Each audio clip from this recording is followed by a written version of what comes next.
Welcome back, everybody. Chevron just reporting earnings that came in adjusted level of $3.45 a share. That beat expectations of $3.21. Revenue coming in at $47.18 billion, and that misses the street's $51.62 billion expectations. The company actually returning what they're calling a record $26.3 billion in cash to shareholders in 2023. That's buybacks and dividends. Also raising its quarterly dividend by 7.9% to $1.63. You can see right now that stock is up by about $1.50, a gain of about 1%. And Chevron's chairman and CEO, Mike Wirth, will be on Squawk on the Street. That's today at 9:45 a.m. Eastern Time. It's a first on CNBC interview. He's out here a lot, not this year, I don't think. Well, no, because they moved the tournament earlier. His Right. earnings and board meeting coming this week. So yeah, only the best golfers are out here this year, too. And you. Yeah, and me. The best golfers and me. This morning we're coming to you live from the AT&T Pebble Beach Pro-Am this year. Looks a little different than the past. After the PGA Tour named it a signature event, joining us now is Rex Hoggard, senior writer at the Golf Channel. It's February, and I mean, have you ever seen a year where you have so much to chew on, so much to write about? It's beyond imagination, especially with this latest deal. I feel like in professional golf, it's been that way for about the last 2 years. But yes, to your point, it's amazing times in golf right now when you look at everything that's changing. Even this year here, we may have a Crosby-type Pro-Am on Saturday and Sunday. We got there a little bit yesterday on Pebble, believe me. I felt that. But the weather might be like that. 48 out of the top 50 now that it's a signature event. That's completely different than the huge field where you had maybe 30 of the real quality players. It's a big improvement, wouldn't you say? I think when you look at everything the tour has changed going into this season, you mentioned the signature events. I mean, this is the one that's going to stand out to me for the reasons you just pointed out. They've never gotten this deep of a field, not at least for the Pebble Beach Pro-Am. Here, and I think that speaks to what the tour is trying to do with the new model. They want to get the top players together more often, and this is what you have. I don't understand why it wasn't like this all along. AT&T's, I think, the oldest sponsor should have been Pebble Beach. What other than Augusta, is there anything that has, I don't even know. I mean, Augusta's great, but you don't obviously have a tournament played there. But Pebble Beach is it. It's it. You play the U.S. Open here if you're lucky. Well, and it's such an iconic venue, and Right. It's such an iconic part of the game. If you look at, you went back and called it the Crosby. I mean, I don't think many in this generation even know what that is, but it was such a big part of what the tour was becoming during the Arnold Palmer era, during the Jack Nicklaus era. To answer your question, I think scheduling-wise, it was tough for some players. If you talk to Rory McIlroy this week, is a great example. He never really played this event before it became a signature event, and I think now that it has that status, it grows to another level. But yeah, I think it was always strange that you didn't get a better field here. What's going to happen with Liv and everything else? The guys are going to come back. There's not going to be a penalty. Is this the last deal we're going to hear about? What's happening from a couple of days ago? I wouldn't imagine it's going to be the last deal we're going to hear about, at least not for a while. I think eventually we do get everyone back under the same roof. I think eventually the PGA Tour does come to some sort of deal with the Public Investment Fund. Just because I don't know that there's another option. Even if you, and I just mentioned Rory, there was no one who was more outspoken against Liv Golf, against the Saudi Arabians getting involved in golf than Rory, and he's pretty much come around 180 degrees. Come around to the idea of the players coming back to the tour. He says it's because it's what the tour needs to have everyone back. You do. You right there is a perfect week. You have half the world's top players down in Mexico playing at the Liv event, and the other half of the world's top players playing here at Pebble Beach. I don't think that's good for the game, and it's not good for the fans. I mean, the Saudis had their own reasons for the kind of money we were talking about. This is a lot of money, too. So golf's not going anywhere in terms of sponsorship and everything else. It's a major TV event, I mean, it's just getting more and more popular. I wouldn't short it, would you? Absolutely not. And talking with players earlier this week when the SSG deal was announced with the PGA Tour, I think the word I heard a lot was stability. I think players just needed something to look at and say, yes, this is our way going forward. And it's just not the investment, $1.5 billion with an option for another $1.5 billion to be invested in the game. That's great. I think most players are excited because who's behind SSG? When you look at some of the names, it's Cohen, it's Blank, it's all of these names that are so big in sports and understand how to move the game forward. I love Monterey and PCC, but it wasn't necessary out here. And that the field wasn't necessary. That many amateurs wasn't. Only some really great amateurs should be here. Like she said, plus me and me, the great Amos. Rex, thank you. Good to have you on. I'm heading to a wet spyglass. You ever tried that? I walked it yesterday. It's going to be very wet. But you'll enjoy it. Every hole's uphill. How do they do that? Every hole's uphill and into the wind. And It's into the weird like wind, that, yeah. surrounded by deep bunkers with great, lightning fast screens. It's brutal. It's brutal. Thank you. All right. When we come back, we do have much more from Pebble Beach today, including our interview with the CEO of American Express. Squawk Box will be right back.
The trial.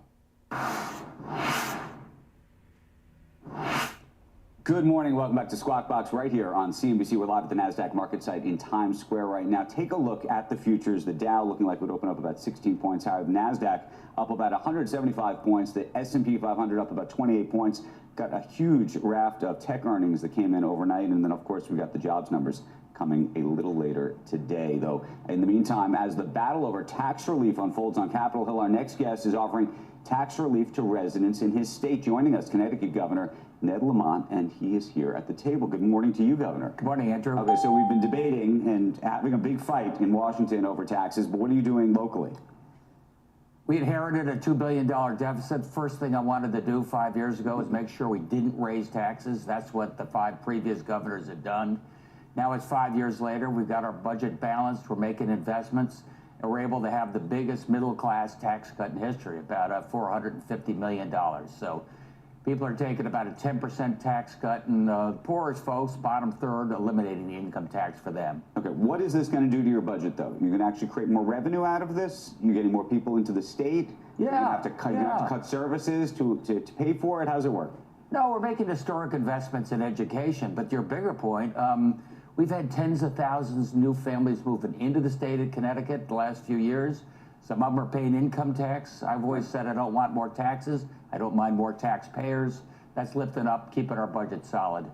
What about SALT? We were having a debate here yesterday about the potential for SALT to come back. That would be a game changer for Connecticut. That'd be a game changer. We have a property tax, not deductible, hit tax states like ours the hardest. That was by far the biggest tax increase that, during the Trump years. and they hit a lot of states like ours pretty hard. And what do you think the chances are that you ever get it back? Are you depending on it? Are you thinking No, about it? I'm not depending on it. It's surely not built into our budget. All of your budgets for 10 years out. Andrew, They're not predicting what comes out of Washington, D.C., I can't do it right now. I mean, they don't have a budget. We don't know what it's going to look like 90 days from now. I think at the end of the day, given the yawning deficits, I think they'll be very careful about additional tax cuts. When you think, though, about what's happening in your state in terms of just economically, what do you need to do? I mean, this goes to we were talking about, office space here. I mean, have people who move to Connecticut, do you have a whole group of people? Do you have people moving back, though? I mean, that's the other thing that we've started to see. No, Andrew, I thought everybody moving into the state, maybe it was COVID related. They liked the little back, yard during COVID. They didn't want to be in an elevator. They've stayed. They continue to come. The only thing that's slowing us down now is housing. That's the biggest initiative. I need more workforce housing. I need more downtown housing. I need places for young people to live. If they come, the jobs are right with them. Okay, can we talk? You may need housing for a different reason, immigration. You have people being bused up there. I mean, not in the same way that it's happening here. What do you think of the immigration problem in America? And do you think that blue states, which for so long thought this was not in my backyard issue, now it is? It's in all of our backyards. Governor Scott from Vermont and myself just wrote a letter together, two states that you don't think are on the front lines of immigration. It's hitting us. I see what it's doing to the country. They've got to secure the border. I tell President Biden, we'll send the Connecticut Guard down to help you if that's what you need to get it done. And what does he tell you back? We're trying to get this bipartisan compromise. Congress, things take a long time. They got to get it done. I'm actually curious, when you see Governor of Texas, Florida, whatever, busing some of these migrants up to the Northeast, do you say, this is terrible, they're being used as chess pieces and you think it's a misery? Or do you say that this is working? Meaning, because I would argue, by the way, by the way, you can have both ideas in your head at the same time. Hey, look, A, it's a political ploy. B, it got the governor of Connecticut's attention. So you can put them both on the map. But I can tell you, governors on both sides of the aisle think this is of preeminent importance. They've got to get this bipartisan compromise done. Don't say we're going to put it off for a year due to politics. It's hitting states even like Connecticut. You want to weigh in on the presidential election? What do you think's happening here? Where are you? What's the age cutoff for you?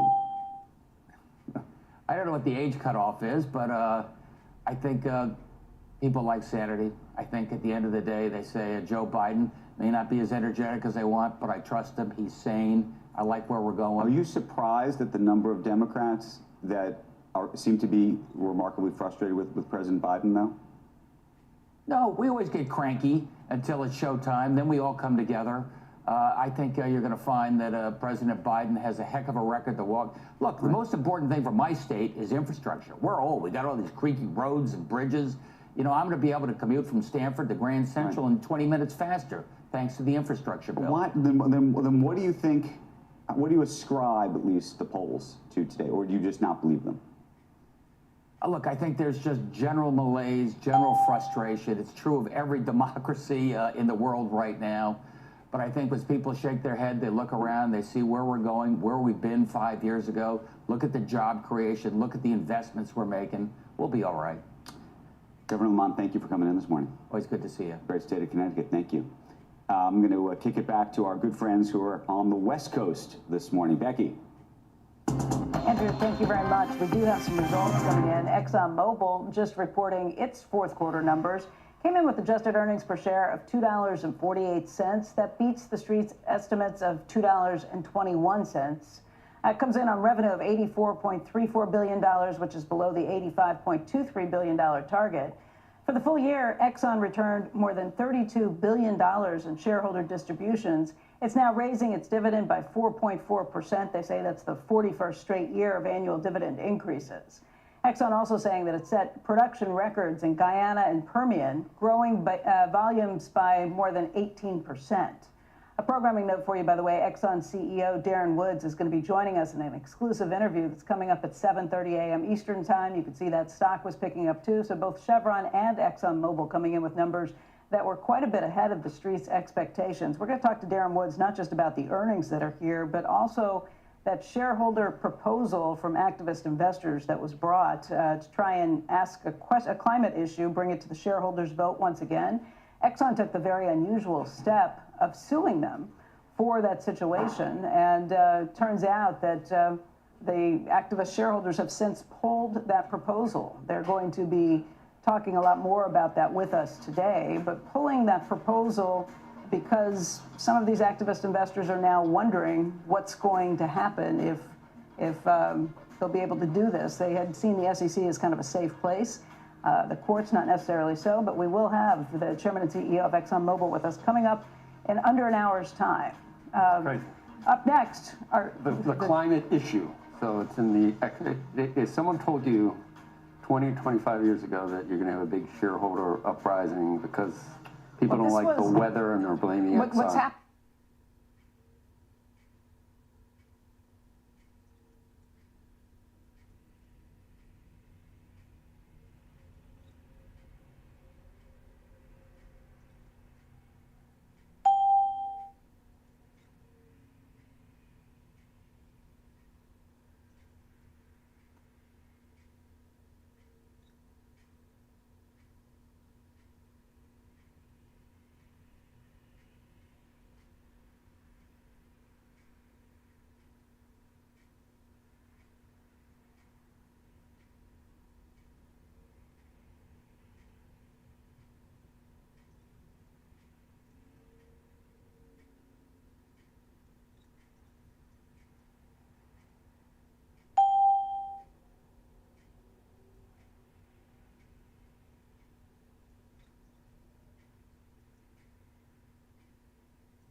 Dow component American Express has been led by Steve Squeri for several years at this point. He is here at the Amex, he is here at the Pebble Beach Pro-Am. I caught up with the Amex CEO and talked about a very challenging time in recent history. It was the start of the global pandemic, but while some companies were zigging and battening down the hatches, he took a different tack on all of this, tried to take an opportunity and turn into something. He did this after speaking with a very big shareholder.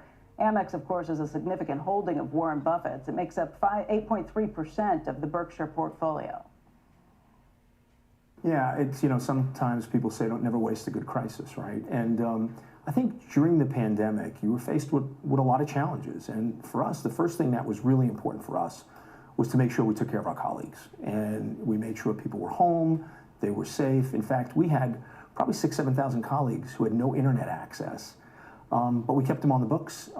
That's just who we are as a company. And when the pandemic was over, they came back and, you know, very, very loyal to the company. And I think we should be loyal to them. But I think probably the most important thing for us is we really took a step back and said, our brand stands for something and our customers mean a lot. And I remember during the middle of the pandemic, it was the middle of April, things were really bleak. Spending was way down. Credit numbers didn't look great. You know, you started to see a little bit of delinquencies. And as we were doing our projections, it looked like we were probably going to lose about $4 a share. And I remember I called Warren Buffett up and I said, listen, Warren, we're probably going to lose $4 a share, and I think you should be aware of that. But I said, our capital position's good, and you know, the reality is I'd like to invest more in our customers. And we did. And we invested in our customers, and because a lot of our benefits were travel related. And so what we did was we put in streaming benefits and shipping benefits and cellular benefits and things like that. We put in some dining benefits, like takeout. And that really worked. And what we saw was our card members really responded to that. And our retention numbers went up. And so as we came out of the pandemic, we had a card base that was with us. Our customers were really engaged with us. And you know, we started to grow. And you know, coming out of the pandemic, we grew revenue 17%, 25%, and then just this year, almost 15%. So I think, you know, the lesson from that is take care of your colleagues, they'll take care of your customers. And if you can work with your customers and engage with your customers, they'll stay loyal to you, and that's what happened. I mean, you're in a unique position because Berkshire Hathaway has a 21% stake in American Express. You had to get your biggest shareholder on board. Did he support your plans to invest more? Yeah, well, there's nobody that is a better long-term investor than Warren. And Warren's advice to me is take care of the brand and take care of the customers. And so you take care of the brand and take care of the customers by investing. And you know, reality is that, you know, as we looked on that dark day in April when it looked like we were going to lose $4 a share, I could have easily cut people, cut other expenses, and maybe we lose $250. But that's not long-term thinking. That is short-term thinking. And by investing in our customers and investing in our colleagues, it really made the difference, and it put us on a growth trajectory. I think the other issue that you had there was just this idea of zigging when everybody else was zagging. You added all these benefits, and you probably were able to do it a lot more cheaply because everybody else was disappearing. Yeah, and what happens is with us, partnerships are critical to us, right? I mean, you know, we talk about our model. Our model's a little bit different than everybody else because, while look, JP Morgan's a great company, Visa's a great company, MasterCard, et cetera, we have not only the issuing side of the business, we have the network side of the business, and we have the acquiring side of the business. So we had relationships with the AT&Ts, with the Verizons, with, you know, UPS and FedEx and so forth. And we're able really to work with people who were willing to and wanted to provide value to our customers, and we provided value as well. And so that really worked out very, very well for us. But did it take a pandemic or a crisis of some sort to make people think a little differently about wrapping some of these rewards in? Yeah, you know, it is interesting, right? Because a lot of our benefits, in fact, were travel-related benefits, and that's worked really well for us. And so I think what happened was it opened our eyes to that the package of benefits doesn't need to just be travel related. The package of benefits, which really drives our membership model, those benefits can be more inclusive. And so that's what we've done. So we have Amex offers, and we embed various benefits within our various cards, whether our Business Platinum card has a Dell benefit or an Adobe benefit, or we have a Saks benefit in the Platinum card. But we started to think even broader, and that really helped us out. Now, when the company moved to change some benefits, as it did with the Delta Airlines things last year, Delta changed that, ticked off a lot of people because they started saying you could only use the lounge so many times, get so many benefits. They have changed things up. They made some new changes just yesterday. We'll show you more of that interview with Steve coming up in just a little bit in the next hour. But that was a key thing too. When you pull back and try and make things a little more exclusive again, you get some blowback. CEOs, he's here, so I guess people know he's playing. Okay, my partner yesterday. I would be remiss if I did. Now, I'm not calling him a sandbagger, and CEOs don't necessarily want to be great golfers because they're supposed to be CEOs. Mm-hmm. But I have to say, 3 natural birdies. He got yesterday. Almost got a hole-in-one on 7. Yeah, he told me. It's about 8 inches in a driving wind into our face. And on 18, are you allowed to? I'm going to say Xander hit a couple balls in the ocean, Xander Schauffele. So he was left all alone and ended up 5 for 4, even though his pro got an 8 to maintain his grid. So lights out yesterday. So I got to give him Fantastic. Yeah. really amazing. Shout out. I'll probably get in trouble for, but you know, Kinda you on do the off great. channel, You got it. We will talk to him and hear some more of those things. But Andrew, I know you're a huge proponent of paying up but getting all those extra benefits and have done the math on how it works out for you. I am very happy. Anybody ever wants to talk about Platinum Card or other things and how you can use all the benefits to get your money back, I'm very happy to run you through it. I'm not Andrew, I'm my not a Sky Miles are Dorsey. good. I get Wi-Fi. I get Wi-Fi on the plane. That's what so I'm going to have to take like 1,000 flights to work off my what are they, One Pass or something like that. That's all they're good for anymore, right? Are they good for anything, Andrew? I'll talk to you during the commercial break. I promise you will I get get the value Wi-Fi. back. Much more Either than that. Really? Much more than I'll that. come to you first. I should have. When we come back, though, something maybe you'll want to have on the plane home, guys. Apple's Vision Pro headset. It'll make the flight easier. Officially on sale today. You're looking at a live shot of the Apple flagship store in Times Square. Joanna Stern from the Wall Street Journal has been trying it out, and she's going to join us next with the devices right here on set and her big takeaways.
Welcome back to Squawk Box. Apple's new Vision Pro coming out this morning, and well, I'm wearing one right now. Joanna Stern from Wall Street Journal is here this morning.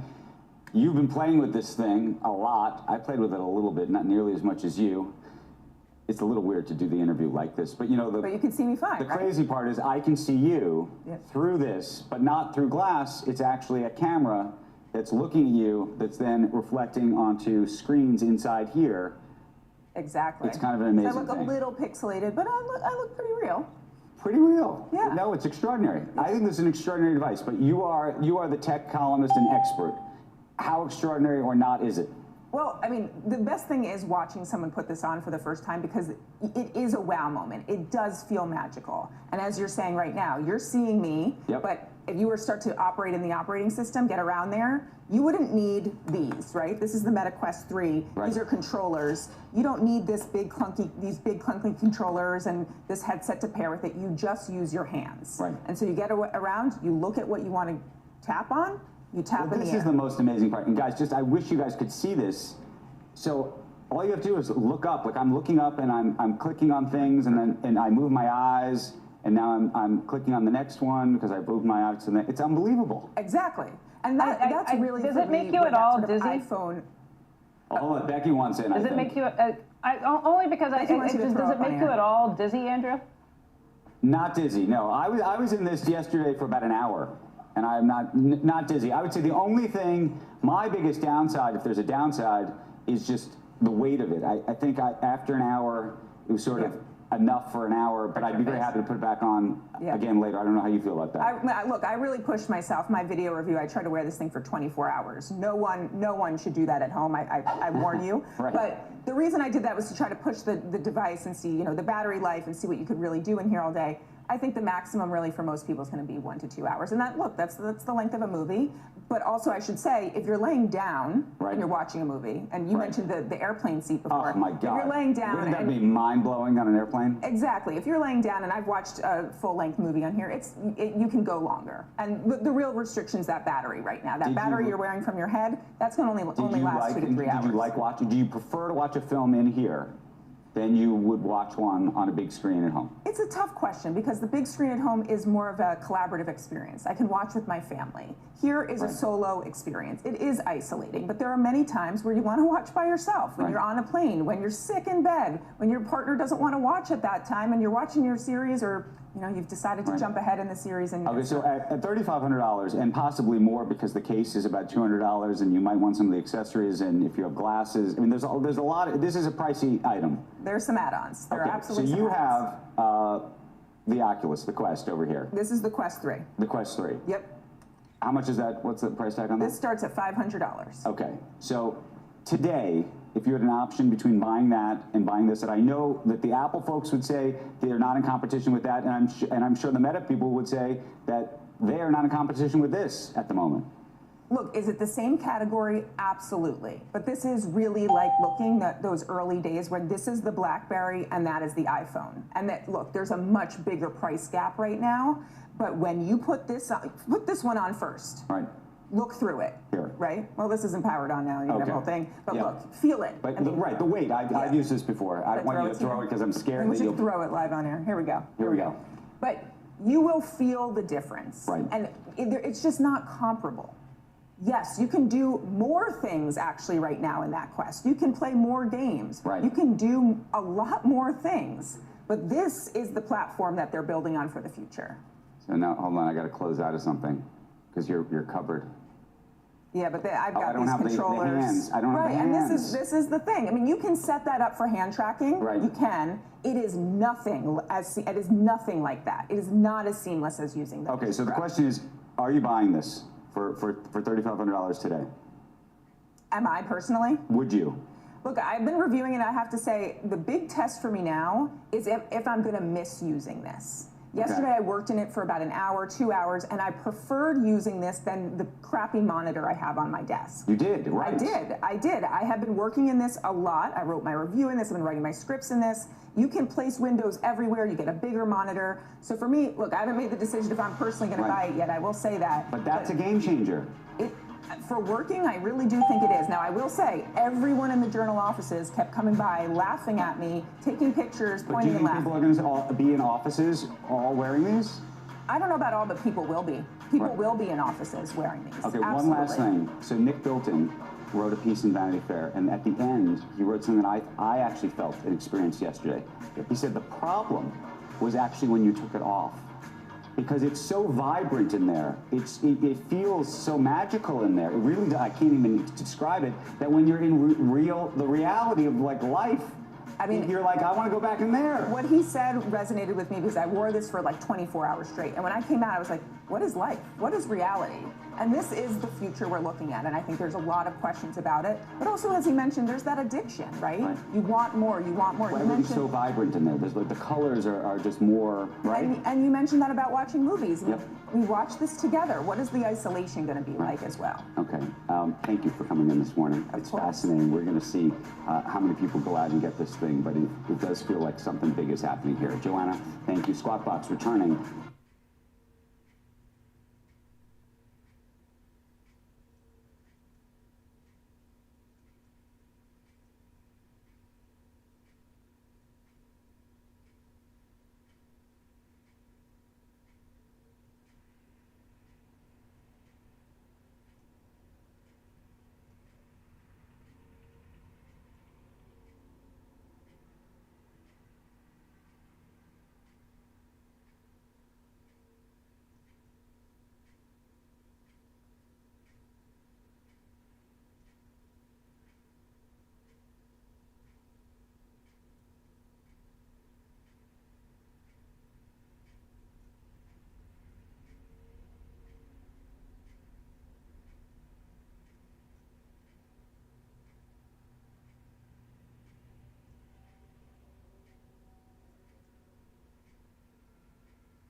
A big morning for investors as we get ready for the January jobs report. We'll have a preview of those numbers and find out what it means for the markets, the Fed, and for your portfolio.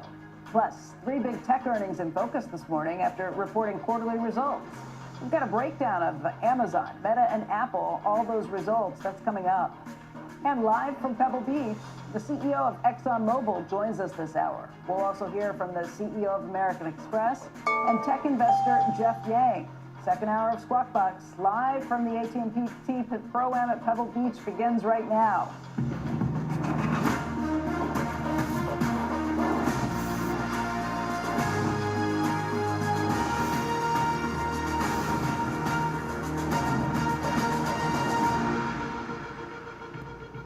Good morning and welcome back to Squawk Box right here on CNBC. We're live at the NASDAQ market site in Times Square. I'm Andrew Ross Sorkin, now out of the goggles of the Vision Pro. But life looks still pretty good. Becky Quick and Joe Kernan, life is looking really good for them. They're on the West Coast this morning, live from the AT&T Pebble Beach Pro-Am. Vivid and live in living color, guys. Let's show you futures real quick. Right now, Dow Jones up about 20 points, NASDAQ up about 180 points, the S&P 500 up about 30 points. Treasuries right now, the 10-year and the 2-year, want to show you where things stand. The 10-year at 3.882, the 2-year at 4.233, and it is Jobs Friday. And we want to get straight over to Steve Leisman, who joins us now with a preview of what investors can expect when the numbers hit at 8:30 a.m. Eastern Time. Steve. Hey, good morning, Andrew. Yeah, this January jobs report is really shaping up to be a tricky number, with several leading forecasters looking for upside surprises or above the consensus, even while most over time think this job market is really cooling. Let me give you the consensus numbers and talk about where other folks are. Non-farm payroll was 185. That is a slowing from the 216 surprise last month. Unemployment rate seen ticking up to 3.8. Average hourly earnings ticking down to 0.3%. Fed will want to see that. 4.1 would be the year over year, but I've seen some folks think it could come in at 4. But forecasters like Goldman Sachs, Morgan Stanley, JP Morgan, Stephen Stanley, all the folks I follow, they're looking for numbers above 200,000, even as high as 250. And most of this is because of the seasonal adjustment problems. I'll walk you through that. Seasonal adjustments look for a large January layoff, but we had muted December hiring, could mean fewer layoffs in January, and that could lead to exaggerated strength in January. That's what folks are saying when they're looking for 250 or even 285. Two other factors at play. Government hiring has been strong. That's not going to last a whole lot of time, but it could be strong again this month. And you have unusually cold weather. You had storms in the Midwest. That could work the other way. All this introduces a lot of uncertainty into this jobs report. So here's a way to look through the noise. Focus on the 3-month average. It shows the job market broadly slowing.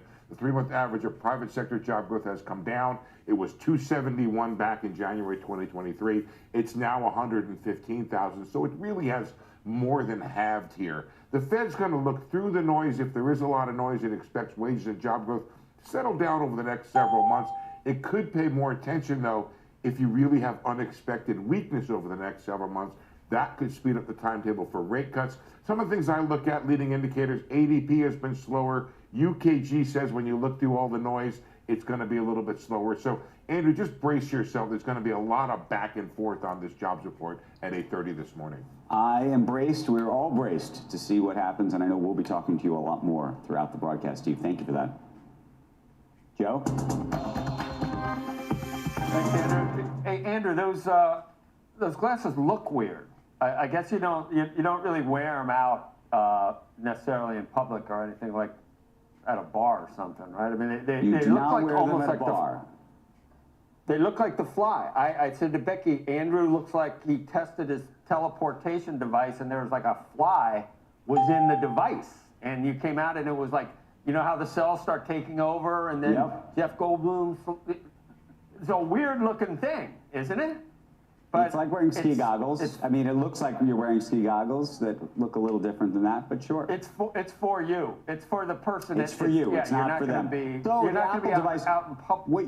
What you couldn't see is that you can see my eyes looking at you through the thing, which is amazing. And it's not really through it. It's projecting. So it has cameras inside that are looking at your eyes, and then on the outside has a screen that's projecting your eyes. I don't think you can describe it. Do you understand what the Well, theory? I read a lot of stuff on it. The one thing Nilay Patel wrote in The Verge was that it, you know, is it worth messing your hair up every time you put it on and off? And that was a guy writing it, and I thought, whoa, that's going to be a heavy lift. I think But my it hair's does looking sound like very, it's very pretty cool nice. for some stuff. It did. You got You got a a good cut. Elon Musk wrote, I posted something about it, and Elon Musk wrote that nobody looks good wearing a VR headset. So. Oh, really? That was his post to me, and I wrote him back that a lot of people have been telling me how great I look, and saying, they kept saying, Jonathan, you look great. So that was my response. Anyway. Good one. Join us now for a close look at the markets and the state of the economy, and he's playing out here. Ron Kruszewski, he is Stifel Financial CEO. You've been in Pro-Am am, so that's not new, but the experience here is kind of new. It's unbelievable. How about those? It's the most, you're supposed to look at the waves and enjoy everything, and that's what my wife said. You really should be looking at the view, and I don't think I looked at the view once, because you're grinding so hard with that wind. Well, I looked at the waves as my ball was sailing into the ocean a couple of times. Okay, I was on the beach. Beautiful. I was down on the beach. I almost did a Ray Romano. I thought about going down there. You realize how good these guys are when you play in conditions like this. I actually feel their pain too. Can you imagine trying to earn a living sinking those putts and when the wind, it's crosswind and you've got a 190-yard shot that you can't let go to the right because you're going to be down in the ocean. It's unbelievable. It's unbelievable. It is, but it's fun. You can't complain. We're here playing. It's great. So life's good. Nobody's complaining. Just they just suck. But let's. I saw the Atlanta Fed. It's mind-blowing to me how wrong 99% of the economists always are about things. Did you see the Atlanta Fed forecast? 4% plus GDP? Yeah. After that shocker for the last GDP report. And what happened? How did we miss it so badly? Did Stiefel, were you totally surprised? Well, we think the economy is stronger, and we've been saying for a while that the market's view of 6 rate cuts just isn't reality, and not so much from the economic numbers. You just don't raise 11 times into a big inflation and then suddenly pivot and cut 6 times. It just, like this, it doesn't make a lot of sense from a lot of perspectives. And so I think the economy is going to prove stronger. I think you're going to see a jobs report this morning that's going to be stronger. So we don't see the Fed cutting 6 times this year. So what happened Wednesday and then what happened yesterday? How does that, what do you attribute it to in terms of the averages? I just think you see... Wednesday it was like, but we're not going to cut. Thursday it was okay. The economy... On the one hand, it means no cuts. On the other hand, it means, wow, the economy's good, and you don't know whether to buy or sell on that. Well, the market wants, especially the big tech stocks, want rates coming down. All right, and so does the lenders into commercial real estate want rates coming down. So do I. And if I'm speaking my own book, I want rates coming down. It's going to have investment grade issuance, IPOs, everything will accelerate.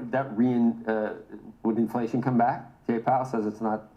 Put to rest. Well, isn't that the $64,000 question from the human element? I don't even look at the numbers. I look at it from what are the history books going to say to our Fed chairman if he cuts rates too soon and reignites inflation. That's how you get in the history books. So that's what you think. They're going to be more afraid to cut rates and then have to raise them again, or to have inflation come roaring back? Well, I would certainly, that would be what I would worry about if, you would say, well, maybe you were a little too accommodative during all the COVID stimulus and the Fed printing money. I think you need to see inflation data coming down and getting to 2% before we're going to see rates really be cutting substantially, as the market thinks. I'm not quite sure why the market thinks this.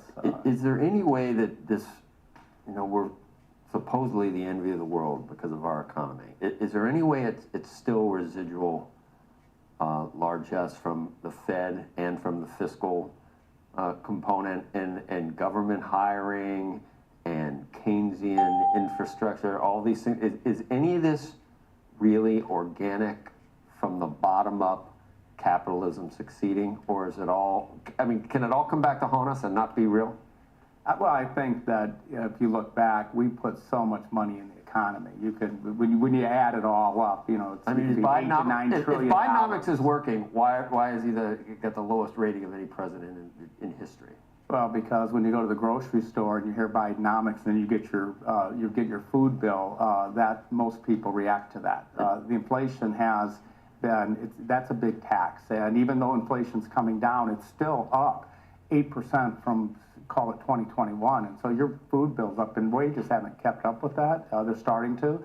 So look, I think through all of this, the market needs to just let the Fed do its job and not be thinking that we're going to be at a 3% rate. Might be that we're adding a new city the size of Cincinnati every couple of months, and that the the rate of immigration is now above the rate of births Yeah. in the United States. I'd watch, I'll be interested in what Steve said, but I'd watch average hourly earnings, which were up 4% in December. I think they're going to be up 4% again. And I think that's going to be something that you really have to watch because labor. Well, that's good because we haven't kept that. People are still below where they were. The Fed, Fed's not going to cover But the Fed's not going to cover It's it. nice they have real wage gains, though. Well, I see it. I mean, I see it in the job market. So to say that that's not occurring would. It's good. It is good, but it's not conducive to the Fed cutting rates like 6 times. Ron, what we saw with New York Community Bank Corp this week has people worried about what's going to happen with some of these mid-level banks. What do you see? How would you describe the situation right now? It's how markets work. When you take the short-term rate to 5.5%, in their case, in a rent-controlled market, you're from New York. Just think about it. All right, your interest costs are going up and your rents are controlled. That's an interesting point. I hadn't thought of the rent control aspect. Absolutely, and in fact, it was in many ways idiosyncratic to them, that particular issue. Yet, urban office buildings, primarily on the coast, are under stress for a lot of reasons. Not only rate, but policy, and some of the COVID policies, and you're not seeing people moving or moving out of some of these urban buildings for a variety of reasons. But rates are up. I personally think we're going to see more of this, but the banking sector is very well capitalized, so I don't see it being systemic. Who's your guy? Who do you listen to? Is it Barry Bannister? Absolutely. Absolutely. He's been good. So, God forbid you try to call the market because you wouldn't do that, would you? Me? Yeah, you can like hang it on Barry, can't you? Oh, absolutely. Yeah, exactly. So what is Barry's? Last year he was great. Yeah. Really? Last couple of years he's been really good. Where is he this year for Barry? So the market, we look at versus consensus. The market thinks earnings are going to be up 11%. We believe that Steve will be half that, so 6%. Again, that's not bad. Stay where they are. Well, I think That the market is going to be flat here because I don't care what you. What is Barry? I think Barry sees the S&P 500 to be in a trading range here. We may be at our annual highs here based upon the fact that earnings aren't going to come in as high as people think. Yeah. That's Barry's view. Look, and I listen to Barry. So maybe Barry can come out next year and caddy for you or something and give you some. You think he would do that? We should. He's probably watching it right now, thinking that's not what I think, Ron. If you tell him to, I think. Yeah, that's right. You that's could, right. couldn't you? Right. You wouldn't do that. No. All right. Thank you. Thank you. And thanks for. It's I early. said, Joe, look, I have only one goal here, and that's to beat you. What did I tell you? I know what you told me. What did I tell you? Your pro is 3 under. My pro is DFL. Do you know what DFL is? And I'm not trashing. He's a great guy, but. But you remind me of Michael Jordan. He scored 50 points and he lost the game. I don't care what you shoot. As long as I'm higher than you on the leaderboard, that's all that matters. That's all I'm going to say. There's another day to go, okay, there is. fella? All right. We both have spyglass in the wet spyglass. Do not hit it in the rough. I hear you. Or everything's a par 5. Enjoy it. Life's good. Thanks, Ron. We Thank appreciate you. it. All right, we've got some earnings from the energy sector this morning. First up, Chevron reporting earnings at $3.45 a share. That beat the street's expectations of $3.21, but revenue did come a little bit below $47.2 billion versus the street's $51.6 billion expectations. Chevron returned a record $26.3 billion in cash to shareholders in 2023 and is raising its quarterly dividend by 7.9% to $1.63. Chevron's chairman and CEO, Mike Wirth, will be on Squawk on the Street. That is today at 9:45 a.m. Eastern Time in a First on CNBC interview. And ExxonMobil reporting adjusted earnings of $2.48 a share. That beat the street's $2.21 consensus. Revenue came in at $84.3 billion, and that was below the $85.2 billion target. For the full year, Exxon returned more than $32 billion in shareholder distributions. It's now raising its dividend by 4.4%. Exxon said that it set production records in Guyana and Permian, growing volumes there by more than 18%. You can see the stock right now up by about 0.6%. And ExxonMobil CEO Darren Woods will join us live for an exclusive interview in just a few minutes. We'll talk to him about earnings, a shareholder proposal, what he's doing in the courts with that, and much more. Squawk Box will be right back.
TV.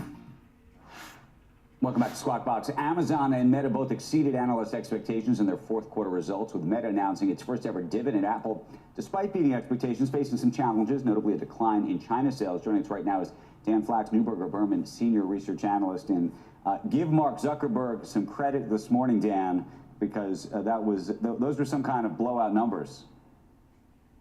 Good morning, Andrew. The numbers were strong, and the company's demonstrating that they're able to successfully pivot to newer areas. So, for example, short-form video with Reels, business messaging. They've done a very good job reducing costs in the core business, and of course, instituting the dividend and continuing to buy back stock was positive. And so, when we look out over the next year, we're looking for further signs that the company is able to embrace AI, really transform the user experience, and on the other side, create additional value for advertisers. So given the run that this stock, though, has been on, do you still like it? And where do you think it goes? We continue to own the name. I think it can move quite a bit higher over the next year, assuming that revenue growth stays strong. For new money at current levels, we prefer Alphabet or Google, where we think the search business remains durable. You're seeing acceleration in YouTube, and we think their cloud business with enterprise customers remains underappreciated. The key with these companies is really that they're able to reinvent themselves, continue to invest for the future and play offense, while at the same time manage expenses in this tough environment. You know, we had an analyst on just in the last hour who was making the point that there was a mojo on the call with Zuckerberg on a relative basis to the mojo, if you will, from Google or Alphabet. Do you feel that way? I think Mark Zuckerberg did a good job laying out his technology vision in terms of what they're doing with artificial intelligence.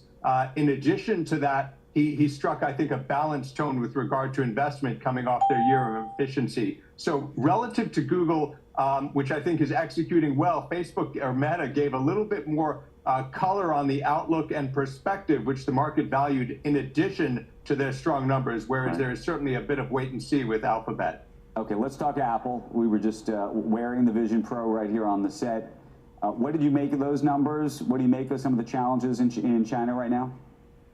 The numbers were decent overall, and I think the iPhone franchise is healthy. The install base growth, Andrew, is what's key to the story, because even as replacement rates lengthen for the iPhone business, you're continuing to see customers mix higher. They want the very best product, the Pro and the Pro Max, because of the camera, amongst other features. I think China is going to remain a near-term challenge for the company. They are the #1 vendor for smartphones in China, so I think they're executing well, but it's going to remain difficult in the near term. Services remains healthy, and I think we'll see better growth for the overall company later this year and into 2025.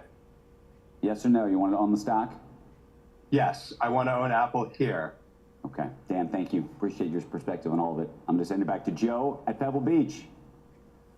All right, Andrew, thanks. Coming up, more from the CEO of American Express on the big changes for the Delta Sky Miles American Express credit card. And then ExxonMobil CEO Darren Woods joins us to discuss the energy markets and much more.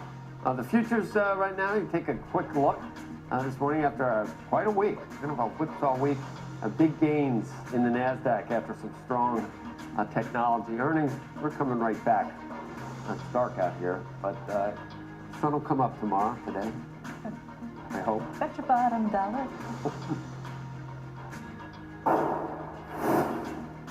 Time now for today's Aflac trivia question. According to SeatGeek, what is the average ticket cost for this year's Super Bowl? The answer when Squawk Box returns.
CNBC. And now the answer to today's Aflac trivia question. According to SeatGeek, what's the average ticket cost for this year's Super Bowl? The answer? $12,082. Last year's Super Bowl ticket was an average of $8,907.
Welcome back, everybody. ExxonMobil reporting adjusted earnings of $2.48 a share. That beat the street's expectations of $2.21.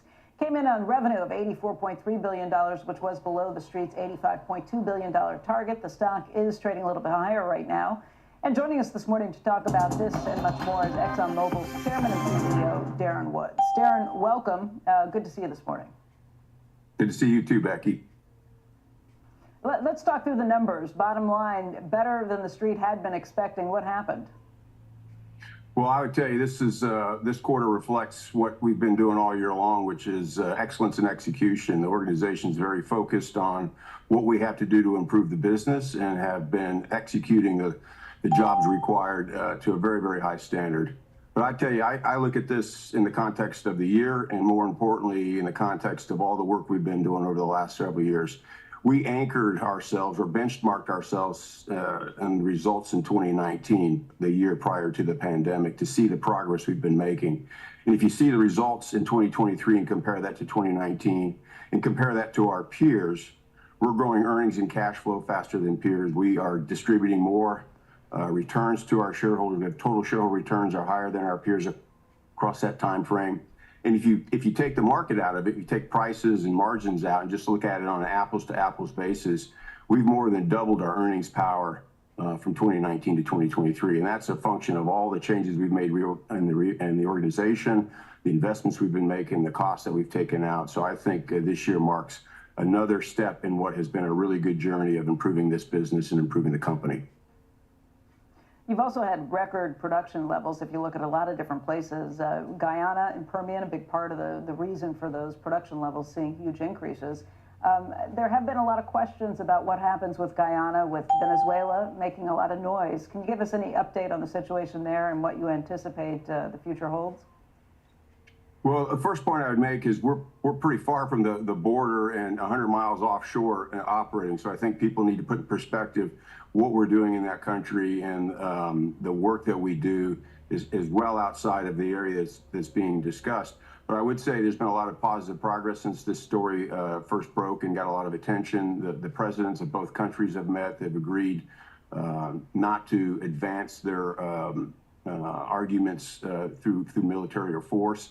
I think we've seen the Western governments step in and support Guyana, and there's a process going on through the court system to adjudicate on that dispute, and our belief is that will continue to happen, and we'll let that progress play out. In the meantime, we're very focused on doing what we've been contracted to do, which is to develop those resources efficiently and environmentally effectively, and I think the organization's doing a really good job on that. Darren, can we talk a little bit about some activist shareholders that have been trying to get some questions on the ballot to talk about climate change and what Exxon should be doing? You guys took the pretty unusual step of taking it to court last month. I know the activist investors just said, forget about it. These investors said they'll take the ballot off. This is an issue that was very similar to one that they brought last year that was voted down, I think, by about 90% of the shareholders. But it does shine a spotlight on what has happened when it comes to trying to get questions brought to the shareholders. The SEC has made that process a lot easier. And people are asking questions if the SEC is now a fair arbiter. Why did you take that issue to court? What happens next? Well, I think you made the right point there, Becky, which is these aren't true investors. These are activists masquerading as investors and frankly using other people's shares to bring proposals to the company that aren't in the best interest of the company, aren't in the best interest of our legitimate investors. And so we have been trying to highlight this as an issue, and the SEC has reinterpreted its rules, and as you've indicated here, made it much, much easier for these activists to bring proposals to our proxy that frankly diminish the ability for us to effectively run our businesses. And we have been working towards addressing that. Last year, we got very explicit and pointed in many of our responses to the proposals to point out the objectives of the proponents. And this year, we took the additional step, recognizing this was the third year in a row of this same proposal. Last year, that proposal was put in the proxy and got less than 11% support. This was the third attempt to bring it in. We just felt like we had to take a stand on this and really make very explicit what's going on here and make sure that our shareholders understand the issue. What's the problem with just allowing people to vote on it again? And what does it do? Why'd you get frustrated to the point where you want the courts to sort this out? Many of the issues that are brought forward in these proposals are extremely complicated, and the way the proponents put these on the ballot don't begin to convey the complexity or, in fact, what the impact on the company is. And so there's a huge cost, one, in responding to these proposals, but secondly, they do not represent the issues at hand or the implications for the company, and frankly, lead to potentially serious unintended consequences. And so we're trying to focus and make sure we're a big believer in shareholders having a voice and making sure that they have an opportunity to express concerns or to ask questions, and to make sure that we as management are stewarding this company and their shares and their interest in our company effectively. So we're very supportive of that process, but it's like a lot of systems today. You've got a system that is good that's been abused, and that abuse then basically diminishes the value for everybody. We're trying to get back to focusing this on legitimate investors who have legitimate issues or concerns that they want the broader shareholder base to speak on. We're very supportive of that. We'll continue to work that. We'll get rid of the flack. You feel like you have any friends in Washington at this point, Darren? I mean, it goes across all agencies. You must have mentioned the SEC, take the EPA. I mean, I see just about every agency under this administration really has the idea that it's somehow the weather that's happening in parts of the rest of the world. Do you ascribe any of those problems to the actions that you've taken as a CEO at Exxon? I saw what happened in Montana. They got about 6 million people, and somehow the weather on the other side of the world has to do with emissions. The courts decided that was a legitimate. Do you ever just shake your head and say that we are living in times where sometimes the most patently absurd arguments are made, and people are nodding in Washington that this is actually a legitimate, logical conclusion that they're drawing? I'd shake my head, Darren. I don't know how you do it, and unfortunately, you can't just shake your head and laugh and say that's just patently absurd. You got to go, yeah, I feel, it's unbelievable to me right now. But it's like that across so many different social issues where I just shake my head. Well, good morning, Joe. I think, you probably know better than I do. There's a very narrow constituency that has an outside voice, which dominates a lot of the media, dominates a lot of the narrative out there. I think I tend to look past that. If you get into substantive discussions about what's necessary to address the challenges of the U.S. and frankly, challenges that face the world, there's much better engagement, much I'd say, rational conversations happening. And so I don't know if they're friends per se, but I would say that we engage routinely with the White House and the administration on issues. And I think, we share a lot of common objectives, and it's a question of how do you best achieve those objectives.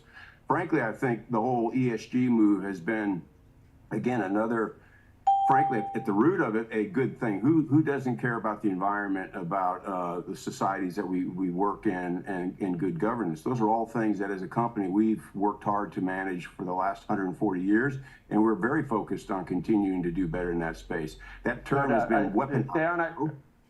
Right, it has. I was watching something on nature. I see pristine beaches that have no roads leading to them in Africa that have plastic. For the first 40 feet of the beaches, there's plastic that's washed up. There are massive environmental, and no one would disagree with ESG. So, but right. Where are we focused, and where is our attention focused when there's so many really important things? Go ahead. Yeah, I think what we can do as a company who, frankly, has been in business for 140 years, we have the scale, we have the experience and the capabilities to weigh in, and for the areas where we have these expertise and perspectives, to offer solutions. And that's what we've been trying to do. We've been trying to do that with respect to climate change. This is, we think there is a role. There's the electron solutions, which is the wind and solar piece of the equation. Those are important. They're necessary but not sufficient. There's the molecule solutions, which is carbon capture and storage and low carbon hydrogen and biofuels. And we have a role to play in that. We have the scale to contribute in the space and the technical expertise to contribute in that space. And likewise with plastics, the challenge, as you mentioned, is a waste management issue. And then once you've collected that waste, how do you properly dispose of it or reuse it? And we're advancing advanced recycling processes to take that waste, turn it into virgin material again. So there are solutions that are out there. I think we got to get away from the rhetoric and get away from the politics of this and focus on the substance of, and roll our sleeves up and get to work. And there are people, I think, in both sides of the House and in the administration who are focused on trying to solve these problems, and we're working with them to do that. Drill, baby, drill. Drill, baby, drill.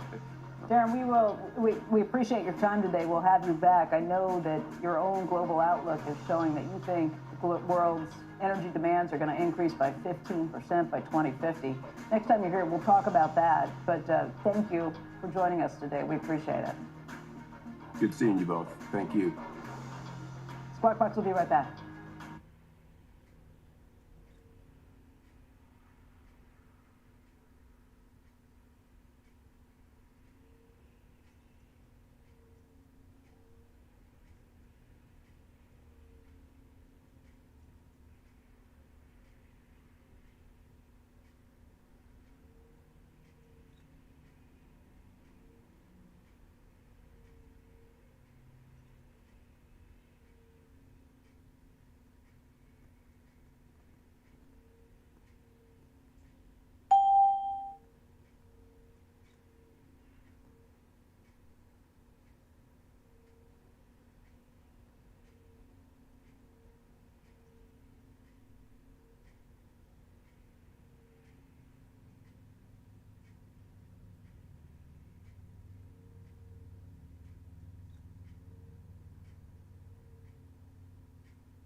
That's on Invesco.com. As of today, there are some big changes going into effect for Delta SkyMiles American Express credit cards. I caught up with American Express's CEO, Steve Squeri, and asked him about those changes and the company's relationship with the airline. It's a huge piece of our business. It's a huge piece of Ed's business. It is a great partnership that we have. And when those changes are made, we're working hand in hand with Delta. I mean, it's a true partnership. There was a lot of give and take. And I think, you know, look, there's always some pushback when you take things away. But I think as Ed said, there's a lot of blowback. Yeah, but as Ed said, and he came back. Remember, he changed some of it. And as Ed said, he really wanted to make sure his premium travelers were being taken care of. And part of that was what? They were taking away how many times you could go into Correct. How many times you go into a lounge or how you qualified for status. Now, today, in fact, we just relaunched our Delta portfolio of products. And, you know, we raised the fee on those products, but we added a tremendous amount of value to those products as well. So, you know, whether it's Delta Reserve, Delta Platinum, Delta Gold, we continue to add more and more value to that product, and I think you know it's going to be very well received by both American Express and Delta customers. I mean, part of the story is that American Express has always had wealthier clientele. Is your point that you want to keep the people who are willing to spend a lot, and you're willing to offer more as a result? Yeah, I mean, if you look at you know, if you look at our Platinum card, for example, $695. And this Warren and I talk about this all the time. He says, you really get $695 for the Platinum card. But if you use that Platinum card and you see the benefits that are in there, you can double, almost triple the value of that card. Plus, fine hotels and resorts, which, you know, you get early check-in and late checkout, and food credits and other spa credits and things like that. So those products really resonate. And what we found is over the last 4 or 5 years, if you just look at our spending mix, you know, we talked about, you know, millennials and Gen Zers. Mm-hmm. And when you go back to 2019, that represented about 19% of our total spend. We just released earnings. That represents 32% of our total spend. So they are growing with us. And the nice part about that is they really love these products that have all the value, that have great service, that have experiences. And, you know, when you think about a millennial, you think about a Gen Zer, you take them through their entire life cycle, right? I mean, maybe they're married, maybe they have a partner or not, they'll have kids, they'll buy a house, and we continue to grow with them. And so the lifetime value of a millennial or a Gen Z to us is much better than acquiring a boomer or a Gen Xer. Okay, so let's just talk about how people are feeling overall, because there's been a lot of complaints about people worrying the economy's turning a corner, bad loans coming on and things. But again, you're dealing with a more well-to-do client. Yeah, I mean, we deal with a very different, you know, our client base is a premium client base, and that applies as well to Gen Zers and to millennials as well. And I get asked that question all the time, is that, well, what does the credit quality look like for Gen Zers, millennials? And the reality is they season the same way our normal card members season, because when we underwrite people to the same criteria regardless of what their age category is or what have you. So we're underwriting them through the cycle. So we underwrite assuming that there will be a bad credit cycle and how will they perform. And they've performed very, very well for us because, look, millennials are not a new thing. We've had them for a number of years now. Gen Zers, a little bit newer. Yeah. Steve, I want to thank you very much for your time. It was great being with you. It was great Thanks. to see you. Again, those younger customers that they're bringing in, he said it's important because you can hopefully hold on to them throughout their lives, but they are more tied to experiences, things like being able to get early access to concerts, being able to get reservations early through the Resi system. That's the type of thing, that experiential issue that's bringing them in. And then you've got people like Andrew who really figure out how to make use of all the benefits that are there to make it worth the cost of the card. Yeah. Do they know they have to pay every month? Yes. Yeah, that was his point, is that they are only looking at people who fit the same Not good for profile. most of those people. I guess their parents, maybe. Depending on who's paying. But no, his point is they are coming to the card and they are picking it up. My kids' bills Sent to you. get paid pretty good. Yeah.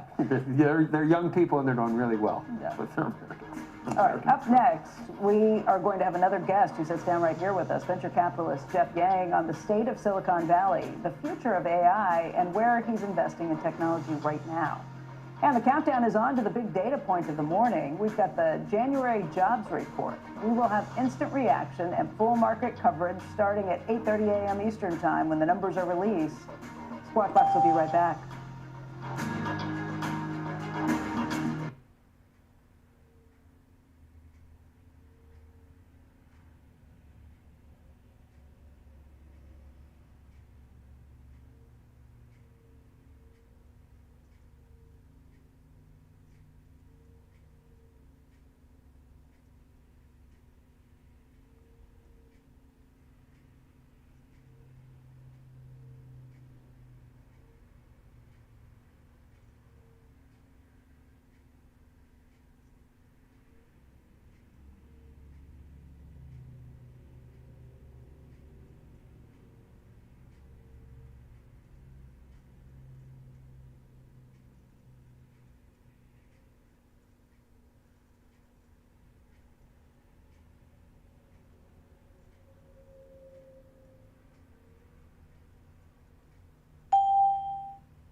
today.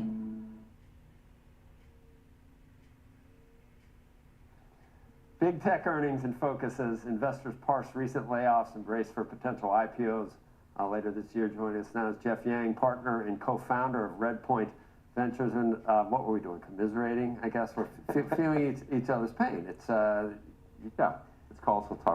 It's also called talking about golf. What have you done for me lately? You can hit some good shots, but you know there's a bad one coming, an embarrassing one coming. But no one cares. Is that what we've decided? Yeah, no one. I'm not trying to make a living playing golf, and nobody came to watch me. So I'm happy with that. You, I think the last couple of years, we always think, tech has run its course.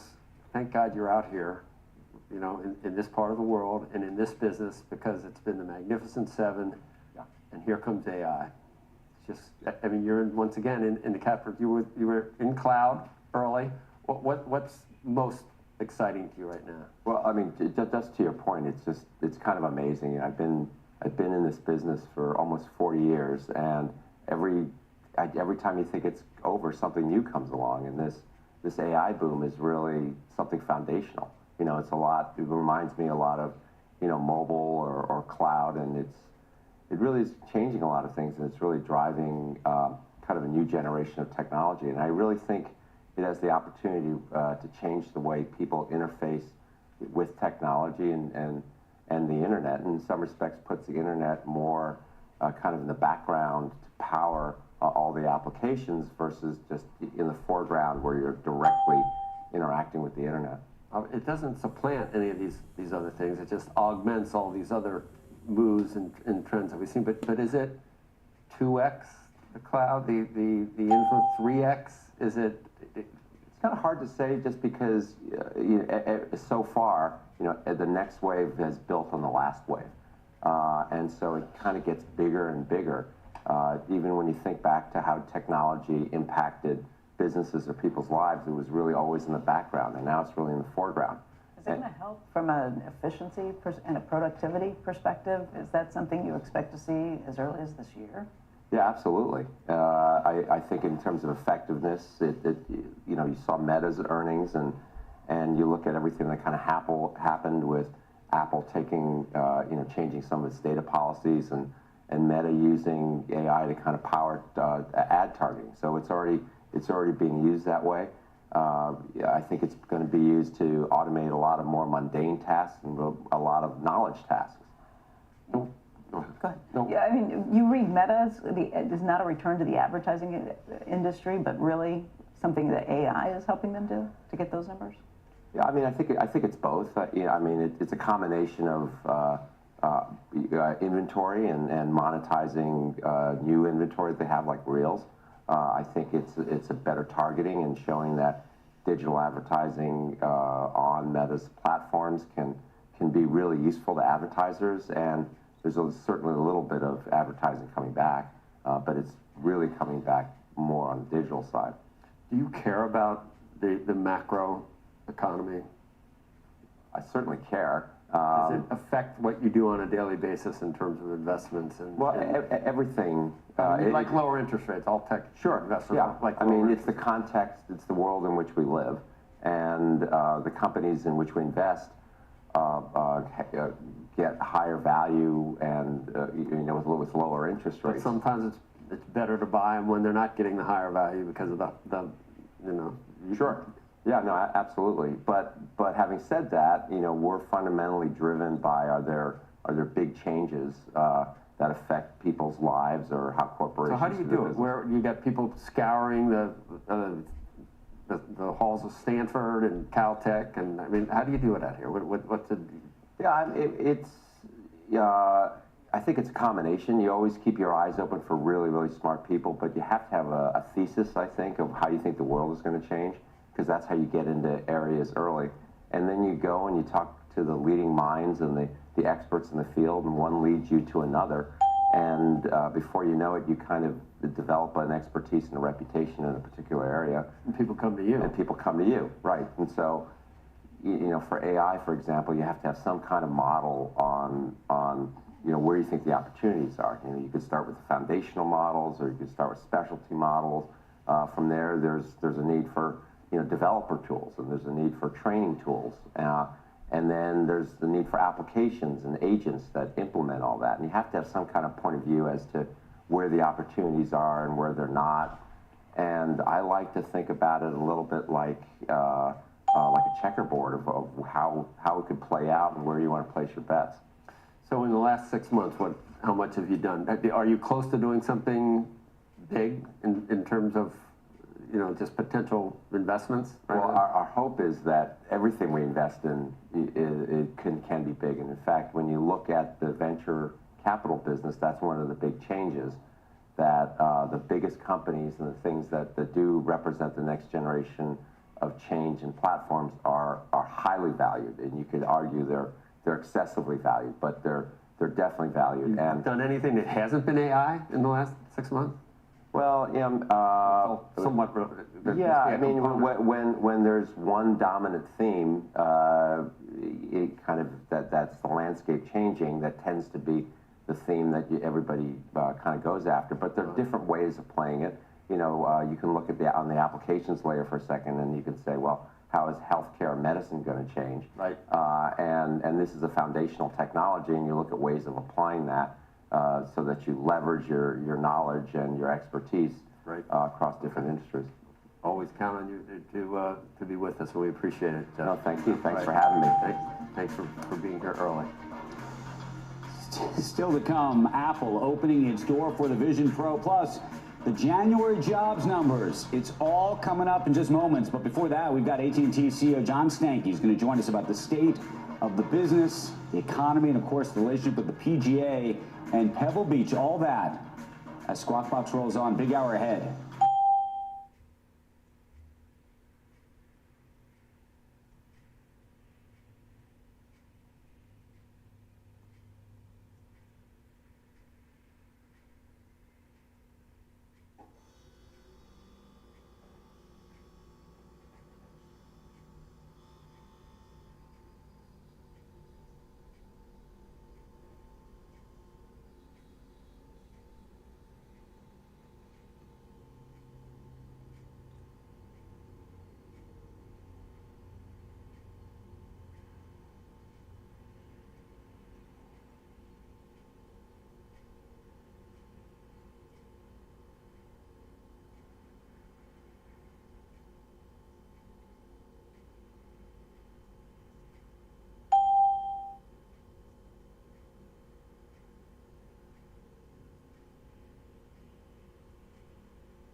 food can do. Good morning. It is Jobs Friday in America. 30 minutes and counting to the big number. And ahead of that, a can't-miss interview with AT&T CEO John Stankey on the consumer, the wireless business, and the way the game of golf is changing. And in Earnings Alert, we're going to bring you highlights from Exxon, Chevron, and the biggest of the big tech names as the final hour of Squawk Box begins right now.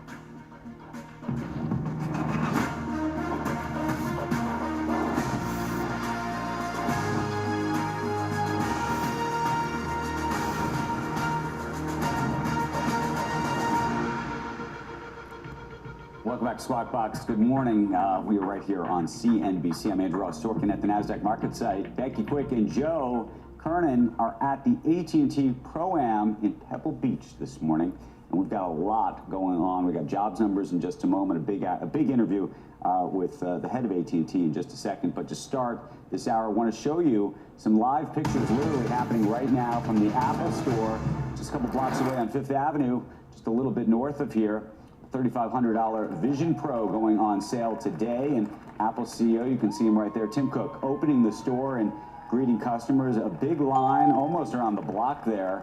And Steve Kovac is here with us to talk about what this moment means for Apple. Steve, we were just wearing these goggles with Joanna Stern moments ago.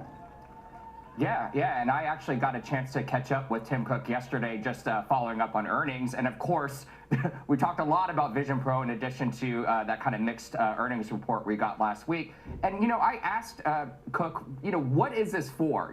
He's talked a lot about entertainment and things like that. But another thing besides that obvious use case of, watching cool movies on your face, I guess, in this big screen, B2B and enterprise, he seemed really excited about the prospect of selling the Vision Pro to businesses. He gave me examples of, doctors practicing virtual surgery using the Vision Pro, or Walmart using an app that helps employees stock shelves better so they can find the optimal place to put things on shelves. One thing I would note, though, because, I asked him, other headsets have tried this. Microsoft has tried going into the enterprise, for example, with the HoloLens. Google Glass tried it years ago after they failed to take off with consumer. Magic Leap, that startup, same thing. So it's not a new idea they're really chasing here. It's just doing it in kind of an Apple way. I know you tried it, Andrew, and it sounds like you're kind of a believer, aren't you? I'm a believer that I saw the future. And what I said actually online after I tried it for the second time yesterday is, if you can afford the future now, you will probably go buy it. But if you can't afford the future today, you will wait. It'll be probably a lot better and lighter in the actual future, and either way, the future's pretty cool. So yes, I'm a believer that we will all own something like this, and whether it's made by Apple or frankly Meta in the future, who knows. I recognize that it's going to be, I think, multiple years before we get to a place where it's affordable for folks across the country. $3,500. It is a true pro device. So when people talk about a Mac Pro, this is as pro as it gets, and it's the professionals, those who can expense it, or those who are, super sort of luxury device right now, I think. Yeah, exactly. I'm taking a flight home from San Francisco to New York tonight.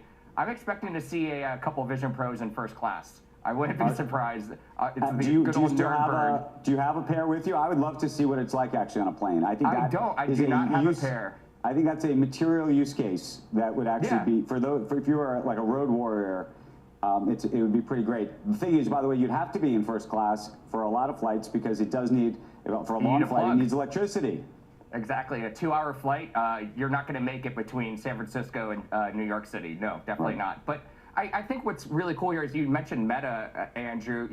My initial impression is I've been using these headsets since the very, very first Oculus, before Meta even bought the Oculus startup. And what really impressed me was, the concept isn't new, but it's just an elevated version of it. It's executed so much better. The eye tracking, the hand tracking, and of course the optics. Watching sports, super cool. I mean, so there's a lot to... If you put every expensive component part in it, you can get pretty far. I actually think this will probably benefit Meta too, though, because I imagine as holidays come for kids and things, they may say, well, I can't afford this, but I'll take this, and that could create its own ecosystem. So we'll see. Yeah. Steve, got to thank you and kick it over to some folks who are actually not too far from you right now. Becky? Yeah, Andrew, thank you. By the way, Jeff Yang said he did order one of the Vision Pros, so he's waiting to see. He said anything that Eddie Q gets really excited about, he's got to check out. He also said he hopes it doesn't become a doorstop, but he's excited. He ordered one. He is in line for one, too. Like a Peloton.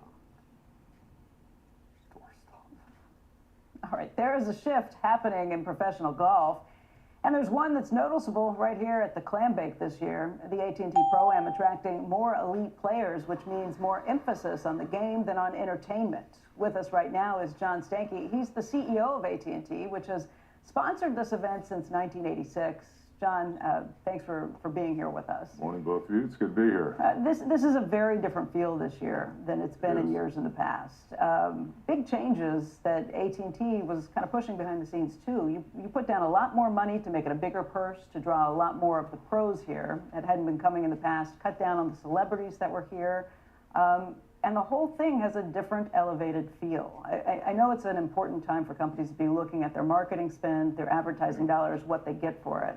Why don't you talk a little bit about what happened, what went into the changes that are here this time? Well, just like everybody else, I don't think professional golf is insulated from disruption, and there's a little bit going on in it. And the good news is we've been doing this for 39 years here. We have some really good partners we work with, including the PGA Tour and Monterey Peninsula Foundation, the Pebble Beach Company, and we all put our heads together and said we need to do some things differently given the environment that's occurring. And it's really clear quality is important, and the way you get quality in golf is you get the best field possible. And so the format changes. We're effective in doing that. You know, this is the best field we've ever had at this event. I think it's probably one of the best fields that has shown up in professional golf recently. And it's really focused on trying to make sure that they have a place that they can come and compete at the highest level. And then the unique add-on here is what we're able to do on the B2B side, to be able to get key decision makers in place with our company as well as others in other industries. That intermixing allows for tremendous contact, relationship work, idea spawning, obviously business development, and that's a good thing for us.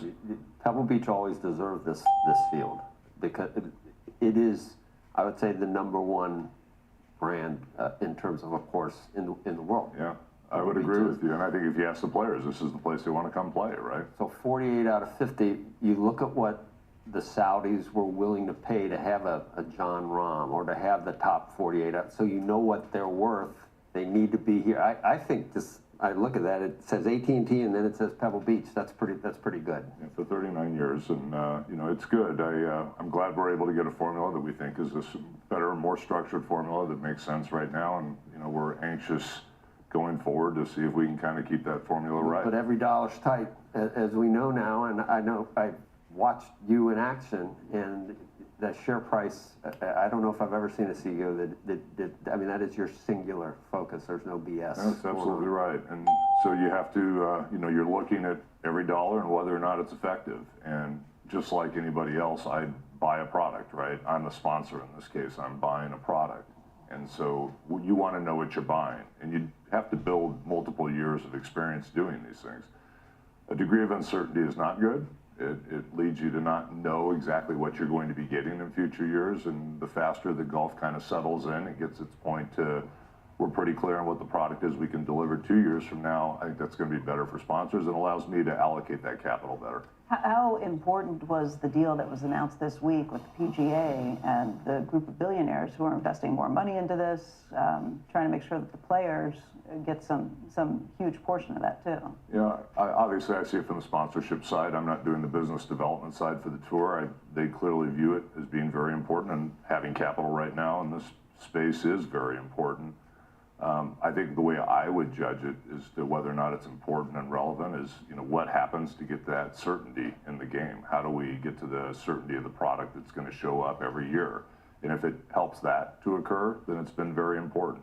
How will you judge this as to whether or not this experiment was a success? Is it enough to have the field here?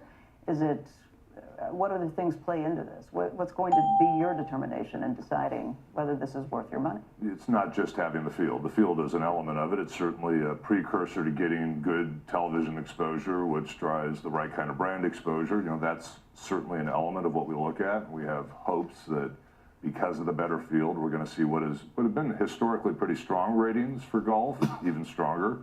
But it's also what we talked about earlier, which is, does it bring the right individuals into the event? And as you see, there's a lot of people around here that you get access to, you're able to do business with, you're able to create ideas with, you're able to solve problems for, which is good for our business. And on balance, does that warrant the investment in the event? And that's kind of how you look around the whole picture. AT&T, I can remember long ago, there have been multiple times to invest in AT&T, and it's changed so many times over the past 30 or 40 years. Yes, it has. At Merrill Lynch.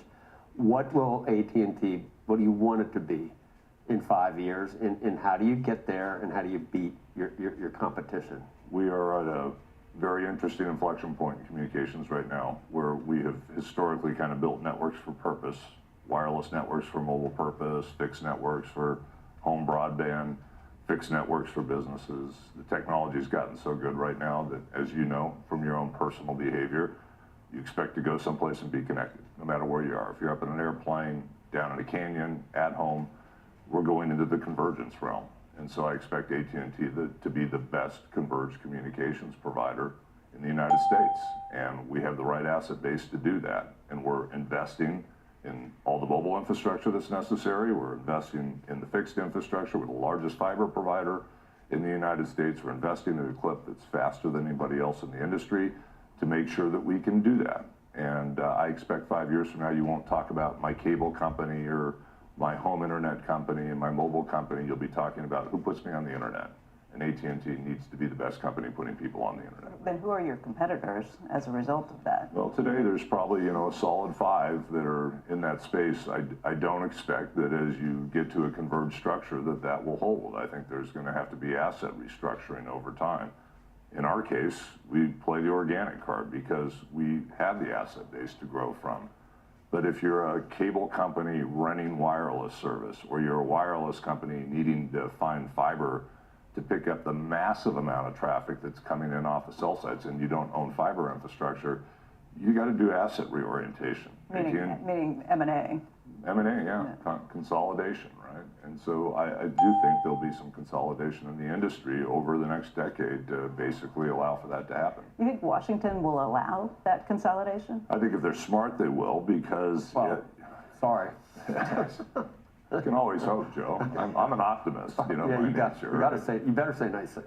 Look, I think it's a capital-intensive industry, and we're not making new news here. You think current regulators and M&A are smart in Washington right now? I think right now they probably need to do a little bit of work in this area. It's clear that in telecommunications policy, we've got some open questions we need to move through, but over time, they figure it out. That almost sounds like you're talking against yourself, though. If your plan is to grow organically and the idea is other players will consolidate, that's tougher competition for you to have bigger players coming against and after you. It's a capital-intensive industry that requires billions of dollars investment every year. We put $24 billion in the ground last year, and we'll do something pretty close to that again this year. It's every year. And you want good structure in an industry to do that. And I think to the extent that you do that, then you get the right kind of state-of-the-art networks that can grow with capacity, that allow people to continue to use the services and they want to use it in the way they want to use it. So I absolutely think it would be healthy for the industry for that. In 5 years, will you be investing more or less than $24 billion a year? I don't know what that brings, Joe. I don't think it's going to be dramatically different than that. I think historically, as a percentage of revenues in our business, somewhere around 15% of revenues, reinvestment in the business every year has been necessary to stay state-of-the-art with technology. Certainly, what we're seeing develop in the cloud and how we're seeing hyperscaler infrastructure work, we may see some moderation on that, but I'm not betting on it. Yeah. Will Lily still be around? I'm sure she'll be around somewhere, yeah. I hope for her sake she is, yeah, absolutely. No, I just wonder if I'm still going to be, watching her. She talks to some amazing people on there. You got Jeter, which is awesome. Right? Well, we have a lot of stories to tell, and we need a lot of people to do it. So I'm sure you'll see a variety of approaches to how we communicate. John, after you guys reported earnings, the stock was down on the outlook for the year. What are you seeing just in terms of the strength of the consumer? I don't think you've seen consumers not paying their phone bills at any point recently. Yeah. So immediately after earnings, there was a little volatility in the stock. I think it bounced right back up. About a day and a half later, there's a lot of technical things going on in the market. And as we've been repositioning the business, we're working hard to get more institutional ownership into the stock, and we are making progress around that. Probably don't have as much as I'd like. Volatility, therefore, tends to be a little bit higher, and I think we saw a little bit of that. As everybody digested the results, they ultimately got through it. Look, what I see going forward right now and where I see the business, I'm really optimistic about what we're able to bring forward. I'm absolutely was pleased with our earnings release. I think we hit every box that we put out in front of the investment community for 23 and exceeded the vast majority of them. So I stepped back from it and I felt really good about what we saw there. And I think the way the market saw it as they processed through the earnings, they saw increased cash flow, just like we said there'd be. They saw margin improvement. They saw growth in the business. They saw a guide moving forward that did that. They saw some technical issues around earnings decline that are being driven by non-cash related issues, pension accounting. They saw some dynamics on some accelerated depreciation because we are modernizing parts of the network faster in order to have better services. They got through all that and they're back on the fundamentals, and the fundamentals of the business is growing in broadband, the business is growing in wireless. Customers are spending more with us, they're staying longer with us. The business is in a really strong place. Competitors that have outpaced AT&T in terms of share price or market share or whatever, are they not investing what they need? Will that come home to roost eventually, or do they have some magic sauce? I remember how great MCI was doing for a while, and then we finally figured out, well, that's how they did it. But, I mean, how is it happening? Well, first of all, we are all in on convergence, and we're building infrastructure that's both fixed and mobile. There are some that are still playing exclusively a mobile card or exclusively a fixed card, and as I said, running wireless infrastructure. But I think you're making the right moves for the long term, and that's the bet, right? And if you believe that bet, and it's obviously, I think, as I said, we're at an inflection point, and there's investors watching to see which one plays out. We feel really confident in the direction we're heading. I was glancing at some results that were printed this morning from one of our competitors, and I don't have quarterly results envy, nor do I have annual results envy of what I saw come in across the wire. I really like what I see and what we're doing. And the dividend, people don't need to worry at this point. You're in a solid place. So if you go back to 23 and you think about the other progress that was made, Joe, you know, not only is coverage better, balance sheet is continuing to shrink. We'll be at 2.5 times adjusted net debt to EBITDA by the midpoint of next year.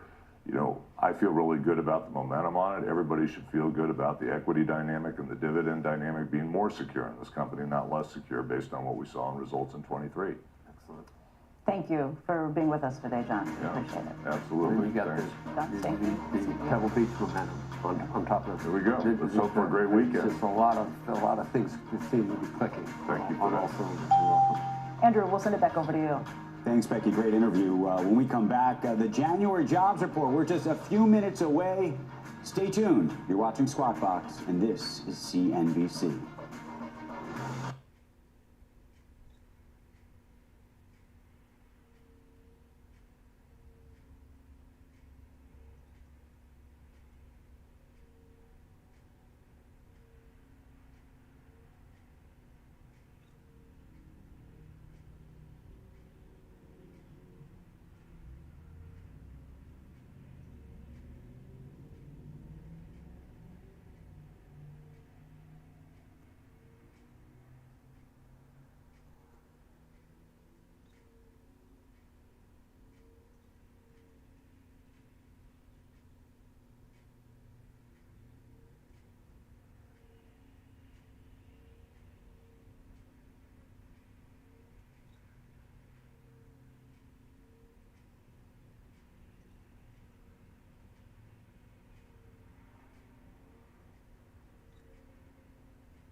TV.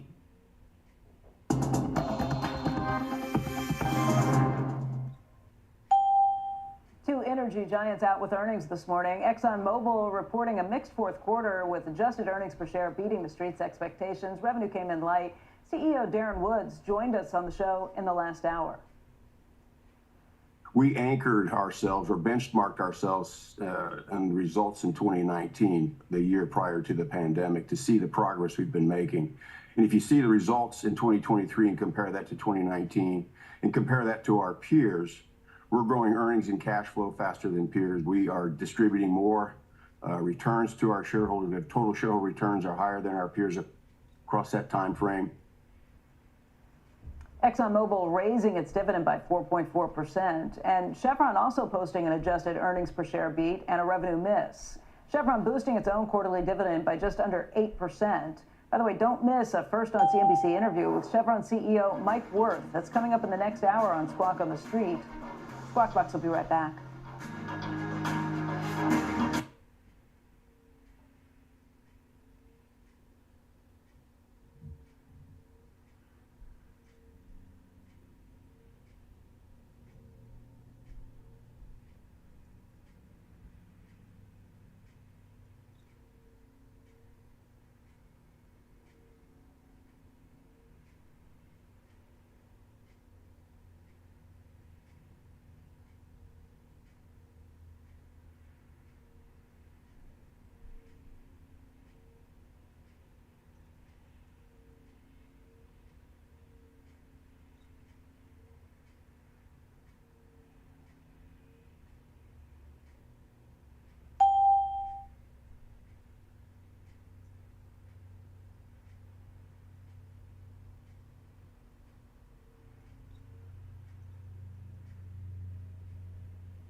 Eastern.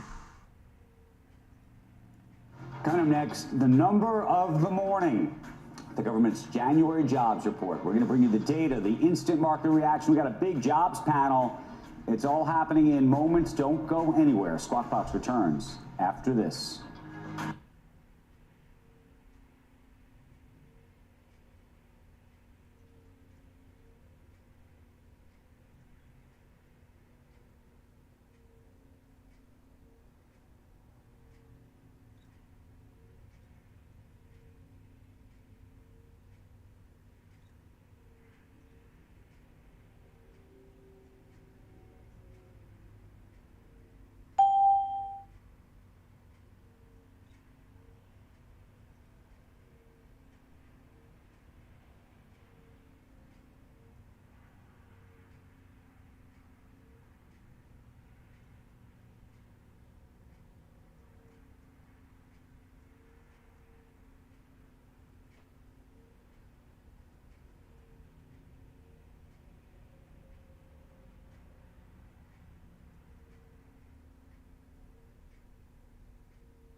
Welcome back to Squawk Box. We are approaching the government's January employment report. Economists expecting a gain of 185,000 jobs. That is the number to beat. Watch it. Ahead of the number, I want to welcome our jobs panel, Douglas Holtz-Aiken. He's American Action Forum president, former director of the Congressional Budget Office. Jason Furman is with us as well, Harvard Kennedy School professor and former chairman of the Council of Economic Advisors. Stephanie Link, Hightower Advisors, chief investment strategist and portfolio manager. And yes, our own Steve Leisman, as well as our own Rick Santelli. We've literally got 20 seconds before we get to the number. Normally we go around the horn and get your gambles ahead of it. I don't think we've got time to formally do that, so I'm going to send it over to our good friend Rick Santelli, who has got the number in just 2 seconds. Rick? A couple of seconds. The first jobs report, jobs of 24 is out, and it is whopper 353,000. 353,000. We have to go in the Wayback Machine. That is the biggest non-farm payroll gains since January of 23, when it was 472,000. And if we look at the unemployment rate, it is 3.7. It's remained at 3.7. And just for history's sake, the 3.4 low that we had was the lowest since 1953. That was in April of last year. If we look at the average hourly earnings, a huge jump, up 0.6%. Up 0.6%. It equals March of 22. To find a higher number, you have to go to January of 22. And also, for some context there, the amount of year over year is also popping 4.5%. We were expecting 4.1. The year over year average hourly earnings began as a data set in 2007, pre-COVID, all the way to when it started. The high was 3.6. It's 4.5. 4.5 is the highest level going back to February of 23. If we look at the average work week, 34.1, that is a drop. It's been at 34.3 or 34.4 going all the way back pretty much to beginning of last year. So that dropped 34.1. I don't even know if I have a record going back. That equals March of 2020. And 62.5 is the labor force participation rate. And if you recall, 62.5 was last month as well. It is going in the wrong direction. Finally, the underemployment, or U6, moved from 7.1 to 7.2. 7.2 is the highest level in that series since Dec of 21. Interest rates are popping, equities are dropping, and this is a report filled with strength surprises. And if you're thinking that average hourly earnings year over year or month over month is going to be something that Chairman Powell and the Federal Reserve Board studies, you're darn tootin', that's correct. Andrew, back to you. Rick, thank you for that. I want to get straight over to our panel for some instant reaction. I see Steve's looking down at those numbers. Just want to get his quick take on how you're reading this, Steve. This morning I told you there was a lot of talk out there about an upside surprise, most of it for seasonal adjustments. I can't tease out how much of this was seasonals at the moment, but the trouble is that you have surpassed what might be expected if this were all seasonals. And I would point, I hope Rick can back me up on this, because it looks like there was a massive revision to December from 216 to 333, as well as revising up November 182 to 173. I haven't had much of a chance to look at the detail. I did see that professional and business services were up strong. You had private education up 112,000, and leisure and hospitality just up 11. So a lot of that coming there. Government was 36,000. A lot of this was private sector. So I think a piece of this is going to be chalked up when we get a chance to do some work on these numbers. The seasonal adjustment issues. 126,000 2-month revision to the upside. And you're right. February, early February, January jobs report always has some surprises. But this one, especially because of the pandemic, Rick, and what's happened with that, The last January was all messed up, and so the season was messed up. We expected that. The trouble is, this is maybe almost 100,000 over the top forecast I saw that was already elevated because of the seasonals, plus the prior suggests we have some strength. And I'll just close it with this. Maybe Powell knew something on Wednesday when he said, you know what, March ain't on. Okay, Jason. Well, I don't know how much he knew, but 10-year note I can yields tell are down you, 26 basis points on the week before the number. Anyway, Jason, continue. I'm sorry. Take me inside 3 offices this morning. I want you to take me inside Jay Powell's office. I want you to take me inside the White House.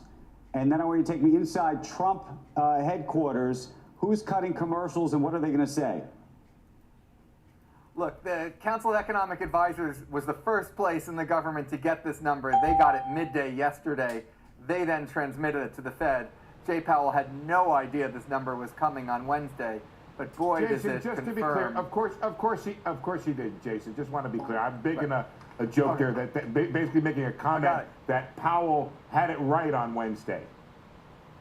Yeah, no, they're not sitting there thinking like, oh, we need to cut now. I mean, there's two halves to the decision to cut. One is, are you worried about economic weakness?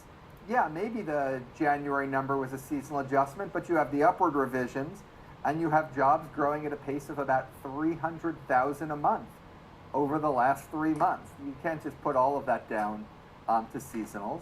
And then the one threat that remains to the economy on the inflation side is that the low inflation is maybe transitory, that we're not in steady state when it comes to the wage side, and you have that 0.6 up. Now, there's one weird thing in this data that I want to understand better. The one thing you didn't mention, Rick, that's on the soft side, is hours were down 0.6%. It's really unusual I did mention it. Oh, you did mention it. Sorry. I was listening carefully. I mentioned it. But that means that weekly earnings were actually down, not up. So people are getting paid more per hour. Per week, they're actually taking home less. If they got, for example, the hours wrong and people worked more hours than they said they worked, then you wouldn't actually have had this big gain in hourly wages. So I think that's one part of the data that productivity implications to as figure out well. if it is as hot as it looks. Doug, so I want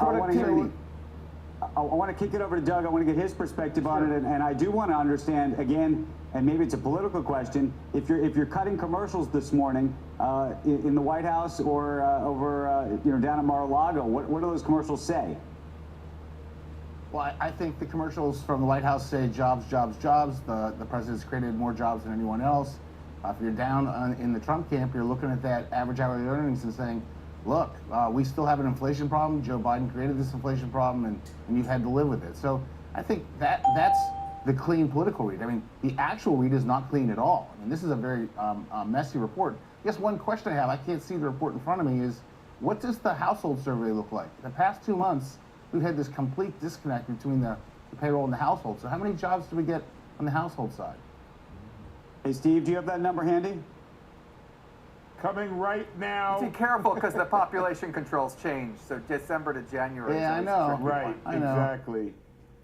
Household showed minus 31. That's what I got for household. Yeah. Minus Even 31. with population I controls. was just looking. Yeah, Go ahead. this makes me think we see another set of revisions that take away a lot of these January numbers as we go forward. I mean, that number just seems too big, Steve. I'm with you. I mean, it doesn't. Doug, doesn't add up. so it looks like the seasonals added back 3 million, which is exactly in line with the prior ones. I don't see this as a particularly large seasonal adjustment. Again, we got to do a little more work on this, but right. The household, by the way, is very volatile, so I don't really go there until I absolutely have to, Doug, and I know you think the same. I don't The household's not designed to look at changes in levels.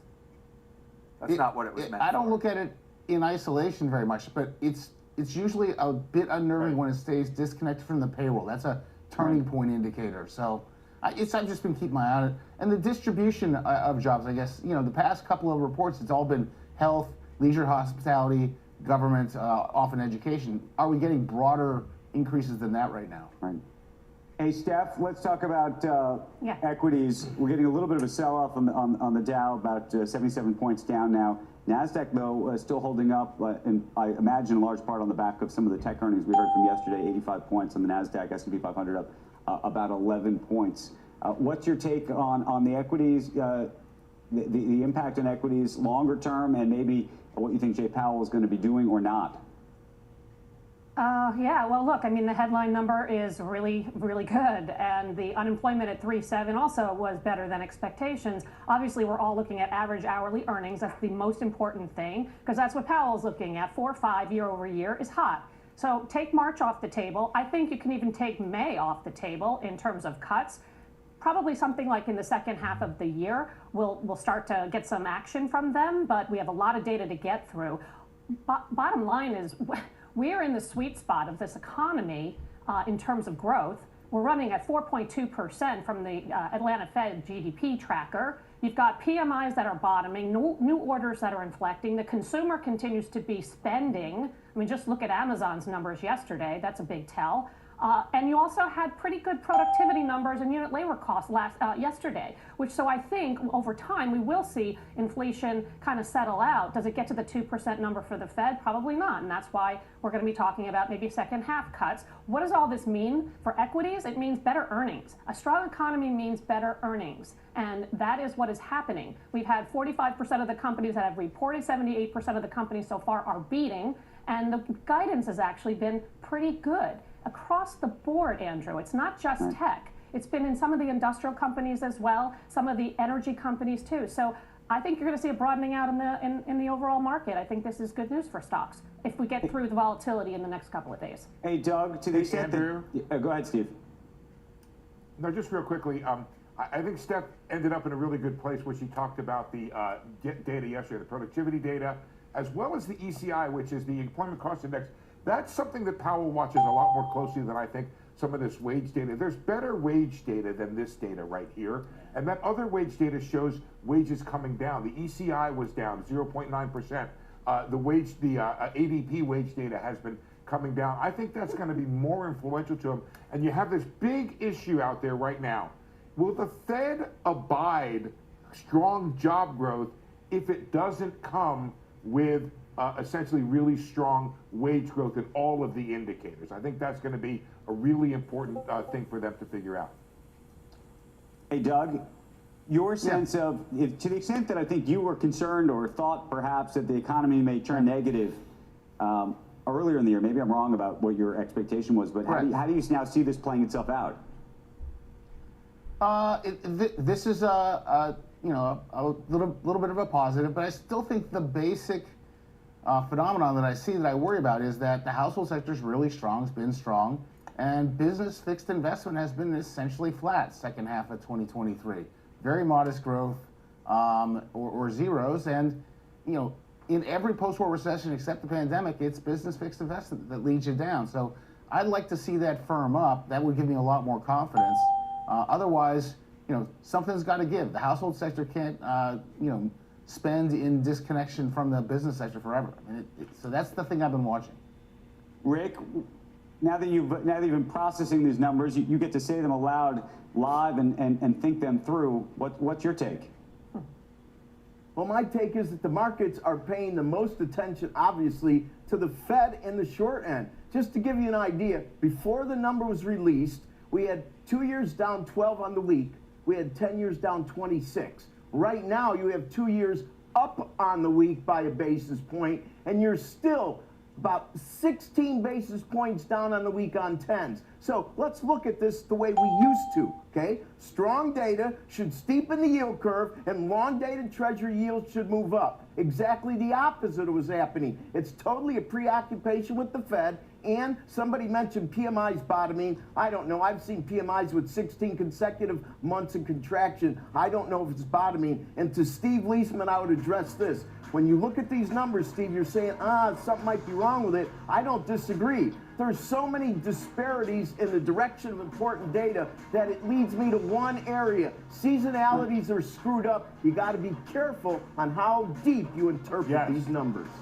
Okay. And just to follow on what Rick was saying, Andrew, the probability for the May cut has come down to, the March cut has come down to 20% from 35, and even some doubt coming in about a May cut down to 70% probability. So how many cuts for the year now is the expectation? Still 5 and change instead of 6 and change. So they're Real kind of quick, backing off one I'm of the going to get in cuts trouble this for year. asking. Jason, how many cuts do you think we're going to have this year?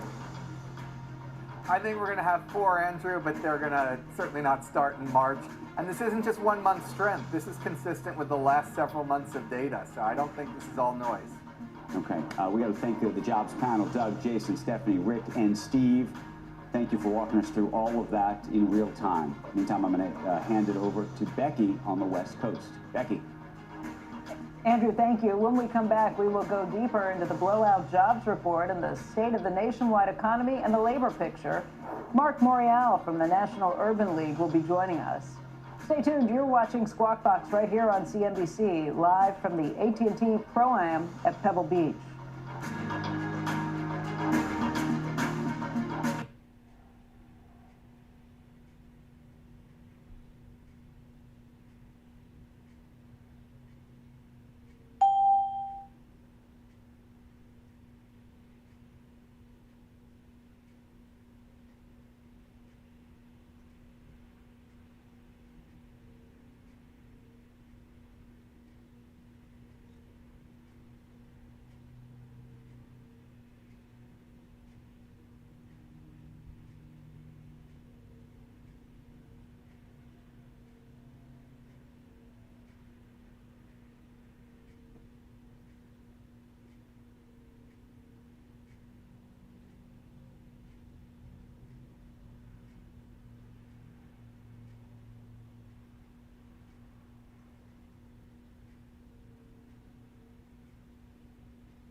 It's your Verizon.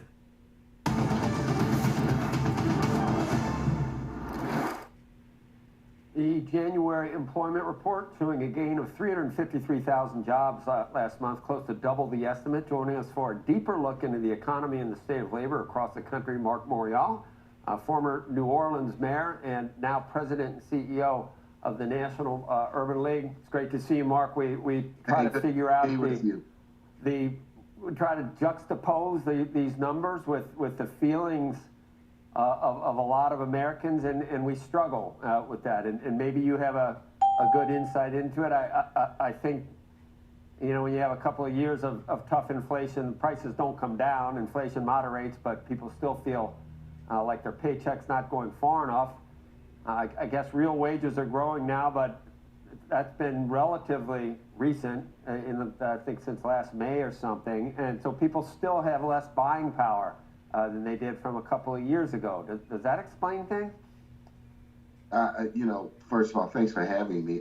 You know, what's striking about this report is how it beat every single expectation from every, if you will, economist in the country. No one predicted a jobs report like this. And what I would say, and I'll address your question, is the professional economists have, and many watchers have predicted pretty consistently for the last 3 years that we would have a hurricane, a tsunami, a tropical storm, or heavy rain when it comes to the economy. They didn't predict the sunshine of consistent job growth and now lessening inflation, increasing consumer confidence. I heard many of the business leaders who were on this morning express optimism about 2024. No one expected that. There is a hangover from COVID and the recession, and Americans are feeling that pain. But let's understand that one of the biggest challenges we face when it comes to Americans' ability to afford to live at the quality of life they want is housing costs. Mortgages are up, rents are up, it's expensive. It's expensive for young professionals. It's expensive for working families. It's expensive for single moms. It's expensive for mature couples to be able to have quality housing. And there's an issue Washington and the private sector should confront, and that is we need a housing strategy that produces more affordable units, that produces more housing in this country, because the 20-year trend is now impacting and affecting us. So against this powerful report, I mean, this, I saw every prediction of 175, 200 maybe was optimistic. Now we're at 350 and the consistency of it. So we should take it as a positive report, but we should understand what really is driving the pain for many Americans. And it is, I think, inflation when it comes to housing and the cost of a basic necessity of life. Yeah, that's certainly something that one of the pieces of the puzzle trying to understand this upcoming election, Mark, because you would think that the president's numbers among minorities and people benefiting from things would be at historic levels, and that's not the case. It's constantly pointed out that as it's former President Trump, that his numbers have actually been increasing where it doesn't follow with what you just described to me in terms of I always why. tell people it's dangerous to read too much in early polls. If you followed early polls, Obama would have been beat, Clinton would have been beat, George Bush 43 would have been beat. These early polls, I think people in politics, we all follow them, but what will count is where this election is come August and September, when people really kick in, when campaigning and advertising begins. But there's a long-term, sort of sense that we're on an economic roller coaster. We had the Great Recession of 7 and 8, then we had a recovery. Then we had COVID and the impact of that. So I think what many Americans, I know Americans in Black communities and brown communities, unlike every other American, want is stability, economic stability, not chaos, not confusion, to give them an opportunity to build their personal finances, build their balance sheets, build a secure future. So I just think people should step back and say, this is a good report. And look, when it comes to these reports, I mean, people tend, I looked at the Economist panel, I think people spin it depending on where they stand politically. And we should factor that in. But I like to call it as I see it. It's a good report. A good report. The election will be interesting because there are still, you can see some populism in the feeling that the common man or woman is sort of just been left behind, and sometimes that resonates with not, it doesn't resonate fit the political profile that you would think of. Right, Mark? Yeah, there are people that pine for the days of, yeah, go ahead. Yeah, we'll talk more about the election. We'd love to come on more and talk about the economy and the election. Let's do. Love to do it with you. You look like you're in a fun place today. Yes, we are, but it's all relative. There's big worries abound out here as well, Mark, when you got to go out there. But yes, it's great. Thank you. I appreciate it. Good. Enjoy. Thank you. All right, Okay. thanks. Andrew. Coming up, thanks, Joe. Nuveen Sarah Malick's going to join us, talk markets following this hour's big jobs number. Stay tuned. We're coming back with that analysis in just a moment.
After that stronger than expected jobs report, we have seen the futures move lower. Dow futures down now by close to 120 points. S&P futures still up by about 4 points. The NASDAQ indicated up by about 55.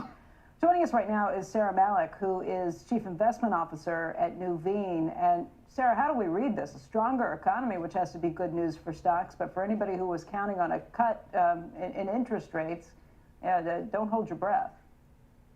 Hi, Becky. So these employment numbers throw a monkey wrench into the disinflation narrative for two reasons. One, average higher hourly earnings, which are up 0.6%, and also the work week numbers, which are down 0.6%. So what does that mean for investors? Well, first of all, the Fed, it pushes out rate cuts likely till the second half of the year. Our call has only been for 3 to 4 rate cuts this year because of elongated inflation. Looking at the markets, tech has been leading here. We're just passing through the biggest week for tech earnings. My question is, what is the catalyst to take us further? It's going to be challenging unless market returns can broaden out, which I think will be a headwind and difficult for markets to do. And finally, we saw how fragile the markets can be this week. Just go back a couple of days when the FOMC threw water on that first March rate cut. Markets declined, and also with the mini banking crisis with New York Community Bank, we saw markets swiftly react negatively to that. All of that, I think, makes it tough for the market to find reasons to rally from here, especially given today's number.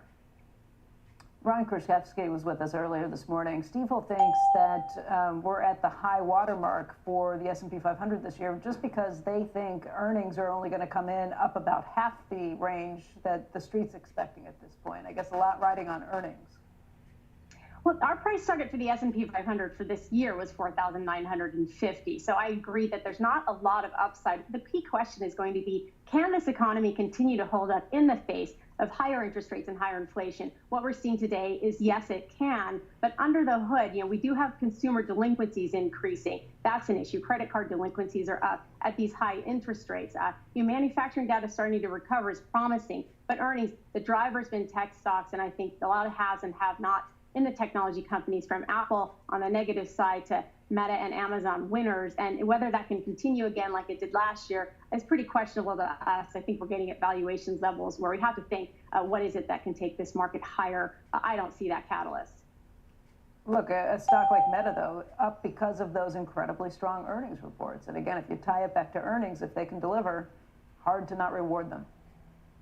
I agree. And these tech companies did a great job normalizing post-COVID. They invested heavily in their workforces. They are cutting back to meet more of a normal environment. Amazon, a winner because it invested heavily in logistics, which is manufacturing, which we're bringing closer to home. So Meta, Amazon winners. But you're also seeing Apple, which is having a challenging time normalizing post-COVID, higher regulations in their app store, difficulties in China. Some of these mega caps also, are on the flip side. So we need to be more selective with technology stocks, and also just finally touching on that second half of this year with elections coming around the world, 77 elections this year, 60% of GDP going to the polls. If you look at years when the U.S. election as a leader, when the results are going to be close, markets tend to be more volatile to the downsides. I think that could be another headwind for the second half of this year. Sarah, thank you very much for joining us today, Sarah. Great to see you. Thanks for having me. And folks, that does it for us for the week. We're going to head back to New York City. Andrew, we will see you back there on Monday. We'll see all of you there on Monday. Have a great weekend, everyone. Right now, it's time for Squawk on the Street.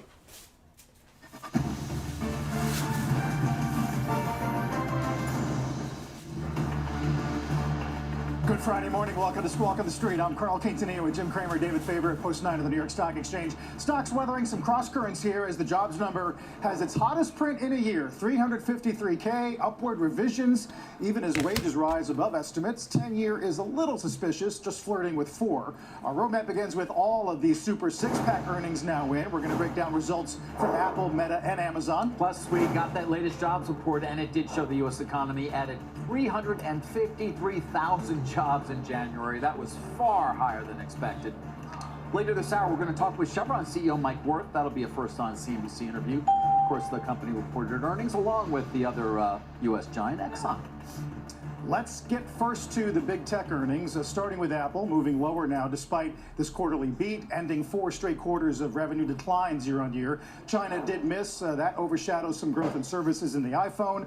And then Jim's been busy on this Vision Pro rollout Well, today. I wanted very much in my little chance, the window I had with Tim Cook this morning when they unveiled the Vision Pro, to talk to him what really mattered. And I said, look, all of this is really terrific, but how about that first hour in China in April 1? What's that going to do? I mean, like the juxtaposition, David, you have to understand.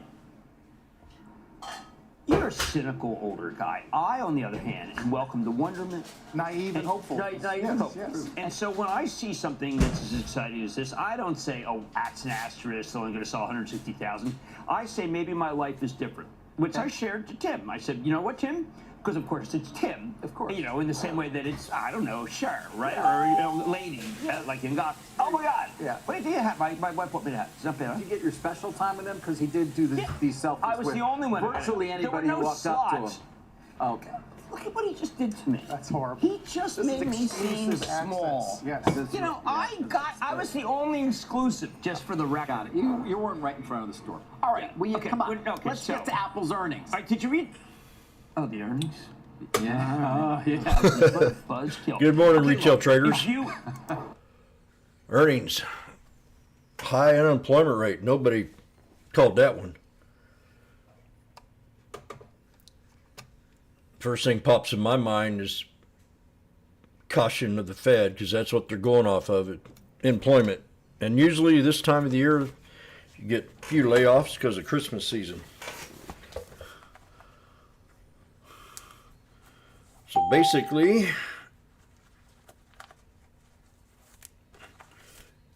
and we got the Magnificent Seven just trailing the gate out. Apple earnings were good, but I got screwed on that one.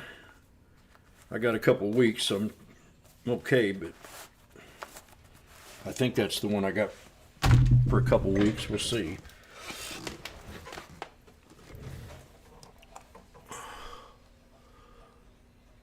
The Chinese may not have enough money to buy an Apple, or that they may not have enough money Oil's to buy down.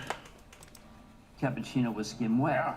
Cities. You know, you could look if we had Luxman Simon Couple here bucks. from Starbucks. He'd be talking about how there's a lot of guys sell much cheaper coffee, and we're being hurt by them. So it's everything from a cup of coffee to an Apple to cars. Yeah. Oh, cars. I mean, terrible. We have to, and of course, everybody who has an apartment, Coffee. their apartment goes down. They have a deflationary problem where you do believe. I haven't checked where I ordered from how much it's gone up. I've been buying it locally, and it's still expensive, but not that bad. Why buy now? Got to have coffee in my house. And it'll be less. And now that also comes with a demographic challenge. Versus I feel like getting some puts first thing this morning, but we've already pulled back. But I do think that if we sit here and we say that Apple has a China problem, we have to admit that Nike has a China problem. We have to admit that anyone who's I'm going to raise my support up here to the yin yang conference calls, it's always the same, which is like on SPX, see if we pull back there, but I don't know. where it was like, if it weren't for China, we would not have exactly. If it weren't for China, I mean, you're selling diapers into China. That's a bad business. They did have actual revenue. Well, I could have made a lot of money yesterday if I just would have held my puts a little longer and my calls a little longer. What kind of a multiple do you pay for this? And that is the tough thing, because on the one hand, you see what I saw today, and you just say, On the SPX. just own it, and this thing is going to work. Morning, YouTube. And you may have to go through a valley, like you did say in 2013. Great call there, MA. And then on the other hand, it says, okay, hedge funds, yeah. On the resistance. You can leave it. I hope you get back in time for if something happens. We know. Anybody new to the room? Hello, this is Washboardjim and us retail traders. How long can you ignore things? We got some pretty good traders in this room. When will China's GDP surpass U.S. GDP? Baseline, early 2040s, but we no longer see it as inevitable. Yes, Yeah, there you go. How's never? Never good for you? What do you mean, like when you want to see me for dinner on Thursday? That's that famous I cartoon. do think But it may be never. It may be never. I think this country, you know this better than anybody, but I mean, this is a country that made a big bet on real estate. And I remember, I'm old enough to remember what happened in our country. We made a big bet on real estate in the 80s. And It almost brought the banking system down. Now we just have New York Community Bank. Right. It'll be peace. I remember I used to bank in Security City. For me. It did. I was reporting on banking back then. Let's get back It'll to be Tim Cook. Did he peace happen to mention to you at all what in the plans the are on fire AI? And I mentioned that because, of course, it did come up on the call. for They sort of reported to me. later in the year. They've done very little, at least publicly, that we're aware of when it comes to sort of meeting some of the challenges that are out there from competitors. But there is also a bullish case, guys, that says, you know what? Over time, you're going to need to have compute power move to a certain extent to the phone, to the edge. Thank you.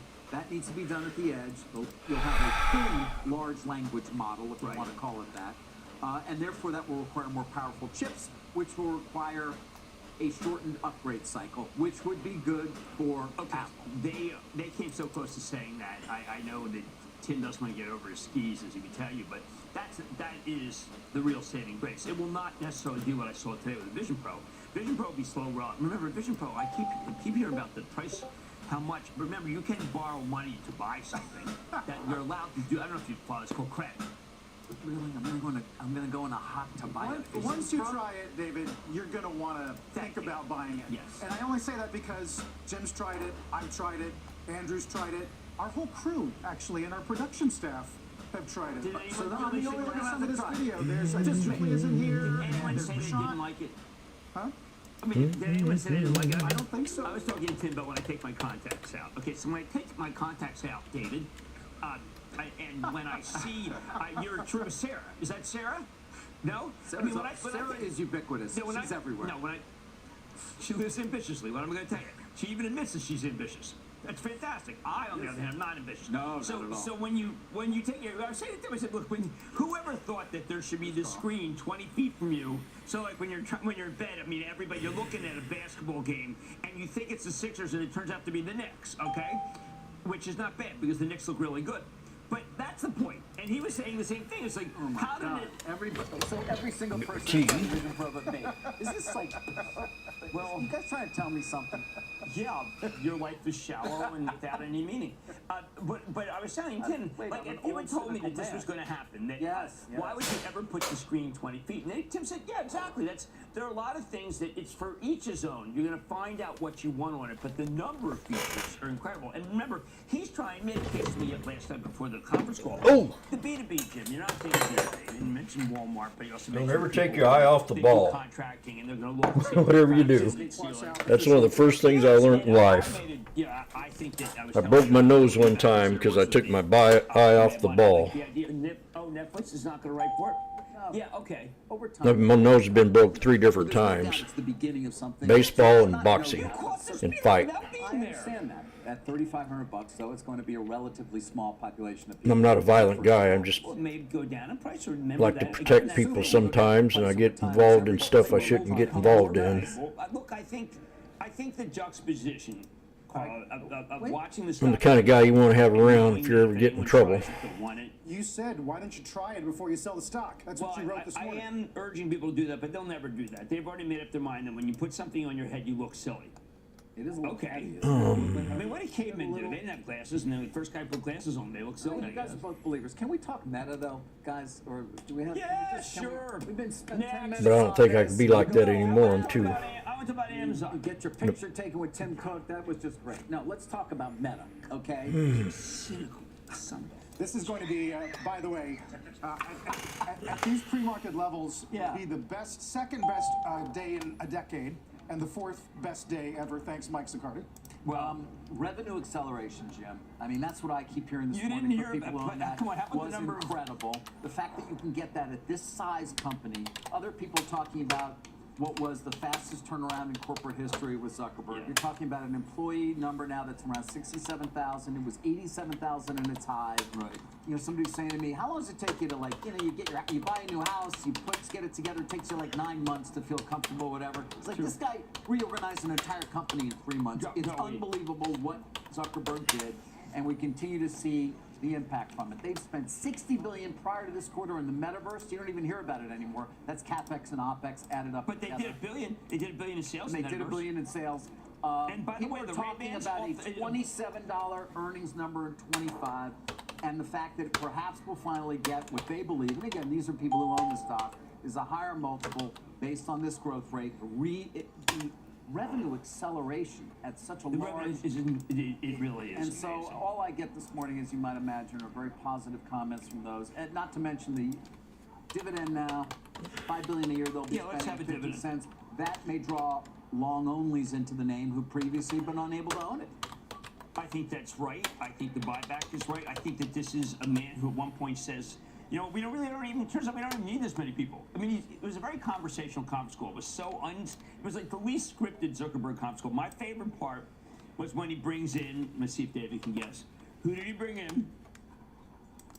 I don't know. NVIDIA. Oh, yeah. When he talked about the equivalent of 350,000 H100 cards, which is their latest and greatest. And I was thinking, David, is that a blocking action? Let's just, you know, I remember when Jensen, one of the CEO, was saying, listen, I have a great relationship with Mark. And I was like, are you kidding me? Well, that's a dynamite relationship. Some of the doubters, Jim, even at this pre-open, are saying no more family MAUs. What does that tell you? Oh, God, are they really playing that game? How about the fact that because it's just a dominant company? I mean, by the way, WhatsApp for the first time, we're starting to hear about WhatsApp kind of taking over this country. I thought that was a secure business. And David, I've really come around to thinking that we operate better as a leaner company. Isn't that great? Yeah, that's Zuckerberg from the call, and that got a lot of people's attention. Head count down 22. Yeah. just They're basically down to where they were in 2021. They can fire everybody except for him, and they can make the numbers. By the way, Reels is going to crush TikTok. You heard this from me first. It's one of the reasons why he bought all these. You know that he bought all this power because he doesn't even know what to do with it yet. He just knows he's going to have to need it. And that gets back to your point, why you've been bullish, obviously, in NVIDIA for so long and AMD. I mean, AI capex at all these companies. Yeah, it's we'll go through all of them, but at Amazon as well, and here at Meta is increasing dramatically. Well, and that's got to be good, one would expect, for NVIDIA and AMD. Yeah, definitely. I saw there was a price target raised to 800. Now, look, we had Supermicro the other day, and they happened to report on a bad day. They had an unbelievable quarter. And then Microchip. Yeah, I mean, look, if you hit up SMCI, I think that's kind of that's a good vision of what could happen here with NVIDIA because they're a partner. But NVIDIA, I just want to say that the reason why AI really does work is speed, okay? Now, Tim is talking, David asked me about Tim in generative AI. That's what Tim's talking about, generative AI. And he's suffusing all these different things, but as he told me, he goes, I don't just sit there, though, and I'm kind of paraphrasing, and just say, I've got generative AI, which one of the things that, of course, has bothered us all is that everybody claims they have generative AI, but they put it in without telling you, hey, did you see what the upgrade was? It had a lot of generative AI. They don't do that. They just aren't like that. They do not beat their chest. No.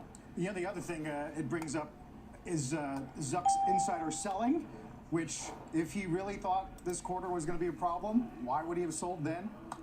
Right? Does it negate that as a tell? I have a view on that. I don't think he knew how big the Ray-Bans were going to be. You don't think he knew how big what was the Ray-Bans? The first of the Meta Oh, products. really? Yeah, I don't think he did. I think they're backordered. I think it's going to be very hard to get them. You ought to try them. Because, you know, you're walking around. Apparently, I'm not allowed to try anything. Well, you walk around, you download direct to your Instagram page, you listen to what you want to listen to. It's a life changer. All right, but it's advertising that drives this company entirely at this point. It's 97% of revenues. At one point, I tried to say that. And by the way, it keeps going higher. Right. I mean, that's exactly And AI is positively impacting the ROI for advertisers right now as well. Using different mixing metaphors, getting rid of David. Yeah, it's an advertising-driven company. You're absolutely right. Yes, Don't ever for 1 minute think that it's something. I would. Finally, Jim, Amazon, everybody's talking about the North American operating margin, 6.1, beats by 2 full points. Jim, somebody called it a game changer for core retail profitability. Well, I think it's the first good quarter that you're going to see. Now, Brian Olsavsky's the CFO. I mean, like Jassie's amazing, but Brian was talking about how much they've cut out of a shipment of a unit. They cut out this quarter 45 cents per package, basically. Or have a buy or buy equal rating. I mean, that is pretty. Buy it, even though it lagged the last couple of years, because Amazon's been still off the highs. Big year off the lows, but we're still off the highs, so we're going to get a little closer there this morning. How about Apple? Been kind of a rough 2024 for this stock. So I have to say that we all had our picks of what would be like the laggard. I picked Apple. So far, at least pre-market. At least pre-market, I'm right. I'll have to see where things open. But story of weakness today is sales in China. They were down 13%. That did fall about $3 billion below what the street had been expecting. Not promising either that their CFO said they are not happy with the decline, and they know that China is the most competitive market in the world, which was sort of their justification. But the CFO also warned that their sales growth may not last. The current quarter will have relatively tough comparisons from the year ago period when pent-up demand saw iPhones add around $5 billion in sales. But when you break down their revenue aspects, I mean, things were objectively pretty strong. Actually, iPhone sales came in better than the street had been expecting. Services continues to outpace its other divisions, rising about 11% from a year ago. Slightly shy of forecast. iPad revenue declined 25%, but it doesn't help they didn't release a new model. So at least there's some sort of justification there. But I do think these struggles in China overshadowed the fact that revenue did gain about 2%. So obviously then sort of ending that streak, they were pacing for their 5th straight quarter of revenue declines. That's not going to be the case because this did exceed forecast. And profit rose 16%. So that's good. I mean, I saw the headline this morning, Amazon beat, Meta beat, and Apple misses. That is so not indicative of this whole story. Yeah, I don't think technically we can describe it as a miss. No, I would say it was a beat objectively as far as like overall, but I just think there's nothing really like that exciting about it. You know, Meta's got a dividend, Amazon's like cranking back, just ruling the online consumer. Apple's just kind of Apple, which is okay. There's nothing wrong with that, but not a lot of growth still. Even though they did grow this quarter, you know, single digits and barely squeaking by after 4 quarters of declines. I think investors just find more appealing things in the Mag 7. Thank you, Jenny Horn. Nice look at the numbers. All right, when we come back, let's talk some more bonds, and let's get this macro conversation started after a huge employment print this morning. We'll be right back here on the Schwab Network.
investors that there's still a credit cycle that's taking place here, and certainly as it relates to commercial real estate. I think Chair Powell certainly looks very prescient with kind of shutting the door, so to speak, on a March rate cut. Given the overall strength of Do this get my morning's little data. snack going and be ready to trade. After this jobs report, we're going to get still a couple inflation. Go over some stocks. What We got 8 would minutes. we need to see from those two CPI to The put jobs March report. back on the table? Stunned a lot of people. Well, I think you need to see some pretty significant improvement on the. I got SMCI first support at of 584.96. We're in a flat line type of situation on the good side. I think the Fed is aware of the fact that some of what's going on in the Middle East as far as transportation and logistics issues could somewhat prove to create some pricing challenges that are still in the pipeline. But it really is going to come down to the services side. You need to see some massive moves lower that would really give the Fed confidence that there's been durable progress, as they said, using their words, durable progress towards that 2% target. And we don't think that's very likely here, at least over the course of the next couple months or so. And as a result, never really expected that March rate cut was fully into play. Good ears on the core services, as Powell specifically talked about the services part of inflation. It's kind of the next big hurdle. So then if inflation is unlikely to give us the prints that the bond, the Uber bears need to get an immediate pivot, the other option is some kind of credit stress. So let's go back to the regional bank subject for a second. What do you see when you look outside that isolated pocket in the credit space? Well, for the most part, I think a lot of this is already known. That the commercial real estate markets are going through a transition, and it's been a long transition. Certainly, that was kicked off with COVID, and now as that market is grappling with kind of higher interest rates and the impact that has on prices overall, and it's certainly been much more kind of acute within the commercial real estate space just because of the post-COVID kind of reallocation of workspace, so to speak. So, to us, I think that this was more of a reminder to investors that we're not out of the woods yet, and there's still that weight of tighter monetary policy that we've been going through over the last couple of years that still needs to fully make its way through the economy. So, investors just need to remain vigilant. Certainly, kind of be very, very cognizant of the credit risks that they're taking, and I think most importantly, making sure that you're being compensated appropriately for those risks that you're taking, even after you've evaluated all those fundamental risks, whether it's related to financial segment risks or even other parts of the credit markets. So in terms of action for investors, it seems like cash is somewhat of a trap right now. I mean, you still have pretty decent yields you can capture without taking on a ton of risk. If the Fed is still in a question of when and not if, I guess that kind of limits your downside to some extent. Yeah, a lot of investors are moving in the cash market. We see that just in the burning money market balances that are out there, and I think it's been understandable. Generally, just from the concept of you don't want to fight the Fed, so to speak. So when the You don't want to fight the Fed? I will. That's likely going to lead to higher yields and problems in the economy. So cash is a very understandable kind of haven, and for investors, also there's a novelty element to. I won last year. 4, 5, 6% in cash and cash type of investments. I think the important thing is to recognize that now that we're in an environment where we're likely going to start to see the Fed normalizing policy or moving interest rates lower, and for many investors that's been the signal that they've been waiting for, which is the signal from the Fed that the tightening cycle is over. That we think it's prudent to start looking to step out of that cash market and move a little bit more into duration. Now that doesn't necessarily mean you need to move fully out to the end of the yield curve or anything like that, but at the same time, we do think that you're likely in an environment here where yield levels may have peaked, and certainly the signal from the Fed is saying that they're looking to transition yields lower. So as a result, we think the reinvestment risk consideration. Well, a lot of volume this morning on the SQQ and the TQQ. Investors and need to start thinking about maybe ways to move further out duration into the fixed income markets. You also look at agency and securitized debt as well as another option. How does that compare, and are there any trade-offs in liquidity if you move outside of treasuries, or if you move outside traditional credit? Certainly, to a certain extent, you will give up some liquidity. I think treasuries and then agency mortgage-backed securities, the liquidity is somewhat comparable within those markets. But you're right. Below 489 on the SPY. The securitized marketplace, asset-backed Is that what you're securities, saying? residential mortgage-backed securities, things like that. You do give up liquidity, and I think 487.35. bring up in a sense, because when we look at some of the other credit markets out there, namely corporate bonds, investment grade corporate bonds, high yield corporate bonds, where spread levels are very narrow on a historical basis right now. So investors aren't really being compensated as much as they are on average for credit risk, downgrade risk, and even that liquidity risk. We actually see a little bit of a difference when we look into the securitized markets now, where maybe those liquidity spreads are a bit more reflective of some of the tighter liquidity conditions in the marketplace that exist today. So yes, you still need to be able to understand how to evaluate those securities and the embedded risk in those securities. But when we look at the compensation that you receive as an investor for I got 421 for the QQQ. Premia, it looks more attractive to us right now relative to some of the other credit alternatives. All right. Jonathan, You got a Head and Shoulders here, 192.75 for the IWM. Thanks again, Albert. Have a good one. Very helpful for us. Thinking about bonds and the trade-off. Talk about bonds.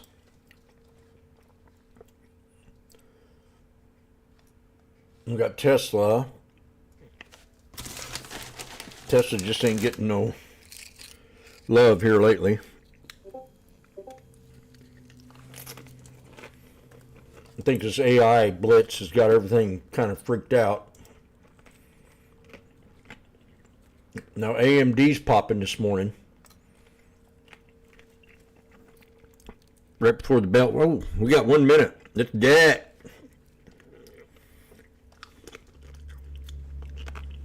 In a row.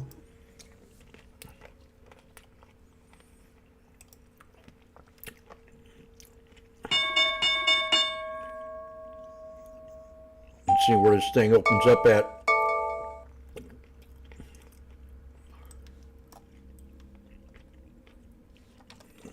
I'm sure I got my platforms up. What the hell? Jim. You dummy.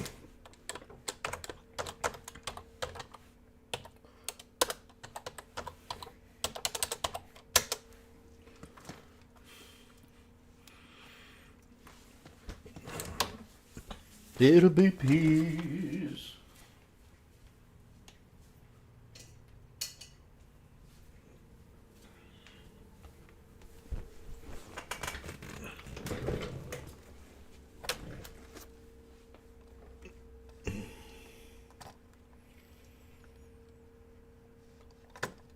Where's my thing? Here it is.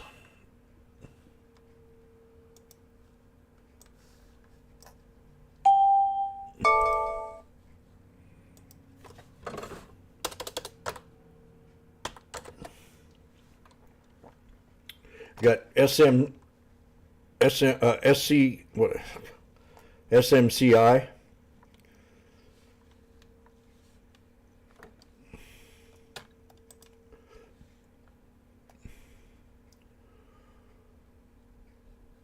It's far out of the money. 48.90 put. Let me see what the straddle is.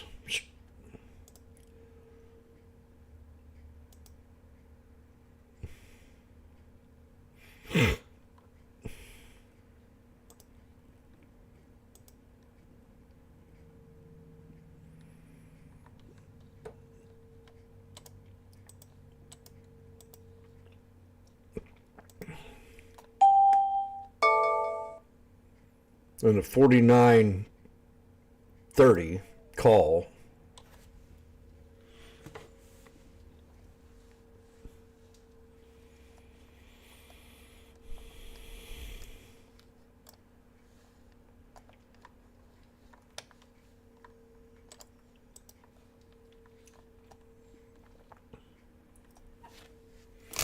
As we come to support, we got the 9 right here. Okay, this got to hold right now for it to stay bullish. Right now, on 1 minute, the 9 EMA. 49.0430 is what I got.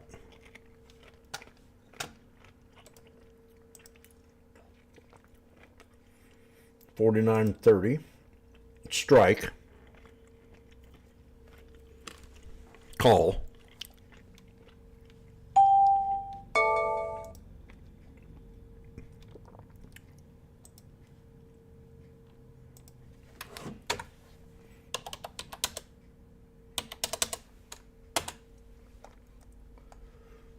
Scalping this real fast.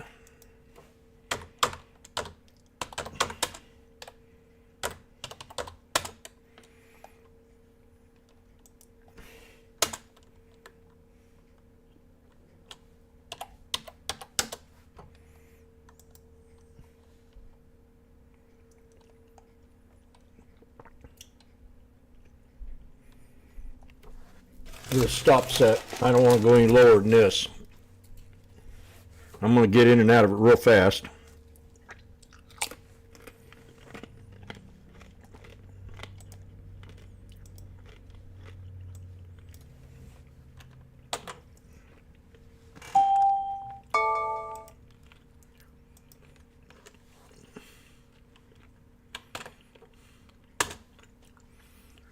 Give me a little more.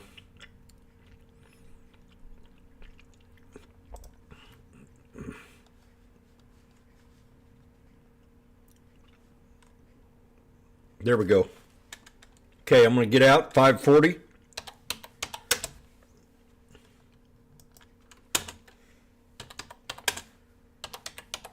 I've got the beach trade out of the way. Now look at put.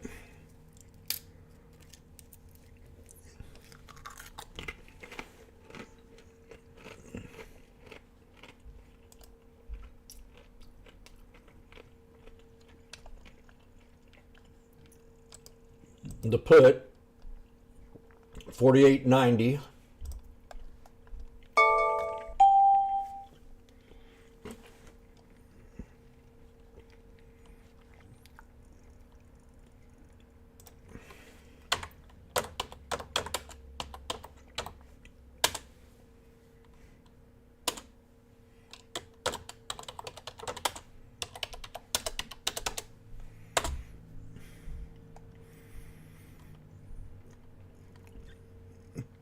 I'll tell you when I'm going to get in here.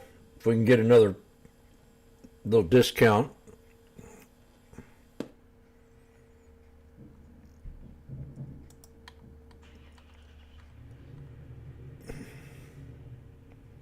If I get 480, there's 490. Okay. 480 be sweet. On the 48.90, put.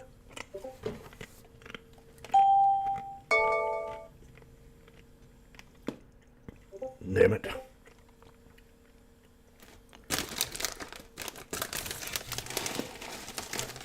Well, there's $60 if I got it at 5.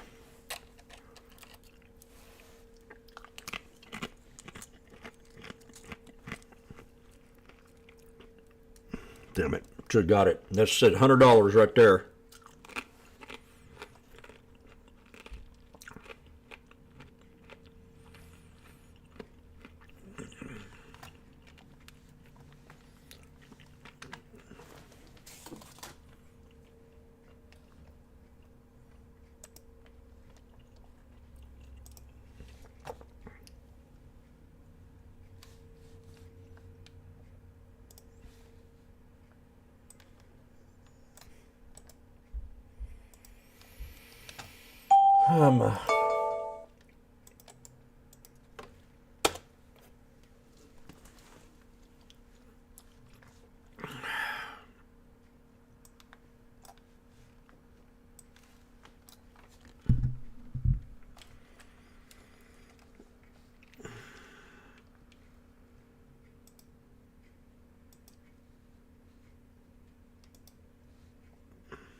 We have that Apple thing going on today.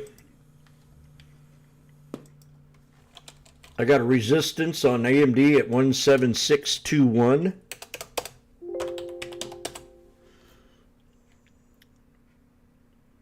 Apple beast. Man, I should have sold that yesterday.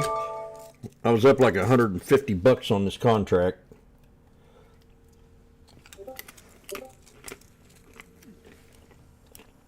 And I said, no, I'm going to hold it.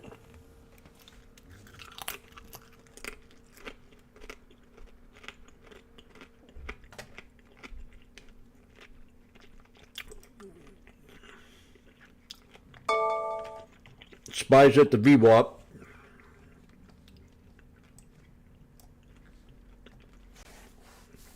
Looks to where we've already had today's breakdown on it.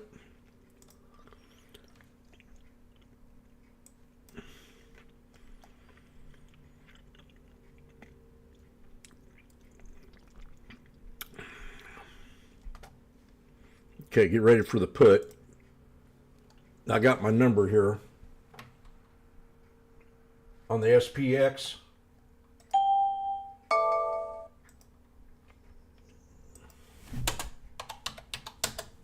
$460, the $48.90 put. And we're at $430. God darn it.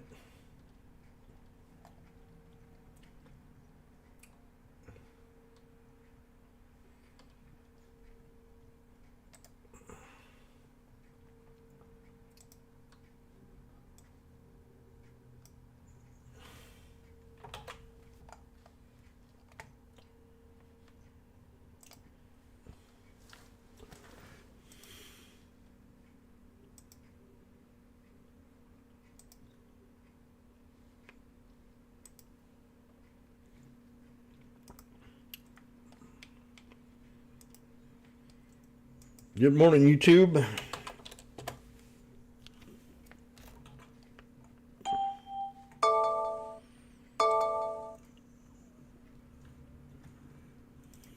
Damn.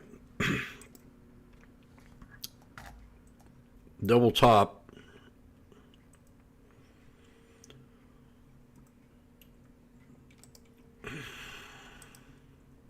Good morning, YouTube.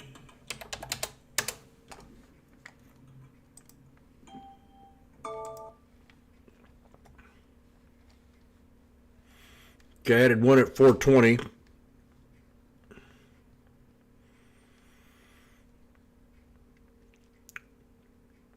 Let's get a good knife here.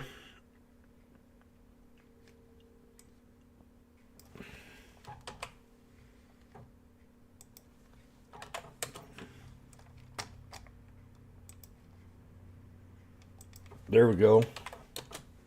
Now we're at 520. So, I mean, this is a time where you think about, I'm going to see if we can bring it back down to this support with a higher low.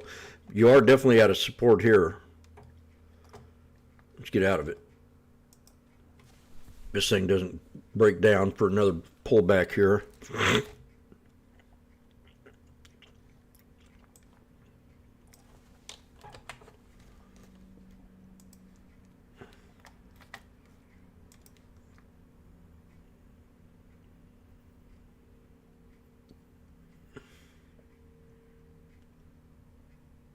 Mr. Amazon Phil.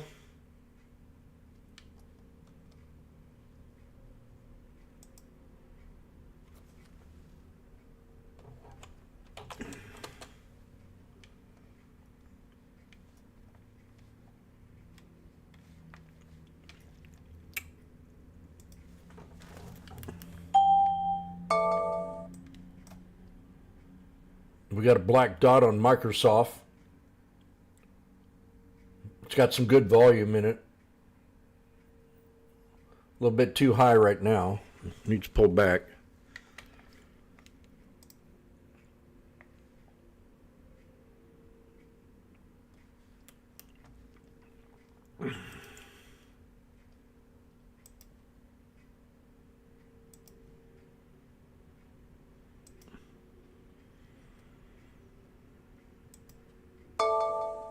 God darn it.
We nailed Amazon yesterday.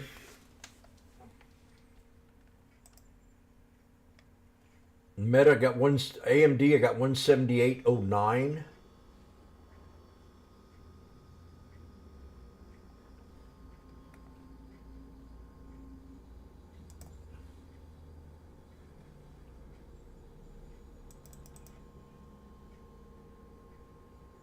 We're going to take this to 5,000. The SPX.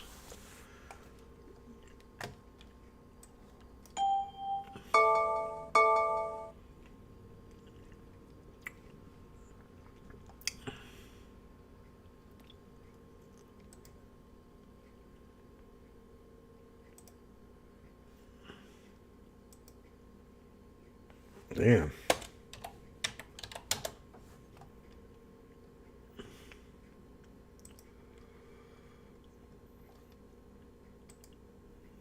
Damn.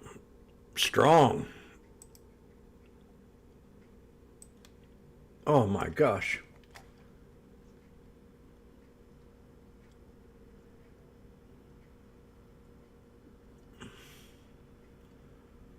The 4930s went to 772. They're pumping this market up. Somebody's buying at the ask and up bidding it.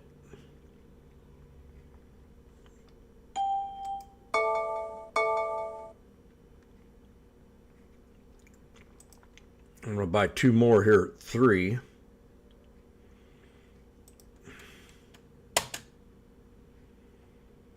That'll bring my price down pretty good.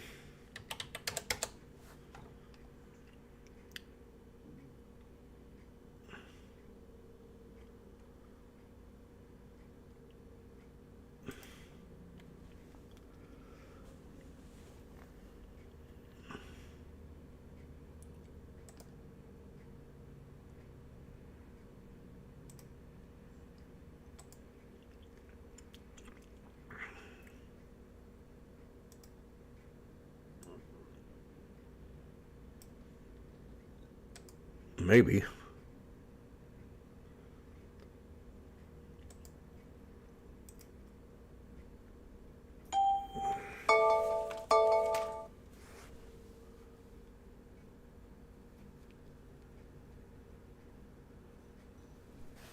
Yeah, the M&Ms are a trip here this morning.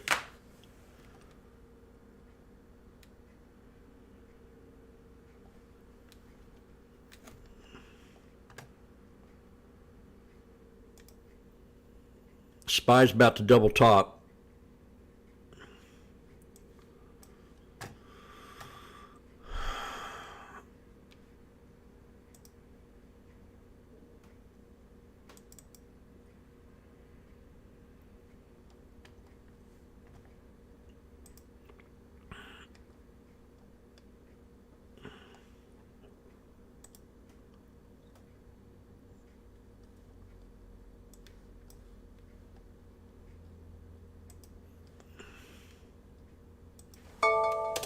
you to get a couple more. Seems like it might be a good idea.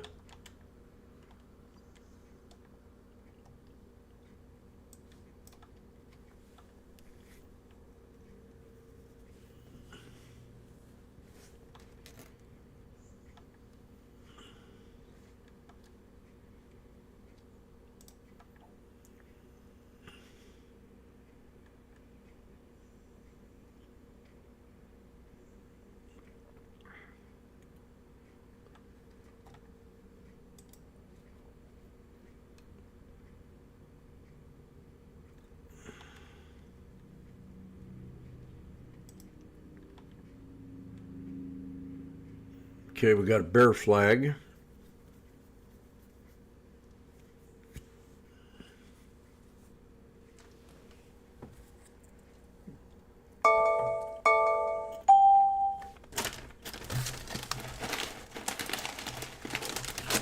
And one more chip.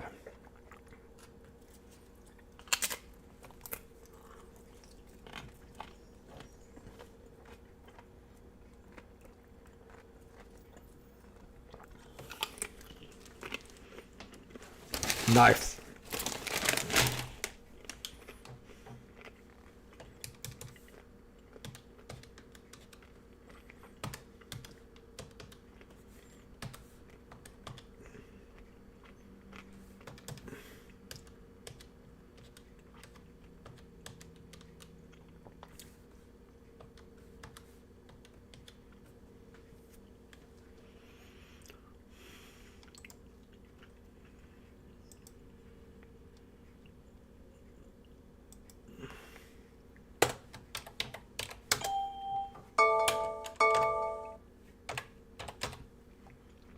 I'm about even.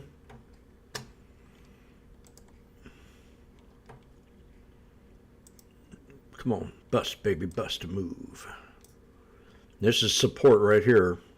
So I don't know, I might get out. If I can get another knife, that'd be great. We're definitely at support.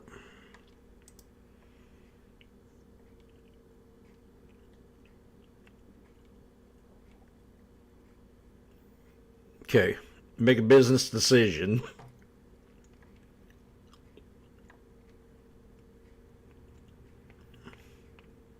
If it wants to stay bullish, we got to bounce here.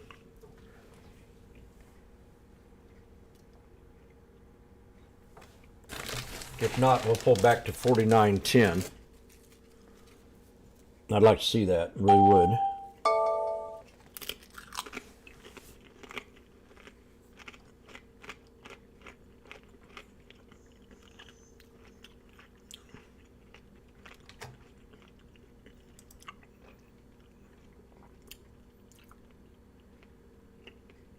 Oh, what's the problem with Apple?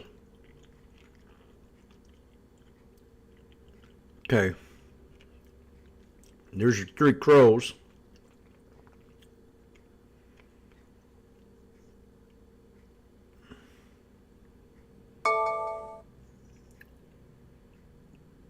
Nope.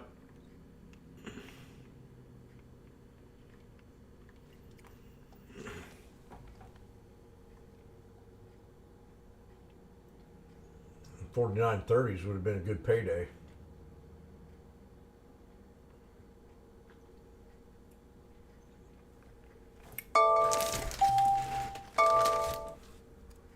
You just have to look at the jobs report and say, "Good job, America."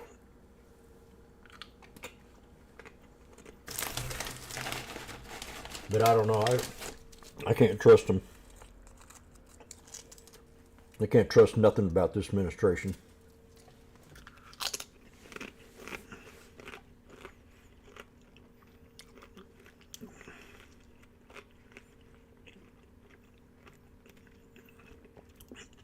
We're still consolidating on this here support line. If we breach it any at all, we definitely will pull back to the 49.10.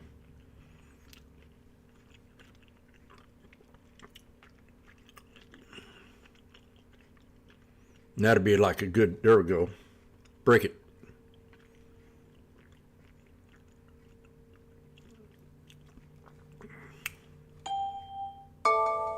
I'm going to go ahead and get out here. If you don't do something within a second.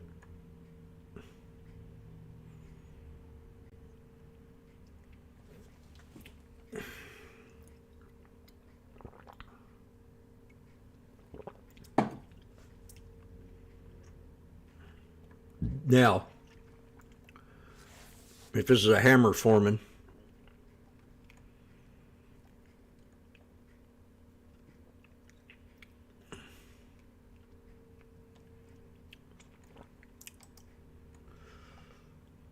come on, give me 4. There we got 4.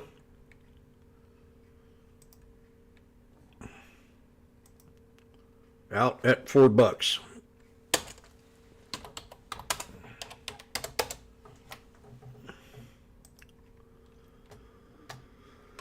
There we go.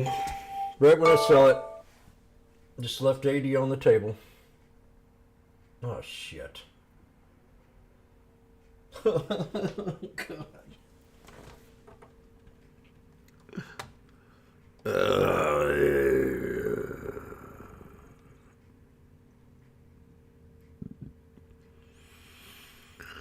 Okay.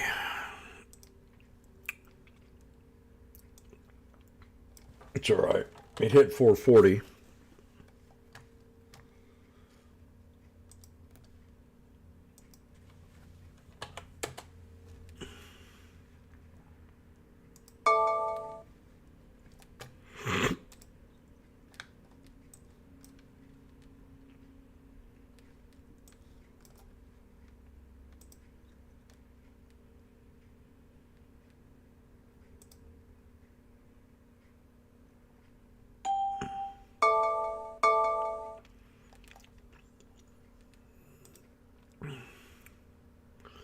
AMD hit 178.09. It hit 178.51.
So far, the chart looks pretty bullish. We had 3 white soldiers come in right when we got out.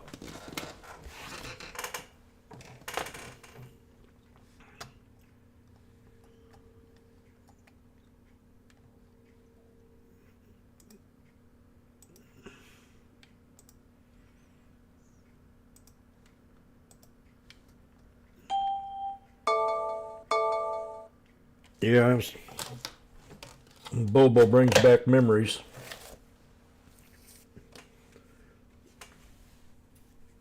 My best friend's kid wasn't even old enough to talk yet, and I went up to him. I said, "Bobo, I'm Bobo." And he looked at me and said, "Bobo?" The first words out of his mouth.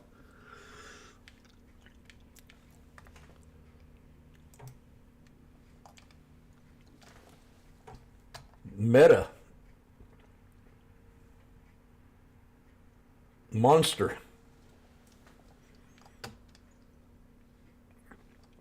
So if we were to get puts, it would be now. We got to check this candle again.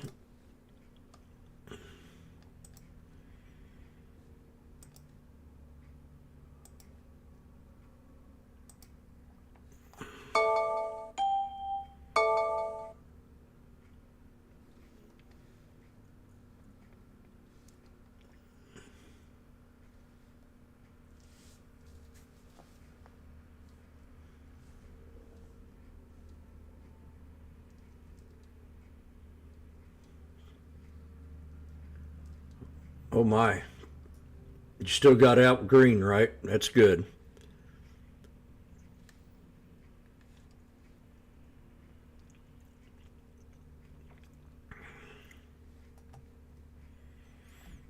So we had an inverted hammer.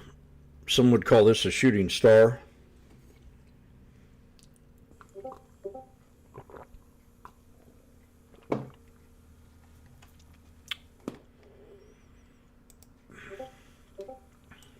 Oh, that tea sucks. Ugh. I ain't drinking that no more. I'll get something else.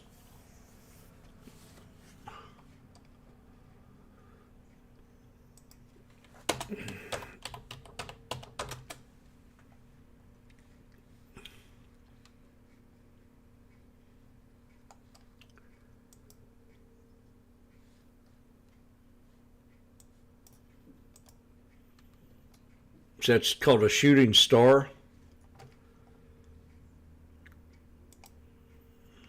That right there. These are called inverted hammers. Now to stay bullish, we got to hold this trend line. If not, we could probably see a double bottom, higher low. We're going to use this as a pivot point. So I'm going to get ready to take my puts again.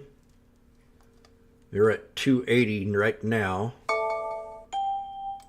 I'm going to move them up. I don't want to get far out of the money to where it's going to cost me a lot. 4,900.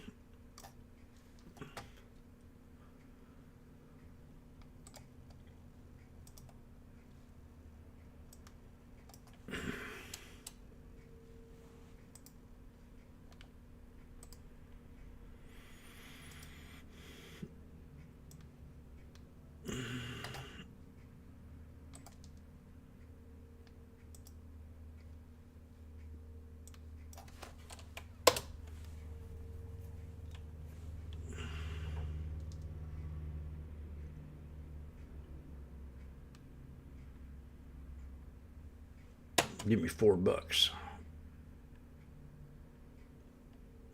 Okay.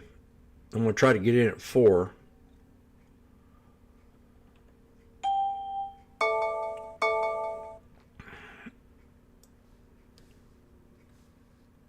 There we go.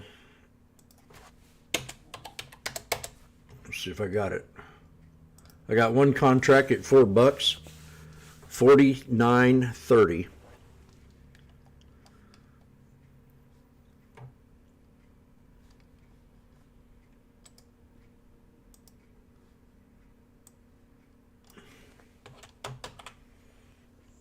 Oh, that's call. I meant put.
And we're going to look at some charts on Caterpillar, On, and Estee Lauder all next week as we now look forward to the next Cat next week. As the host of Next Year Oh, that's a hammer there. I don't like that. Alex Coffey. All right, let's just start with the basics and let's include the sentiment number in here to our economic discussion. Bonds and the dollar have been kind of stable basically for about 30 minutes. Yeah, and I think what's really fun, we didn't even talk about this before, but I'm glad you asked. This whole week, we had all these earnings, we had jobs data, we had Fed, we're basically exactly where we were to start the week, kind of across the board in the indices. Some slightly higher, Russell a little bit lower. I think that's incredible given all the deluge of data and all the stuff that we have to digest that kind of end up being a wash. Certainly stock by stock, that's a different story. But all in all, it's mostly a whole lot of nothing, believe it or not, even though it feels like so much has changed. Tying this into sentiment, what has sentiment been doing over the last few months? This, of course, a final look at the flash preliminary reading from earlier on a couple weeks ago. It's steadily been increasing. Inflation expectations have been steadily decreasing. It's more of the same. It hardened slightly to the upside here from the former level of just below 79. It is now 79 even. Okay. This is a pretty impressive area to be. I mean, this has been consistently lagging what the other data has suggested. This is why you have so many people so stubbornly pessimistic about the economy, is because all the survey data from PMIs to consumer statements have been negative, and it's slowly turning here as consumer sentiment has improved a little bit. Really no change in the expectations for inflation, 2.9 for both the 1 year and the longer term. This is basically where it was prior on the preliminary reading. So again, these finals, the last look at these, I don't put as much credence into because we've seen a lot of the survey already. This is just sort of, I have 4916.08 as support preliminary look, but there's nothing shocking here. for the And really, SPX. we don't see much difference here in the market. We did get factory orders as well, Oliver, and that again also in line. So 49.14 is a solid support. Data, but for a market that I think is surprised out, I think that's welcomed. Okay. There's 510. Fill of surprises this week. Now, if you're up this kind of money on a contract, you ready? These are going to be Come on, stealing the what you thunder move, you from beast? jobs. There we go. Bonds down 90 bips. Dollar 540. 78. We're pushing a Out. little bit more there, kind of towards those We got one left. streams of the session. But the spread between the Russell and the NASDAQ basically says it all, right? I mean, small caps, sensitive to rates, got a bunch Bam, of right there. in there that have a ton of debt, that don't make money. Every month matters to them in terms of whether out. the Fed's going to pivot. Tech's trying to do its own thing, which makes sense. This feels like a bit of a test here for this market as we kind of weigh these forces. Yeah, and I don't think it's Nailed it. just the Russell. It's just we're seeing it in the Russell because they don't have any help from those big tech companies. IWM. But I think I heard, and don't quote me on this exact figure, but I think I heard the equal weight S&P 500's forward PE is like 16. That's not that big. That's okay. There's still room for valuation expansion elsewhere. But then you talk about the overall S&P, and we're talking that low 20s now. It's all the big mega cap, Magnificent Seven names expanding. But in a lot of these cases, they're delivering the goods. I don't think they all have. I think Apple's been largely kind of lackluster. You look at AMD. I don't think AMD lived up to the benchmark that they needed to. Alphabet certainly disappointed, but still big numbers.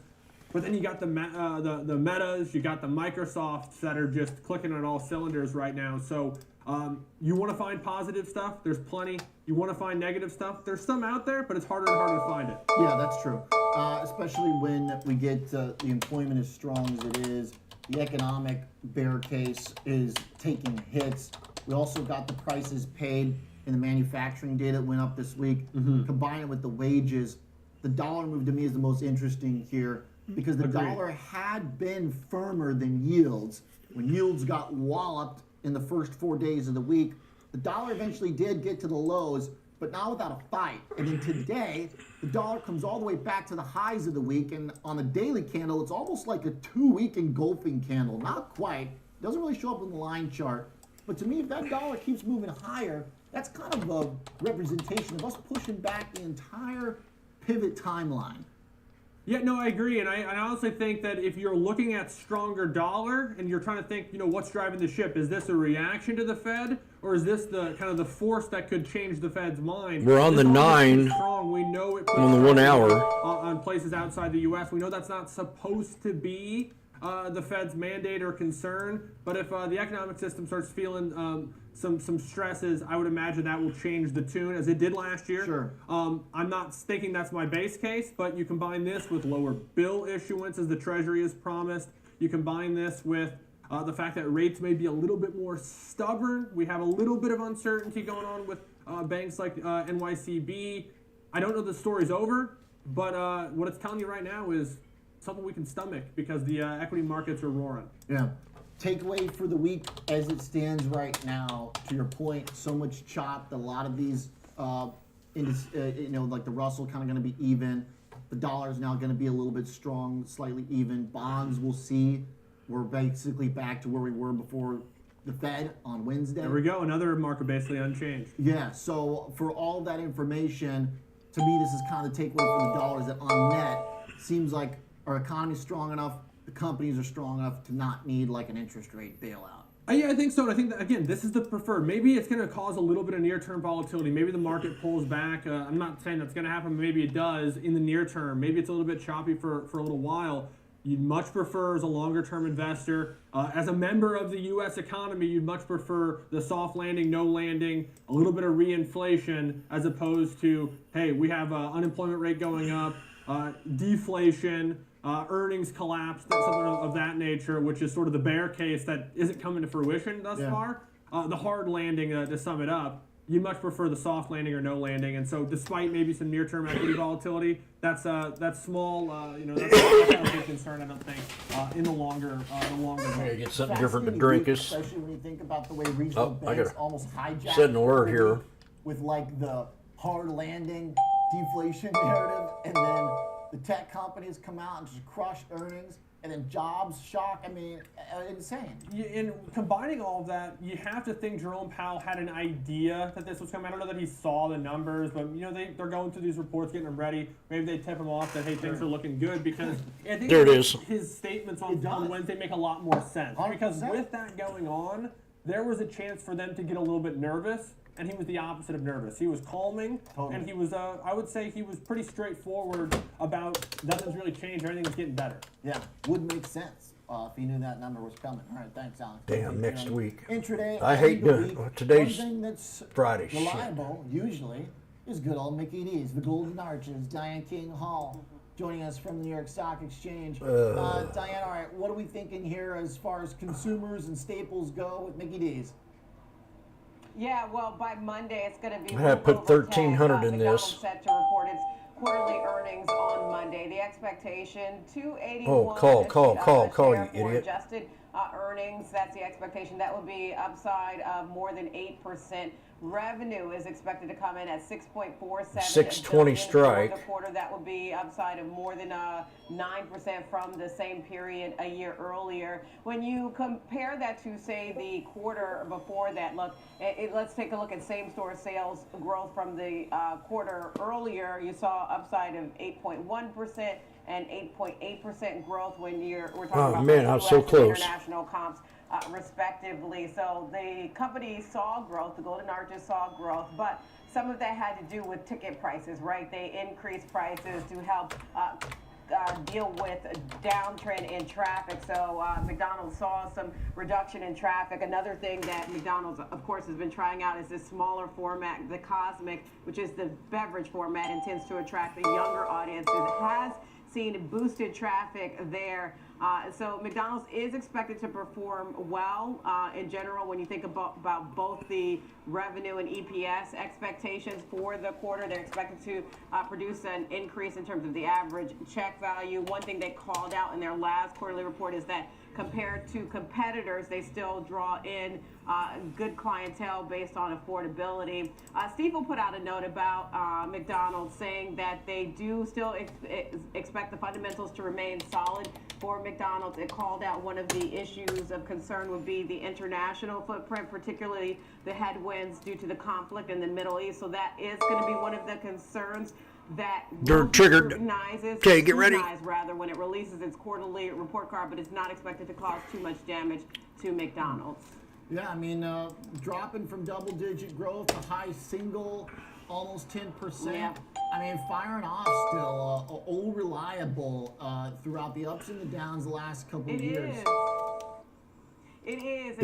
It is. Point about how you compared that to competitors within its space, and it's tried a lot of different things in terms of its menu and more about tweaking the actual items on the menu. It said it wanted to bring in differences in terms of the beef that it uses. And look, I will confess, just went to McDonald's yesterday. My kiddo wanted it. Gotta do it. So I know. Look, I don't go often. It's rare, for the record. Don't judge me, but look, I'm judging we you. all contribute to McDonald's here, especially in the U.S. So as long as it performs in terms of the sales, I'm judging you big time, honey. its U.S. footprint, that could certainly help offset any headwinds it may see in terms of its international comps. This is the 620 strike. To the fresh all-time high we put in a week ago. Stock has been able to rally through so many different fears, hopes over the last 3 years. I mean, really has proven itself as a true American staple. And I'm more of the breakfast guy, so I'm there. I do. But I'm there early. I do like their breakfast. And to be fair, for me, I only had their fries. My kiddo went for the quarter pounder. He loves the beef, and he's like, "Mommy, have you had this?" Like I haven't lived with McDonald's for decades. Exactly. So look, the attraction is still there, and it is certainly appealing to the younger audience, especially with its experiment with this smaller footprint with the Cosmic.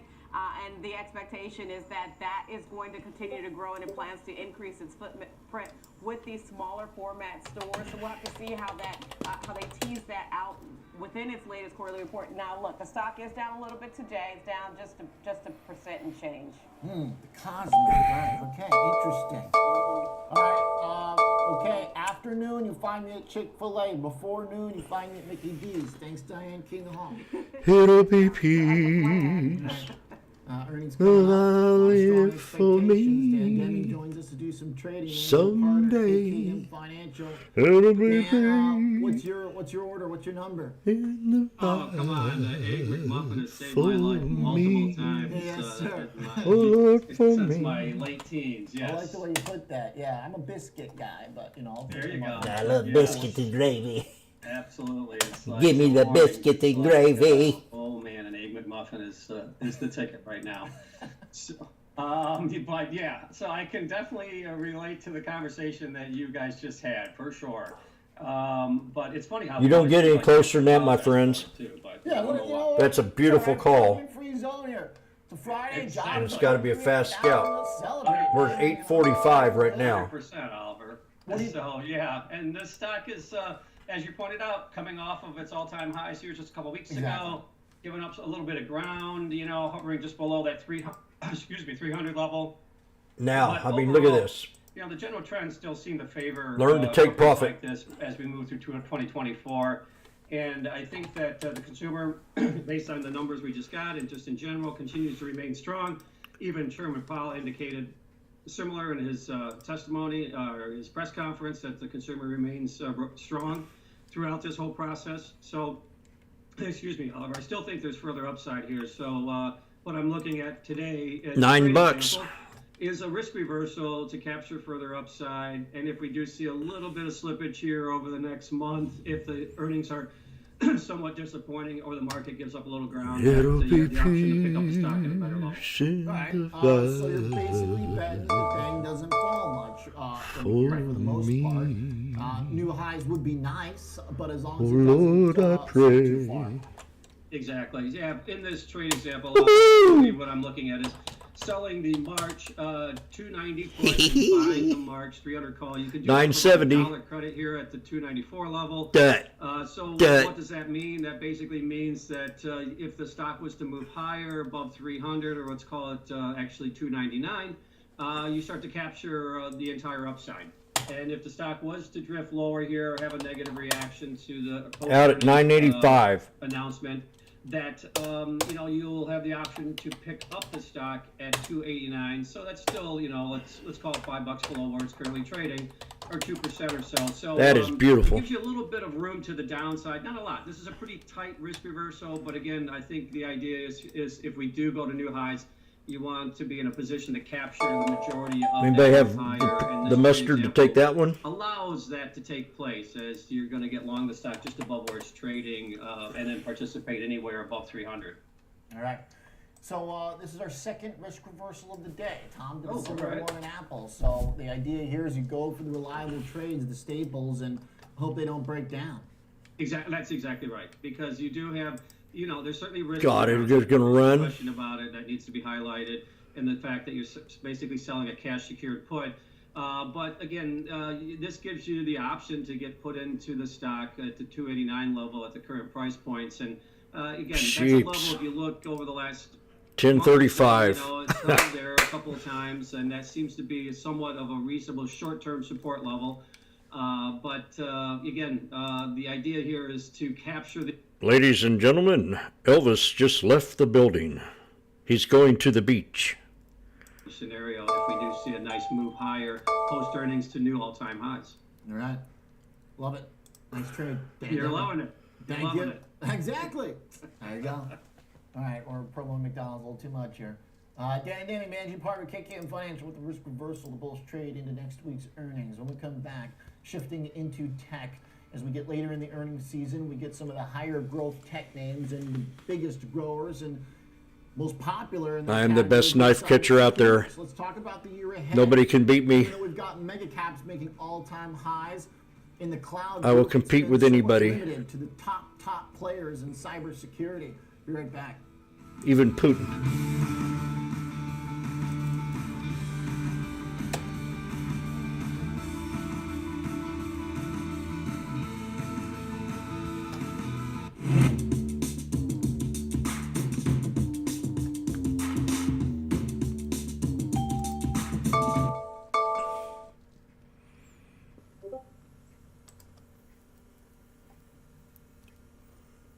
It was perfect. I have to admit,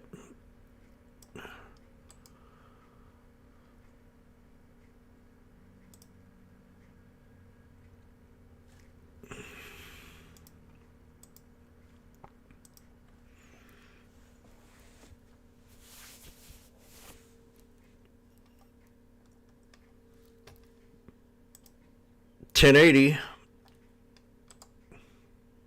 Keep going. I got one left. Going. We're at the 200, so it's definitely an exit idea here.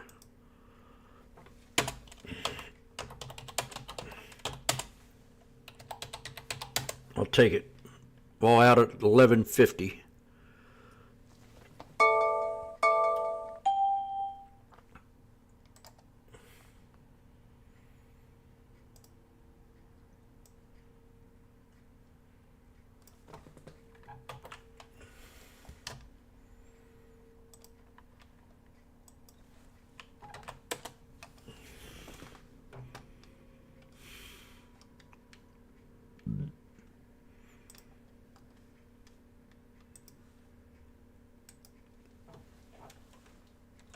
You're welcome, buddy, on YouTube.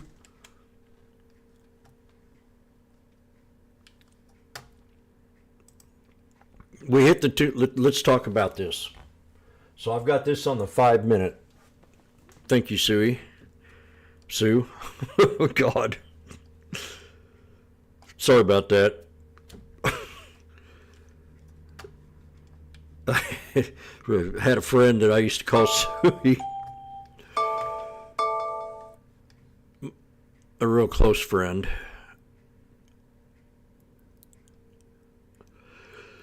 So we're on the 5 minutes.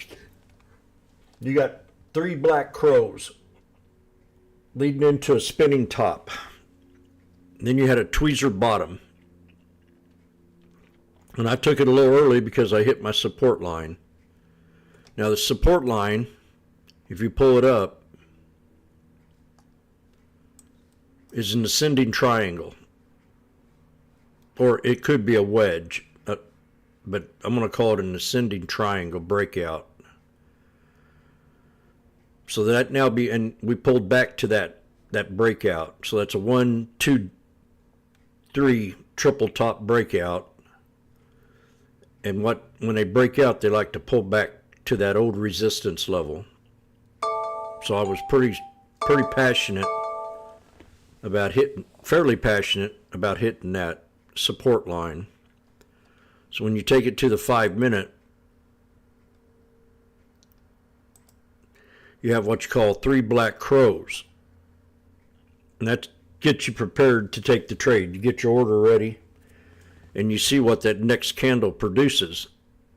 And we produced a spinning top with the bottom shadow a little bit taller than the top shadow, which means that sounds like a pretty good breakout. Then the candle next to it created what you would call a tweezer bottom. So that's another indicator that you've held support. And then on the 5 minutes, you got 3 black crows with a spinning top with a tweezer bottom. And it don't get no better than that. And then you run it up to the 9 to the 200 SMA and get out of the trade on the 5-minute time frame.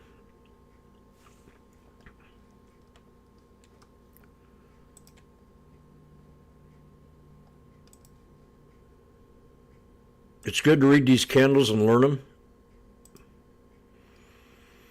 Everybody knows how good I am at the 3 black crows.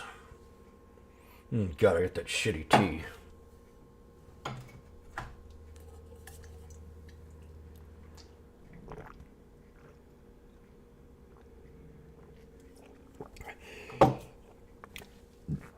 Make sure you get your water in. You got to drink water. Man, look at these suckers. They're now at 12.15.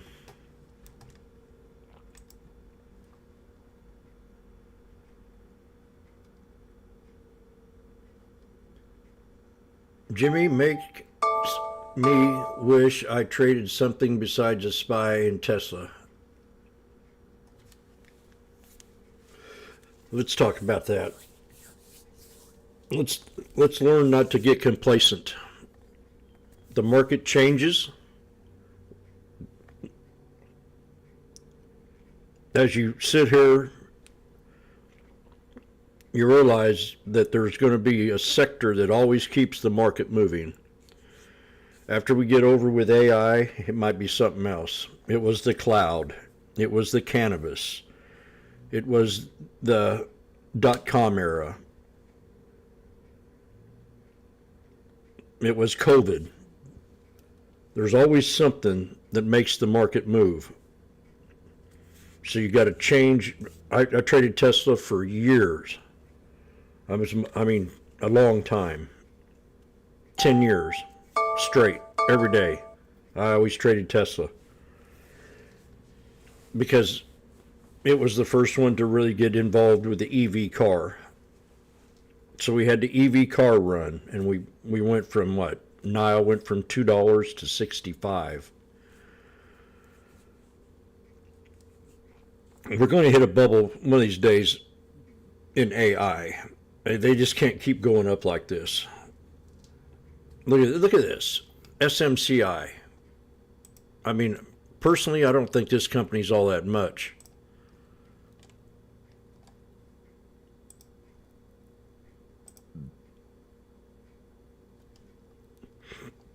$79 all the way up to $500. You got to be kidding me. Zoom did the same thing, and we had a bubble. I can't even understand what this CEO says, but there's one thing I like about him. He's Asian.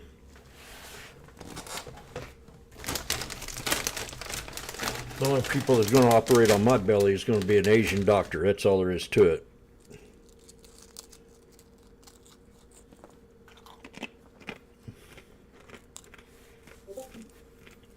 I had an American operate on my belly, and it about killed me when I was a baby.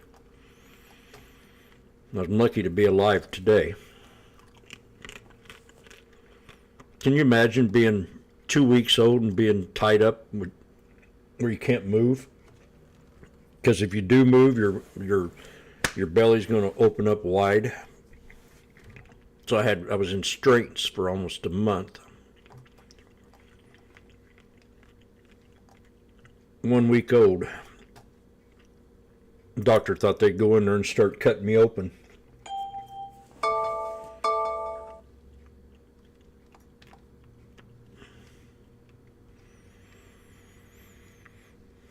I'm lucky to be alive, tell you that.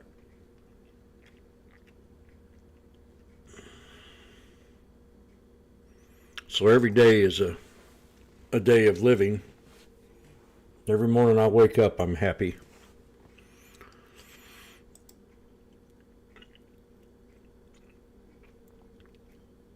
So you got to follow the trend, and right now it's AI. Get off the subject there.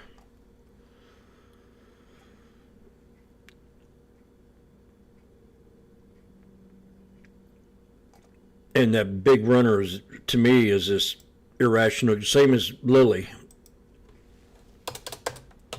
You know, they were pumping Lilly for 2 weeks on CNBC, and I thought it was just way too much of a pump. It's still moving. God darn, man, this thing.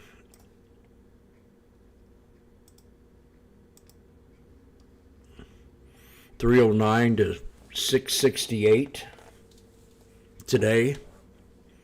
There's 666. That's a sign of the devil.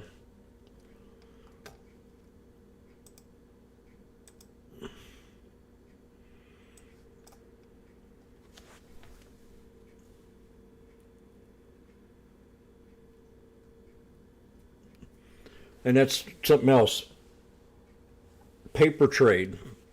I do it all day long. I paper trade stocks. You know, I look at something and I go, oh gosh. And I'll get used to it.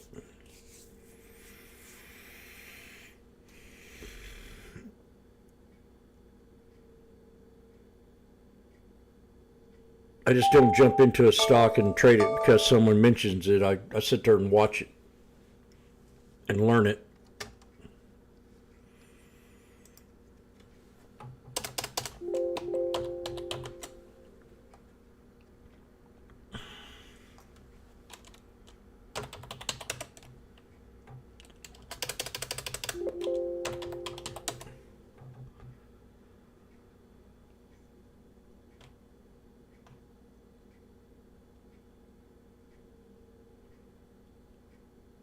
I'm gonna check I got February 16th here.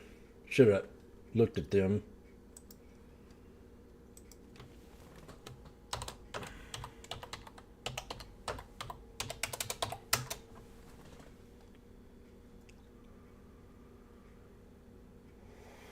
That was a nice trade.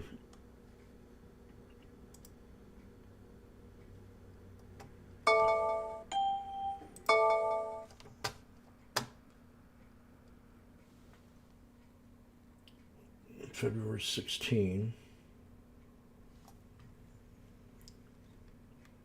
I'm still up. What? How in the hell can I be up on this?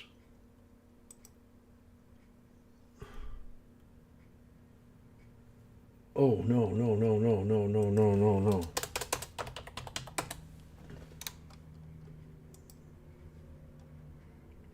Yeah, I'm way down on it.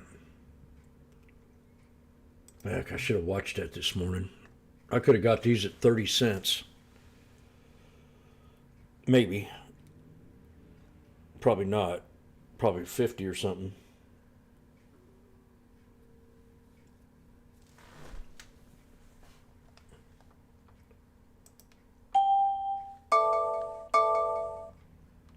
So remember to change your strategy with what's running. There's always something, always a sector. Like when we called the banks out at the bottom down there. See, I wouldn't be too excited with them now, but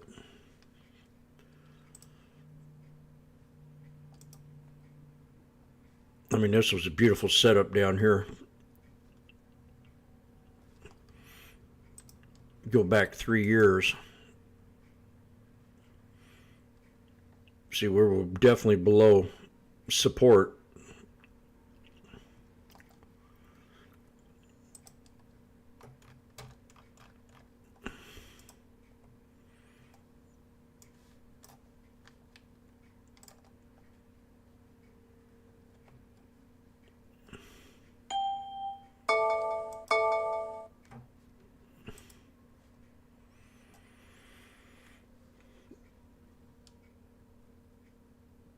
had a double bottom on the monthly time frame, a triple bottom on the banks. That's monthly.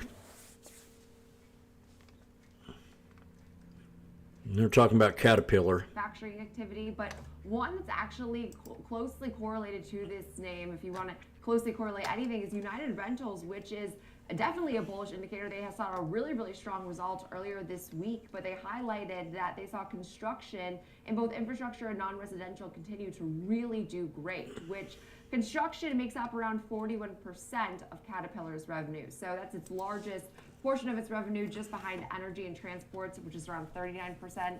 Resources around 20%. So if construction is voting well, it seems like this would be something that would benefit them for this quarter. We hear from them Monday morning, of course. If you watch how I trade, I don't trade a lot of stocks. I just trade a few. I mean, I'm wrong. I'm always talking about the same ones over and over and over and over and over. A lot of traders just trade 1 or 2, 3, 5 stocks at a time. Penny pinchers, penny pumpers, they're different. They'll trade anything that's a low float. I traded them for years. Anything that comes up on the scanner.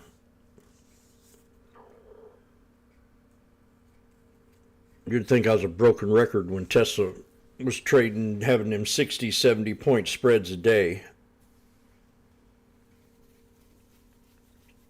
Every day I'd be stuck, Tesla, Tesla, Tesla. 180 all the way to 200, 2200.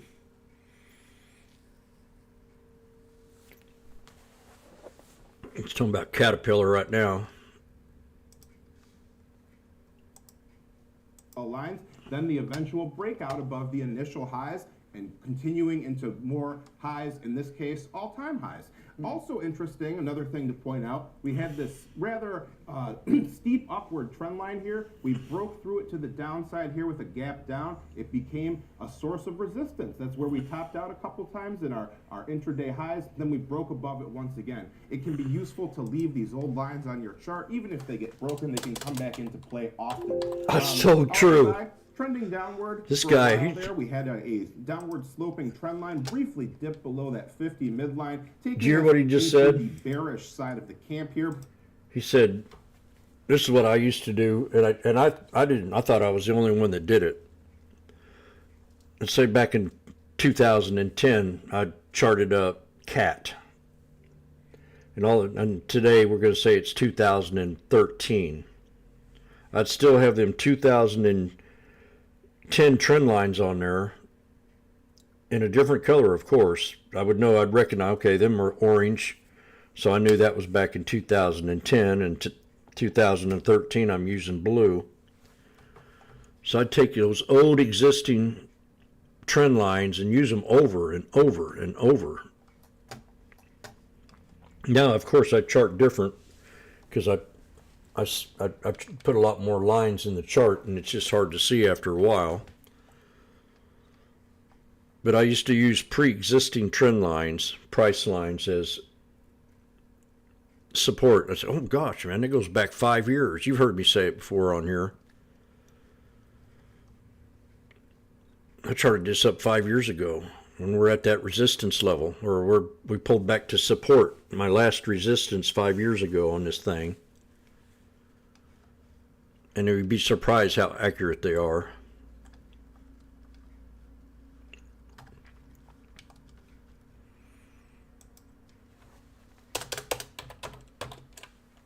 Magnificent, you did a great call yesterday on your targeted price.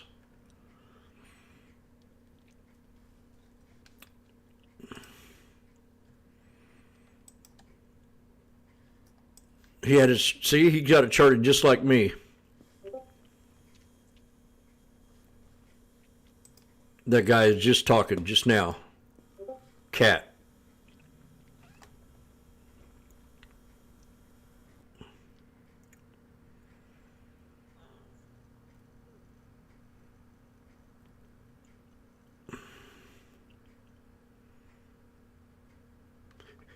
Here's a Darvis box. That's a channel. It's a horizontal channel. We broke out, pulled back, had a good run. Then it created a bull flag and dipped all the way back down to the top of that Darvis box. So that's 5-6 months later, I'm using the same trend line. These are white.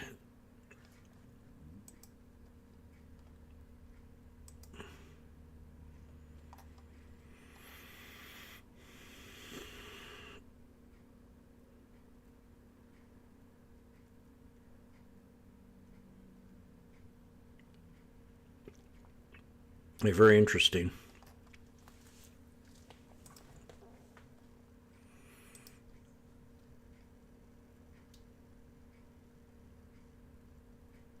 $160 to $308, $309.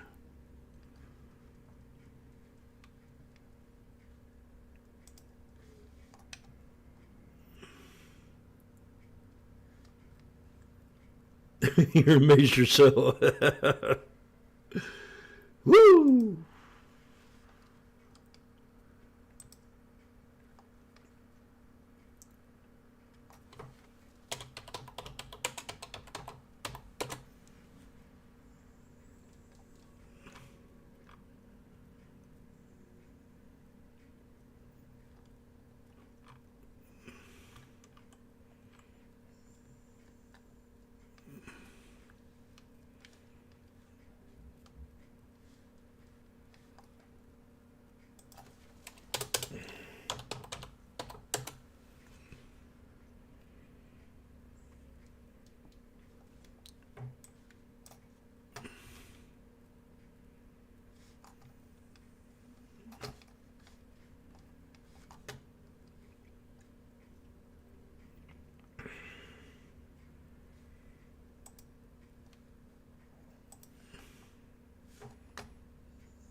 New high.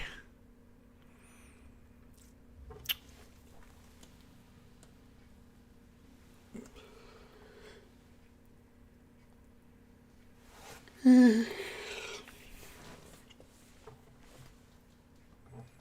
gonna go make some more tea because I did not like what I was drinking. On got a squeeze here. The level we're at right now. So, Falling wedge. All right, On's got its work cut out for it, for sure.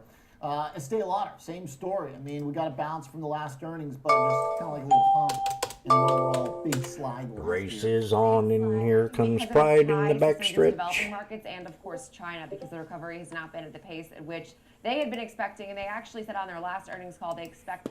The race is on, and here comes Pride in the backstretch. Heartache. Working on the inside. Washboardjim buying that support.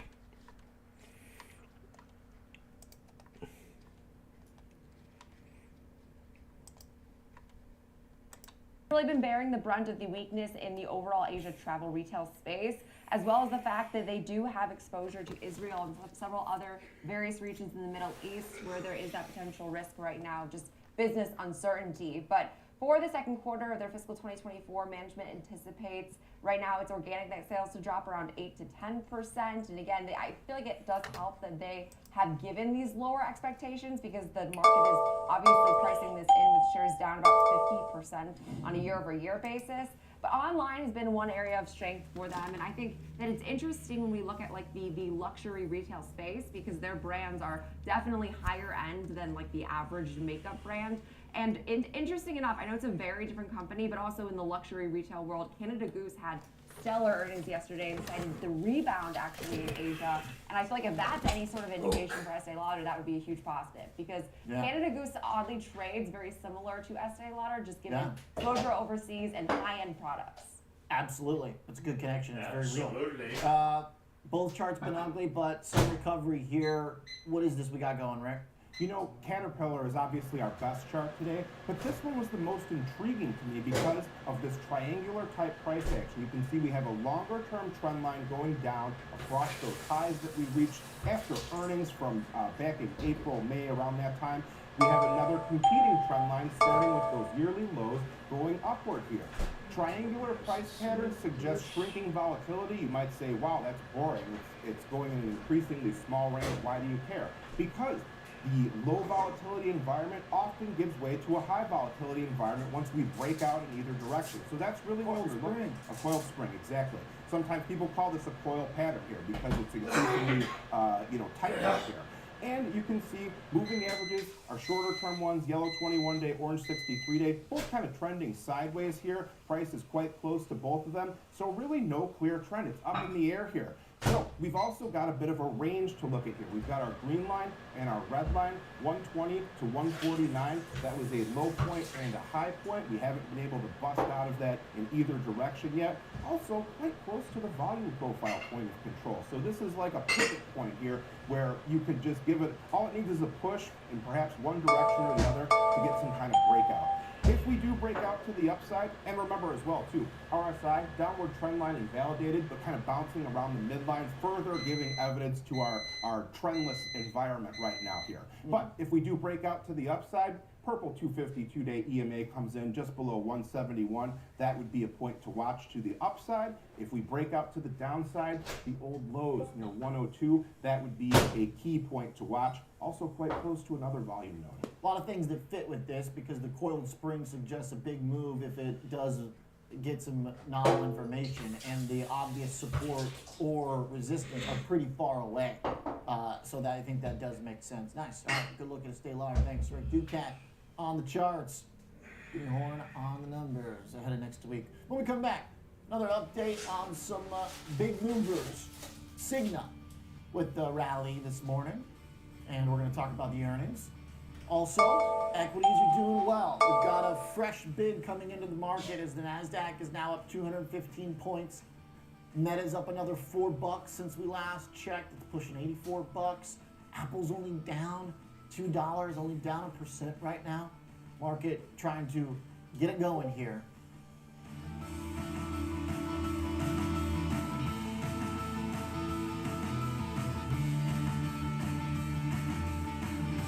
I remember when I first started flying and we would experience turbulence, I would watch the flight attendants. If they're not nervous, then I'm not going to be nervous. Financially, I'm the flight attendant in that situation. Can we change the commercials?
Okay, SPX just hit resistance.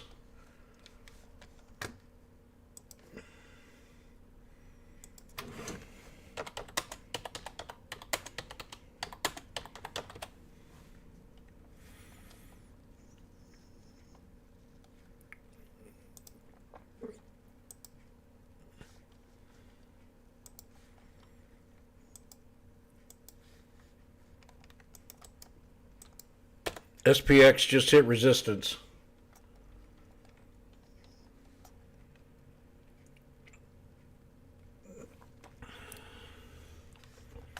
Move to puts.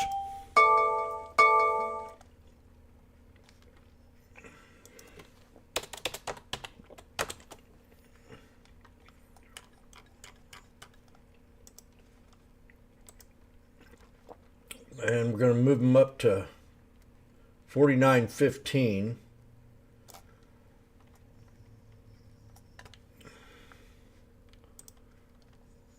Dummy. 49.15.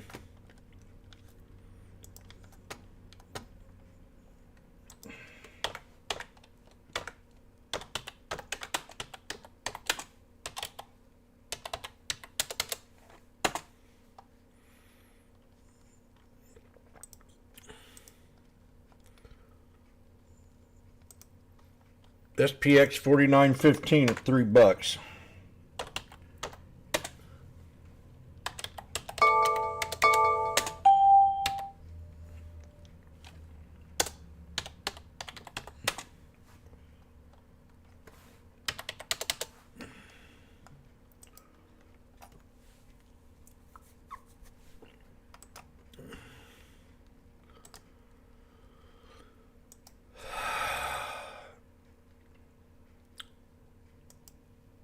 We're back to 3.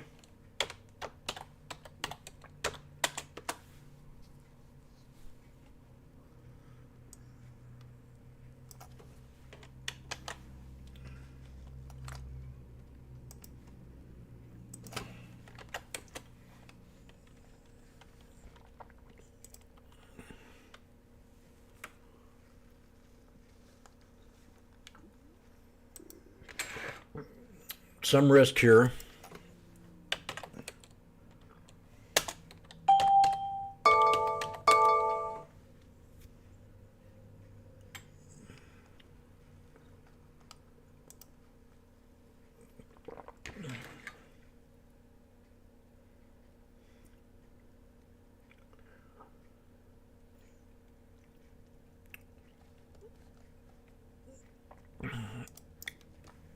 It'll be peace in the valley for me. Oh yeah. It's not nice to point, mister. Don't you ever point at me again.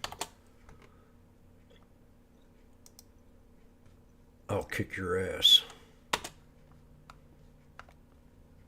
I said don't point. And I'm not going to waste my time and breath with you. I'm going to cancel your order right now. Okay. Boom. Cancel. God, you're brazen, buddy. You must be doing good with business.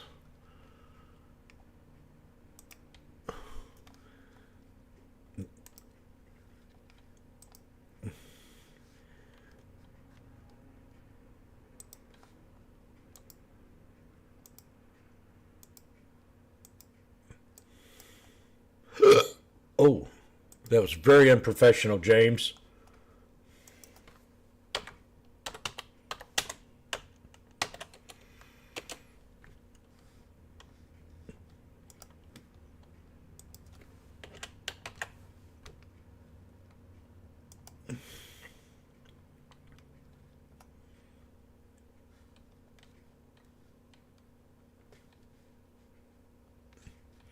There'll be peace in the valley for me. Oh Lord, I pray.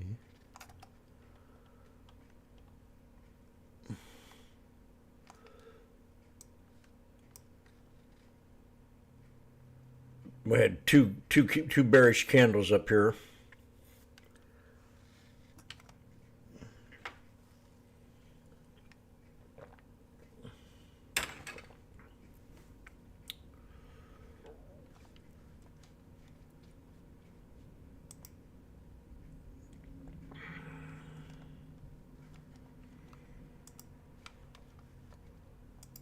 Might be still an area that we need to focus on. Okay. So yeah, I think we watch, how much bond selling the market can tolerate today, and I think it should be a lot, Kevin, as we talked about this morning with the whole good is good thing. Good should be able to be good right now. At some point. Remember, you and I spoke earlier in the week about that inflection point where inflation gets low enough where good can be good. If we right? went below but 4%, we're not there yet. Well, we're below 4%. If we were up at 4.2, 4.3, the market might have a bit of more of an issue with this. But what happens? Remember, wages come first. Well, 275. When wages firm up, spending firms up, and people with jobs and money in their accounts are spending. That's going to push up prices. Not to mention the government. Hey, KG, give me a 20-second thought on crude because it's down again today. Yeah, we are seeing the geopolitical premium, if you will, starting to get taken out of crude. So it was around $2.50. This is going to be an inventory story. Hopefully, we do see some good data over the next couple of weeks. But it already broke the $73 level, which is where I was actually looking at an area of support. All right. Nice. Thanks, sir. Kevin Green and Kevin Hinks. The Kevins. Thanks for joining MTL.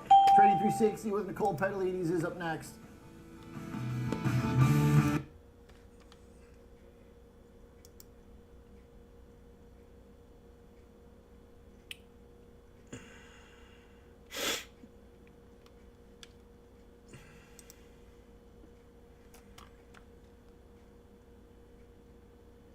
Tesla's almost at my support.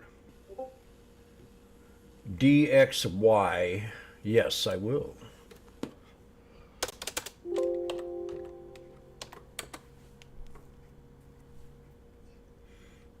US dollar index. Oh gosh.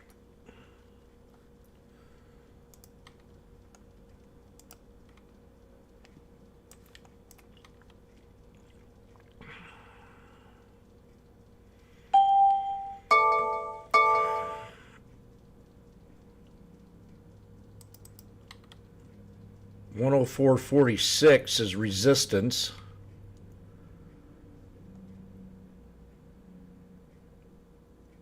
That's a pivot point. Support will be right around 102.17. Maybe a little lower. Yeah, right in there. I got 198 on here already for support. So I think we pull back to that. Resistance at 104.46. And support, if we do pull back, at 102.15. 102.10. And that's got to hold.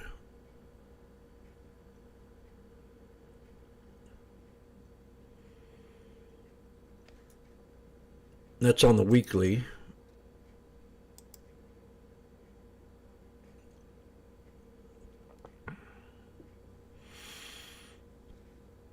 On the daily, it's definitely right around 102.60 for support to hold.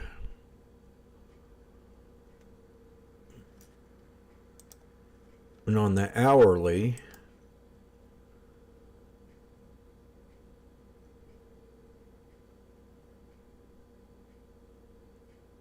we're at resistance right now, and we broke it on the hour at 103. So 103.77 has to hold for it to stay bullish,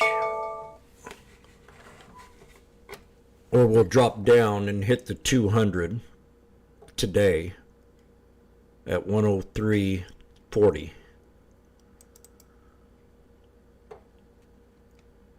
That's the 200 SMA on the 1 hour time frame, so I'd rather go with that. 103.41 to hold today, and resistance to break, which 103.77 now becomes support to stay bullish.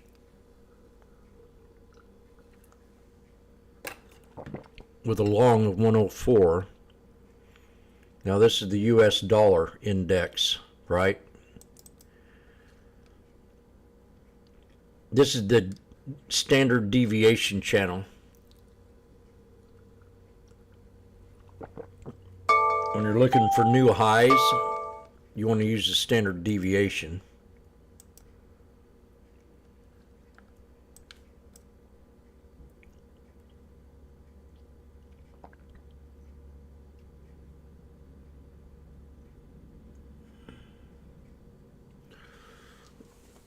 Yeah.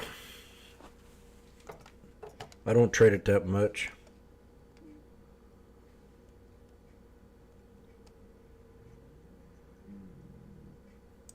Dow's down.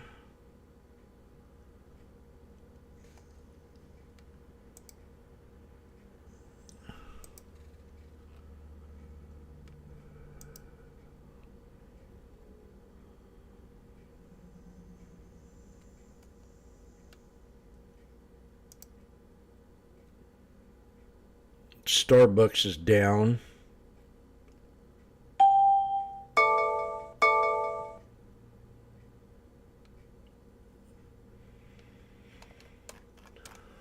Meta, Amazon, Nvidia, AMD, PLTR up today 23 cents. Humana's up $5, or was. Yeah, up 5. There's my girlfriend. Wow, I mean, really to the moon here for this one. Meta shares up, as you mentioned, more than 20% after reporting a beat in terms of both profit and revenue. The company adjusted earnings reported $5.33. Up $82. God. Triple profit, $14 That is billion nuts. in net income. So much better than expected. A record there. Revenue jumped. How about shorted, baby? Higher than $40 billion. So really just firing on all cylinders for Meta, Nicole. And you had they did better with advertising revenue. That jumped 23% to more than $38 billion. It's continuing to draw in more eyeballs to stories and reels. That has really been a star player for the company. Oh, by the way, Meta also announced this $50 billion share buyback. And you'll recall it was the year of efficiency 2023 for Meta. Mark Zuckerberg, CEO, saying that he will continue to maintain a leaner The puts are at 330, 320 on the SPX still. The commitment to that is continuing and doubling down on that plan to maintain a lean company. And then its first ever dividend, announcing that this is really a kind of a coming of age moment for Meta. This happens with mature companies. Them announcing a dividend is a big boost for the stock. And when you look at it year to date, it is up. So on the day, more than 20%, but year to date, 38%. And then when you look at it from a year ago, up more than 150%. So this stock really firing on all cylinders, heading towards a $500 target. And when you think about that, you have analysts boosting their targets on Meta. Citi raising it to 525 target. It's got a buy rating. Wolf raising their target to 530 a share. Also outperform rating. Goldman Sachs, raising it to 500 a share, has a buy rating as well. Wedbush raising its target to 520 a share. So you see more runway for that stock right now based on those target increases. Nicole? Yeah, I just saw an article that said Mark Zuckerberg has made more money this year than anyone else in the world following this surge with Meta. All right, let's get to NVIDIA, another winner, another new high. This is the shoulda, woulda, coulda segment. Okay, tell me a little bit about it. I mean, look, it's that you can't get in the way of tech right now. It's that, what is that? I can. Tina, there is no alternative right now. So right now you're seeing shares of NVIDIA higher by about 3.5% at the moment. You're continuing to see high after high for this stock. And this after Meta outperforms Amazon, both of those boosting the tech sector. So you're seeing some gains there in NVIDIA. It just shows there that NVIDIA remains this leader in AI. Meta, of course, a customer of NVIDIA, so it's helping to give some boost to NVIDIA. And you're seeing other hardware stocks rise on the back of that. AMD has been higher, Broadcom marking gains. B of A boosted its target for NVIDIA today, actually. B of A seeing $800 a share. That's the expectation for where NVIDIA will go from Bank of America. They are looking for an increase of 3 to 5% when they report their quarterly results, which would be lower than what they've seen previously when you think about those double-digit beat and raise increases that NVIDIA typically puts in. And so, you know, they may bother some who are even more bullish on NVIDIA, but still strength there and showing that this AI space, that NVIDIA continues to be the leader and maintains a stronghold on that space, Nicole. All right, thank you for that. Unbelievable to see some of these names. Right. Everybody thinks about the Magnificent Seven. Still pretty magnificent. Thank you, Indeed. Diane King, Hall Markets correspondent. Let's get some insights on the news shaping the markets. For that, we welcome in Mark Hamrick, Senior Economic Analyst at Bankrate.com. Good morning to you. What a number, 353,000, certainly surpassing the 185,000 estimate, and so on and so on. What stood out to you within the report, Mark? It was a spit-take worthy report if you were sipping your coffee, right, Nicole? You're like, wow, that's a lot. And we had the upward revisions for the previous 2 months.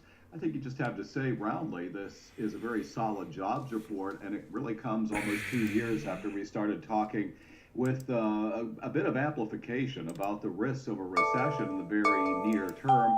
Obviously, take that off the table for the moment. That's not part of the discussion. So the job market ends up being 250. more resilient, more robust than had been expected, even here with this latest reading. Obviously, there are some things happening out there that sort of detract from that narrative. Seemingly an accelerating number of job cut announcements that includes in some of the earnings reports that we're getting, where these companies are trying to protect their bottom lines and in so doing reducing their labor costs. The Challenger data spoke to increased job cut announcements in January. It seems to now be a bit of a January phenomenon. At the same time, we had minimum wage increases in 22 states, dozens of localities. That helped to supplement the wage gains, getting up to an annual increase of 4.5%. Real wages continuing to grow. I think this is probably a bit of a 1 month phenomenon as well. And I think the Federal Reserve obviously has a lot of data to look at between now and the May meeting, given the fact that Chairman Powell said, just chill a bit on this whole March job cut, interest rate cut idea. Yeah, I want to make this really clear. A report like today says what to I want to make this perfectly clear. The job market's I doing did well, not. And, it does not Read me necessarily repeat. I did not mean record that, them messages. It is accelerating inflation. Obviously, the wage gains here were significant. I Those are want likely peace. distributed with low-wage jobs, the lowest wage jobs that benefited from the increases in minimum I did wages. not. We'll see across Record the them board. messages. The Fed, obviously, primarily concerned with inflation. That data has been looking very, very good. From a consumer standpoint, the last hour, we got a big increase in consumer sentiment from the University of Michigan. That means that consumers are probably going to continue to power spending with their real wage increases. Okay. But they are so... If they get their information from the college kids, are you kidding me?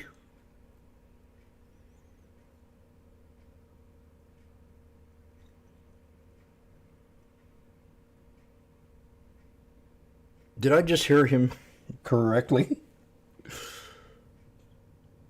Who is this idiot?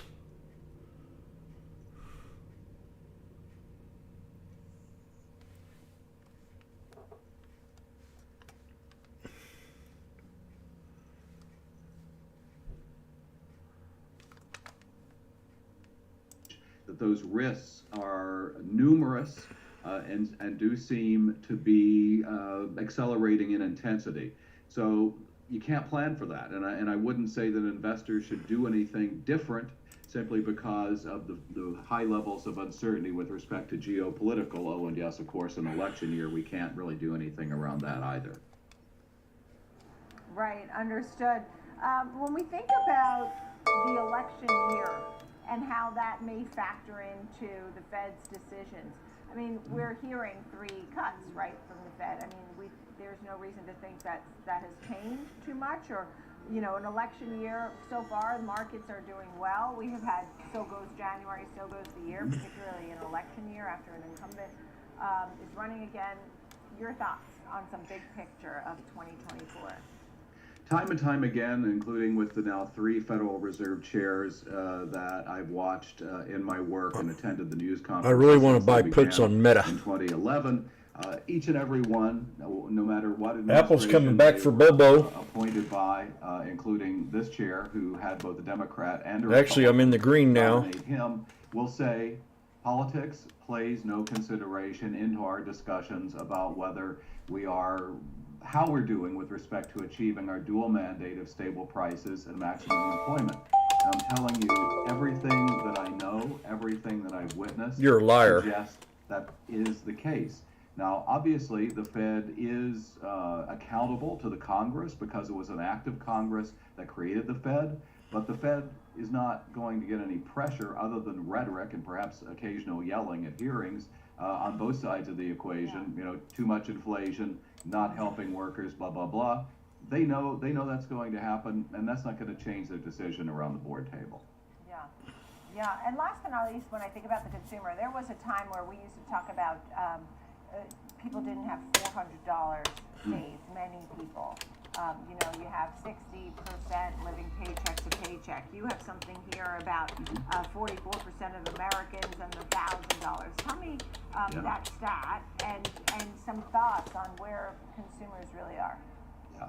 Well, consumers spend despite their lack of savings, and at some level of bank rate, pretty much at all levels, we urge people to prioritize their savings, both with emergencies and retirement savings, because our surveys find time and time again their number one financial regrets is the failure to prioritize those 2 things. Oh, and by the way, as we've discussed, Nicole, you can continue to get very superior yields with whatever form of saving that you look for, high yield savings, online account, ...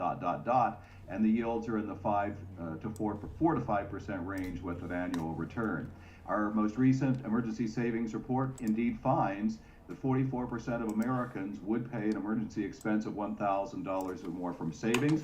1 in 5 would put it on a credit card, pay it off over time. Those rates now averaging close to 21%. That's costly. That doesn't help you. Yeah, I mean, that's the thing. Those credit card rates are high. Okay, Mark Hammer, great to see you, bankrate.com. Thank you for being with us. Appreciate it. Thank you. Good look there at the jobs report, too. Plenty more to come here on Trading 360. The big 3 stocks, 3 charts, 3 trades. Rick Ducat will take us to the technicals. Tom O'Brien will take us through the trades for ExxonMobil, AT&T, and Toll Brothers. Next here on Trading 360 on Schwab Network. We will be right back.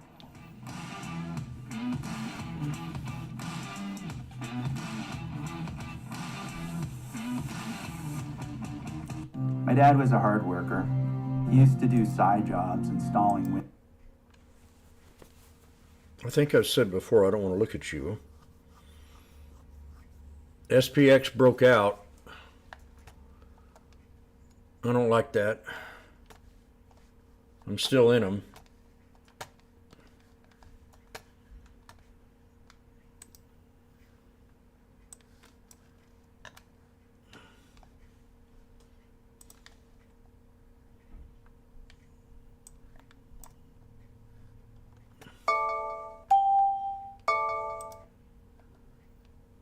It got down to 215. I should have grabbed a couple there.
We got a squeeze happening here on SMCI.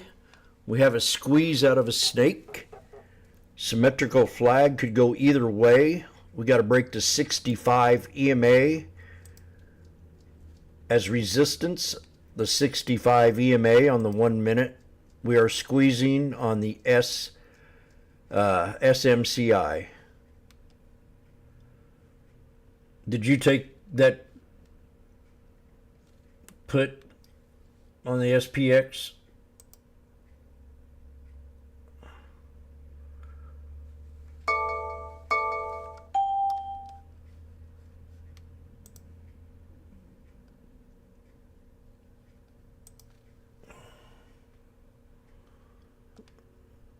I'm not in it real big. I'm just got a couple. You're not in it good. I hate to, after what you said this morning, then you find yourself damn it. SMCI breaking out of the squeeze.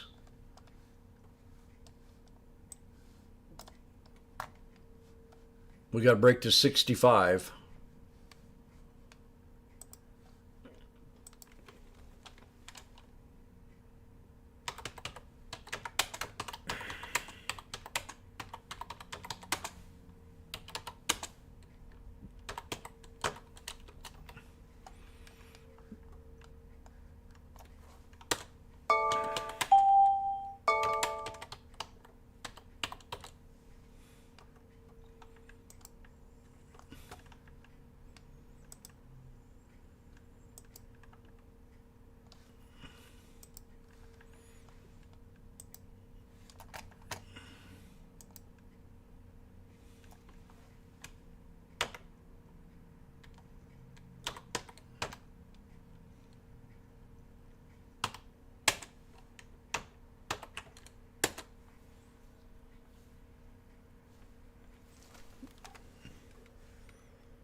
We just got one candle above it, above the resistance line. I wouldn't stop out yet.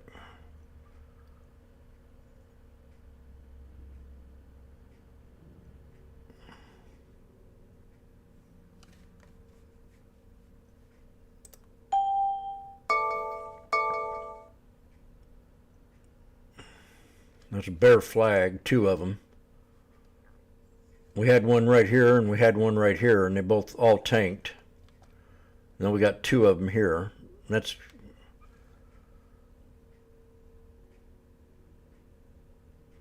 and after this, I'm gonna go have lunch.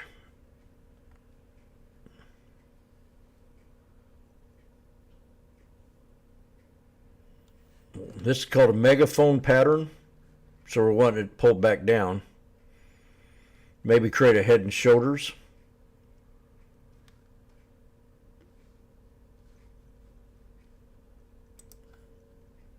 Somewhere in here for support 493364.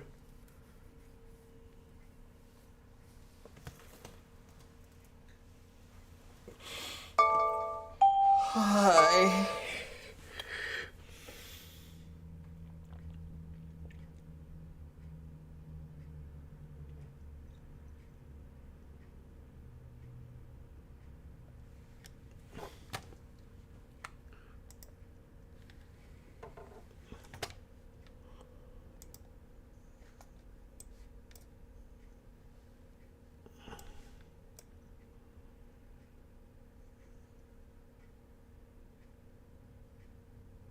Where was 65?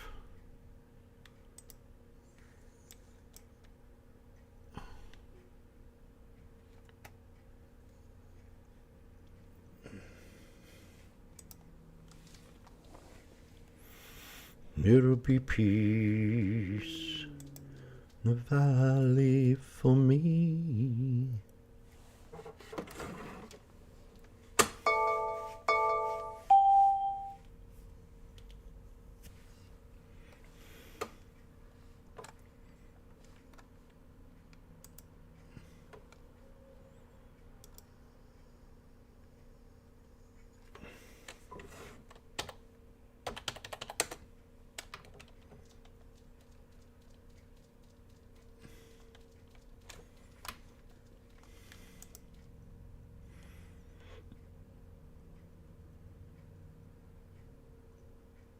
Jim, candles are powerful. Someone could have picked that up at $2.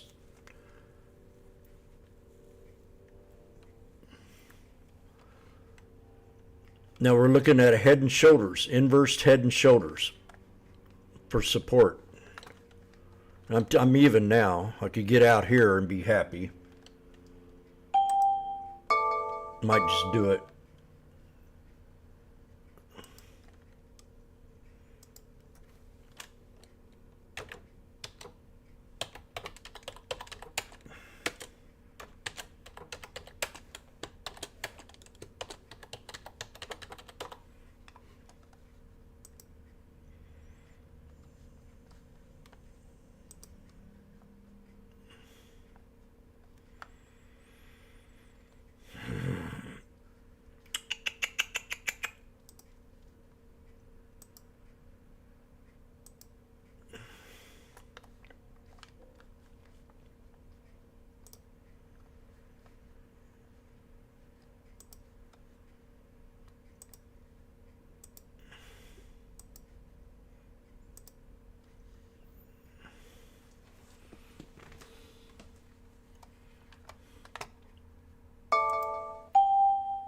Now, Marvell, I mean, it pays a 6.2% dividend, and the stock has got wrecked. Okay, you know, the bottom line is that this is one of these equities that, you know, came down hard from that, you know, from the $27 level, got all the way down to the, you know, 13, but it's made its way back, and what it's also done is that, you know, on a weekly basis here, it's just taken out its swing, it's taken it out with volume, so kind of on the same aspect, you know, the next higher swing point is laying out there at that 2150. So I expect that's right where we're going to go. Okay. Your thoughts on AT&T's charts and technicals, Rick Duquette? Yeah, definitely a rocky road for this stock in the past several years or so here. But, you know, we had some interesting developments, I think, that we can call attention to. First is that we are up off those yearly lows. We're up about 33% here, and earnings really turned things around during our last earnings announcement in October here, trending upward from that point, even breaking about to the upside a little bit there. We are above all three of our moving averages. The moving averages are all sloping upward. The faster ones are diverging apart from the slower ones. So the trend is looking more geared toward the upside right now. Couple that with the RSI. We were trending downward in the RSI for a bit here, but we invalidated that downward trend line. We broke above. We also briefly dipped below that 50 midline, but recovered. So RSI is more bullish here. What we would really like to see as if we were bullish in this name would be a push above our channel here, our trend line, and a push into that overbought area on the RSI. That would be a sign of strength here. 1724 stood out to me as well. That was the site right here where we had a gap downward. That was the pre-gap lows, and that was a point of resistance a few times as well here. So 1724, around that point, that seems like a pretty sensible point for a stop loss, because also we have our 21-day EMA just below that as well. So that could be another line that you could use to gauge where you should get out of a trade if it starts to go against you. These moving averages. Dang, 191 for Apple. Resistance during downtrends, so that's something to consider as well. Now, a high point on this chart that I had my eye on, 1872. That was the post-gap high from back in our earnings event, all the way back in April, May, around that time here. But one other thing that I really wanted to call attention to, cup and handle potentially here. Look at this. We've got this very wide pattern here, kind of sloping upward, encompassing a lot of our price action here. So you'd look for a move up to that resistance level, you'd look for a brief pullback, and then you'd look for price to go beyond that initial resistance point. That's how a cup and handle pattern would play out ideally if you were bullish. Okay. Tom, any thoughts on that? And then get to Toll Brothers. Well, you know, we're at 1792. It's not bad when you can buy a stock at 1792, get a, you know, 6.25% dividend, and you think you're going to get price appreciation. So I think there's going to be some demand there. If we go to Toll Brothers, this one's going to get interesting, Nicole and Rick, because where I'm going with this one is this. It's had huge strength in the context of this is moved before our interest rate structure has actually moved. Now, what ends up happening, you can buy it here. You know, we're trading 99. You got to stop at 98, give it nothing, and I'm looking for 110. And what I'm looking for here is this. This is the large home builders, number one, are going to be able to give much better deals than, you know, smaller, you know, family-sized home builders, middle-sized home builders. And so what you have is this. It hasn't happened here in the United States yet, but it's already happened in Canada. I'm going to get something to eat, and I'll be right back. The folks that have been looking for a home for a long period of time, they know that we're on the other side of the cycle. Okay, up in Canada in particular, they're on the other side of the cycle, and because they have the rates are variable rates. So what has happened is that there's a slew of buyers that came out of the market just like that. I mean, fast and furious. So with Toll Brothers, what I'm thinking is that you have the price appreciation, but what you also have is that this is going to catch on in the United States, whether it's another 2 or 3 months, because the interest rate market is choppy right now. But we're on the other side of this rate cycle. You're on the other side of the rate cycle. All that matters in real estate in general is that nothing else matters for the amount of the loan. And as the rates go down, that means that your signature's worth more money. So my take is that they're going to get more business because of that fact, because they're on the other side of the rate cycle. Right, understood. Okay. Final thoughts on this, Rick Ducat. Take a look at the technicals for us. Well, the first thing that sticks out to me about this chart is this area right here. Absolutely scorching hot rally, just bursting to the upside over and over again here. We had a period of gaps upward here. I want to get out of this SPX. Flag type pattern here. That's where you have some kind of fundamental change, some kind of major gap up here, a brief period of consolidation or even downward price movement encompassed between, in this case, the flag pattern, which is 2 parallel lines. Then we had a break once again above the initial highs. Another period of consolidation, another big move upward here. So now we're in a situation where we once again have this major rally to the upside, a period of consolidation between 2 parallel lines. It's on a bigger scale though. That's one of the interesting things about technical analysis. The fractal nature of these types of patterns, they can appear in different sizes, but the general outlook and the general read on them is the same here. So once again, period of consolidation here. Look for a break above those old.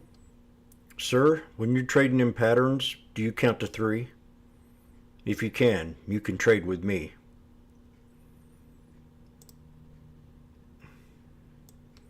We would want to, see obviously some upward price action if we were bullish here. Tom, I think, said around 98 would be a stop. After that little run, it looks like they went back in this thing. The pre-gap highs. 96.69 or so, that would be one Better area get that stopped out. They have their eye on as a potential area of potential support here.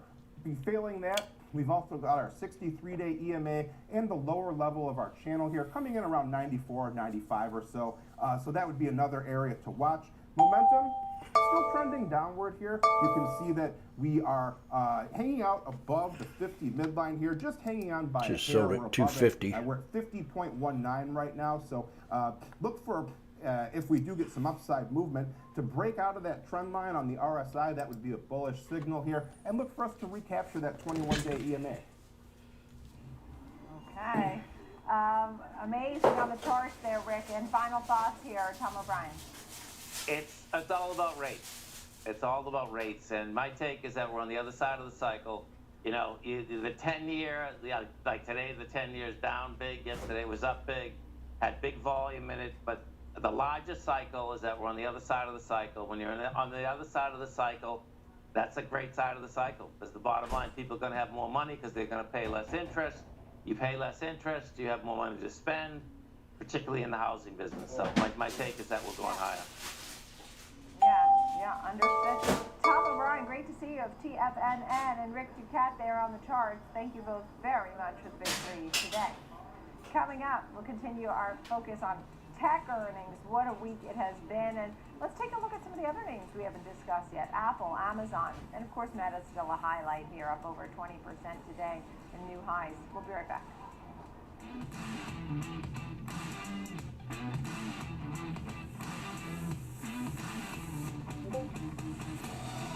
I was born on the south side of Chicago. It has been a long road, but now I'm working for Schwab. I love to help people understand the world through their lens and invest accordingly. You can call us. Got stopped out.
Damn it.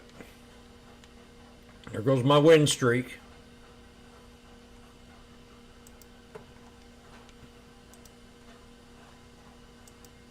Glad you sold.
right now it's sitting at around 186, off the 199 high that we saw in Apple. Where do you think Apple could be headed?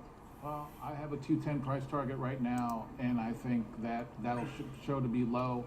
And I think Apple, we're going to see the next generation of the iPhone 16 already. iPhone 15 has outsold the 14, which outsold the 13, and so on. And the services revenue is going to continue to grow, and this spatial computing concept is going to be a huge driver. And already Tim Cook said they are getting ready to host a major AI event sometime this spring. Yeah. You know, we had a guest on from the Future Group who was talking about Qualcomm and saying that we're going to hear more on AI when it comes to Qualcomm. I mean, I guess AI moving into devices and such too, right? Connected devices, and Qualcomm has been diversifying away from just a handset manufacturer into automotive and connected devices, and AI is going to be integrated in a lot of this, including the AI functionality of their Snapdragon processor for Android phones. Yeah, I mean, it wasn't a quiz, it was just more about, and of course you knew the answers, but it was more about the themes and opportunities, how AI is evolving. And when I think of how Apple is QCOM looks nice. And I think about these devices, and that's why I brought that up. Tell me about Meta. I mean, amazing. The stock's up 21%. We got to trade the snake on this one. Well, they're knocking the cover off the ball, using AI to increase social engagement and advertising effectiveness. I mean, it goes hand in hand. I don't know how anybody is surprised. And I think Mark Zuckerberg, this guy's a smart ass, one of the most incredible CEOs. This guy says what he does and does what he says. If you look at when he committed to expanding mobile, people poo-pooed that. That's how everybody engages. You're fired. Expanding AI, people poo-pooed that. Now look what it's doing.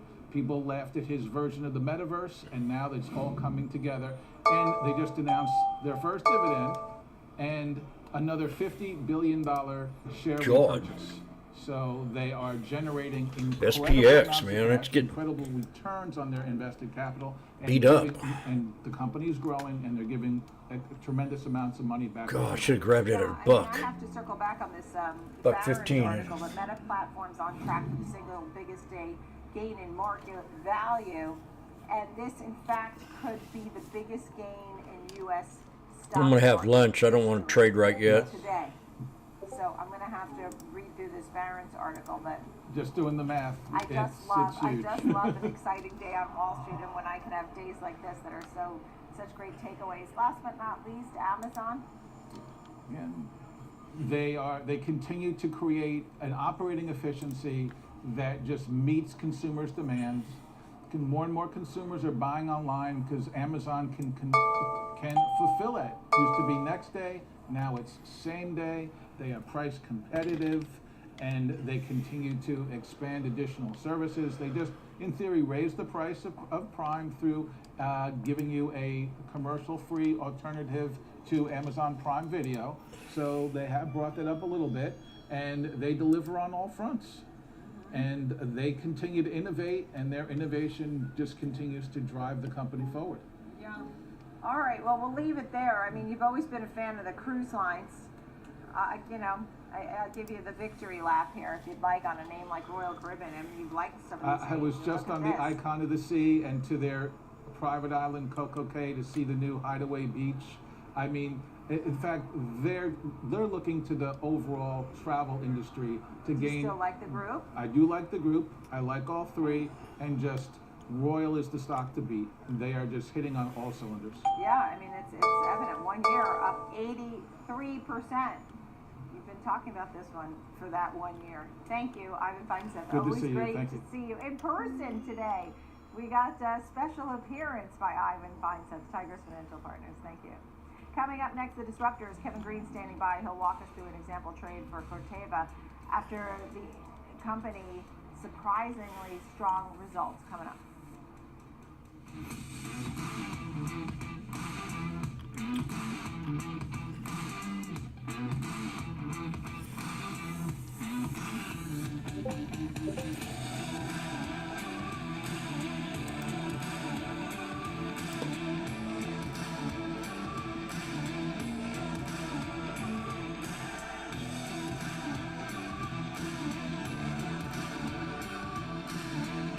young lady who was mid-30s, a couple of kids, recently went.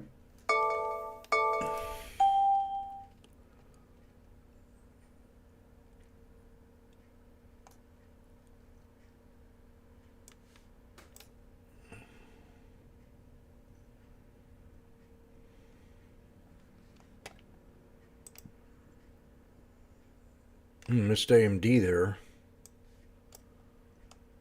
AMD had a nice little pullback.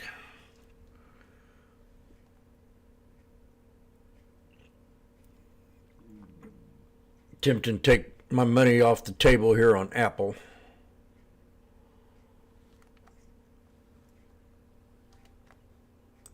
It's QCOM, looks very interesting, but I'm gonna keep it on watch here. QCOM, we are definitely have a good pullback on it.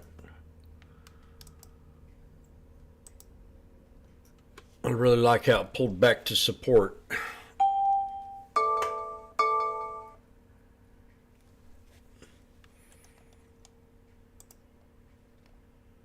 And then you got the 3-day rule. So Monday, we'll definitely look at QCOM.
and looking for a little bit of a bounce are now feeling stick. So once again, this is kind of a disruptor in a unique sense because of its technology in the agricultural business. Now, Nicole, just based on the technical levels that we are seeing on the weekly chart, there is an interesting setup to be able to be had if you do believe that the stock could actually reverse back to the downside here, at least for the next month or so. So I did want to put a trade example here to be able to do so. This is actually buying a bear put spread here for the March monthly expiration, buying the $50 put, selling the $45 put. I'll be right back. For a debit of 60 cents. The max loss in this trade would be. I gotta watch this one here though. Jot it down on paper. The max gain would be $440, and the break even is $49.40. Once again, they had really great earnings, but from a technical standpoint, you would think that the stock could retrace. They didn't have good earnings. Weeks, and that's why this example trade is so cheap in one. They were red. Also has a very low risk-reward ratio in case we do see that type of price action. Spank. To say the least here. Yeah, thank you for that. I mean, I really appreciate this look here because this is a name that obviously took people by surprise. Now, how would you go about an example trade? Yeah, definitely. Just kind of like we talked about there, just looking at a little bit of a retracement back to the downside here. So looking at a put spread, doing this for actually a 60-cent debit here. It's a $5 wide spread, so the risk-reward ratio is fairly good. You would need to have the stock move to the downside at least to $45 in order to maximize the spread. But you could also offset it early if we do see a little bit of a movement to the downside, and you can offset it before the expiration. Now, there's not a lot of movement in the stock, a very low beta stock, so that's why we are seeing the cheap premiums to say the least here, but from a technical standpoint, you would think that a retracement may be in the works here in the near term. Right, understood. Kevin Green, great to see you. Thank you for that. Good look at Corteva for our disruptor today. Kevin Green, thank you. coming up next, our 360 round, more on Amazon and what these earnings really tell us about the consumer, digital ad spend, AI. We continue our tech focus today. We'll be right back.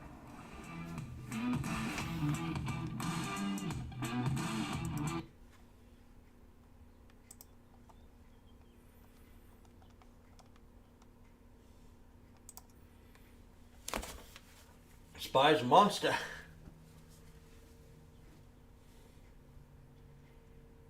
Somebody said 500 in here. It's in push.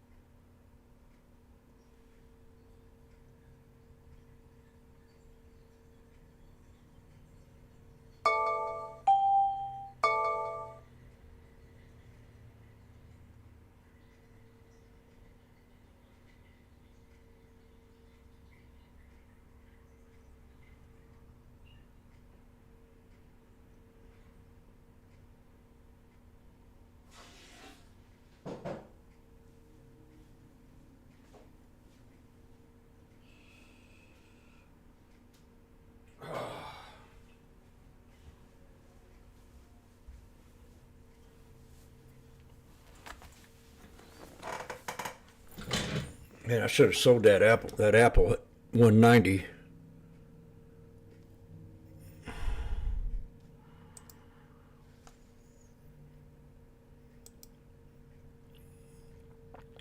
Yeah, this is too big of a breakout. I'd be buying a put spread too. Corteva.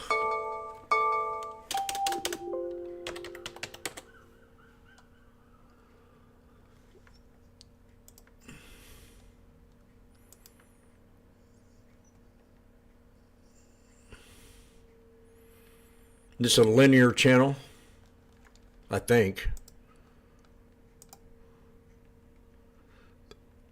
Yeah. Definitely a shoulder line. I should have I'm still up, but man, that's $300 right there. I'm going to go ahead and eat my lunch here. Then I'll get back with it.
Dollars. That's a massive, massive move. Again, when we're becoming concerned about the consumer and slowdown, not to mention that we're talking about a company that has a forward multiple now of 30 and potential of upside of 35% with the raised guidance in growth. So it's still a relatively inexpensive stock and $60 billion in cash. So all of the metrics are there for this thing to keep going. But what we like the most is what Jassy said on the call, which I encourage everybody to listen to, and that is he believes that the generative AI services could produce upwards of tens of billions of dollars in revenue. That's a game changer for this company. So, you know, you can't count these names out. Congrats to the passive index holders that have a S&P, that this company's number 4th and the largest and moving the averages today, because you're getting the benefit even if you don't own this stock outright. Yeah, understood. I mean, and you know, it's so hard to quantify when he says how generative AI is going to, you know, add tens of billions of dollars in revenue. You know, it just seems so broad brush, but you know, I believe that AI is helping all of these companies. Scott, what say you about that? Well, there's different aspects to AI. There's the cost savings in the retail business due to robotics and the implementation of AI related to the replacement of humans in the retail business. There's they launched a digital assistant called Rufus, which helps you in shopping, and that's going to be implemented in the mobile app in coming months. And then you have AI, which is what Andy's talking about in AWS when he's talking about tens of billions of dollars. You know, that's $100 billion revenue business. So tens of billions is significant, and that's a 30% margin business. So, you know, that business alone is valued north of $1 trillion. And so the enhancement in terms of the revenue stream, when you're talking 10 to 20% in incremental revenue over time added on to AWS because of Gen AI, because corporates are now acquiring services through cloud players like AWS so that they can also provide AI solutions. That is a massive opportunity, not just for AWS, but for GCP within Alphabet and Azure within Microsoft. Yeah, yeah. The other side of the coin here, Quint, is you did know that maybe we'll see a pullback. You wouldn't be chasing the stock. I'd love your big picture because I guess you have some sort of concern that we might have a pullback in the market, or is that for Amazon in particular? Are you rewarded for chasing stocks? This might be the one time, I do not know, but if you're on the sidelines and you've got a little bit of FOMO watching the general market, or the or an Amazon or a Meta or something along those lines, I think you take a deep breath. I mean, there's a lot of people on the sidelines. There's a lot of people who just do not believe in this market or this move, and hopefully they're becoming aware that this is real. AI is a game changer. This is really influencing the numbers. But to go out and chase and to make a move based on FOMO, I think is not wise.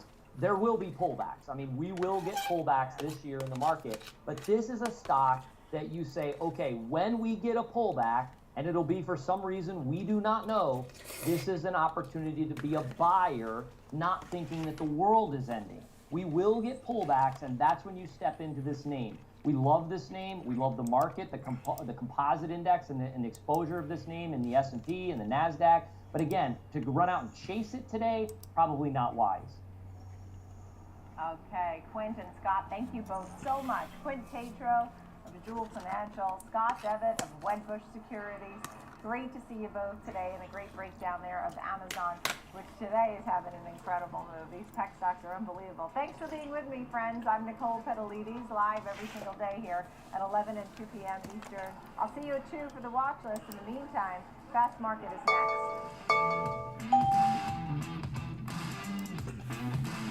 Schwab Bank Investor Check. Let's see how mad I can get watching CNBC.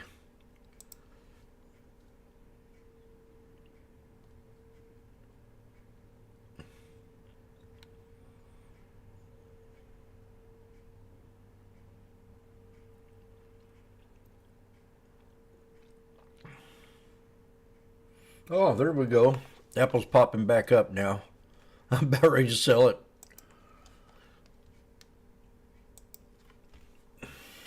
He's right about FOMO.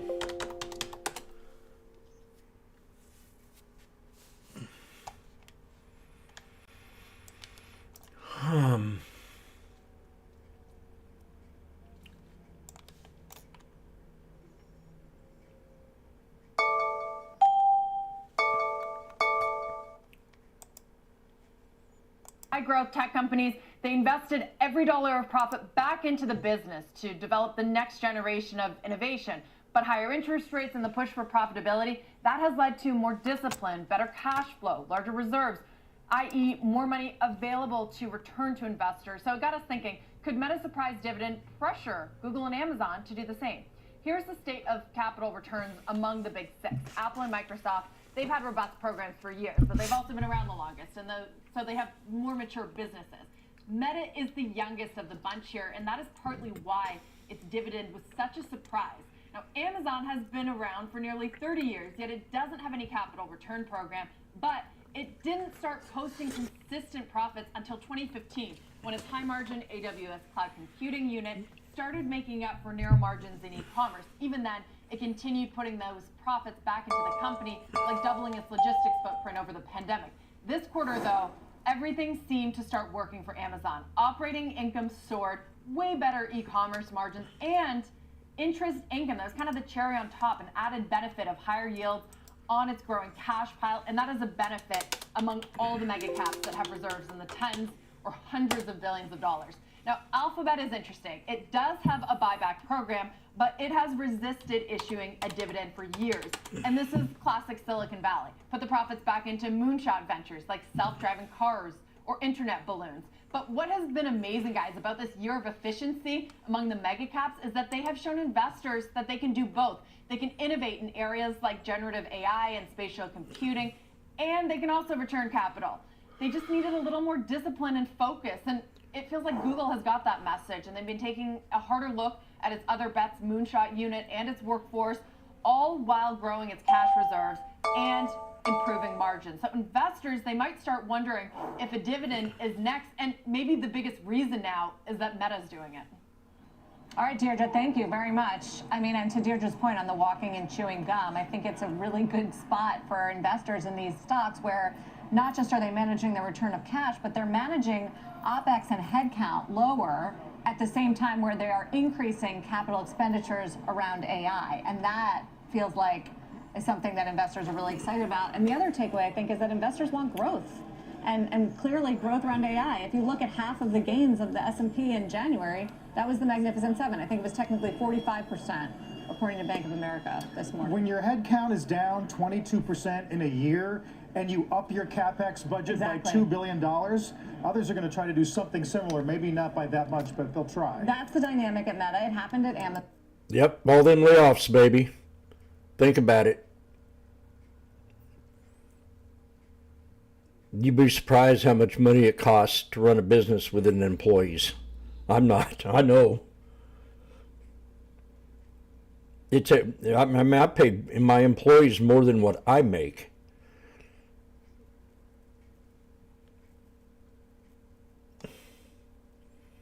It's something to think about if you ever want to go into business.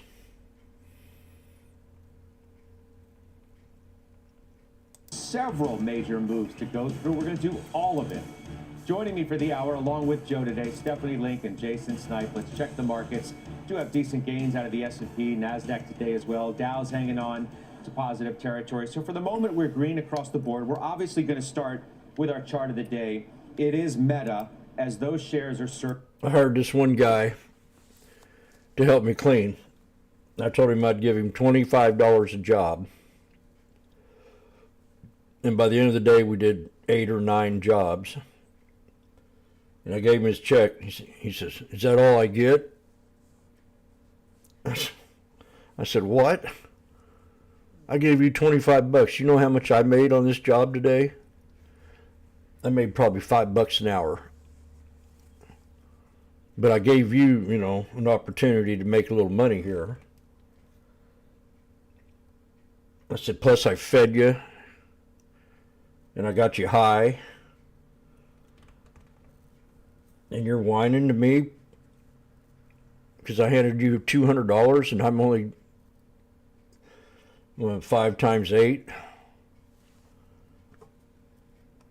So I said, "You're done. You're fired." "Hey, Jim, I'm sorry. Can I come work for you again?" No. I lost a whole day's work to let you work.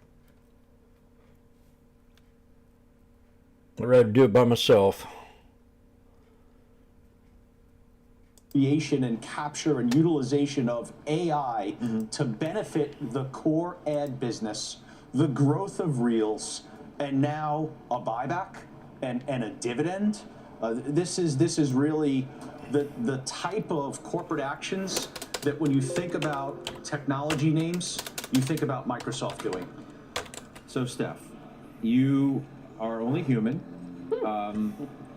Okay. I'm sure there's sellers. I'm sure there's sellers' remorse.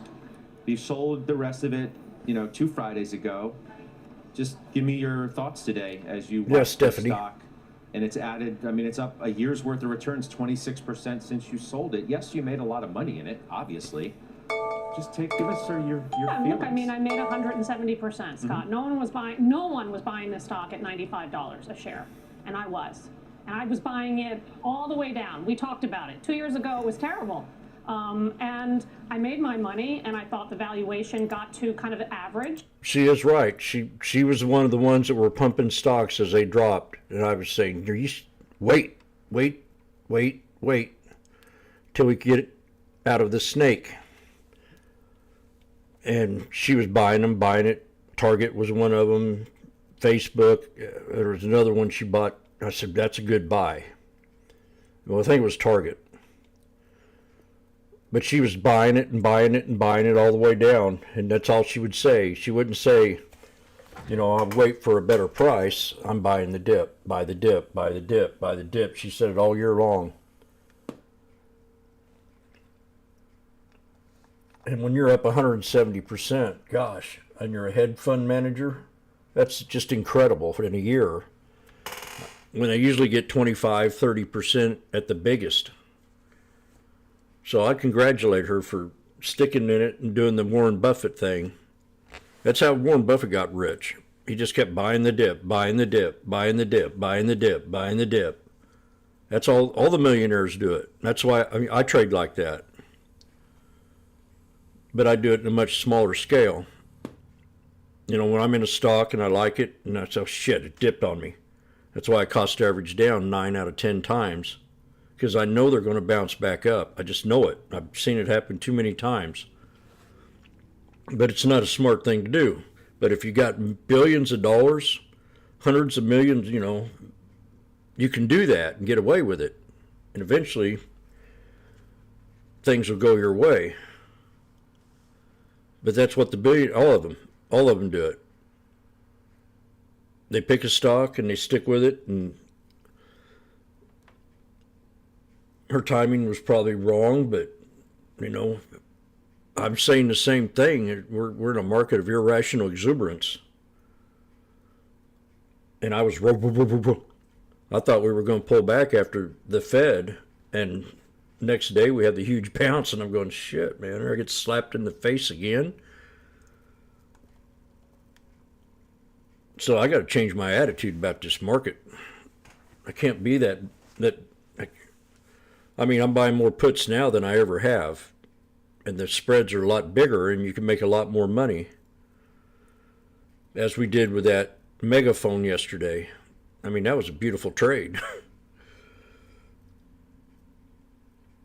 And what I did with Apple, I had Apple contract, one of them. Then today we dipped down to $1. Shit, man, I'm gonna load up on this. Now we're at $1.84, and I'm wanting to sell it.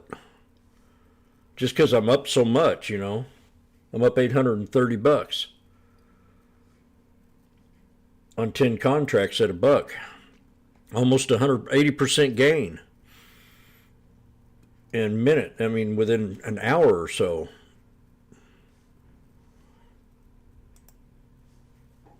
On Apple.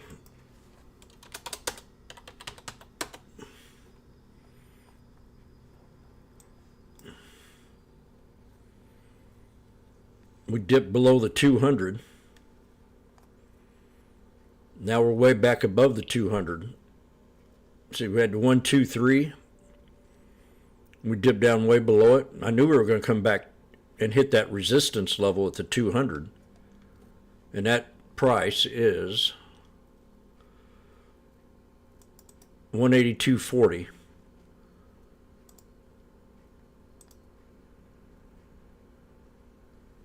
$182. I already had a trend line on here.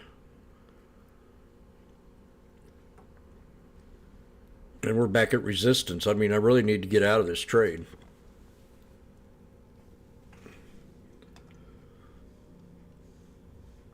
But that's all of it. Every millionaire that I know does that, even though the penny pumpers, they got busted. They all did it. They get in something, they dip, they buy more, and eventually I get out sometimes at my first entry because I've bought the dip 2 or 3 different times. But I've sat here so many times and sell it and go, shit. If I just waited 2 hours, I'd be looking real good now. Instead, I take the loss, took the loss, take the loss, take the loss, take the loss. Now I take a loss just 1 out of every 20 trades. And then regret it.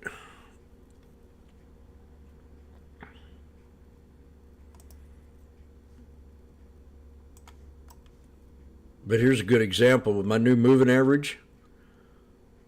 On the 1 hour, the 63 EMA is a good, now we're above it.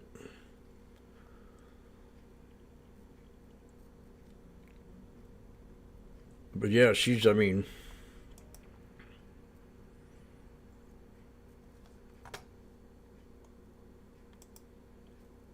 she would have made it 26% more in a couple of days on that stock. In a couple of weeks, that's as much money as she had in it. That's probably $5 or $6 million in 2 weeks.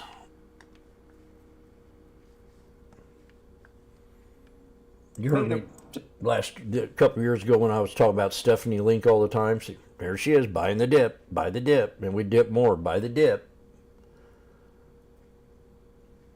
That's their strategy. You just wanted their spending to be more targeted toward what I guess you saw where the puck was going, rather than on some moonshot, which may pay off, may not. Then I'm be the big needle mover. Now I'm watching this kid that's never traded stocks before, which his slogan is "Buy the dip, buy the dip." On AMC, and the thing still keeps going down and down and down. This is a stock I wouldn't want to do that with. But he's pumped. I mean, he has no experience. He admits it himself. He's been buying the dip, buying the dip, buying the dip, buying the dip, buying the dip, buying. You know, if you're buying the dip, you're an idiot. On a company that is more than $9 billion in debt.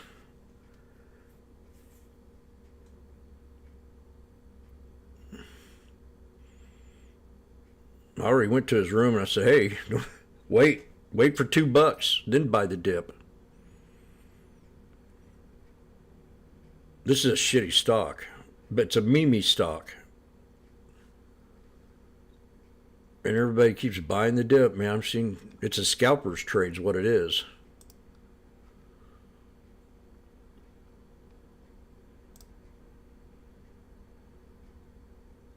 He'll probably come up with another video. Buy the dip.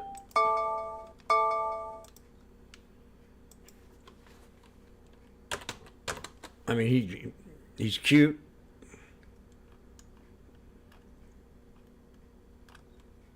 But he has no experience. He might even removed his channel.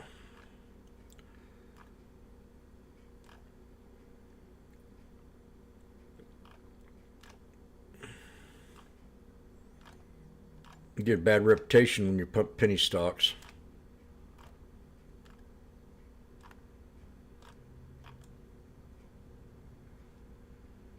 Woman who used an adult toy on the beach found dead in an apartment.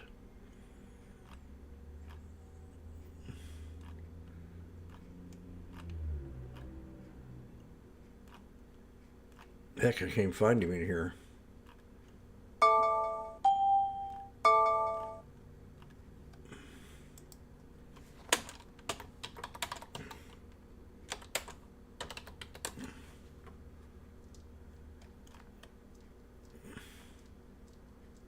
He bought the dip. There he is. Some people may This is not 2 see days success ago. as shooting content.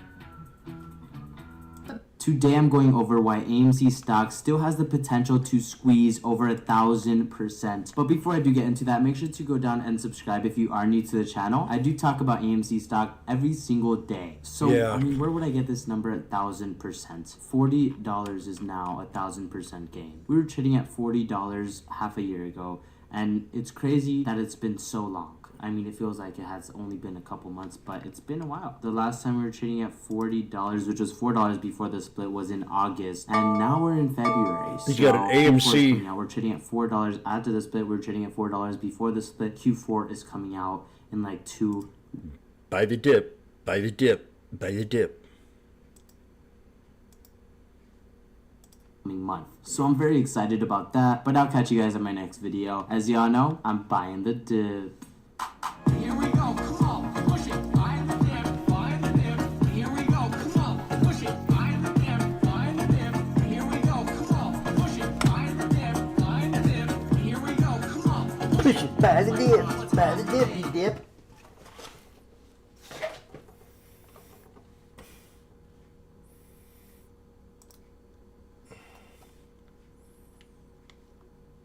Anybody want to buy the dip?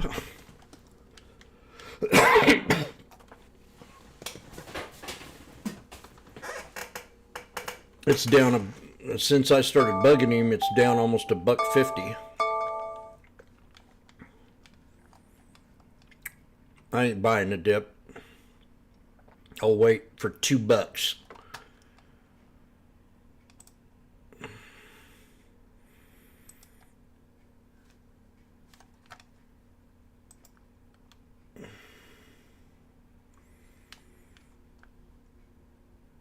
You know, certainly in some quarters, is an extraordinary business with extraordinary growth rates and extraordinary incremental profitability that looks a lot like Meta. And if and I believe deserves to come public and will come public over the course of the next couple years. Let's turn our attention to Amazon. And before I get your deeper take on something, I want to get to our guy Jason Snipe here as well, who we didn't get a chance to talk to yet. We'll come back to you in a second, Brad. You own this one, and this was extraordinary in its own right. Profit soaring to the highest level in 2 years. The guidance was good, record operating income. I mentioned these aspirations that they have in AI, this new announcement yesterday relative to generative AI. What's your take here? So, to your point, Scott, I mean, Amazon, it was a tremendous quarter. The one thing I look at as it relates to e-commerce, Jassy, that's not Jassy's baby, right? He's just getting into the seat. He's been in the seat for some time now, but operating margins are growing dramatically. And you're seeing the growth it accelerating there. Also, obviously, AWS, which is his baby. I mean, the numbers were in line, but the guide going forward, you're seeing some momentum with AWS.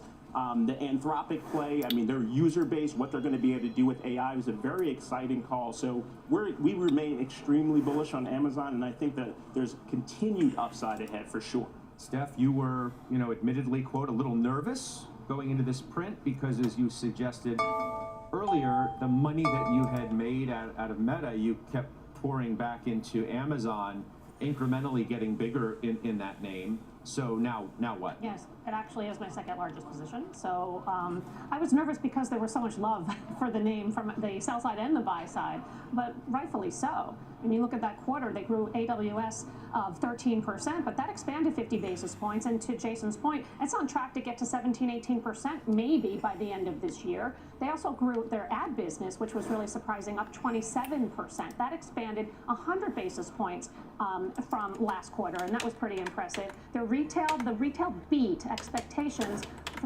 at this wide of a margin the first time since 2018.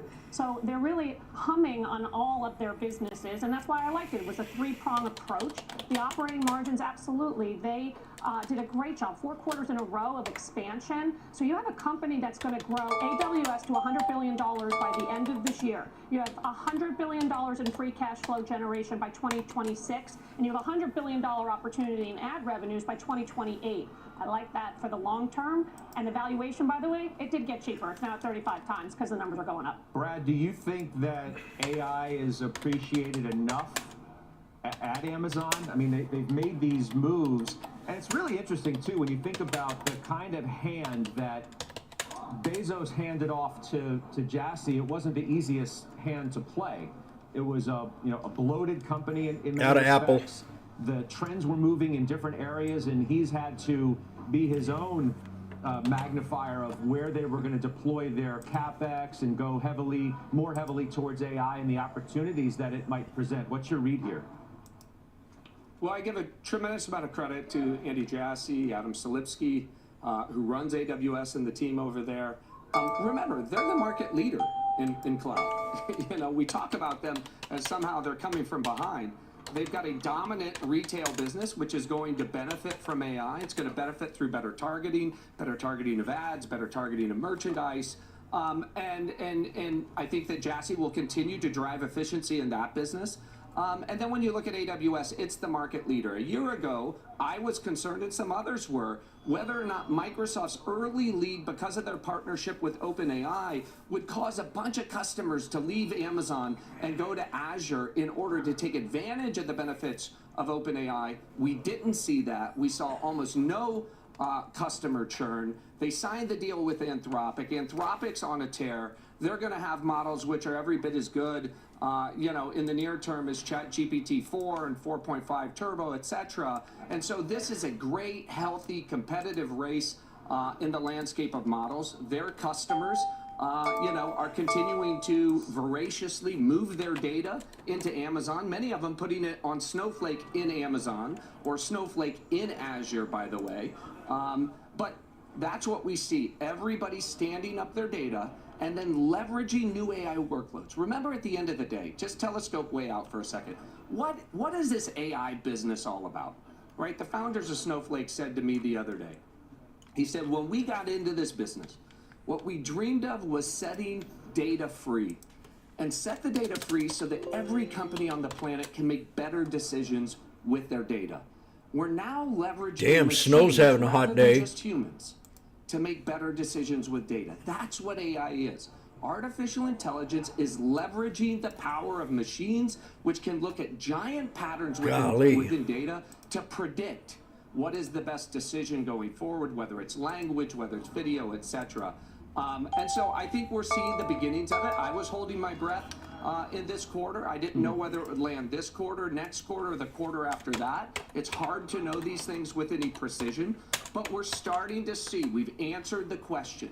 In fact, we're going to see a lot of inference. We've talked a lot about NVIDIA over the course of the last year, and let's remember those folks too in this whole conversation. Everybody said at the end of last year, we had pulled forward all of the training. This was dark fiber from internet in 2001. It was overvalued, despite the fact it was trading at 20 times earnings, its lowest multiple in history. Now it's up 25 or 30% after opening the year down. And why is it up? It's up because Microsoft just told us there's massive inference going on within AI. It's up because Amazon told us the same thing. It's up because Susan Lee from Meta just told us yesterday that they're going to make huge future investments in infrastructure, read NVIDIA, in order to support all of these initiatives. And so, to me, that's really the answer that we got today. I'm happy for Stephanie and crew being in Amazon. It's one of our top 3 positions as well. So we're big believers. Before I let you run, and by the way, Joe is not in Amazon, but Joe has just also rebalanced his ETF in a quarterly rebalance in which he added, I want you to talk about this for a minute, and then I want to get Brad's take because Brad's in this name. You added Uber, okay? You bought Tesla, you bought AMD, Palantir, Texas Instruments, Zoom Video, you sold Fortinet, and we can put these up on the screen because we're not going to go through all of them, but talk to me about Uber, why you bought that, and it's one of Brad's largest holdings, and I want his take on the other side of what you said. It was very easy for the rules to acknowledge that it was time to buy Uber. It's the birth of profitability. It's the birth of profitability. You could also recognize that in Zoom and in Palantir, and that's what the strategy is doing in going into those names, recognizing that finally the profitability is here as well as the momentum. Yeah, so again, just to underscore, it's Tesla, it's AMD, a stock that's just had an incredible run into its own earnings number, sold off a bit on that, of course, but nonetheless was up like 80% in 3 months. Texas Instruments, that's an interesting one because you're in, you're out. Now you're in. Palantir's back, Zoom's back. Brad, what's your read on this?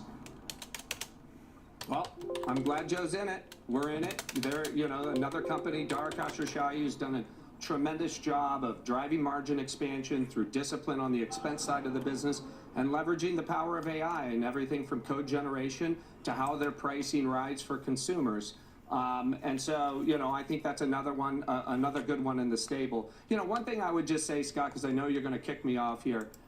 You know, we sit here on a Friday and we talk about all of this compounding, all of the great stuff, you know, that's happening with these companies. We're at the emergence of a new super cycle, you know, but all of this progress is not distributed equal, right? And there are a lot of folks, you know, who do have exposure to the stock market, but a lot of folks who don't. And in the age of AI, you know, I'm going to give a plug again to Invest America 24. We've got to give investment accounts to every child born in America. It only costs us $3.7 billion a year to give everybody skin and upside in this game. And when you watch these numbers, when you see these companies compound, they only can do this because we live in a free market democracy that everybody contributes to. And so I think it's really important that everybody has upside in this game. You know, 100 years ago, a lot of your net worth was about your labor. Today, it's about your assets, right, as those assets compound. So we need to make sure that the 70% of people who are being left out of the game of asset compounding are brought into the game. You know, because I don't think this is one day in the life of AI. We're at the very early stages. GDP is accelerating over the last 200 years. It's not decelerating. But we just need to make sure that the progress is a little bit more evenly distributed. I appreciate you talking about that. Again, I know how dear it is to you.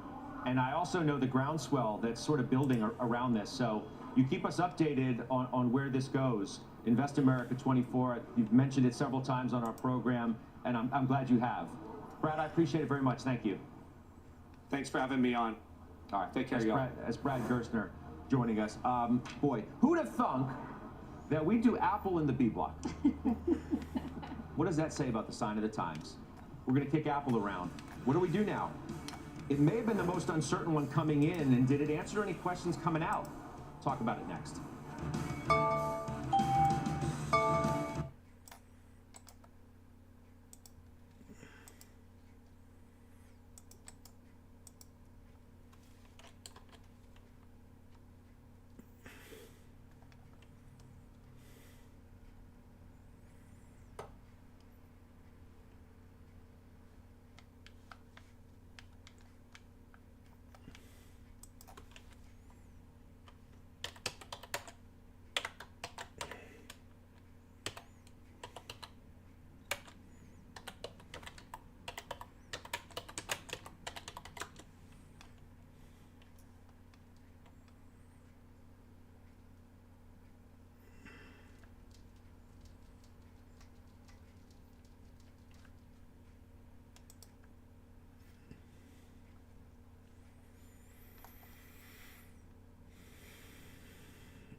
We got any banjo players in YouTube?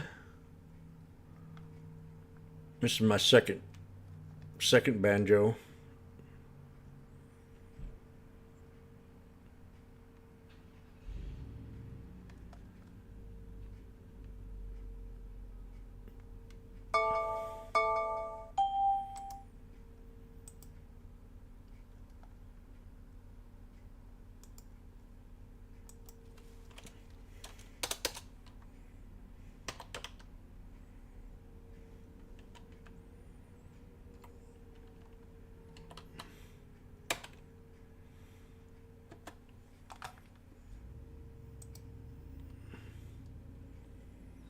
Dang, there's 191. I sold my Apple.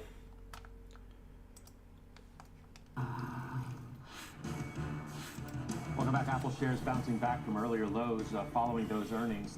Let's kick this around. And I did say, and I mean this, it's kind of a sign of the times on this name, Steph, that here we are. We don't do it in our A block because I don't think it deserved to be mentioned in the A block with what Meta and Amazon did. And we suggested going in that maybe for a shocking change, it was the one with the most uncertainty going into the print.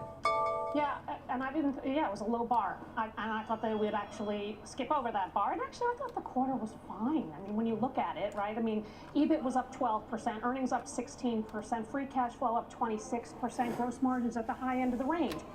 We knew they were going to lower guidance. We knew China was going to be really disappointing. I don't think China's going to be disappointing forever. I think eventually they'll fix that.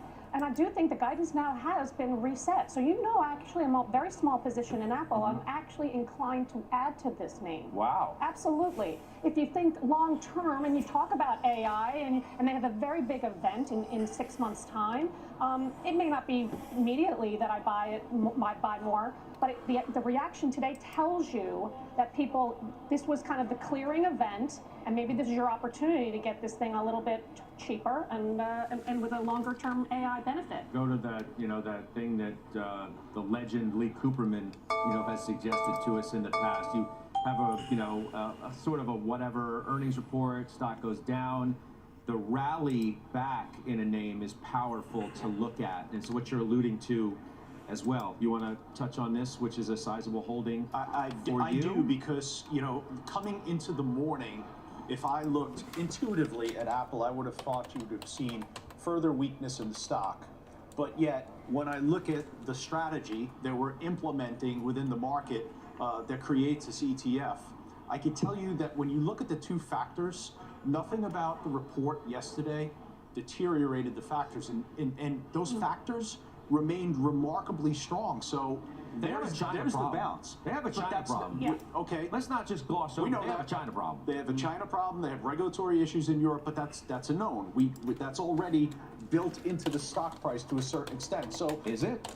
Look, it obviously is. It obviously, to a certain extent, is built in already. The stock was in the 160s. Now it's almost 190 again, for what is a 20% clip of revenue relying on China. How's that built into the stock? That's resiliency. That's why they just lowered numbers. That's the resiliency. That's why they just lowered lowered the bounce numbers. back. They lowered numbers, right? Total revenue is going to be down 10% for the March quarter. Look, China is a big part of iPhones. It's 20% of the iPhones. iPhones are 50% of the company. So, but eventually they are going to get this thing fixed. And in the meantime, by the way, the rest of emerging markets grew double digits. And what was surprising to me in the quarter was it was Macs, iPads, wearables, services actually all did better than expected, and they expect it still to do okay. So I think, it's China is definitely a problem, but I think they will get that fixed. Yeah, you have to hope that China has troughed, I guess. Right. And I think, to Steffi's point, I mean, we knew this was going to happen. We got some signaling from an analyst about the supply chain, so we knew China was going to be a problem. And, to all our points, it's 18% of revenue, so that's significant. But, the other point that you just made, which I think is we need to continue to bring to light, is emerging markets is growing. Latin America, India is really continuing to grow. Services was pretty much in line, but growing sequentially. So, I think Apple continues to be a mainstay, and it's really good to see the price action, given all the news that we've seen recently. No, you make a great point. It's powerful price action. I mean, there's no way to say it any other way, especially I think it's green now, as you guys were suggesting. Let's get to Silvana Hanau, who has the headlines for us. Hey, Silvana. Hey, Scott, good afternoon to you. Former WWE CEO Vince McMahon is under a federal criminal investigation to determine whether or not a federal law was broken around allegations of sex abuse and trafficking, sources telling NBC News. McMahon and a former executive alleging he has stepped down from all of his roles within the TKO Group, WWE's parent company. Former President Donald Trump said that he wouldn't reappoint Federal Reserve Chair Jerome Powell if he were reelected. In an interview on Fox Business this morning, Trump accused Powell of considering rate cuts to give Democrats an advantage for the elections. Trump said that he had a few names in mind for the position, but didn't share the names. And an asteroid the size of the Empire State Building will pass by Earth today. NASA said the asteroid discovered in 2008 will pass within 1.7 million miles of us. Now, that is 7 times the distance between the Earth and the moon, Scott. Silvana, thank you. Silvana. All right, coming up, we have many, many more moves from Joe T on his rebalance of the ETF. So I've got a lot of financial names in front of me, some energy names too. We'll do them next.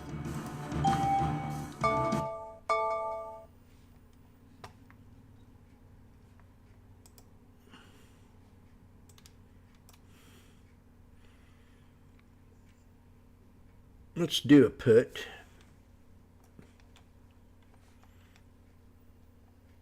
Let's do a put.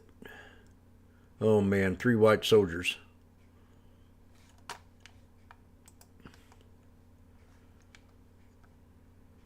I'm way out of the money there.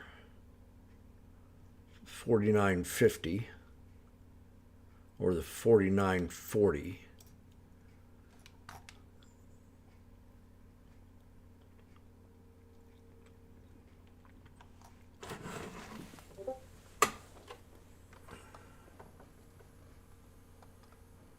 No, wait.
Joe T's rebalance.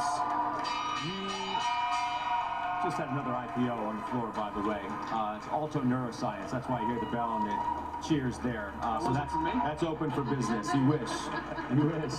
But let's get to your rebalances here, because you raised your exposure by more than 50% to the financial space, but not with the big banks or the regional banks. These are through, we're talking like Ameriprise Financial, Blackstone, Chubb, Discover, KKR, Market Access, Progressive, and S&P Global. It's the one you sold.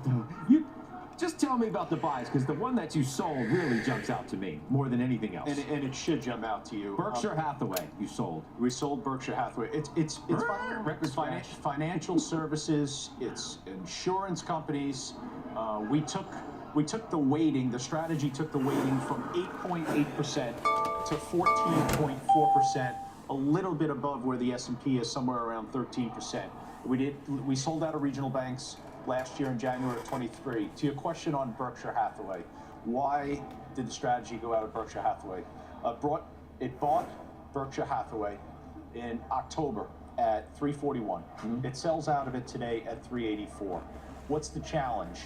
When you look at Berkshire Hathaway, the way that the company is constructed, because it is so diversified, it never really will score well on the quality metric for return on equity. The return on equity for Berkshire Hathaway is always going to be low.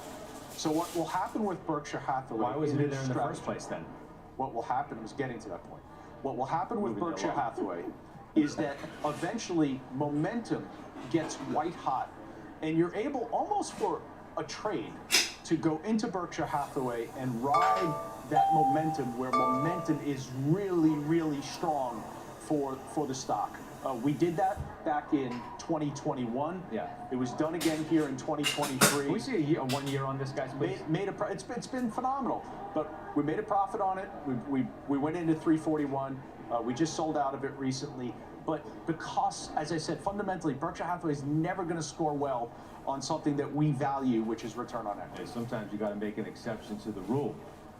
No, they go. The rules are the rules, and if I didn't follow the rules, I don't think I'd be in the position I'm in. All right, so the rules, by virtue of the rules, you've cut your energy exposure in half. Yeah, it's interesting because what financials benefited from in terms of ownership really came from energy. The strategy was dramatically overweight energy, 12.8%. We're down to 6.4%. We had 16 names. The strategy sold out of 8 names. Didn't sell out of them for any fundamental reason. These companies are fundamentally in strong position. Out of This was a breakdown. EOG, Halliburton, Oxy, and SLB. This was a breakdown in momentum. We're still maintaining ownership in some natural gas type names like OneOak, Coterra. We have some refiners like Valero and Phillips 66. Still have a slight overweight to energy, but just not to the intensity that we previously did. Steph, you've been getting bigger in SLB. Yeah, that's a big weighting of 12%. 12.8%. That's very, very big, so I understand what you're doing there. Yeah, but listen, we had Chevron, Conoco, and EOG from January of 2022. Oh, So we rode a really good wave. Right, no, absolutely, but it's 4% of the S&P 500, so I understand why you're pulling that back for sure. SLB, yeah, I mean, SLB fell on the Saudi Aramco news earlier this week. It fell 7% because CapEx from Saudi Aramco is actually going to be less than expected, from 13 million barrels a day to 12, which is what they're currently producing right now. So not to get too into the weeds, but it's about 2% of EBITDA in 2027. So I thought it was way overdone. This is best in class, #1 oil field service company in the world, trading at 13 times forward estimates. Just beat, and margins are going higher, and free cash flow is also going up. So Chevron was bounced. Yep. You bounced it this week. I did, yeah. So, I mean, for me, and we talked about it obviously earlier in the week, but, you know, the stock was down 17% last year. You know, for me, as it relates to earnings revisions, they are going downward in energy, and earnings were revised down 14% for Chevron. So that's why we decided to look at it. All right, coming up, we have more committee CVX. moves. Jason sold an industrial name. Got some more Joe T rebalance moves as well, and Mike Santoli's next with his midday words. We got a lot still ahead.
I need assurance.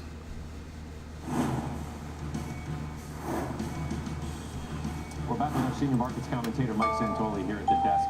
Yes, this is a meta market. Amazon, I get it, but this is also a good news is okay to be good news market with that jobs report. Yeah, we're getting tested on it a little bit.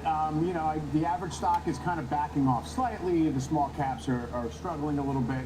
But it's interesting that the bond market is not Apple knifed here. the 353,000 net new jobs number and running with it as if it's the trend. 1 year ago tomorrow, we got January jobs numbers. Damn, over I 500,000. was going to buy the put on that Number two. SPX. Something about January, but remember what happened Oh, last year. no. The narrative became overheating market. I didn't Fed's do gotta it. Go to 6%. I didn't do There it. became this kind of narrative scramble after that, and so we're not really doing that right now. We're not sort of taking that and saying this is the new trend, but takeaway: economic resilience God. plus inflation mostly going the right way enables us to wait for the Fed to have the data go its direction. And yes, What an idiot. It's still a little bit of an uneven market, let's be honest, but not fatally so at this point. Got through a big week. Yeah, you know, we got exactly. a few We hours survived left to go, These but things we are up survived. almost It's $4 amazing, bucks. you know, all these mega caps, and you know they'll come out net positive for sure. Right. And bond yields, for as much as they got, you know, Shoot. jerked around today by the number, they're in the range. You know, it's gone, 10's gone from 3.8 to 4.2. I just looked at the call over here. I noticed that Apple was down. I went and looked at the SPX. It's at $10. This thing is, I'm so I mean, this thing was at, ugh.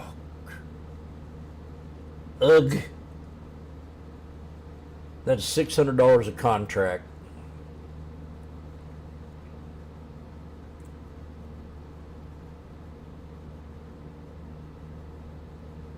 Damn. I had it already. It was just at $10.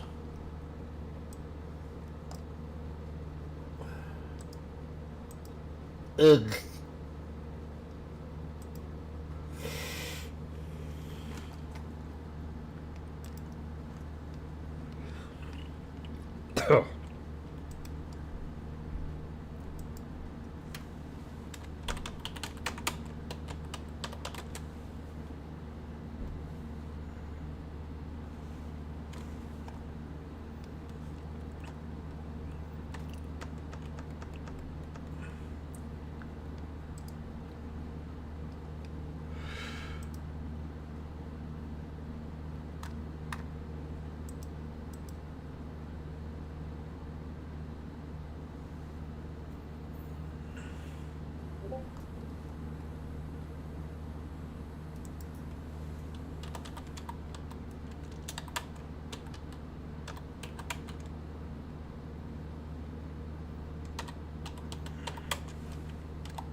It'll be peace in the valley for me.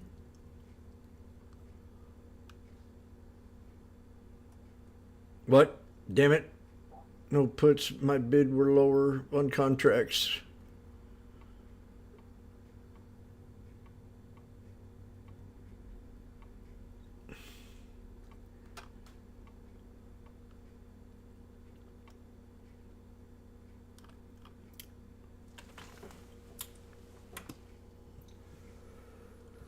Okay. I can't believe it. Jimmy said puts. Did anybody take that? Anybody take the puts? Congratulations if you did. Because I didn't. And I'm slapping myself in the head. That hurt.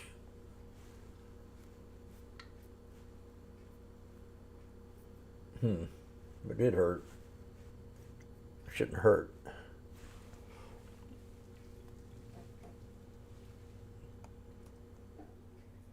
Oh, good job. Damn. I think you deserve an A+.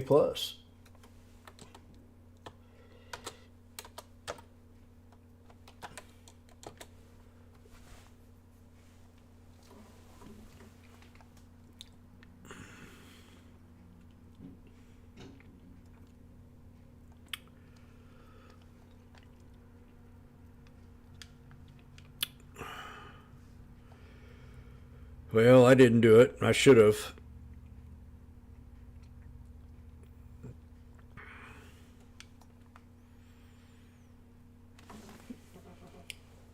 For that reason, I'm going to go in and warm some water up and have some tea.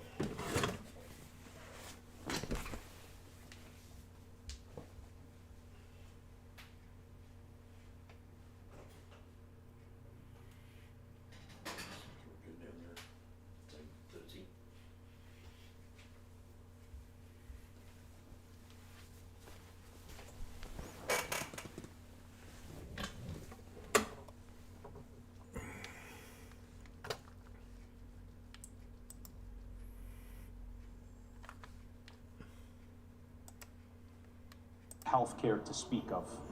Even with Stryker and Zoetis up like a lot in 3 months, that's not momentum. Well, come on, Steph, help me out. What am I missing here, Joe? See, but remember something. Pull back the lens on both. Now let's pull back the lens on each of those stocks and take Stryker for example. You'll really see not very much momentum in the early part of 2023. So, okay, I'm confident and I'm happy that what the strategy did was it went in from the July through January period and it captured when Stryker actually had the momentum in place, and the same could be said for Zoetis. It did that at the end of October.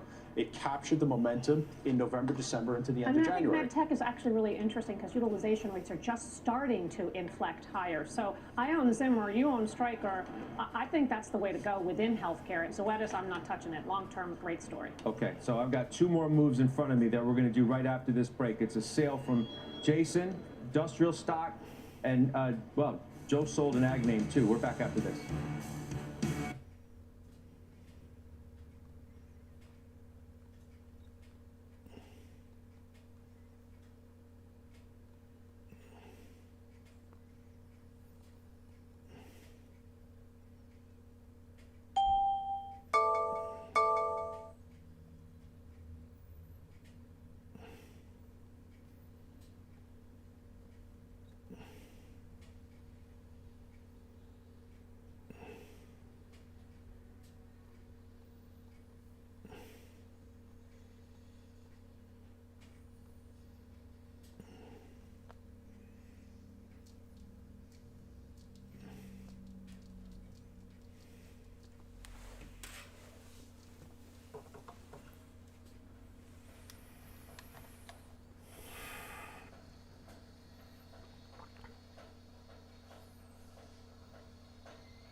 Strategy Kevin, it's threefold, right?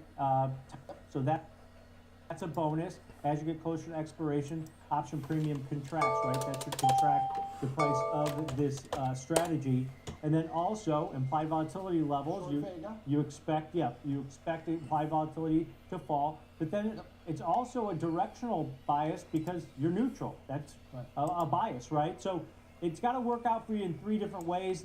Is that the reason you're collecting $6.60 on a $10 wide short iron butterfly? Yeah, you're short two spreads, right? So you're taking in a credit. And by the way, if you don't think 295 is the right strike, move that strike. Move it to wherever you think the stock has a chance to settle or the range that it has to settle. Remember, the strategy is important here, but you choose what the strikes are. You choose based on your decision, based on where it's going to be. Yeah, all-time high 302 that it had hit earlier this week or just last week. Real quick here, Kevin, anything sticking out to you next week that you want to be focused on? No, it's going to be more earnings. Fed speakers talking about this number are going to be It's a butterfly.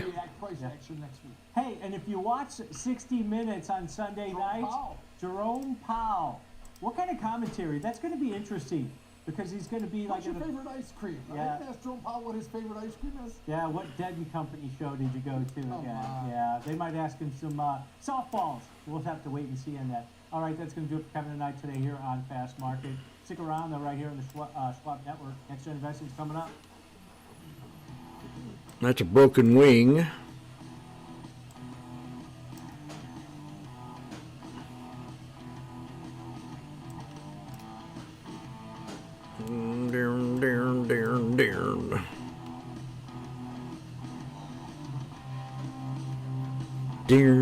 Darn, 45 to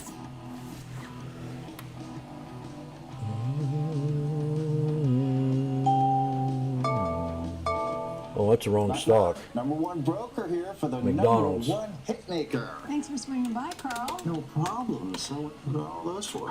This lets me adjust the bass, add more guitar, maybe some drums. Wow, so many choices. Yeah, like Schwab. I can get... How dare you?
Man, all these winners today. Even TSM's up today. I was watching it closely, but I didn't.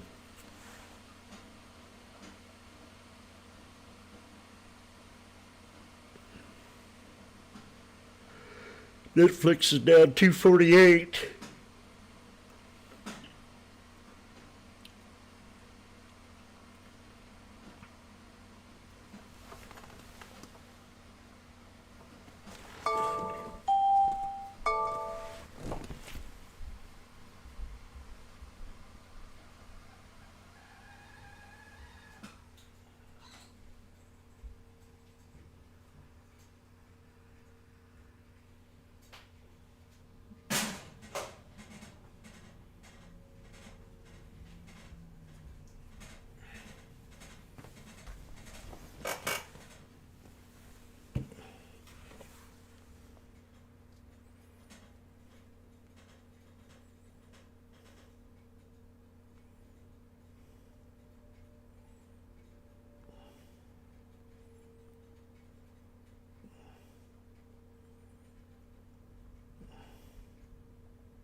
Where's that option? Da da da do da.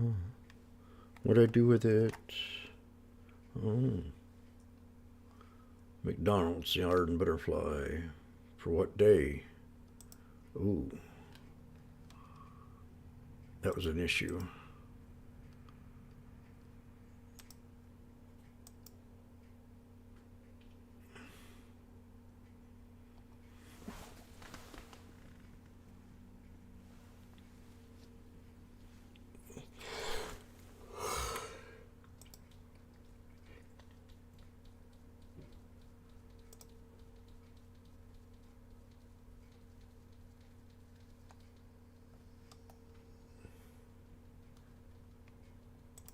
Strong report from Amazon.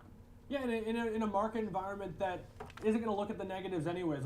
Let's be honest. They could have maybe even missed in this environment, and another company could have came out, much like Microsoft. Microsoft wasn't enough. Amazon tells a story, and then all of a sudden Microsoft's liked. And so we're in this market right now, which just don't give the market any reason to sell the stock off and to find itself higher. 8% is so massive for a company the size of Amazon, and I know it's not the biggest mover on the board, but we're talking such a dramatic amount of market capitalization that's created today in terms of value. This stock has 10 billion shares outstanding. It's up $12 today. That's $120 billion just created in value overnight, and it's dwarfed by Meta.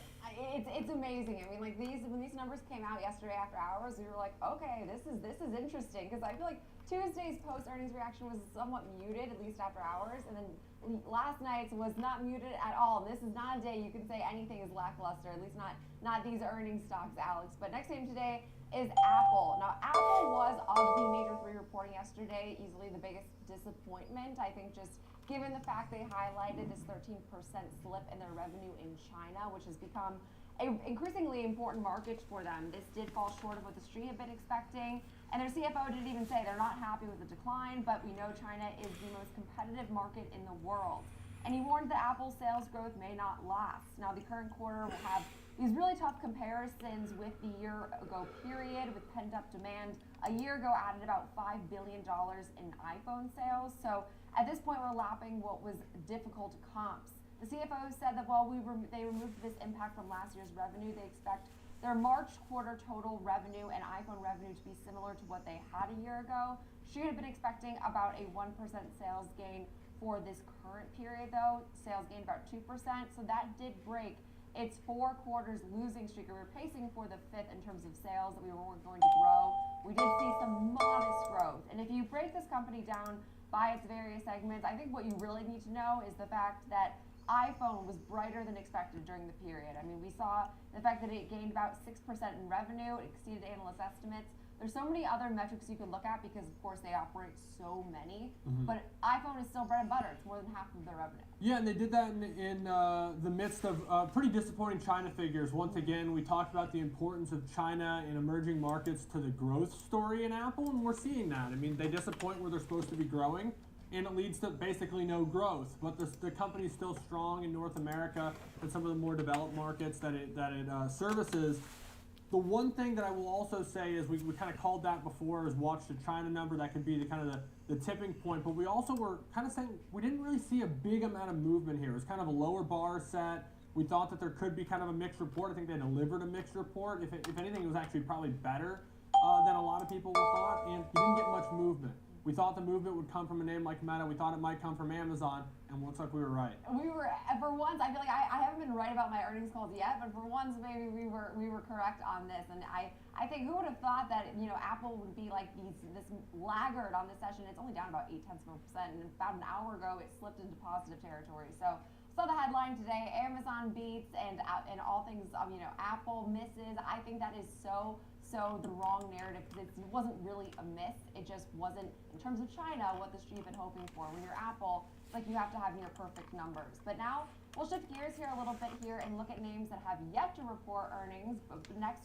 week, we do still have companies, even though we did get the bulk of course, like these Magnificent Seven, companies do still have earnings next week. So On Semiconductor is one reporting Monday morning, and this name has looked Lackluster. Oh, now see, I'm back now to lackluster because it has like lackluster on a chart perspective. Lackluster might be underselling it, to be honest with you. Yeah, because I mean, like it's a semiconductor stock and it's down 15% this year, which is like completely bucking the trend we've seen in semi strength. But earnings has brought on so far a pretty tempered outlook for the semiconductor space.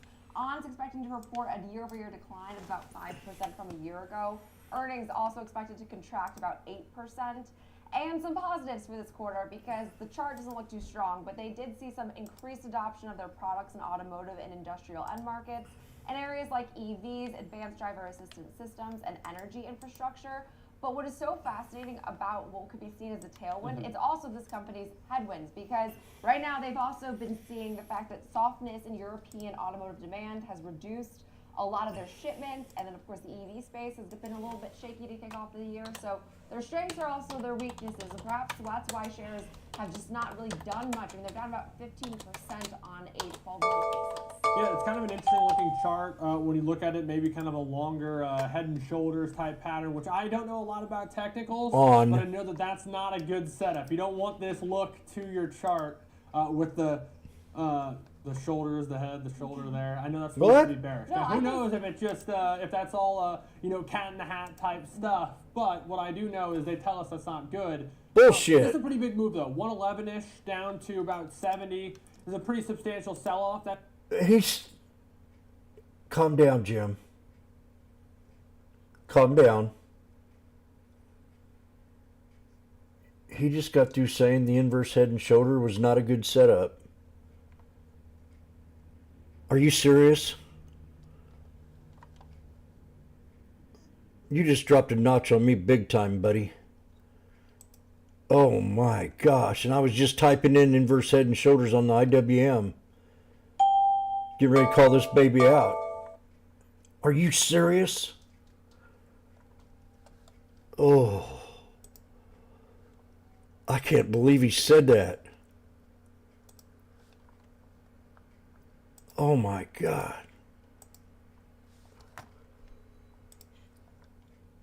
You gotta be kidding me.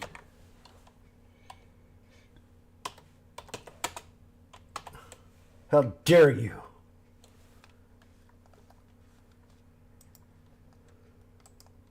How dare you?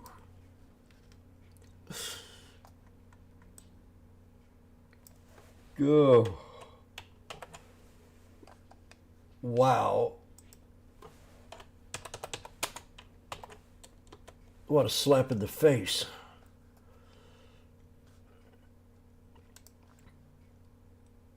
You gotta be kidding me. Great job, Carlox.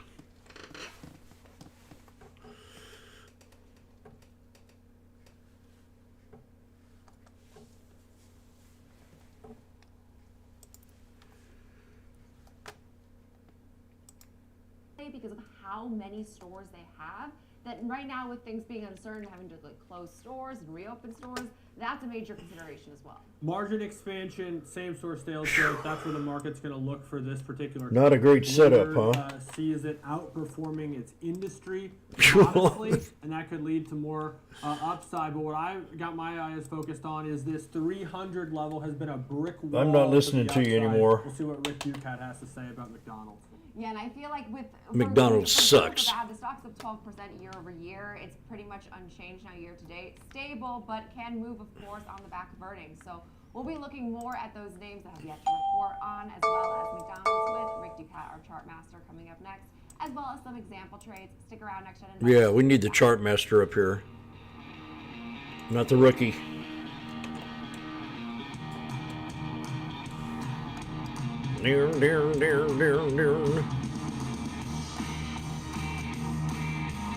Schwab Bank Investor Checking, the checking account built for investors. Named highest in client satisfaction by J.D. Power.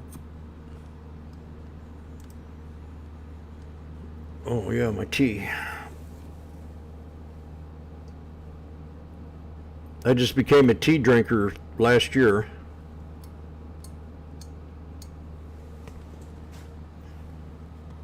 I'm having a chai tea right now. Oh yeah. Okay. Watch McDonald's here. I mean McDonald's. Apple. How dare that guy talk like that?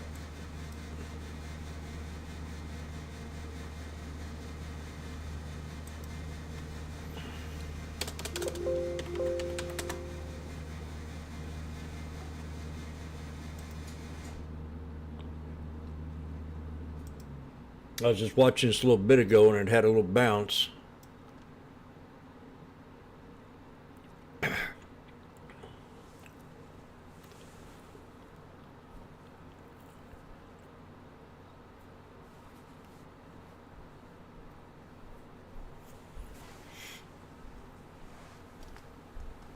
$0.13 bounce right here off 190 strike on Apple.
Heavy volume as well. Look at this big volume spike that we saw on this earnings announcement that took price quite a bit lower here. Still though, we bottomed out, we made a bit of a recovery, we peaked out at the point I previously mentioned, then we've transitioned into more of a falling wedge type shape here. You can see our two trend lines sloping downward, converging toward each other here. So we're kind of bouncing around within these two boundaries that are getting increasingly tighter. Look for a breakout in either direction. Falling wedge tends to be a little bit more biased toward the upside, but really it can go either way. You don't want to bank on something like that happening every time. Look for a breakout beyond either of those two demarcations here, these two trend lines, and consider as well our overall trend. According to the indicators we follow, our moving averages, yellow 21-day, orange 63-day, purple 252-day exponential moving averages. Price did make its way above Purple 52, I used a 51. Cross below them. We're below all our moving averages. They're all trending downward. They're diverging farther apart from each other. The downtrend looks to be strengthening at this time. So look to see if we can hang on to these previous lows. This green line near 68.30, that would be a crucial area to hold on to as we progress in this trading day. Okay, so the overall selling starting to steepen here, but how about momentum as far as RSI goes? Well, looking at this one, once again, we can see a similar theme that I said earlier, a longer term sloping downward here. We had this brief period where we were overbought, but now we can draw a trend line similar to how we do trend lines with price. You know, support, resistance, trend lines, all those things work on the RSI. You can see here we touched our trend line once again. Looked like perhaps we were going to cross above that 50 threshold that separates bearish and bullish momentum, but it was not to be. We did not make it above our trend line or that 50 midline here, now continuing to languish a little bit below in the bearish territory. I suppose you could say though, momentum is holding steady at least. We're not really making significant lows on momentum, even as price continues to make lower lows. You could argue that we're seeing, you know, perhaps a bit of bullish divergence in that case then. I wouldn't bank on it though because we have earnings coming up so soon. Momentum commonly slows down as you head into earnings, so does price action here, and earnings could change everything in a heartbeat anyway. So, you know, be careful when you make assumptions heading into a big event risk situation like this. And earnings are very, very difficult to gauge as we've seen moves. Now, Washboardjim sees it a little bit different, buddy. I don't want to take any credit away from you because you are a good chartist, but you're not the chartist artist that I am. If you go back to last year in March, January, February, March, April, you can see we had a hammer here. Well, if you draw a price line straight across from the body of that hammer, you will have an inverse head and shoulders. I know your partner on television there said he thought it was a bad look to see an inverse head and shoulders, but I'm telling you different. This could be a good possibility of a downward wedge breakout. Pay attention. Or you could call it a bull flag, not even a wedge. I will show you why. But we'll call it a wedge.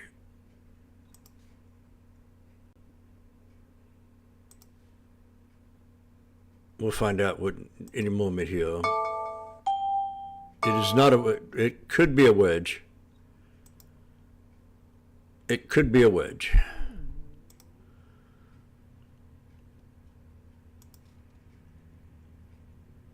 Now is this on the daily? Yes. We'll call it a wedge. So we got two charts here. We got a wedge, a falling wedge, getting ready to squeeze into earnings, and we have an inverse head and shoulders. And you are correct about the RSI. It is at a good possibility of a rebound here if it don't dip anymore. So we need to hold 68.67. And the resistance to break, as you were saying, on the daily time frame, if we break the 9, that would be the top of that channel, we could go ahead and run it up to your 63. And there's a gap. And there's some resistance off the 21. Yes, your 21 EMA, sir. There's a pivot point in between the 21 and the 63. And that produces a megaphone. So we have three charts. We have a megaphone, we have a falling wedge, we have a falling bull flag, plus we have the inverse head and shoulders, all in one area. That's 4 out of 5 reasons to take this trade. And then number 6 will be the RSI.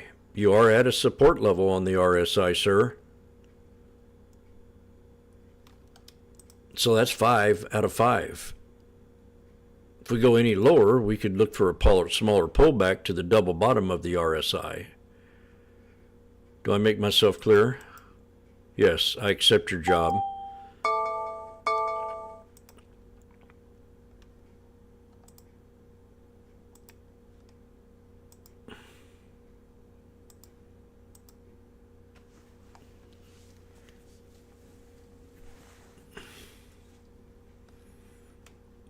So let's look at something here.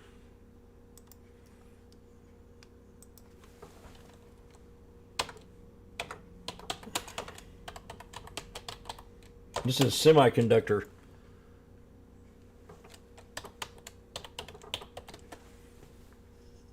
Does anybody got a web page they go when they want to look at ON's earning date, earnings, pre-earnings update on semiconductor earnings date and report? Ooh, consensus moderate buy.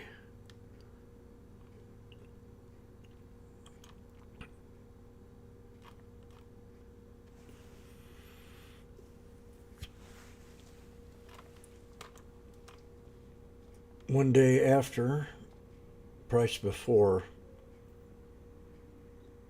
Yeah, it's a fairly 50-50 chance of bouncing.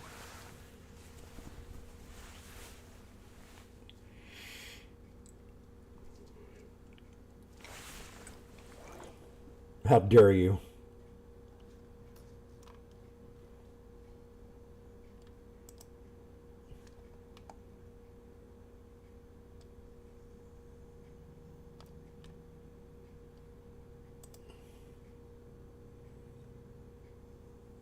They say it's going to beat by 5 cents. Earnings come out on the 5th, which is what? Monday, before market opens. Today's Friday.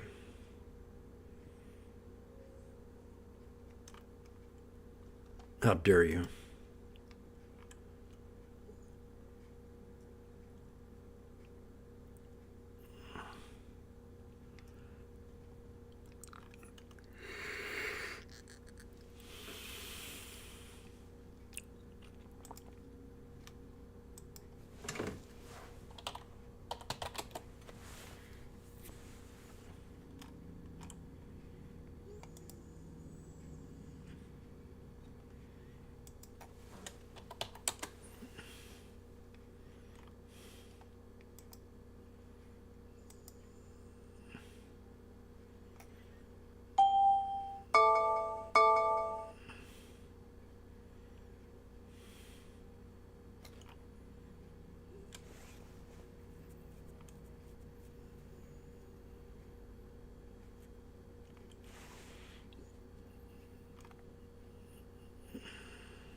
Tempting to take a nap.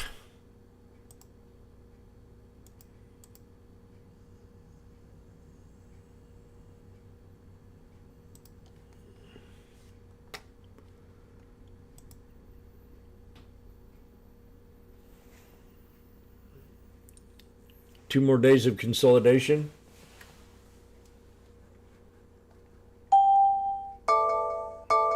On Meta. Tesla.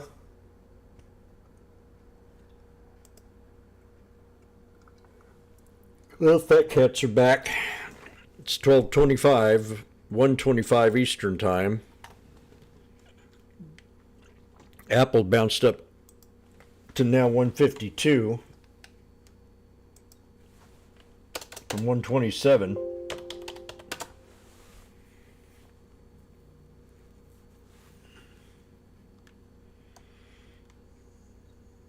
For you people that's new here on YouTube, this is my new moving average setup for just practicing. I'll tell you here in a second. No, I might add the 51 in here. So I've got different moving averages on there. I got the RSI. I have the 200 SMA. That's the 200 SMA. I've got the 63 EMA, the 63 EMA. I've got the 21 EMA, and I've got the 9 EMA.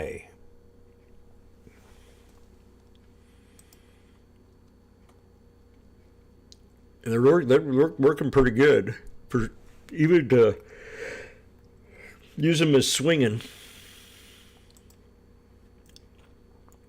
and scalping.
It'll be peace in the valley for me, me, for me,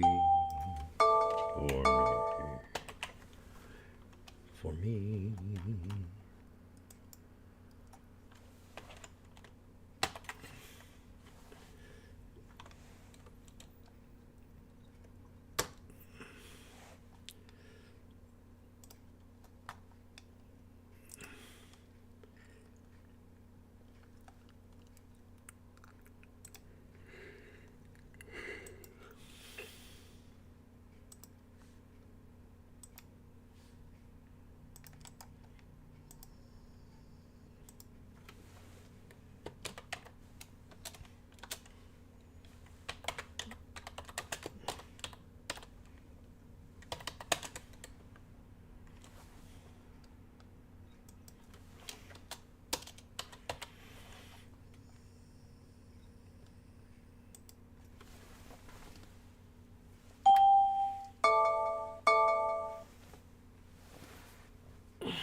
Metadip?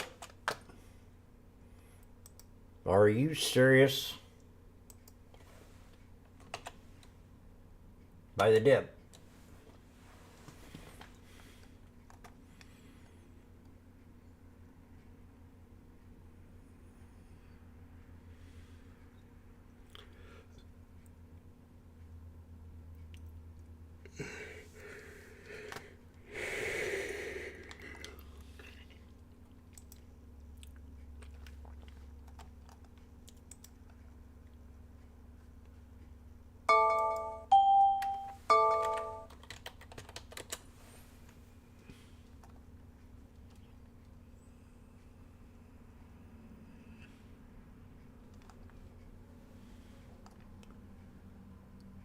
You guys can see me live on YouTube? I mean, in the room? It used to not be like that. Am I right?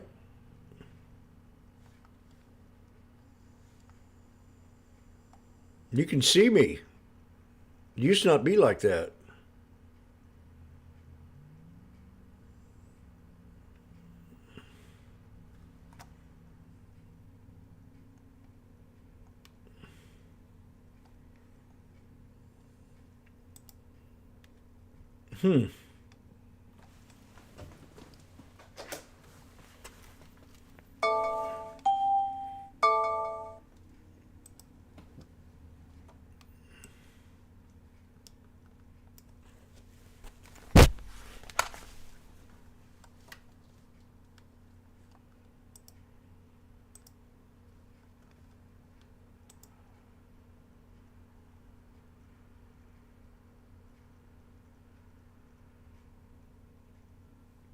Yabba dabba doo. For I'm dressed up as a bear.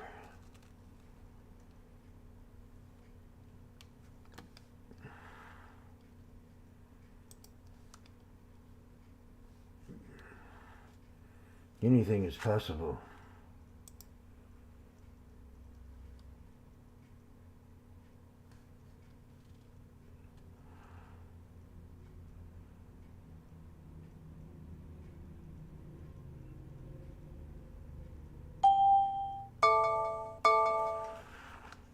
Well, meta dip. I'll tell you where it's going to dip to. Dippity doo on a one-way street.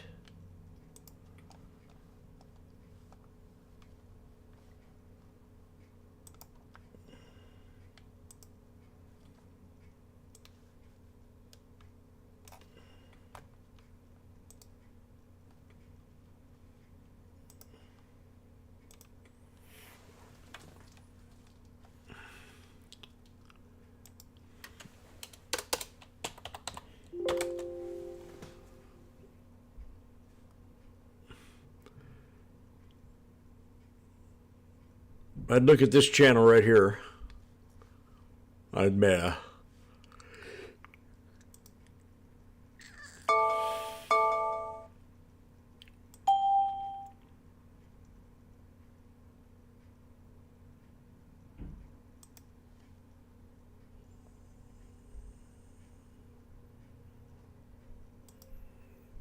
close to the daily bottom. That would be where I'd want to get in this trade, maybe, for long. That's still a lot of high, still way too high. Or you take your Fibby.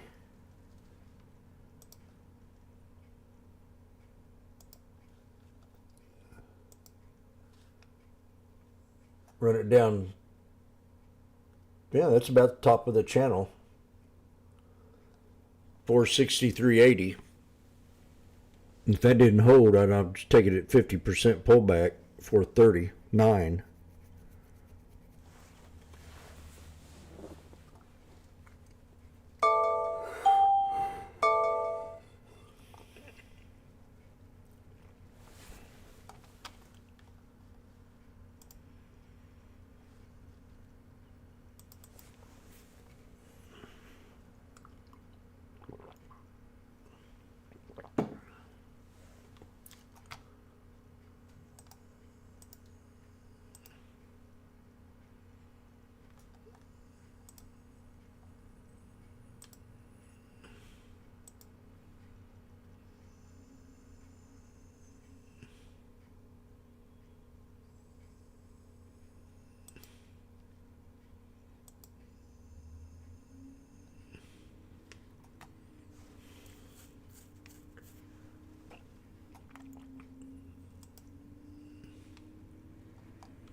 Whatever it may be, and then you embed these ads in there, and they're usually pretty targeted, and it kind of makes sense. It kind of just blends in with what else you're following. When you're going on something like Google and you're integrating AI, it kind of works. It can like help curate the results you get and things like that, or Bing or whatever it might be. But it's hard because I'm searching for specific things, and so the ads are kind of obvious to begin with. How much is AI really helping that? If I'm searching new pair of shoes by this brand, I hope that's what comes up without AI too. So on Meta, it's far different because they're able to curate that, kind of put it in the right spot, analyze the data and how we interact with it. The valuation stretched, historic move to the upside. So where's the FOMO feeling, Jenny? It's got to be higher, right? Because higher just means more. You just keep going to new heights until they don't. 500 seems to be within the scope of bulls. It's in that in the crosshairs, as they say. So I look for a strategy that will benefit greatly if it moves to 500 and take some risk if it doesn't happen. And so looking at just next week's expiration, looking for this excitement to continue at least for another week, buying the 490, 500 call vertical. We don't always look at out of the money call verticals that are being bought, but in this case it's creating a risk reward that's favorable if the trader is correct in this assessment. Buying this for a 250 debit means $250 in risk, but it can expand to as much as 10. So net of that 250, you can make $750 here, Jenny, if it goes above 500 by the end of next week on just that $250 in risk. You can make 3 times the risk if it goes through 500. You got the S&P 500 on the precipice of 5,000 points. The NASDAQ, a stone throw from 18,000, maybe a little bit more of a leap for the Dow. So I was talking about this one here just a little bit ago. SMCI, snake, double bottom, boom. Called that double bottom down there.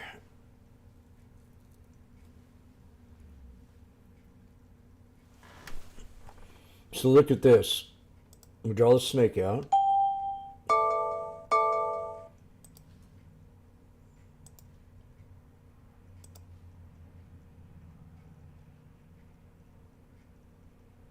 Snake drawn. Snake, double bottom, breakout, pull back to the left shoulder, to the right shoulder.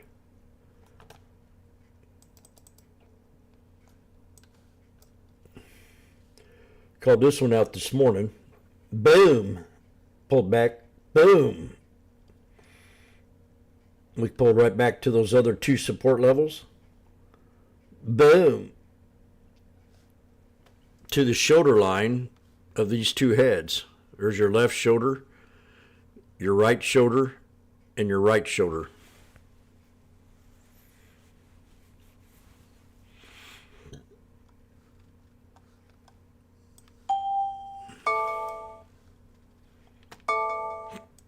Product Safety Commission said that at least 4 customers complained that it was overheating. The batteries were overheating and bulging. And one person said it caused a minor fire and injured them. And now Snap is offering all customers a full refund. That cost ranges from about $185 to $230 for each Pixie flying camera. I'm gonna go and rest they for a say that second. They'll pay them back this even if they received one as a gift. But in the meantime, I barely Snap keep my said, eye open. hey, listen, take the battery pack out of the object and follow the EPA guidelines to dispose of it before they actually return the drone through the recall website. Now, Snap had initially launched this Pixie flying camera back in 2022. They wanted to help rebrand the company as a camera company and move away from its roots as a social media company. But during that year, the company ran into some trouble. Its stock took a huge plunge to about 80%, plunged 80% on that year of 2022, and they completely abandoned this effort to turn their efforts in another direction so that they could help save the company's value, the company's market cap during the time. And that was one of its worst years since the company went public in 2017. But the share price has recovered some. It actually hit a new 52-week high back in December, and now we can see shares, they're up more than 48% over the past 12 months for Snap. Yeah, and this name has been volatile. I mean, I'll never forget some of its earnings moves. Whether it's the upside or downside, it moves. So it does also have, in addition to that great story today, you broke down earnings Tuesday after the closing bell. So at least ending the week on a nice bright spot, of course. Perhaps due to Meta, but hey, still making a nice move to the upside. Appreciate the breakdown as always. Renita Young, senior markets correspondent here for the network. Now coming up next, time to talk another name that could actually be a beneficiary of some of Meta's AI strength and their spending rush. That is NVIDIA, although it doesn't necessarily need Meta, but hey, NVIDIA's shares up 4.7% today. Kevin Green will have more on everything driving their price activity coming up next.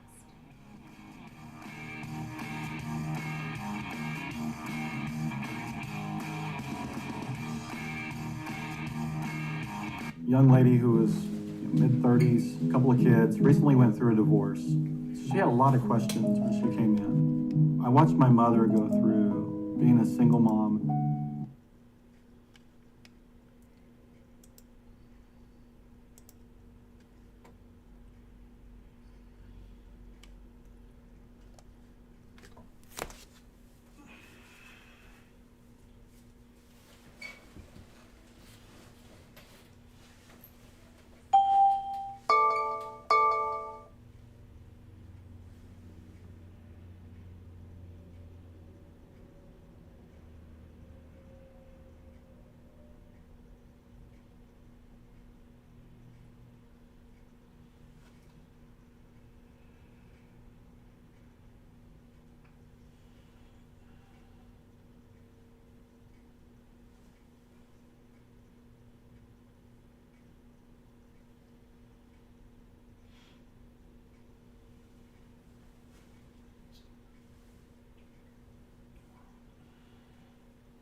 NBC. Welcome back to The Exchange. 4 million manufacturing workers will be needed in the next few years, thanks in part to recent legislation like the CHIPS Act. Kate Rogers is in California with that story and a look at a company working to close that skills gap and try to fill some of those numerous roles. Kate, can you tell us where you are and why you have to wear safety glasses? Hi, Dom. Good to see you. We're here at Ample's manufacturing facility. The company is looking to double its manufacturing workforce from 100 to 200 workers by the end of this year as it leans into partnerships it has with Stellantis, Daimler, and Uber. It manufactures battery packs for EV swapping. It also recently launched an apprenticeship program as a result of the Inflation Reduction Act. It's looking, like many other manufacturers, for skilled workers, and it's taken on that training itself. As we started needing to really ramp up and scale very quickly, that just got more and more challenging. So to a great degree, kind of, we see the writing on the wall, to the degree where right now we assume as we're bringing people that we are going to be doing some level of training. Now, Ample is just one of many U.S. manufacturers seeking to hire and upskill its workforce. The Manufacturing Institute projects that by 2030, manufacturers are going to need to fill 4 million jobs, and more than half of those jobs could go unfilled if modern manufacturing careers aren't pursued. The message here from recruiters: this isn't your grandfather's manufacturing job. The biggest misperception about manufacturing is what modern manufacturing really looks like. People just don't know. They think that it's, antiquated, or that you come in and you do one job. They don't know that modern manufacturing today is all about technology. And you can expect more positions will need to be filled because we have seen this increase in construction related to manufacturing investment taking place, in part, as you mentioned, to some of those initiatives like the CHIPS Act, like the IRA, and like the infrastructure law. But as we know, both construction, Dom, and manufacturing do have these long-standing skills gaps and worker shortages. They need to bring younger workers in as baby boomers retire and train them and retain them to get this work done. Back over to you. All very big issues facing a lot of industries right now, Kate. Are manufacturers using AI, and how can it solve the worker shortage? It seems counterintuitive because I thought AI was going to take all those jobs. It's so funny, the Wall Street Journal had an article about people who are kind of corralling the robots now, right? Because that's a job that's going to be needed to be filled. Also, Ample CEO told us that these robots are getting more and more sophisticated thanks to robotics and AI. And in his opinion, he hears that makes the job more fulfilling and more challenging for people, more intellectually stimulating. So that's one way. And I also mentioned earlier in the day that Deloitte had a big study about using AI to recruit the right workers with the right skill sets and kind of cull through the candidate pools for some of these manufacturing jobs. So it's also being used on that end by manufacturers, not just on the floor, but also during the recruitment process to make sure that they're finding workers to fill all of these open jobs. And Kate, you cover a lot of small and medium-sized businesses out there. We just spoke with Rosemary Brester at Hobart Precision Parts.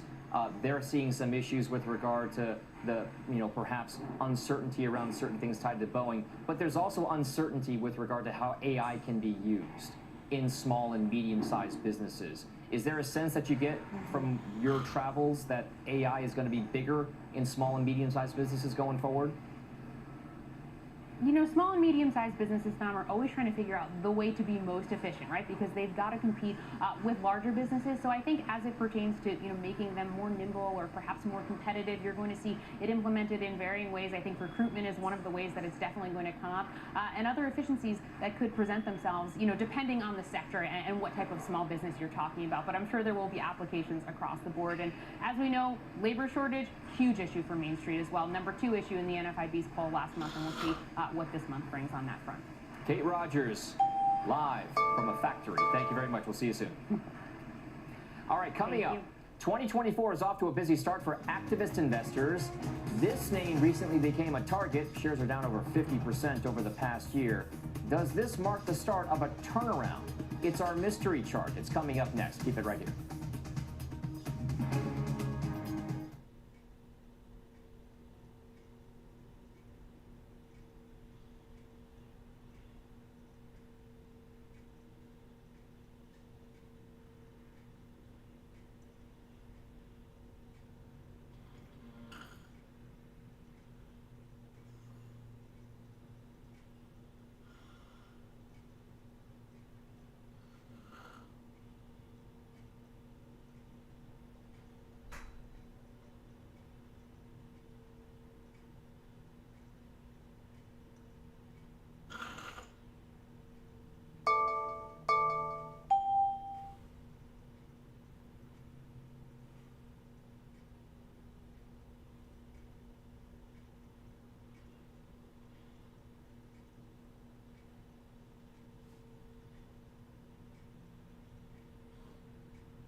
Washboardjim.com.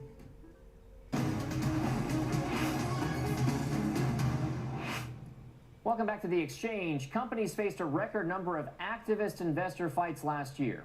Lazard reporting there were more than 250 global campaigns in 2024 showing no signs of slowing down. So how should you play the proxy battles?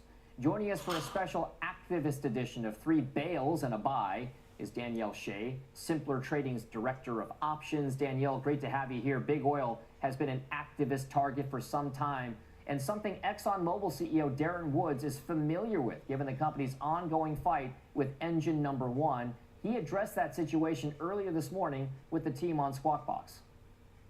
These aren't true investors. These are activists masquerading as investors, and frankly, using other people's shares to bring proposals to the company that aren't in the best interest of the company, aren't in the best interest of our legitimate investors. And so we have been trying to highlight this as an issue, and the SEC has reinterpreted its rules, and as you've indicated here, made it much, much easier for these activists to bring proposals to our proxy that frankly diminish the ability for us to effectively run our business.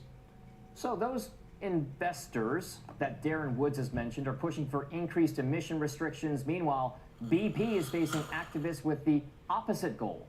This week, Bluebell Capital called for British Petroleum, formerly British Petroleum, to ditch the green transition and increase fossil fuel production as it underperforms some of its peer companies.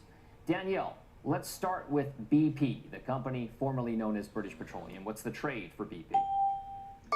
So when you look at BP has been showing a lot of relative weakness here, so I don't like this stock. You know, I think for now it's a hold, but if you break below 33.50, that for me would be a sell.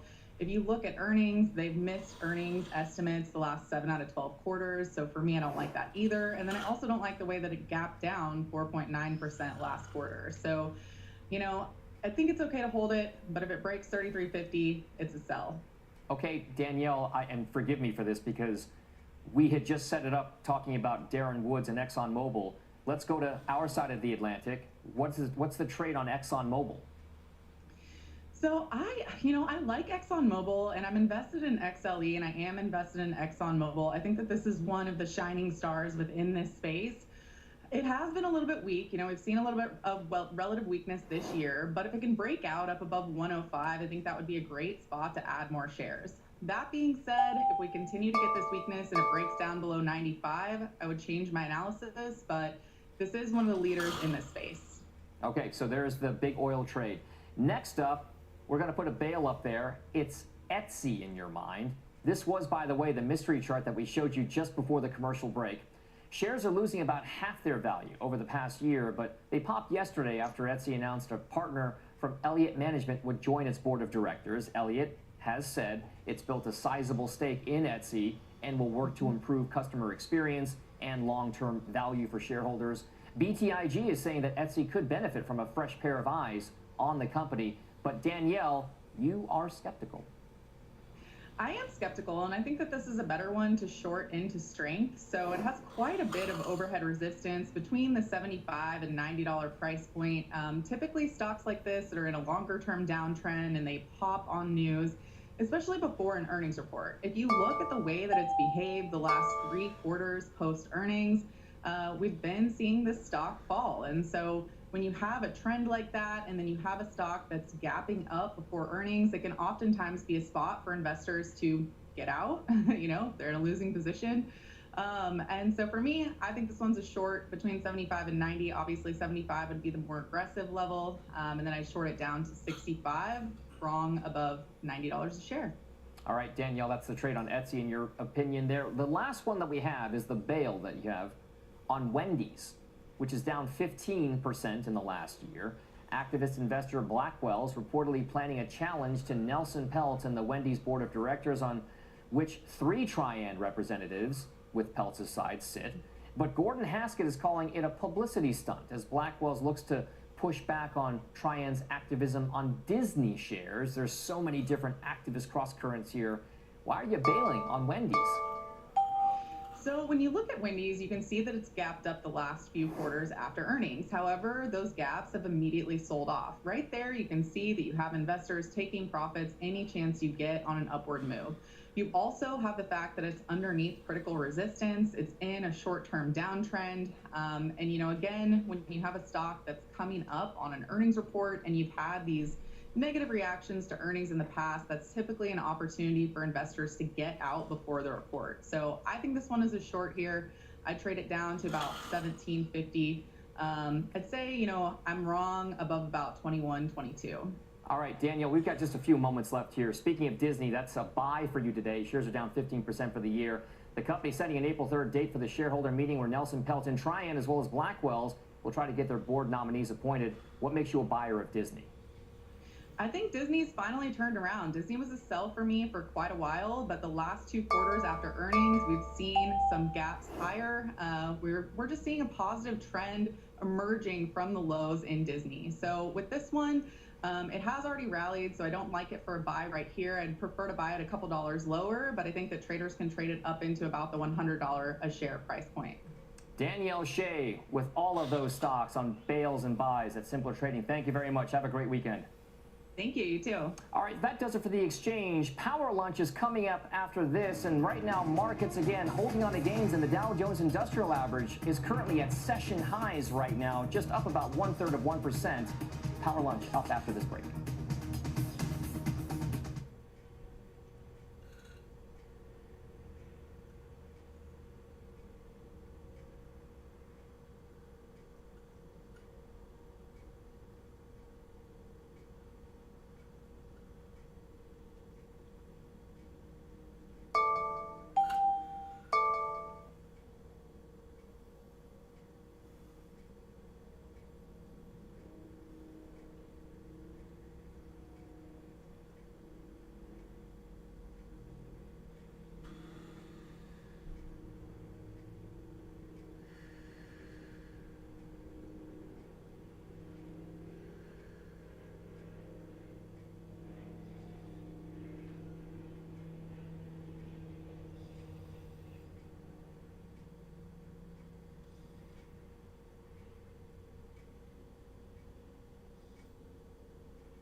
Well protected.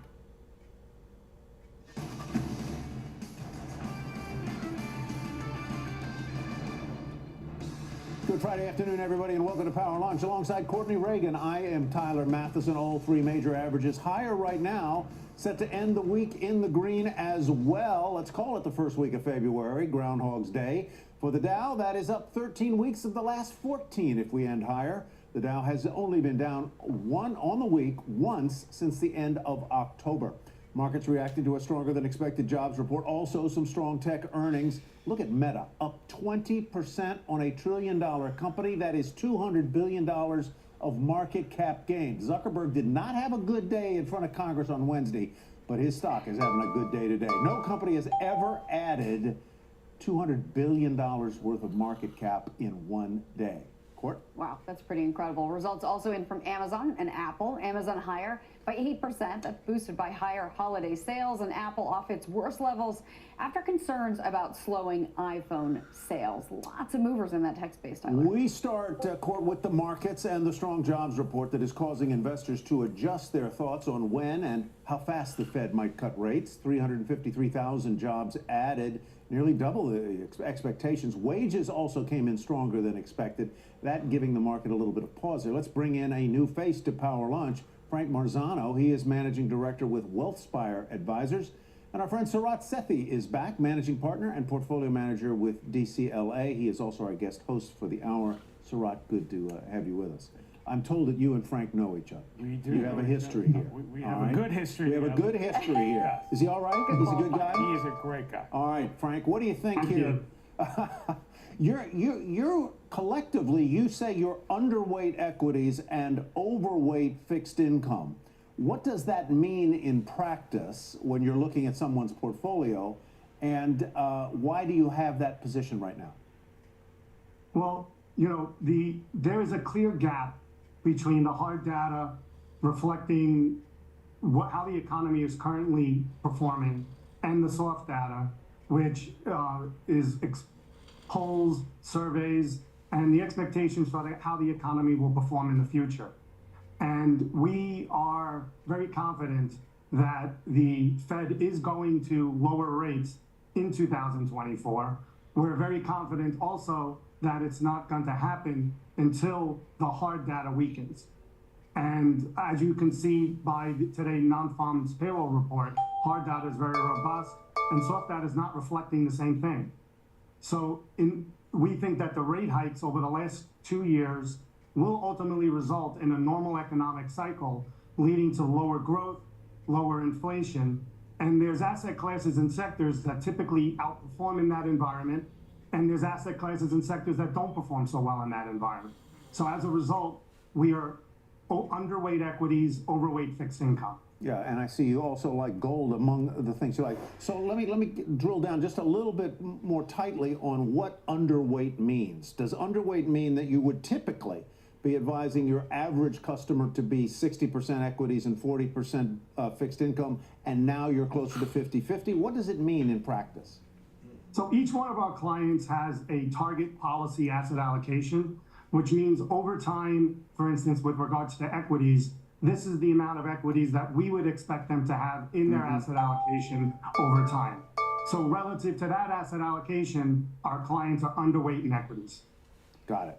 So right, you're with us here too. When we started the show, talking about some of these big moves that we've seen in tech, and obviously we focus a lot on the Magnificent Seven. Moving forward, how much do you think we should allocate to those big growth names, or is it finally time for somebody else to come in and catch some of this growth in equity prices? So I think it's fine to own tech, right? And it's own part of the Magnificent Seven, but it's the size that worries me. It's if you own it as much as the S&P index, because when they do come down, they're going to come down hard. And if you own Facebook, you're very happy today. But if you own Tesla and you own a couple of the others, so I think to Frank's point, there are other areas, and I know he likes staples and he likes healthcare, which are areas that we like too, because right now the generals are leading the charge. But what about the rest of the soldiers? And I think that's the opportunity in the market. So it doesn't mean you don't own tech. You can have tech in your portfolio. You just want to be diversified at this point and own some of the other sectors that haven't done as well. Frank, you like, among other things, private credit as opposed to you like private equity as well, but private credit. What does that mean, and where do you go to get it? What kinds of companies, firms, investment managers do you patronize to bring private credit into your customers' portfolios? Well, just in general in our fixed income allocation, we are overweight, high quality, short-term fixed income. And that's because the spreads in the liquid bond environment are very tight at historical levels. So investors aren't getting rewarded for the extra risk that they're taking in fixed income in the liquidity markets. That is the contrary with private credit. The spreads between treasuries and private credit investments are at historical highs. And you can invest in private credit and get equity-like returns with first lien type positions.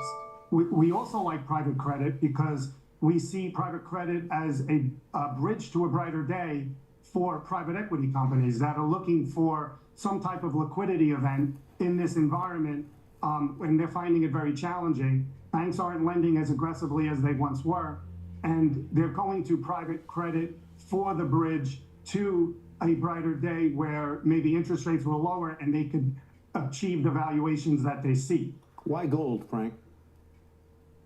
Gold, because gold typically performs inversely to real interest rates.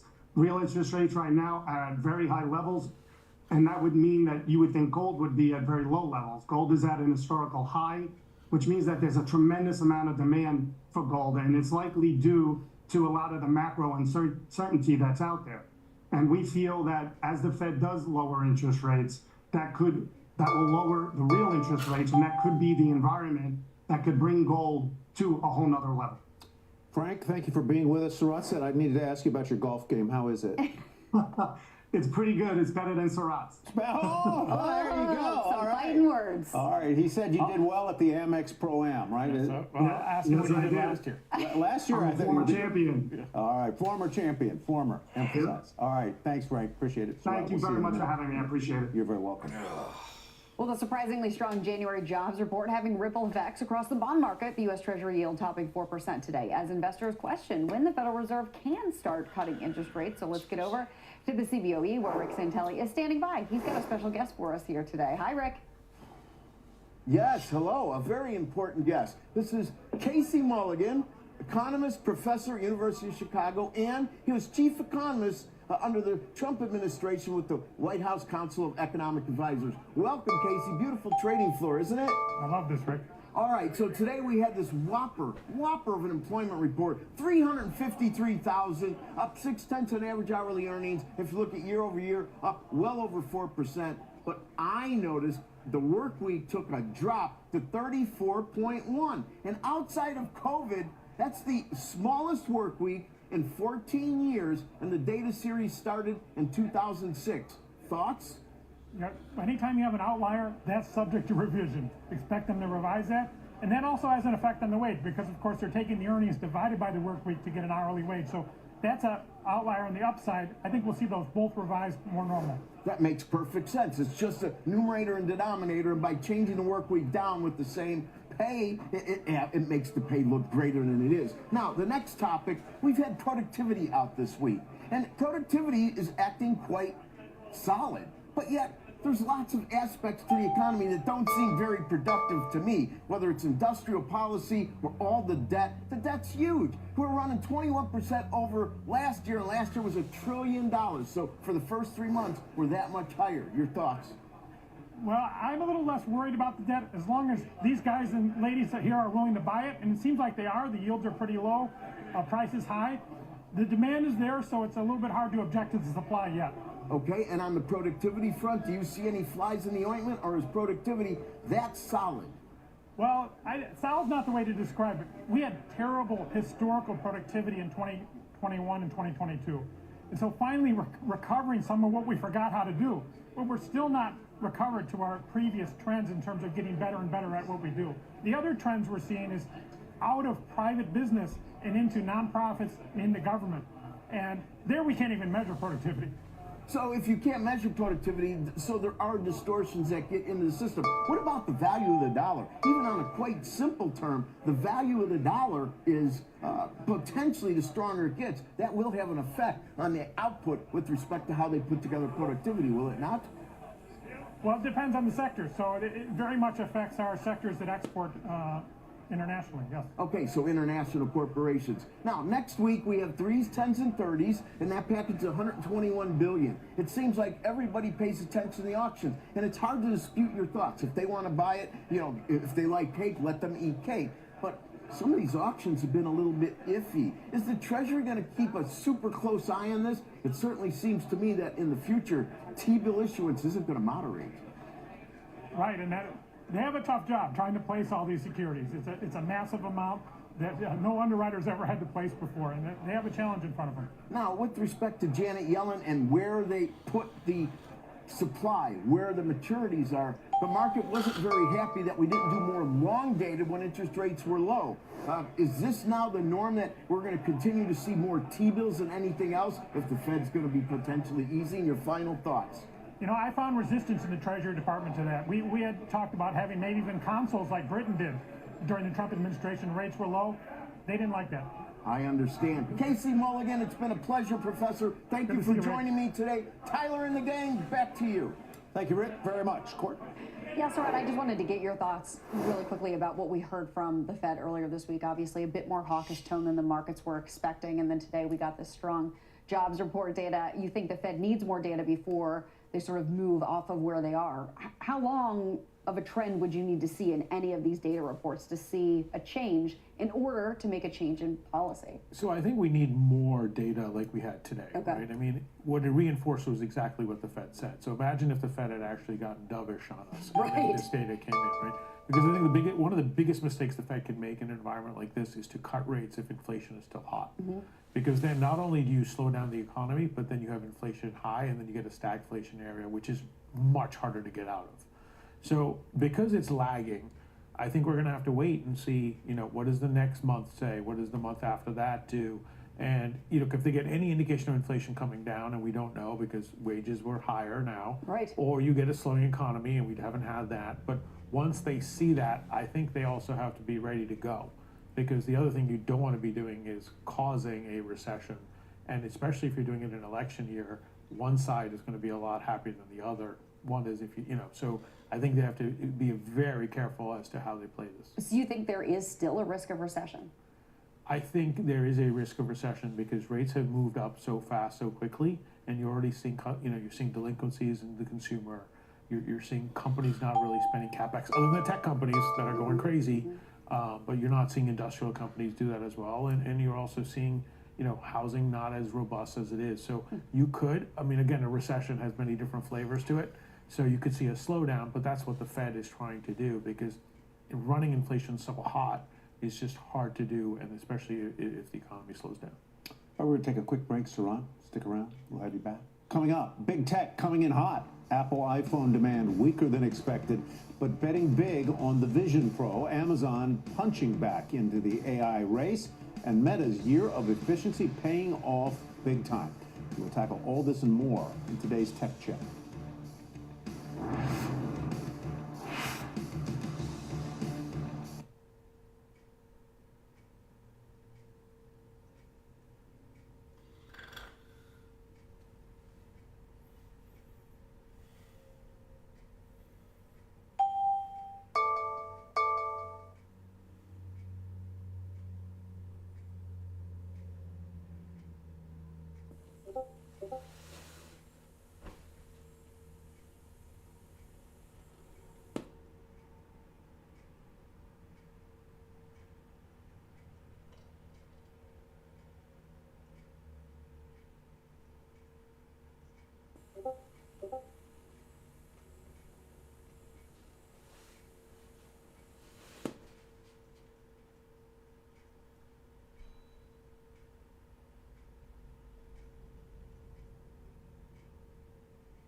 Meta surprising Wall Street by issuing its first ever dividend. Could this be a sign of mega caps maturing? And which others might be next? That's the focus of today's Tech Check with Deirdre Bosa. Hi, Dee.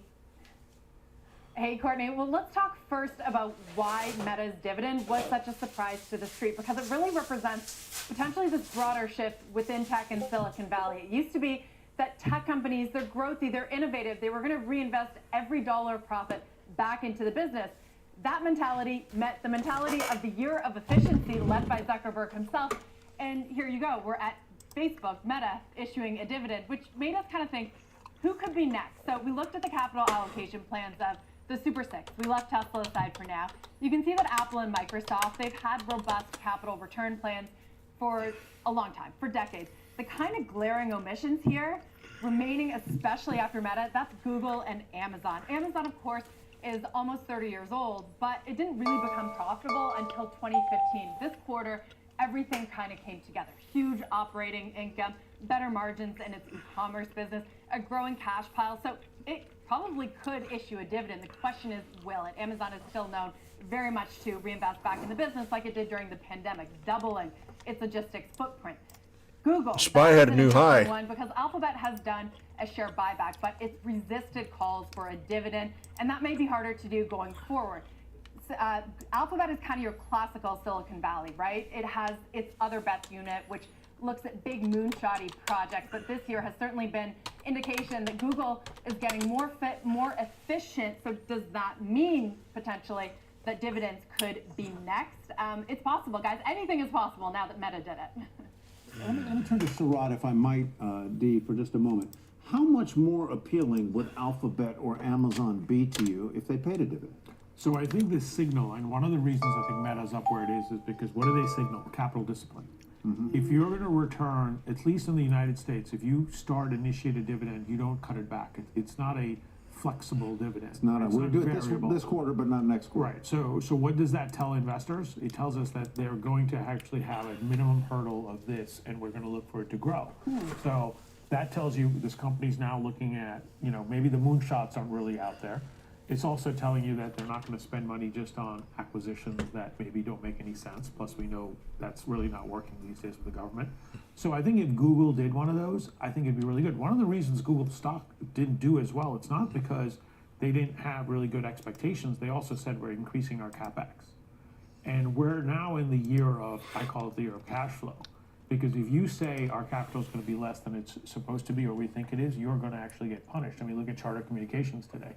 Look at some of the stocks that have said. I mean, Microsoft also said that and didn't do as well. But when you're saying we're returning capital, shareholders are going to start a dividend, you're signaling to your investors that we're really focused on shareholder value. And I think that signal, if it came from Google, it would tell people, whoa, wait a second, you're not doing all this They're other not going stuff. to do all this the Waymo, pie in the sky stuff that back in the day may not pay off. Exactly. 2 or 3 years ago when interest were zero and we're just trying to grow revenue and try and find, but you have now good growing businesses that are high cash flow. It's not saying they're maturing, but you're focused on enhancing the growth. But maybe the management's maturing. That's very true. So Deirdre, you want to jump in? Yeah, the other thing I would add is, yes, it shows discipline, but the reason why tech companies haven't returned a dividend is because there's this thinking that they know best. They know how to keep innovating. But in the case of these mega caps, they've shown over the last few years that they can return capital to investors and they can keep innovating. They can walk and chew gum at the same time. Because think about it, Sarat even said it with the CapEx numbers. They continue to invest in the business. They continue to stay ahead in generative AI and spatial computing while returning investors. So you don't have one at the expense of others. And that's also an indication of just how incredibly profitable these companies have become. Yes, their weighting in the broader market has increased, but they've also been able to execute on that. All right, Deirdre, thank you very much. Deirdre Bosa, Sarat Sethi. After trading in tandem, lithium and uranium becoming night and day, lithium tanking, uranium hitting a 16-year high, but is the latter at risk of going bust as well? We will discuss further ahead.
Okay, I'm back.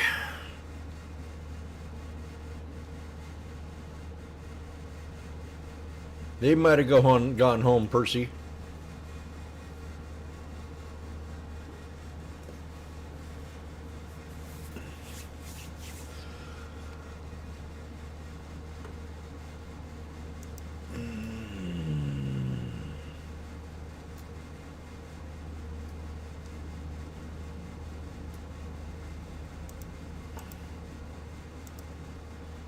Okay, where are we?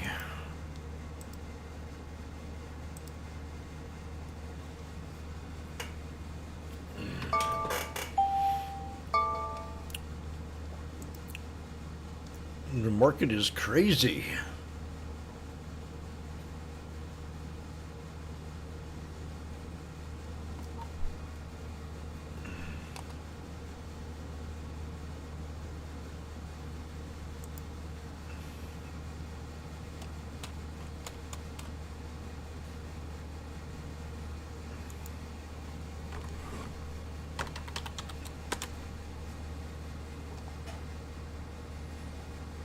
NBC. Well, welcome back. Time for a quick power check. Edwards Life Sciences up more than 7%. Wells Fargo upgrading the stock, saying the company's heart valve is underappreciated. On the negative side, Charter Communications down 16%, falling short of subscriber growth projections. That is your power check. Tyler. Let's go over to the CNBC News Desk for a news update. Take it away. What, more politics? Thank you. Another twist today in Donald Trump's Georgia Yeah. election interference case. Fulton County acknowledged a personal relationship with a special prosecutor involved in the proceedings. In a 176-page filing, Willis said any relationship with the prosecution does not amount to a disqualifying conflict of interest. She Bullshit. lodged the defense after You little hussy. that relationship. A U.S. appeals court blocked Florida from enforcing a ban on Chinese citizens owning homes or land in the state. A panel of judges said that ban violates a federal law governing real estate purchases by foreign nationals.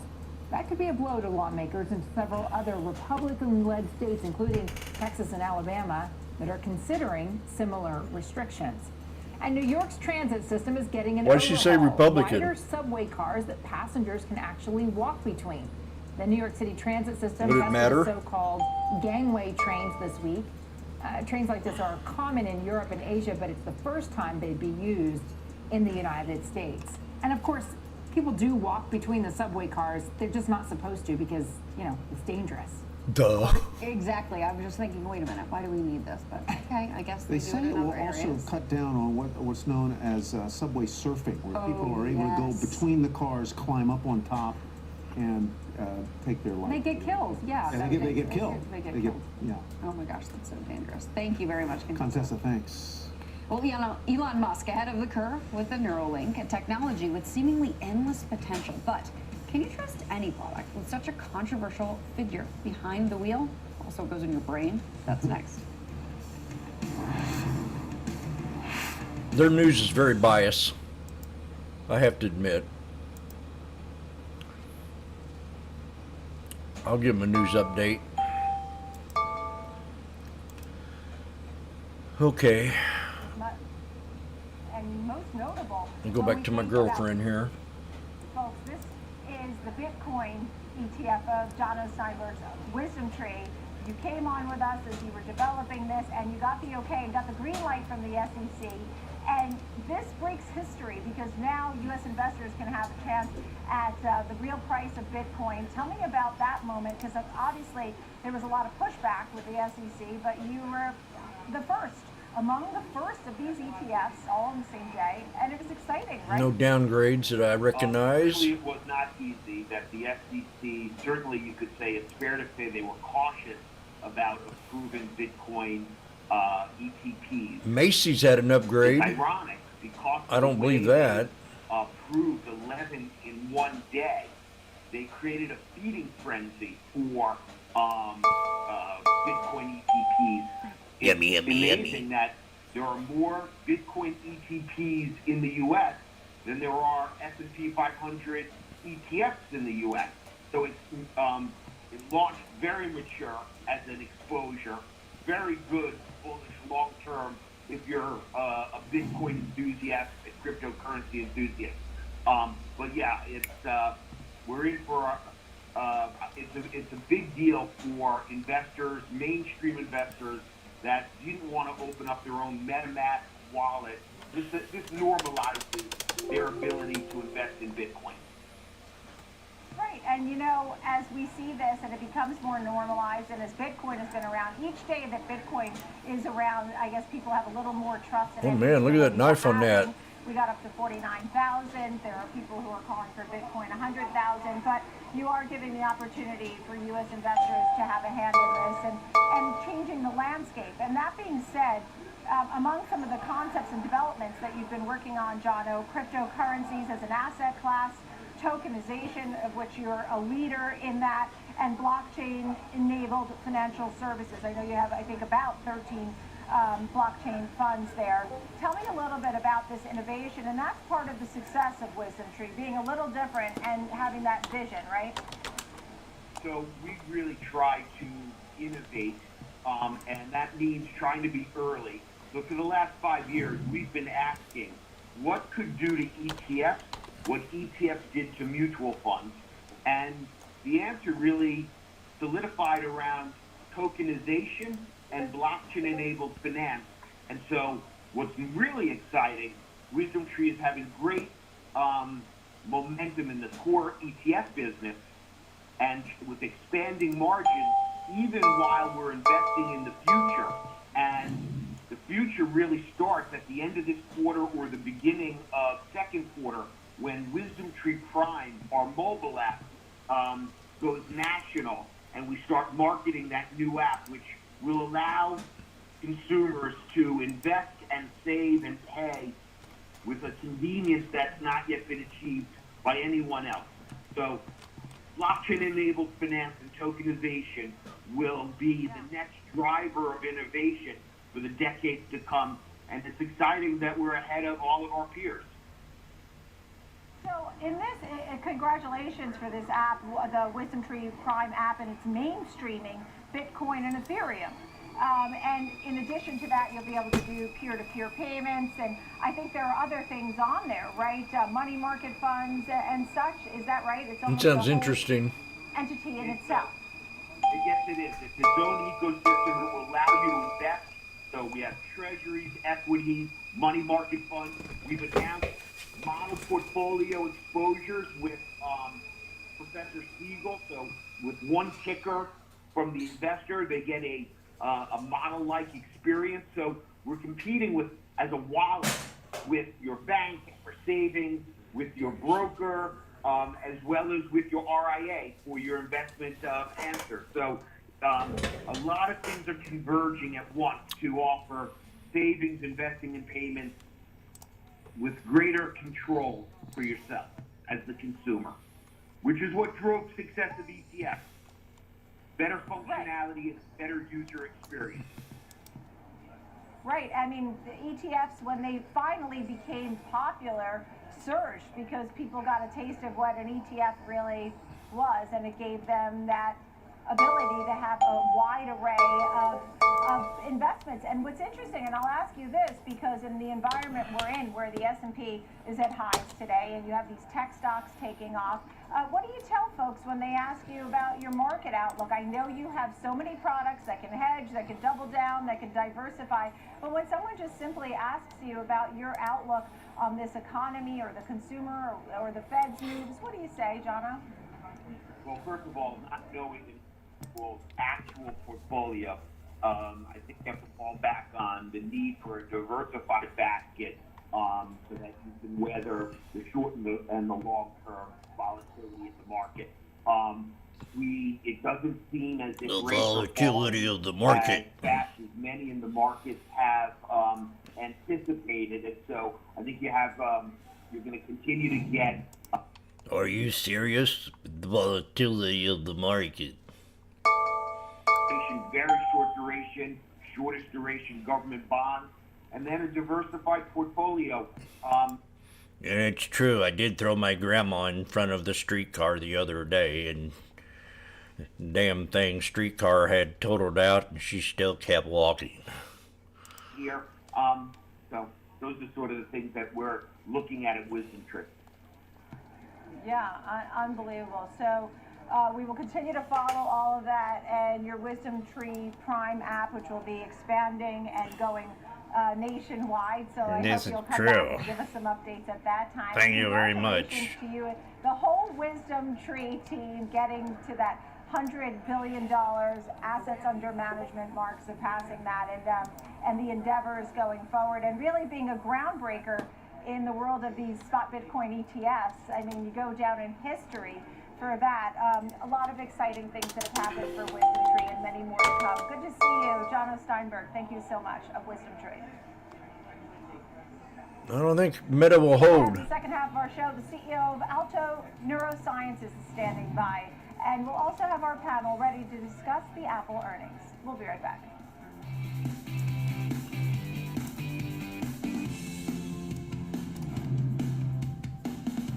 I don't like this chart here. What's going on?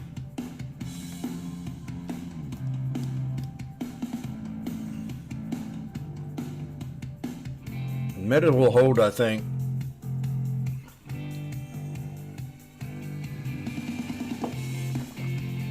Price target 530.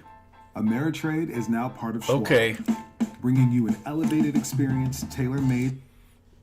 Now when the idiots start being outlandish, 530, you got 525, 500 target,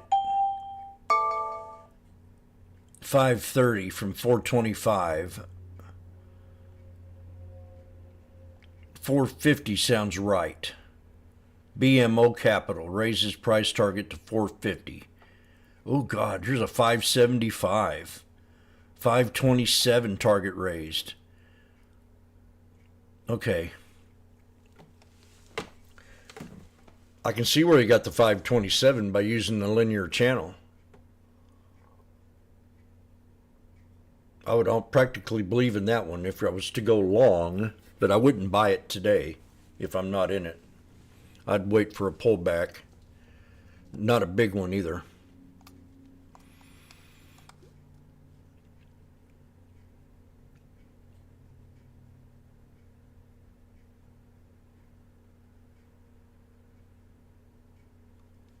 These people this is just the craziest market I've ever seen in my life.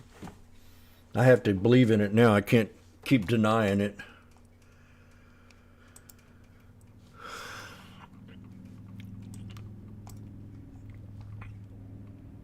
AMC's at 401. I bet you that guy's going ape shit. Oh my God, I'm up 6 cents. We're up 6 cents. I better sell.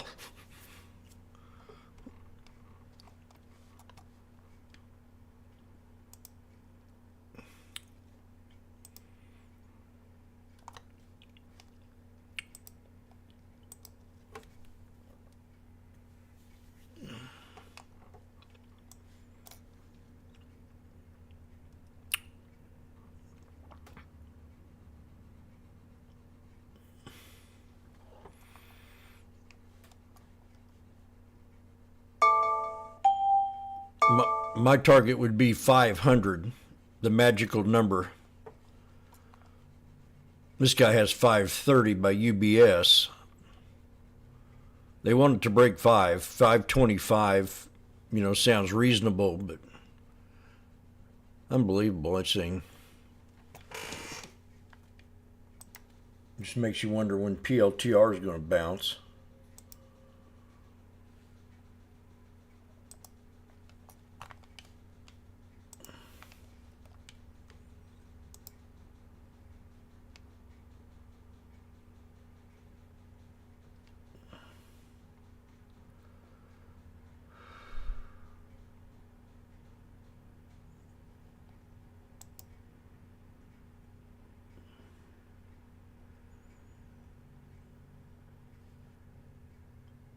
Man, that's an old watch list here. I'll get rid of it. One rebound. Can I delete it? Yes. No. Only one rebound.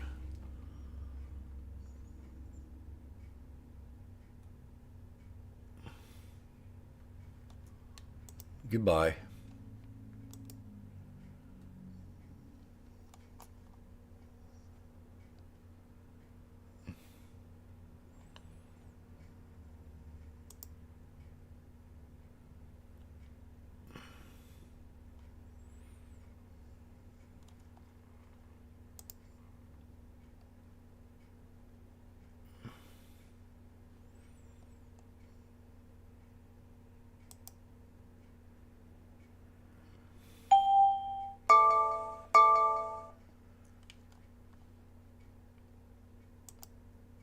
App's up $4 today. APP. Nice rebound.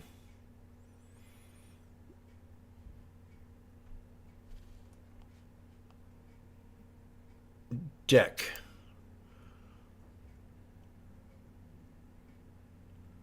God, deck. Deck the halls with balls of folly, la la la la la la la la la. What am I thinking right now? Let me dig deep, do. Nicola in KLA.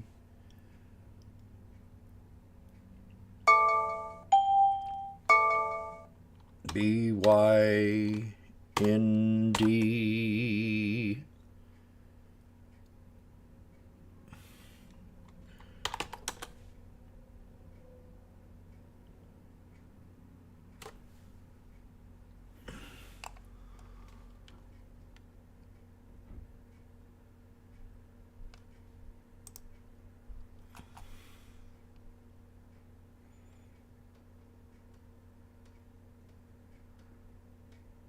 Here we got the 50 crossing the 200.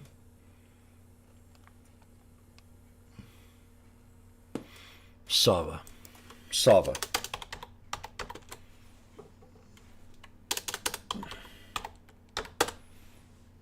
Come on, you frickin' idiot.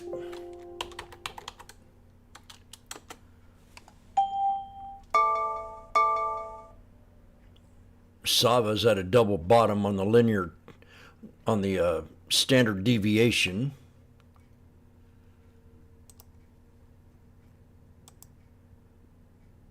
And still dropped to the 200, so 2190 would be a double bottom out of a 3 white soldiers.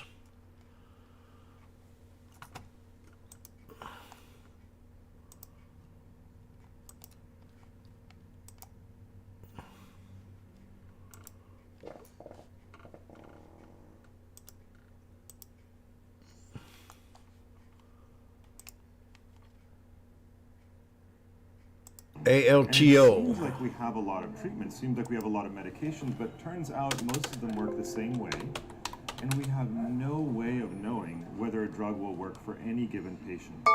And it takes months until you find out whether what you did actually worked. And so if you now pair development of new drugs, new mechanisms, with a way to find who that right patient is with a test of brain function, that's a really exciting future. That's what we call precision psychiatry.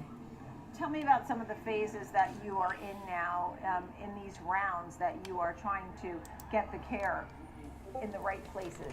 How are you doing that? So we have multiple drugs, 4 drugs right now, in one form of phase 2 trial or another. So phase 2 is kind of in the middle of that process. We are testing substantial groups of patients, but it's not the final part of the process, phase 3, which would drive ultimate approvals. And we learn a lot when we do that. We found tests, for example, a cognitive test you do on a computer or an EEG or brainwave test that can predict whether certain of our drugs will work better for certain patients. And now in late stage phase 2 trials, testing, for example, God, for what's Alto going on 100 here today? in a portion of depressed patients, and Alto 300 in a different portion of depressed patients, whether those drugs work. Is this mostly geared Tesla. towards depression? I also see schizophrenia on here, for example. That's right. So our approach is actually broad, not meant to be I got specific that for a set up particular at. illness. We've worked on depression, post-traumatic stress disorder, PTSD, schizophrenia, as you noted. If you look at cognitive problems in schizophrenia, which are the things that predict long-term course and disability, we have no treatments right now for that. The impact could be massive, and that is the excitement of today. What are the rates? I mean, you don't have to give me the exact numbers, but I would have to imagine that mental health issues have skyrocketed.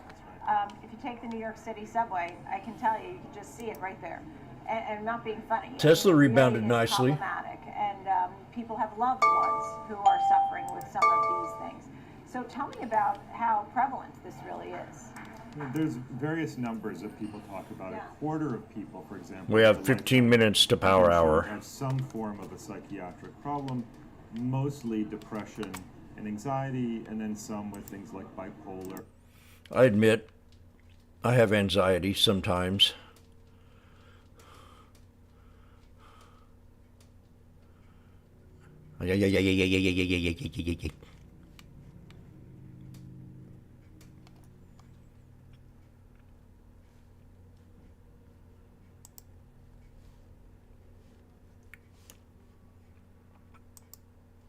Here, there's been very little innovation. So it takes time, research, development, trials, money, to make these things happen. I know you've had building on more than a decade of research as you aim to get the Jimmy. right medications more efficiently to the right patients. Jimmy mentioned SMCI down here at the double bottom. Did anybody's ears perk up when that happened? Because as I look, SMCI, February the 9th, the calls are at 995.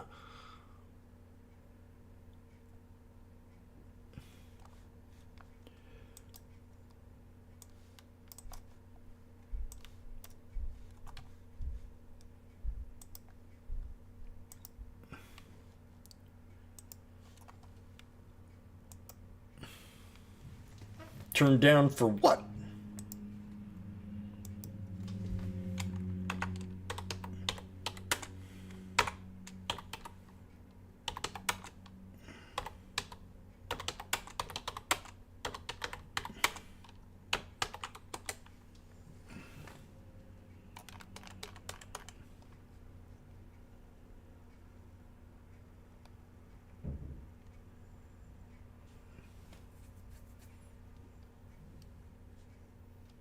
You're thinking the third soldier on Monday?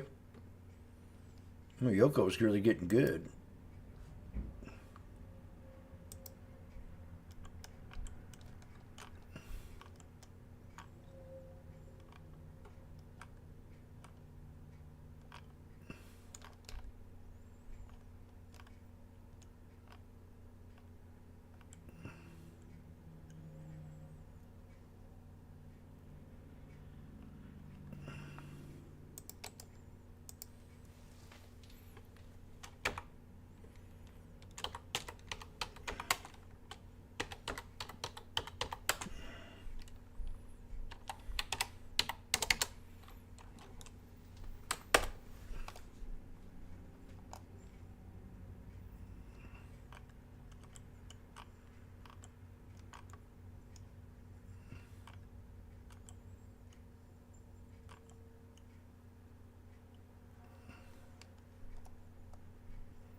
No, Fed Goolsby.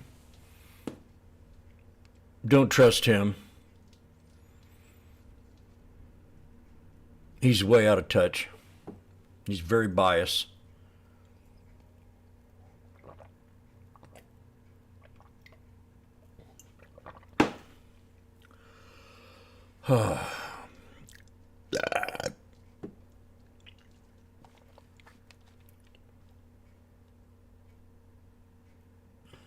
YouTube, you have any stocks you want me to look at?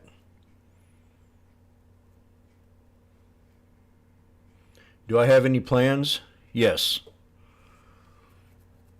I want to clean my house. I got to prepare my taxes. I got to make sure all my paperwork's right. I own a small business, so I got to keep that going.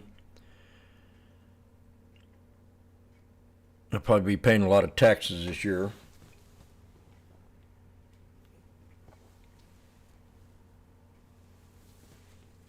Probably clean my house.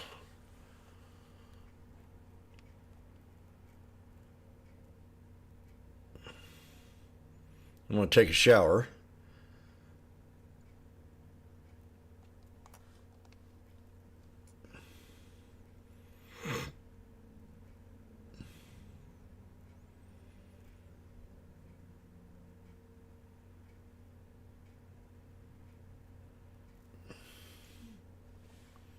What's some 620s at? Yeah. Now remember, on Friday, the only thing I trade on the same day is the SPX. So I went out a week to buy these SMCIs.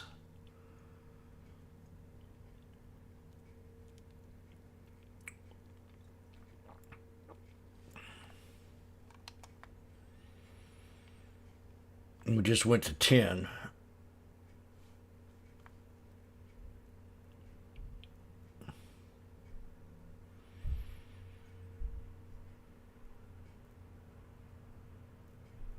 I'll probably plan on my vacation. I've got a couple places I want to go.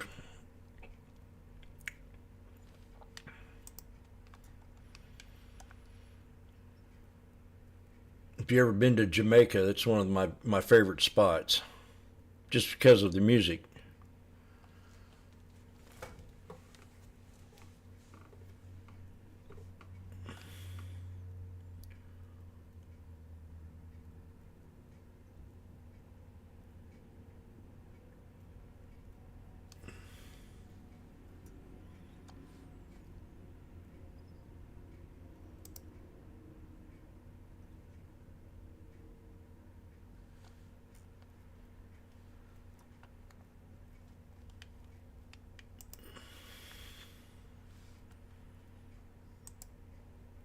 Have a single thing you can point to that is a growth market for them.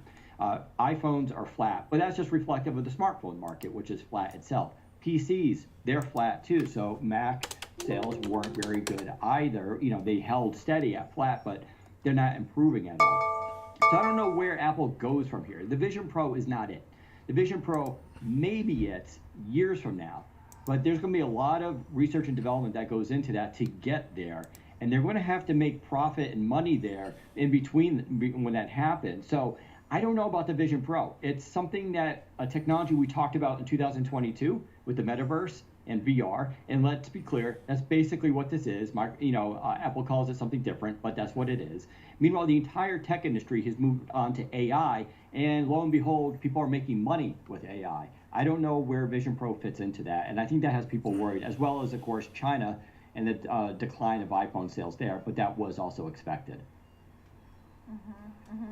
Antoine Skybaum, you have neutral 175. You note the slower growth and not necessarily seeing too many catalysts at this point. Could you elaborate on some of that? And we want to get in your mind on the world of Apple. Yes, thanks, Nico, for having me. So yes, as Daniel mentioned, I think Vision Pro is not going to be any sort of catalyst anytime soon. It's unlikely to drive positive surprise.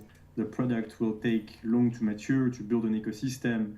So it's not going to help the stock in the near term. In the longer run, it could start playing a role. If you look at Apple's core business, that just makes Apple more tradable to me. 3 to Keep it up. 5% revenues, so it can generate maybe 6 to 7% earnings growth, dividends, free cash flow growth on a sustainable basis. And you would need catalysts to add to that growth to reach the level of free cash flow growth that would justify the level of premium on which Apple is trading compared to the S&P. If you look at where the stock trades today, it's trading on 29 times forward EPS. That's a 50% premium compared to the other S&P names that are growing low to mid single digits revenues. So what we're saying here is that as long as investors don't have visibility on catalysts that could accelerate that growth a bit further, I think the multiple is at risk, and it's probably not the best investment today. You would have to wait for a pullback, for sentiment to turn a bit more negative, and more attractive valuation. Goldman Sachs had a decent I know day, you noted some up and of the share down. losses in China, though it was good news that they did well enough in China, even with the ban on the iPhones in the government buildings, for example. Just quickly, Antoine, do you have another name in the tech realm that you have a buy on? Very fast.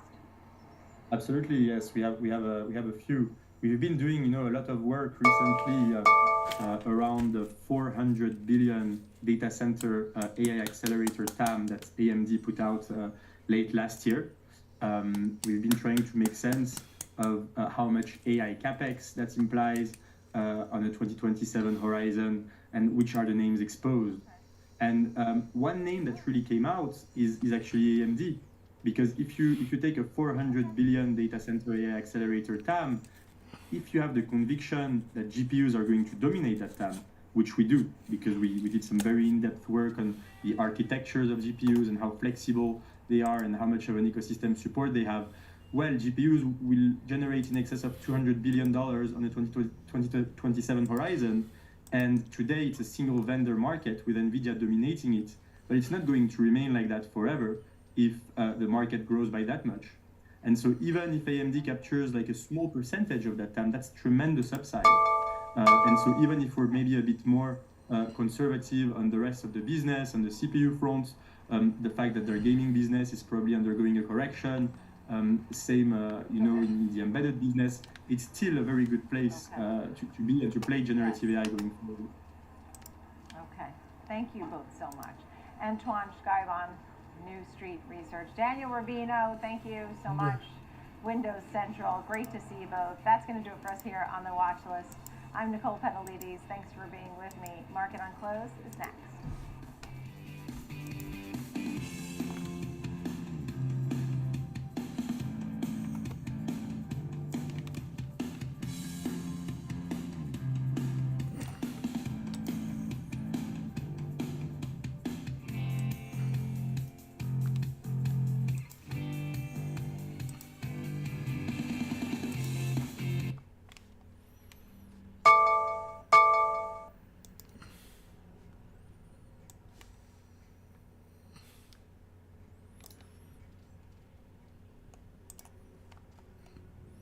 Here's the most active today on the NASDAQ. We have Tesla. It's always the most active. We have Amazon. And we about hit my top. Man, I called this out a long time ago. It should have been one of them that I should have held. This Darvis box, you go back 3 years.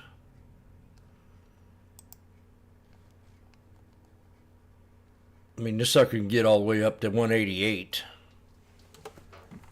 and have a triple top after we break the 177.29.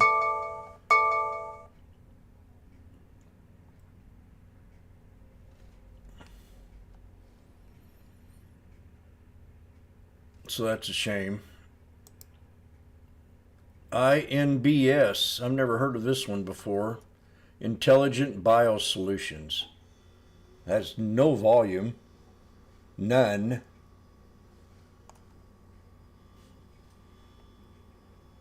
So what happened? Get earnings?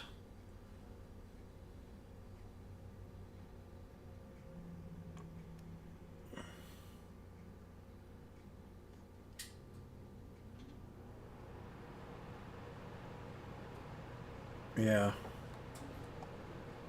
Then you got Apple with 77 million.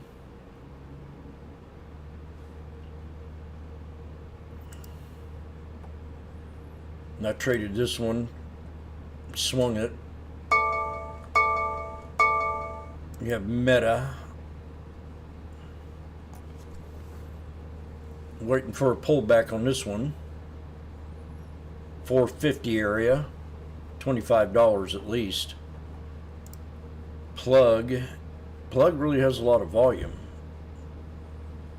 Plug Power signs contract for 500 megawatt electrolyzer in Europe.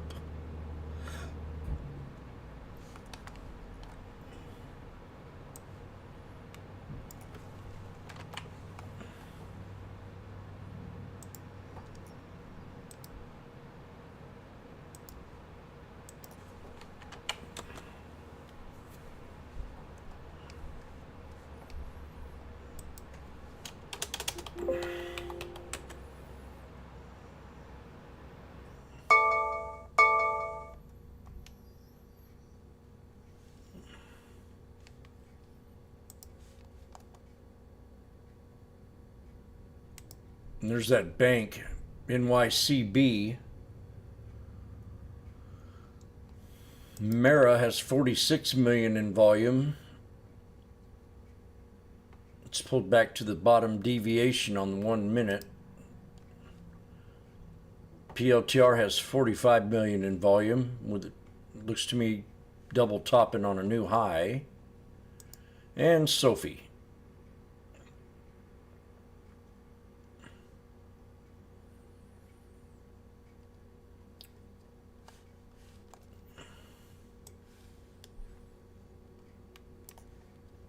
Percentage gainers.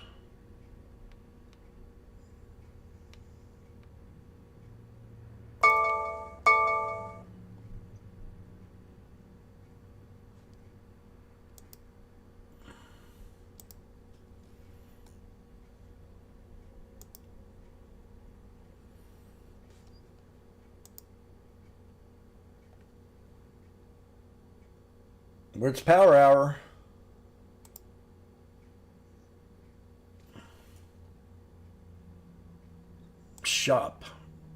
Shop was mentioned in here the other day. Who mentioned Shop?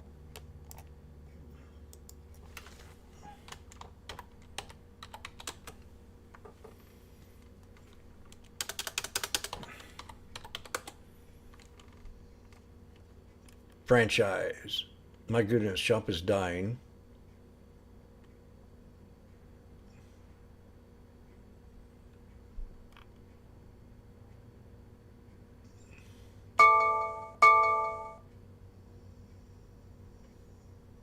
I should have picked that up when you mentioned that.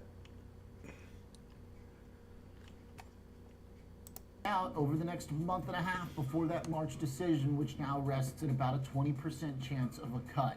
Big sell-off today in bonds. Yield spreads. MAGS, is that mega? Good way. Curve starting to steepen. Back Magnificent 7 ETF. Not the bull steeping that we had. MAGS. Regional banks were blowing up by surprise again this week. TLT/DX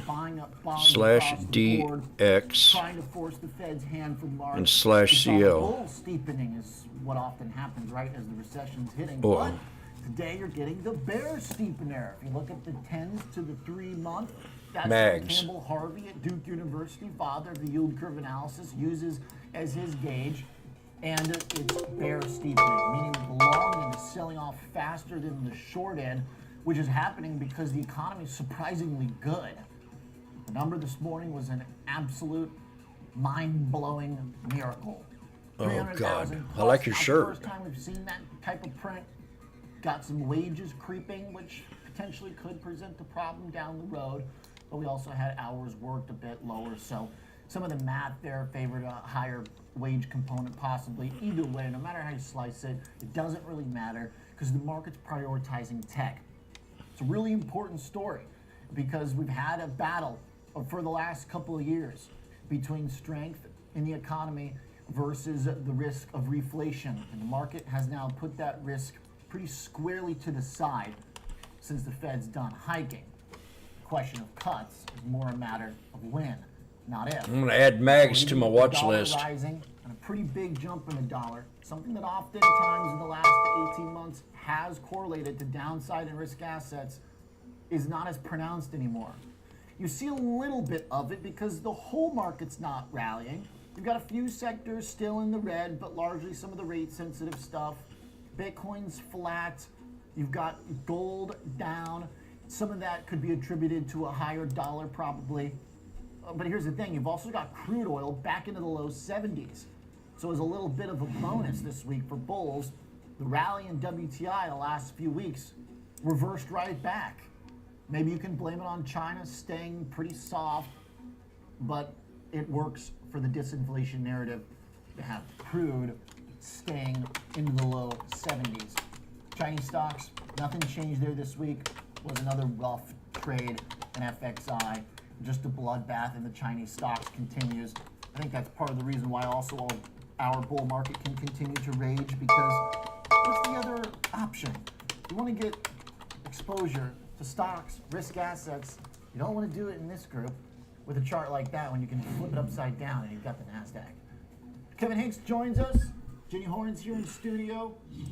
This was a week with just about everything for the macro analysts, for the stock pickers, for the bond bears, for the stock bulls. What was your favorite story, Jenny Horns?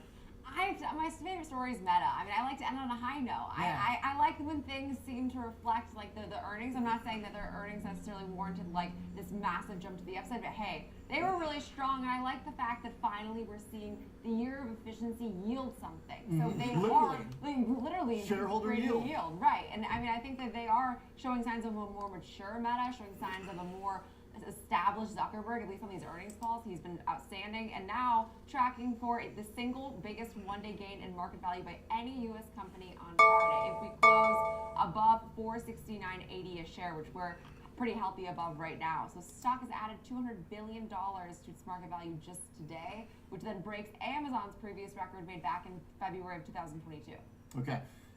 Also, there was that potential side story of all the tech executives in DC kind of getting pilloried, and I do like to see the market prioritize the fundamentals and the numbers. Like, you know, if kids are getting poisoned with social media, don't let your kids on social media. Okay, but side conversation. Kevin Hanks, story of the week. Rarely in my 40-year career have I seen a macroeconomic data point the size of this payroll number and wages number be overtaken by earnings. And that become the bigger story. It's nothing short of, like I said this morning, running out of adjectives, Oliver, but this massive move in Meta, that's basically today's move, is as much as the stock was actually trading in September of 2022. That's bananas. It's nothing short of incredible. It really is. So we go from below $90 to an almost $90 move in to a $90 move. Wow. Yes. Thing is, it's also not even really, I know that they're like building, like he keeps talking about how they're going to build out to prepare for AI and how that's going to change, but that's not really what this is about so much. So it's not even like this is a sort of revolutionary kind of tech moment necessarily. I mean, it's not like there's big new products here. This is just like good old-fashioned stock picking. Go to the place where you get the most reward. The fact that Apple's still, I mean, look, it looks like it's about to go positive on the day, but that Apple's off the highs, the Tesla's in a downtrend. This truly has finally, after years, become a market of stock pickers, not so much driven by the macro.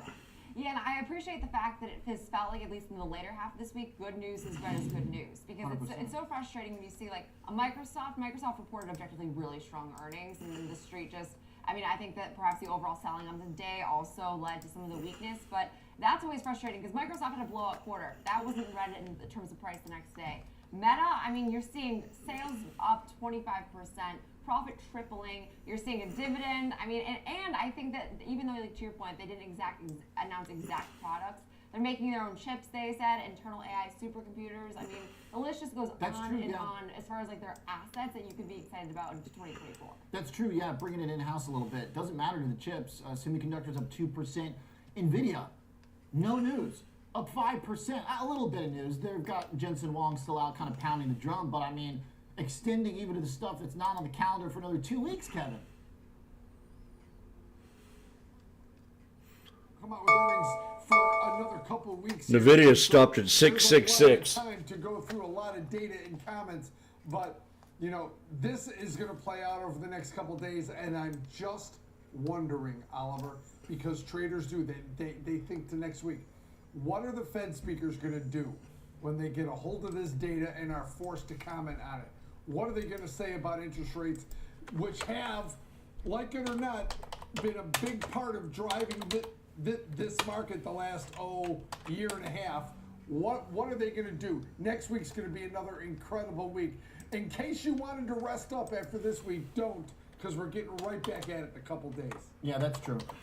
Commentary from the Fed officials definitely seems like they've got the clearance now to be a little bit harsher, given stocks blasting off, financial conditions loosening by way of the stock market, great economic data. But, you know, if the market tried to throw it back in Powell's face on Wednesday, I'm not sure if those speakers are going to be able to do much until we see the next inflation points, Kev. Yeah, well, yes, but they're going to deal with the one they have in front of them, which is wages going up for the second month in a row. So I just think there's going to be, you always got to be what could stop this rally, and that is some Fed speakers. Kramer got a 650. Because, let's face it, the dollar spiked higher, yields spiked higher.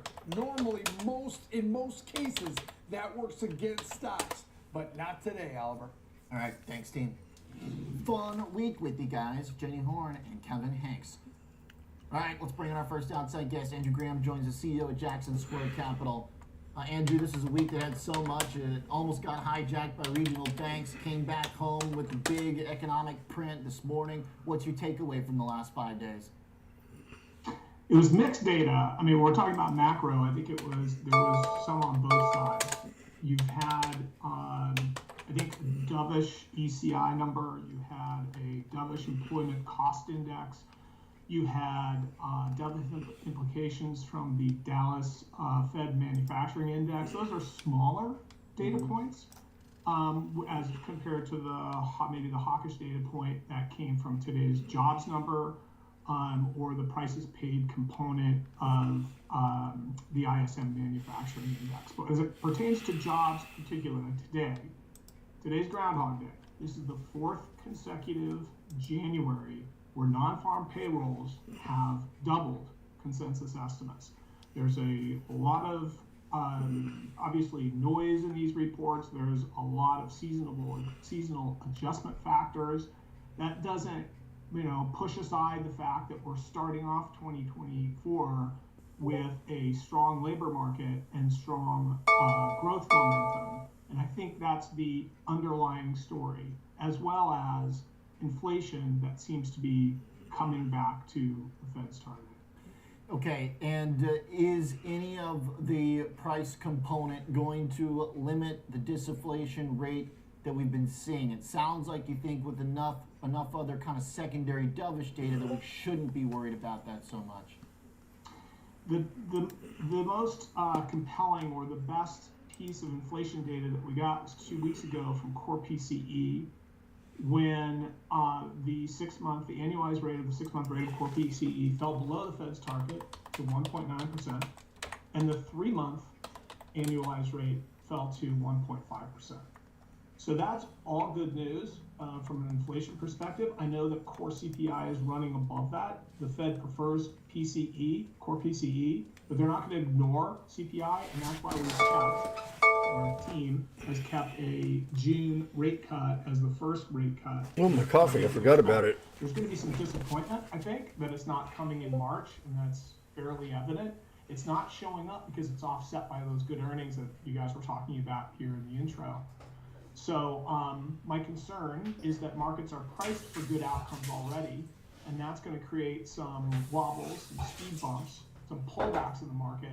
And I believe we should use that as opportunities to add exposure because it's pretty much a benign macro outlook, at least for the moment. I want to live in the here and now. I don't want to go too far out. I'm just going to take it one day at a time. But right now, pullbacks are buying opportunities. And there is an opportunity out there, by the way, in small cap that you have on your graphic with the Russell 2000.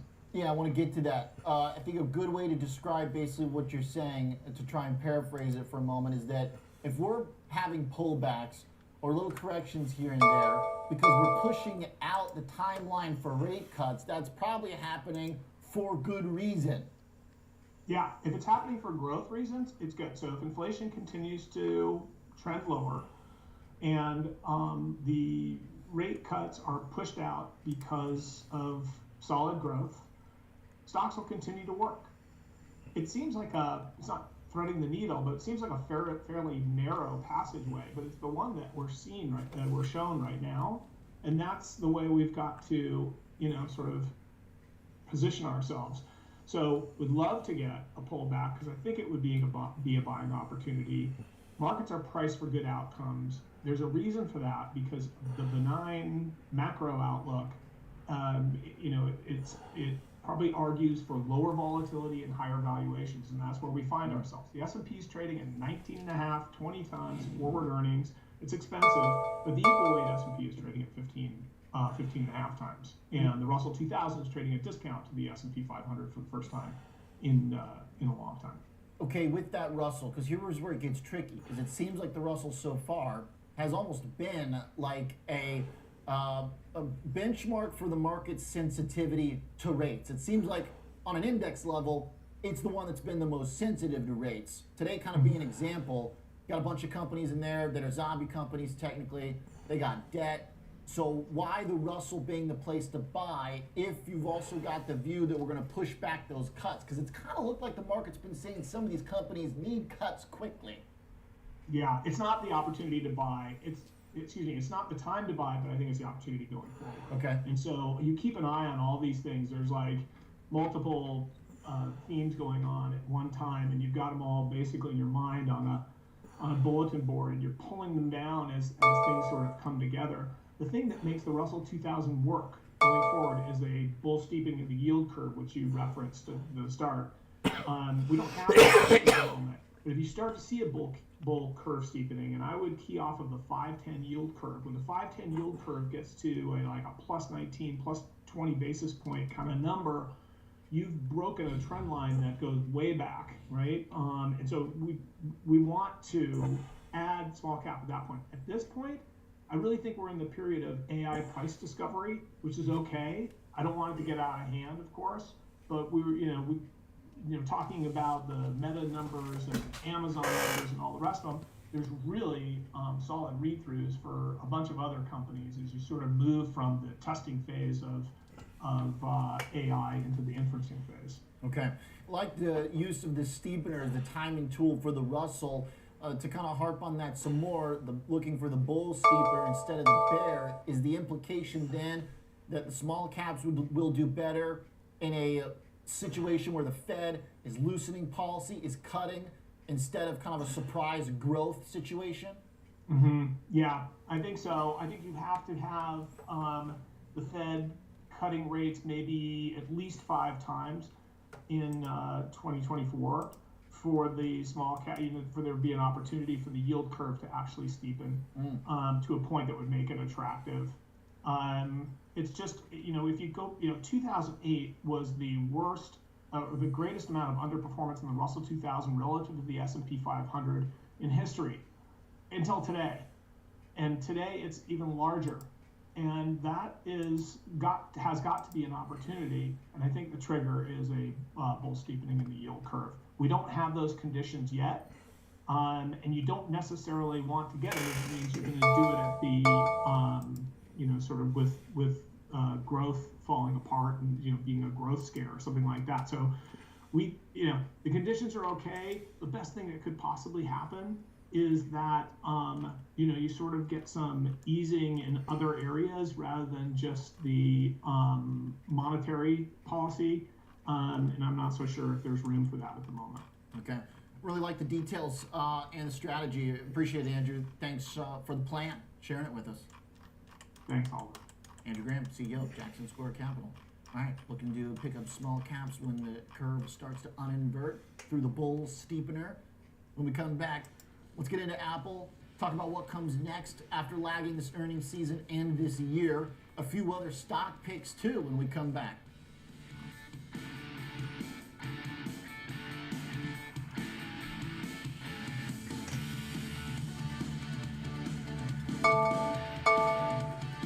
My dad was a hard worker. He used to do side jobs installing windows, charging something like $100 a window when other guys were charging $400 to $500. He just didn't want to do that. He was proud of the price he was charging. My dad instilled in me, always put the people before the money.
Little knife there on SPX.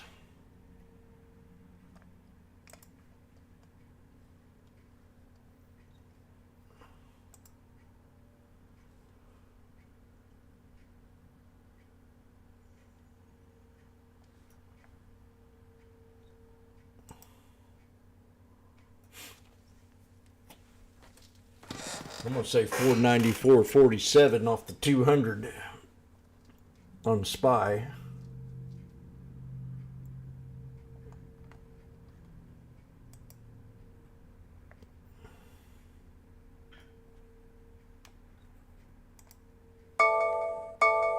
Jesus.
Great follow through today on the SP on the AMD.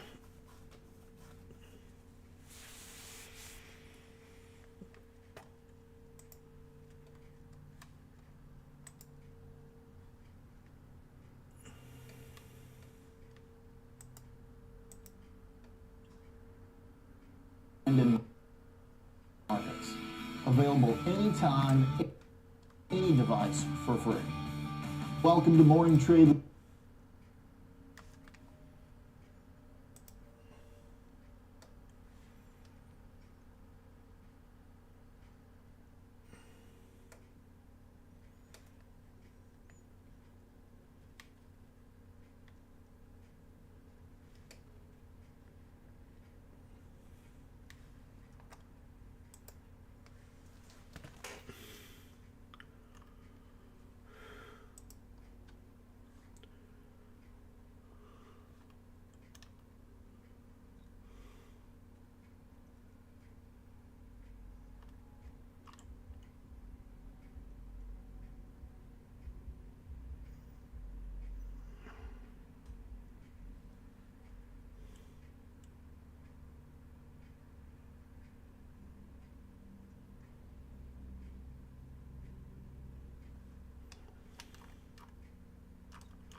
think of it as buying daily, insurance contracts.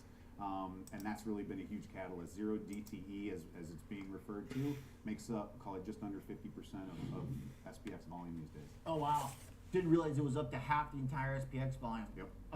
I've noticed also there's a lot of ETFs and stuff now where people are able to find a way to use 0 day or just generally using options. There's been a lot of like covered strategies, etc. Yeah, and I imagine that brings a lot of demand. Yeah, a lot of growth in that space where you keep continually seeing new ETF wrappers using that kind of overwriting strategy. There's some put overwrites, there's some call overwrites. But yeah, for investors that want to take advantage of that overlay but maybe don't want to do it themselves, a lot of that ETF space has been super popular. Does the index options trading generally correlate like with higher indexes, or do the two move independently? Like if stocks keep going up and up, do people generally then you see options volume increase too? No, I think it can somewhat be independent. It's more the style of options trading. I think right now you're seeing a heavy weight towards call buying. And a lot of that is just because I think people are trying to take advantage of upside movement in a lot of these indices. But don't necessarily want to be long the index itself. So you can kind of use that element of leverage that options provide. And that's been a huge driver. He's right about the indices. I love trading them. Now in that put-call ratio that we track, generally, puts out trade calls, that whole idea that options are used for insurance.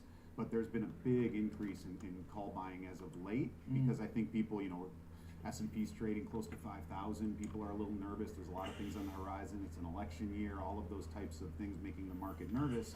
Well, I can use a call to get some of that upside exposure without necessarily having, all of the downside of owning that underlying itself.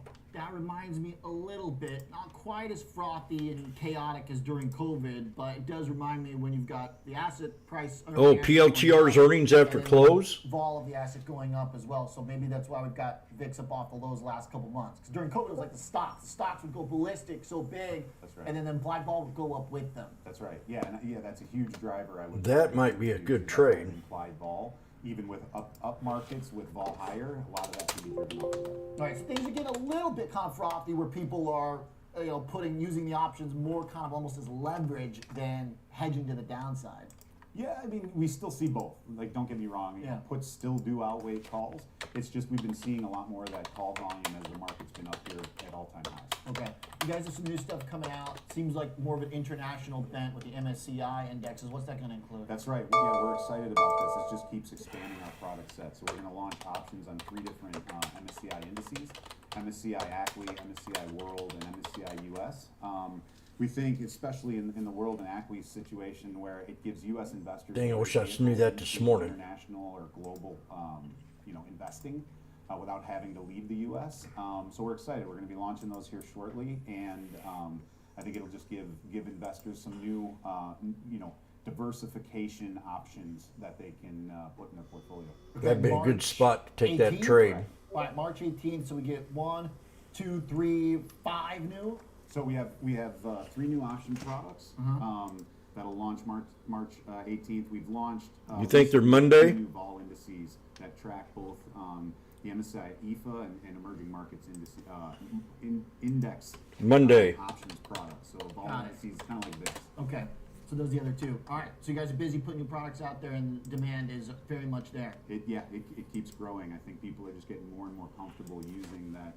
Getting comfortable using options as part of their portfolio. All right, great stuff, Rob. Thanks for the update. Yeah, thanks for having me. Appreciate it, Rob Hockey, Senior Vice President and Global Head of Product Innovation, Cboe Global Markets, MSCI Index. That ought to be a good trade. 18. All right, when we come back, let's get outside stocks for a moment. Let's talk some of the other stuff. Dollar had a big day.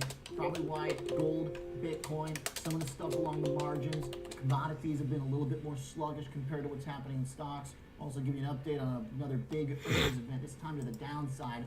The leader among the laggards today is Charter Communications. A big sell-off post-earnings. We'll give you the details next.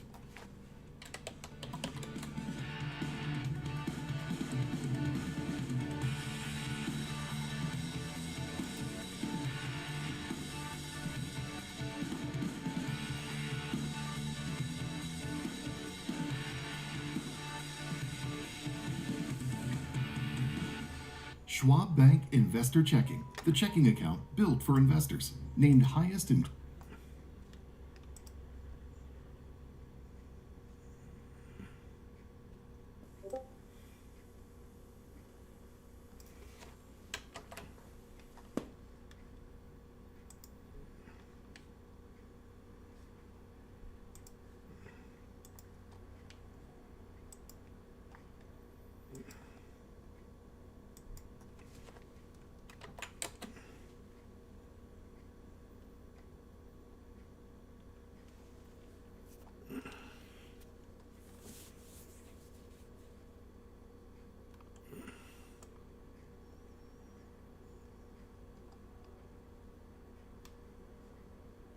And Zach ranks the #1 company to declare the fourth quarter.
Crafted just for traders.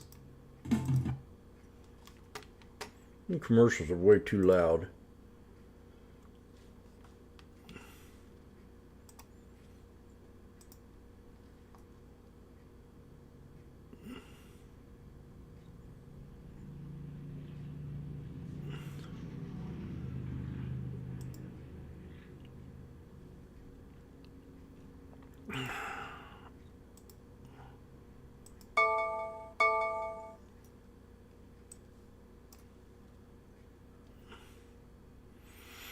We break to 63, we'll definitely start to move up. Right now we're at a pivot point on the daily. We did break out of a wedge, if you want to call it a wedge. In fact, yeah.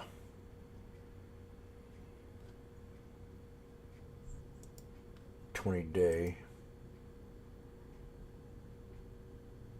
No, I call that descending.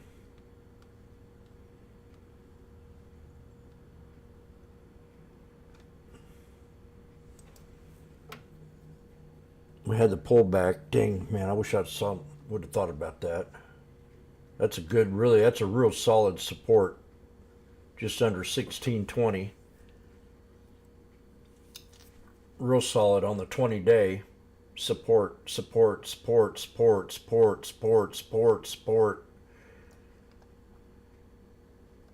And it's almost ready to break the shoulder line. It's tough to say. I've got that one there, so you could run that up 1760 area.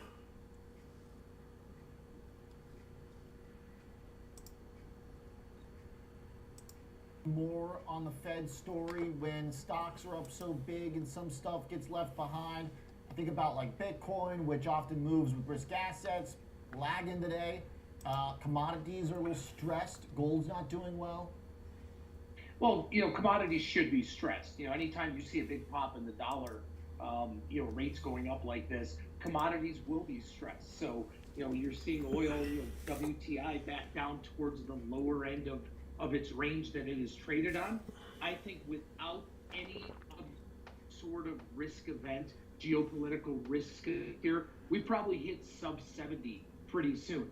To me, looking specifically at WTI, there's probably about a $5 risk premium that's built in just because of the potential for, unfortunate geopolitical events. Gold doesn't like when the dollar rallies and when rates are going up. But I wouldn't count those out. I wouldn't count gold out yet.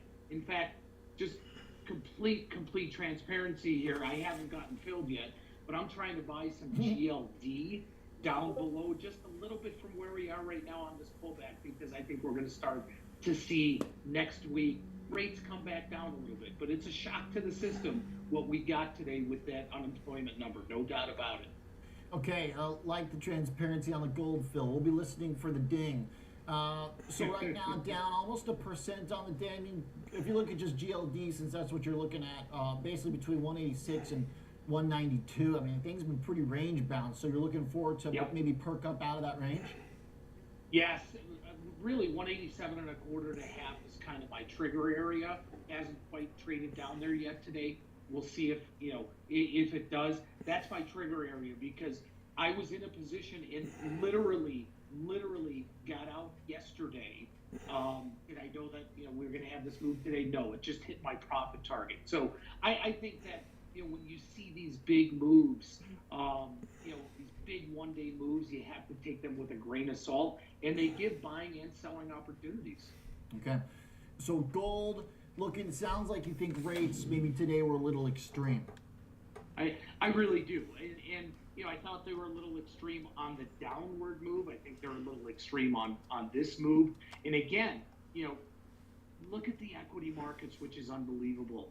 The fact that we're seeing the 10-year up 17 bips or so and equities as strong as they are, something is out of whack, right? One side or the other is out of whack. These don't, this kind of move, when you look at these two moves, they don't happen very often. So I would think that we're going to correct that pretty soon. And my guess, it's on the bond, it's on the fixed income side of things, not on the equity side of things. So I guess you're looking for maybe a next couple inflation prints to go the way of the doves then. Absolutely. Again, you can't fight what's going on. You can't fight this data that has come out, but I do think that, we've seen these prints that are just so incredibly strong. In my opinion, we're going to see some revisions to them, and I think we will see some dovish inflation prints coming out soon. All right. Take a stab at gold. What about the old coin? What do you think? Give me a quick thought on there, Scott.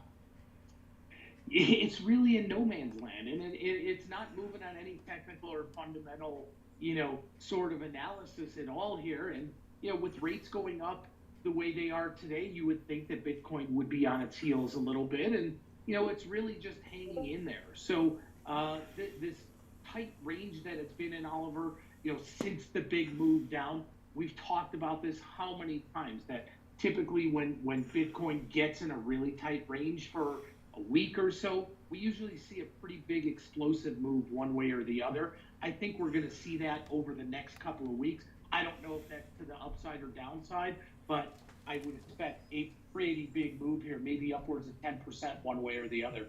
All right. Nice. Good chat. Fun one for Friday. Thanks, Scott, for the trade ideas. Appreciate it. Have a good one. Thanks. Scott Bauer, CEO, Prosper Trading Academy. Let's get back into stocks. Trade ideas. Go to the side of the market we haven't spent as much time on today. That is the laggards. Charter Communications down big after earnings. Reed Young's got the developing story for us in the newsroom. We need to go ahead. In fact, it's the worst performer in the S&P 500. It's also seeing its worst day in more than a year, and it's after earnings disappointed. But listen, back in December, the CFO said that we're about to hit my support level, I said. Would fall during the quarter. The double bottom. Not only did they lose internet subscribers, they lost cable TV subscribers, as well as landline customers. And the mobile gains, however, that it had for mobile lines, that was not enough to offset some of those losses. So it led to a profit miss. Ultimately, the company lost 61,000 internet customers in the quarter, and nearly all of that decline was from the residential side. Analysts had actually expected the company to add 6,000 internet customers. I don't know how they expected 469,155. I still think we can hit it. But here we are. Now, cable TV customers dropped by 257,000. We got a triple bottom on the RSI. And Charter said that was due divergence to disconnects that were related to the temporary loss of Disney programming in early September during a carriage dispute. But Charter did end 2023 with more than 14.1 million total pay TV customers, and that made it the largest U.S. pay TV operator, overtaking Comcast. Now, Charter did lose about 251,000 voice line customers. There goes those landlines again that we've been seeing in the industry. That's consistent. And mobile lines, however, did grow to 7.77 million lines overall. When you look at earnings, they rose slightly to $13.7 billion when it comes to revenue, but earnings per share were at $7.07 a share for the quarter. Okay, sounds like one, don't mess with Disney, that hit them, and then two, why were the analysts so optimistic on the legacy business firming when it seems like it's losses across the board? So how do they deal with that? I mean, is there any strategy here to try and turn things around? Absolutely. They want to modify how they distribute their programming. So they highlighted the CEO in the company back in the October month. The company launched Zumo, which is a streaming box, as well as an app that gives folks access to over 200 live channels and on-demand content. This is a partnership with Comcast. They feel like this is the next generation of what it already has, the traditional connected TV, the traditional cable TV. Boy, it sounds like they might be a little late to the game on that one. Yeah, tell me about it, because people are already next gen when it comes to streaming in full. So I don't know how they plan on keeping up. It's a nice start, but I don't know. They might be behind the game with this one.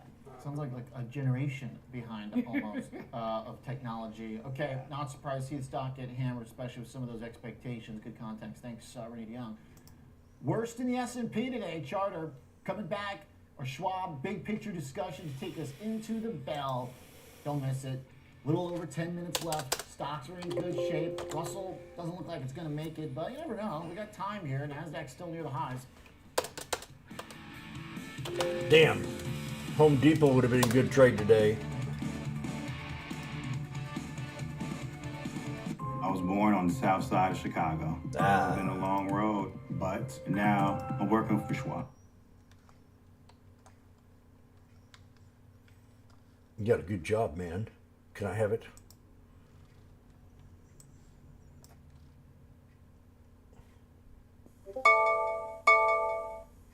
This is a good trade right here. I wish I saw this. Snake, inverse head and shoulders. What does he mean that head and shoulders ain't, inverse head and shoulders ain't a good pattern? It's my #1 pattern of the year, guy. I'm telling you. It's on every frickin' chart.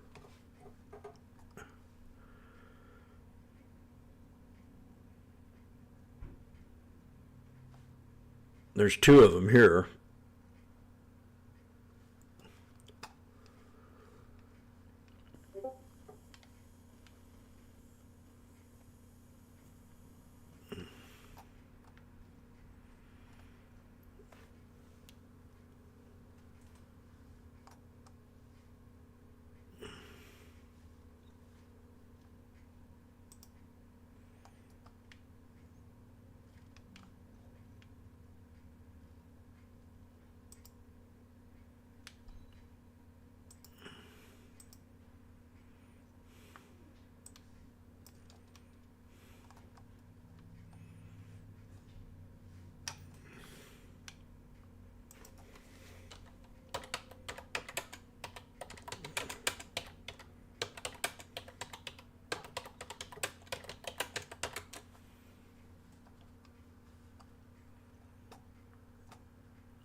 Now it reconnected.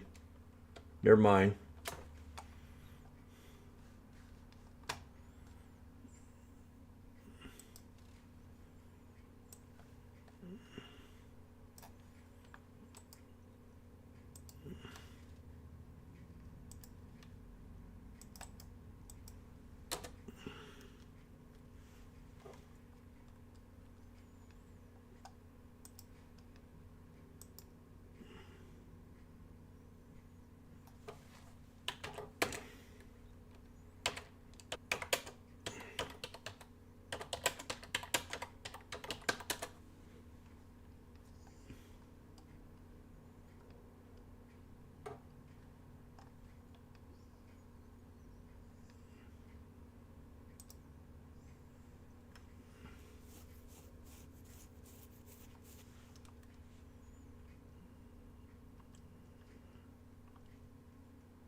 5 more minutes.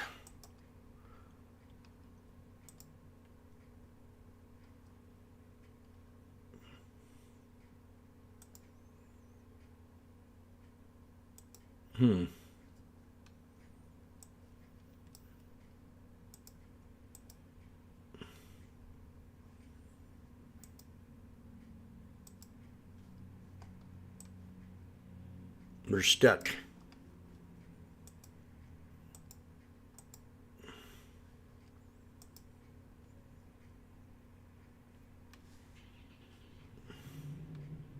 Well, the whole platform might be stuck.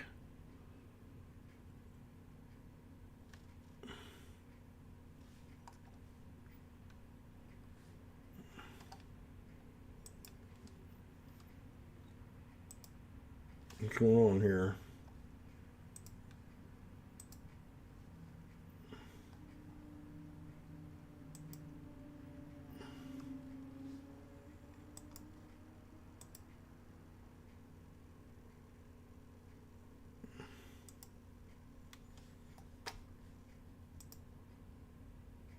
Yep, she froze on me.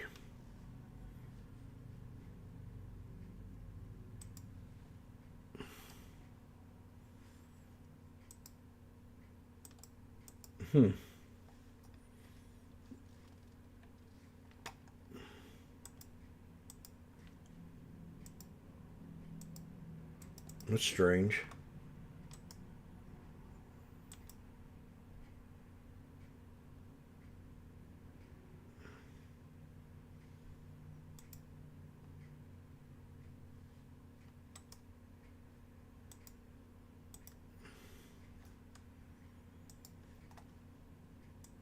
Why now?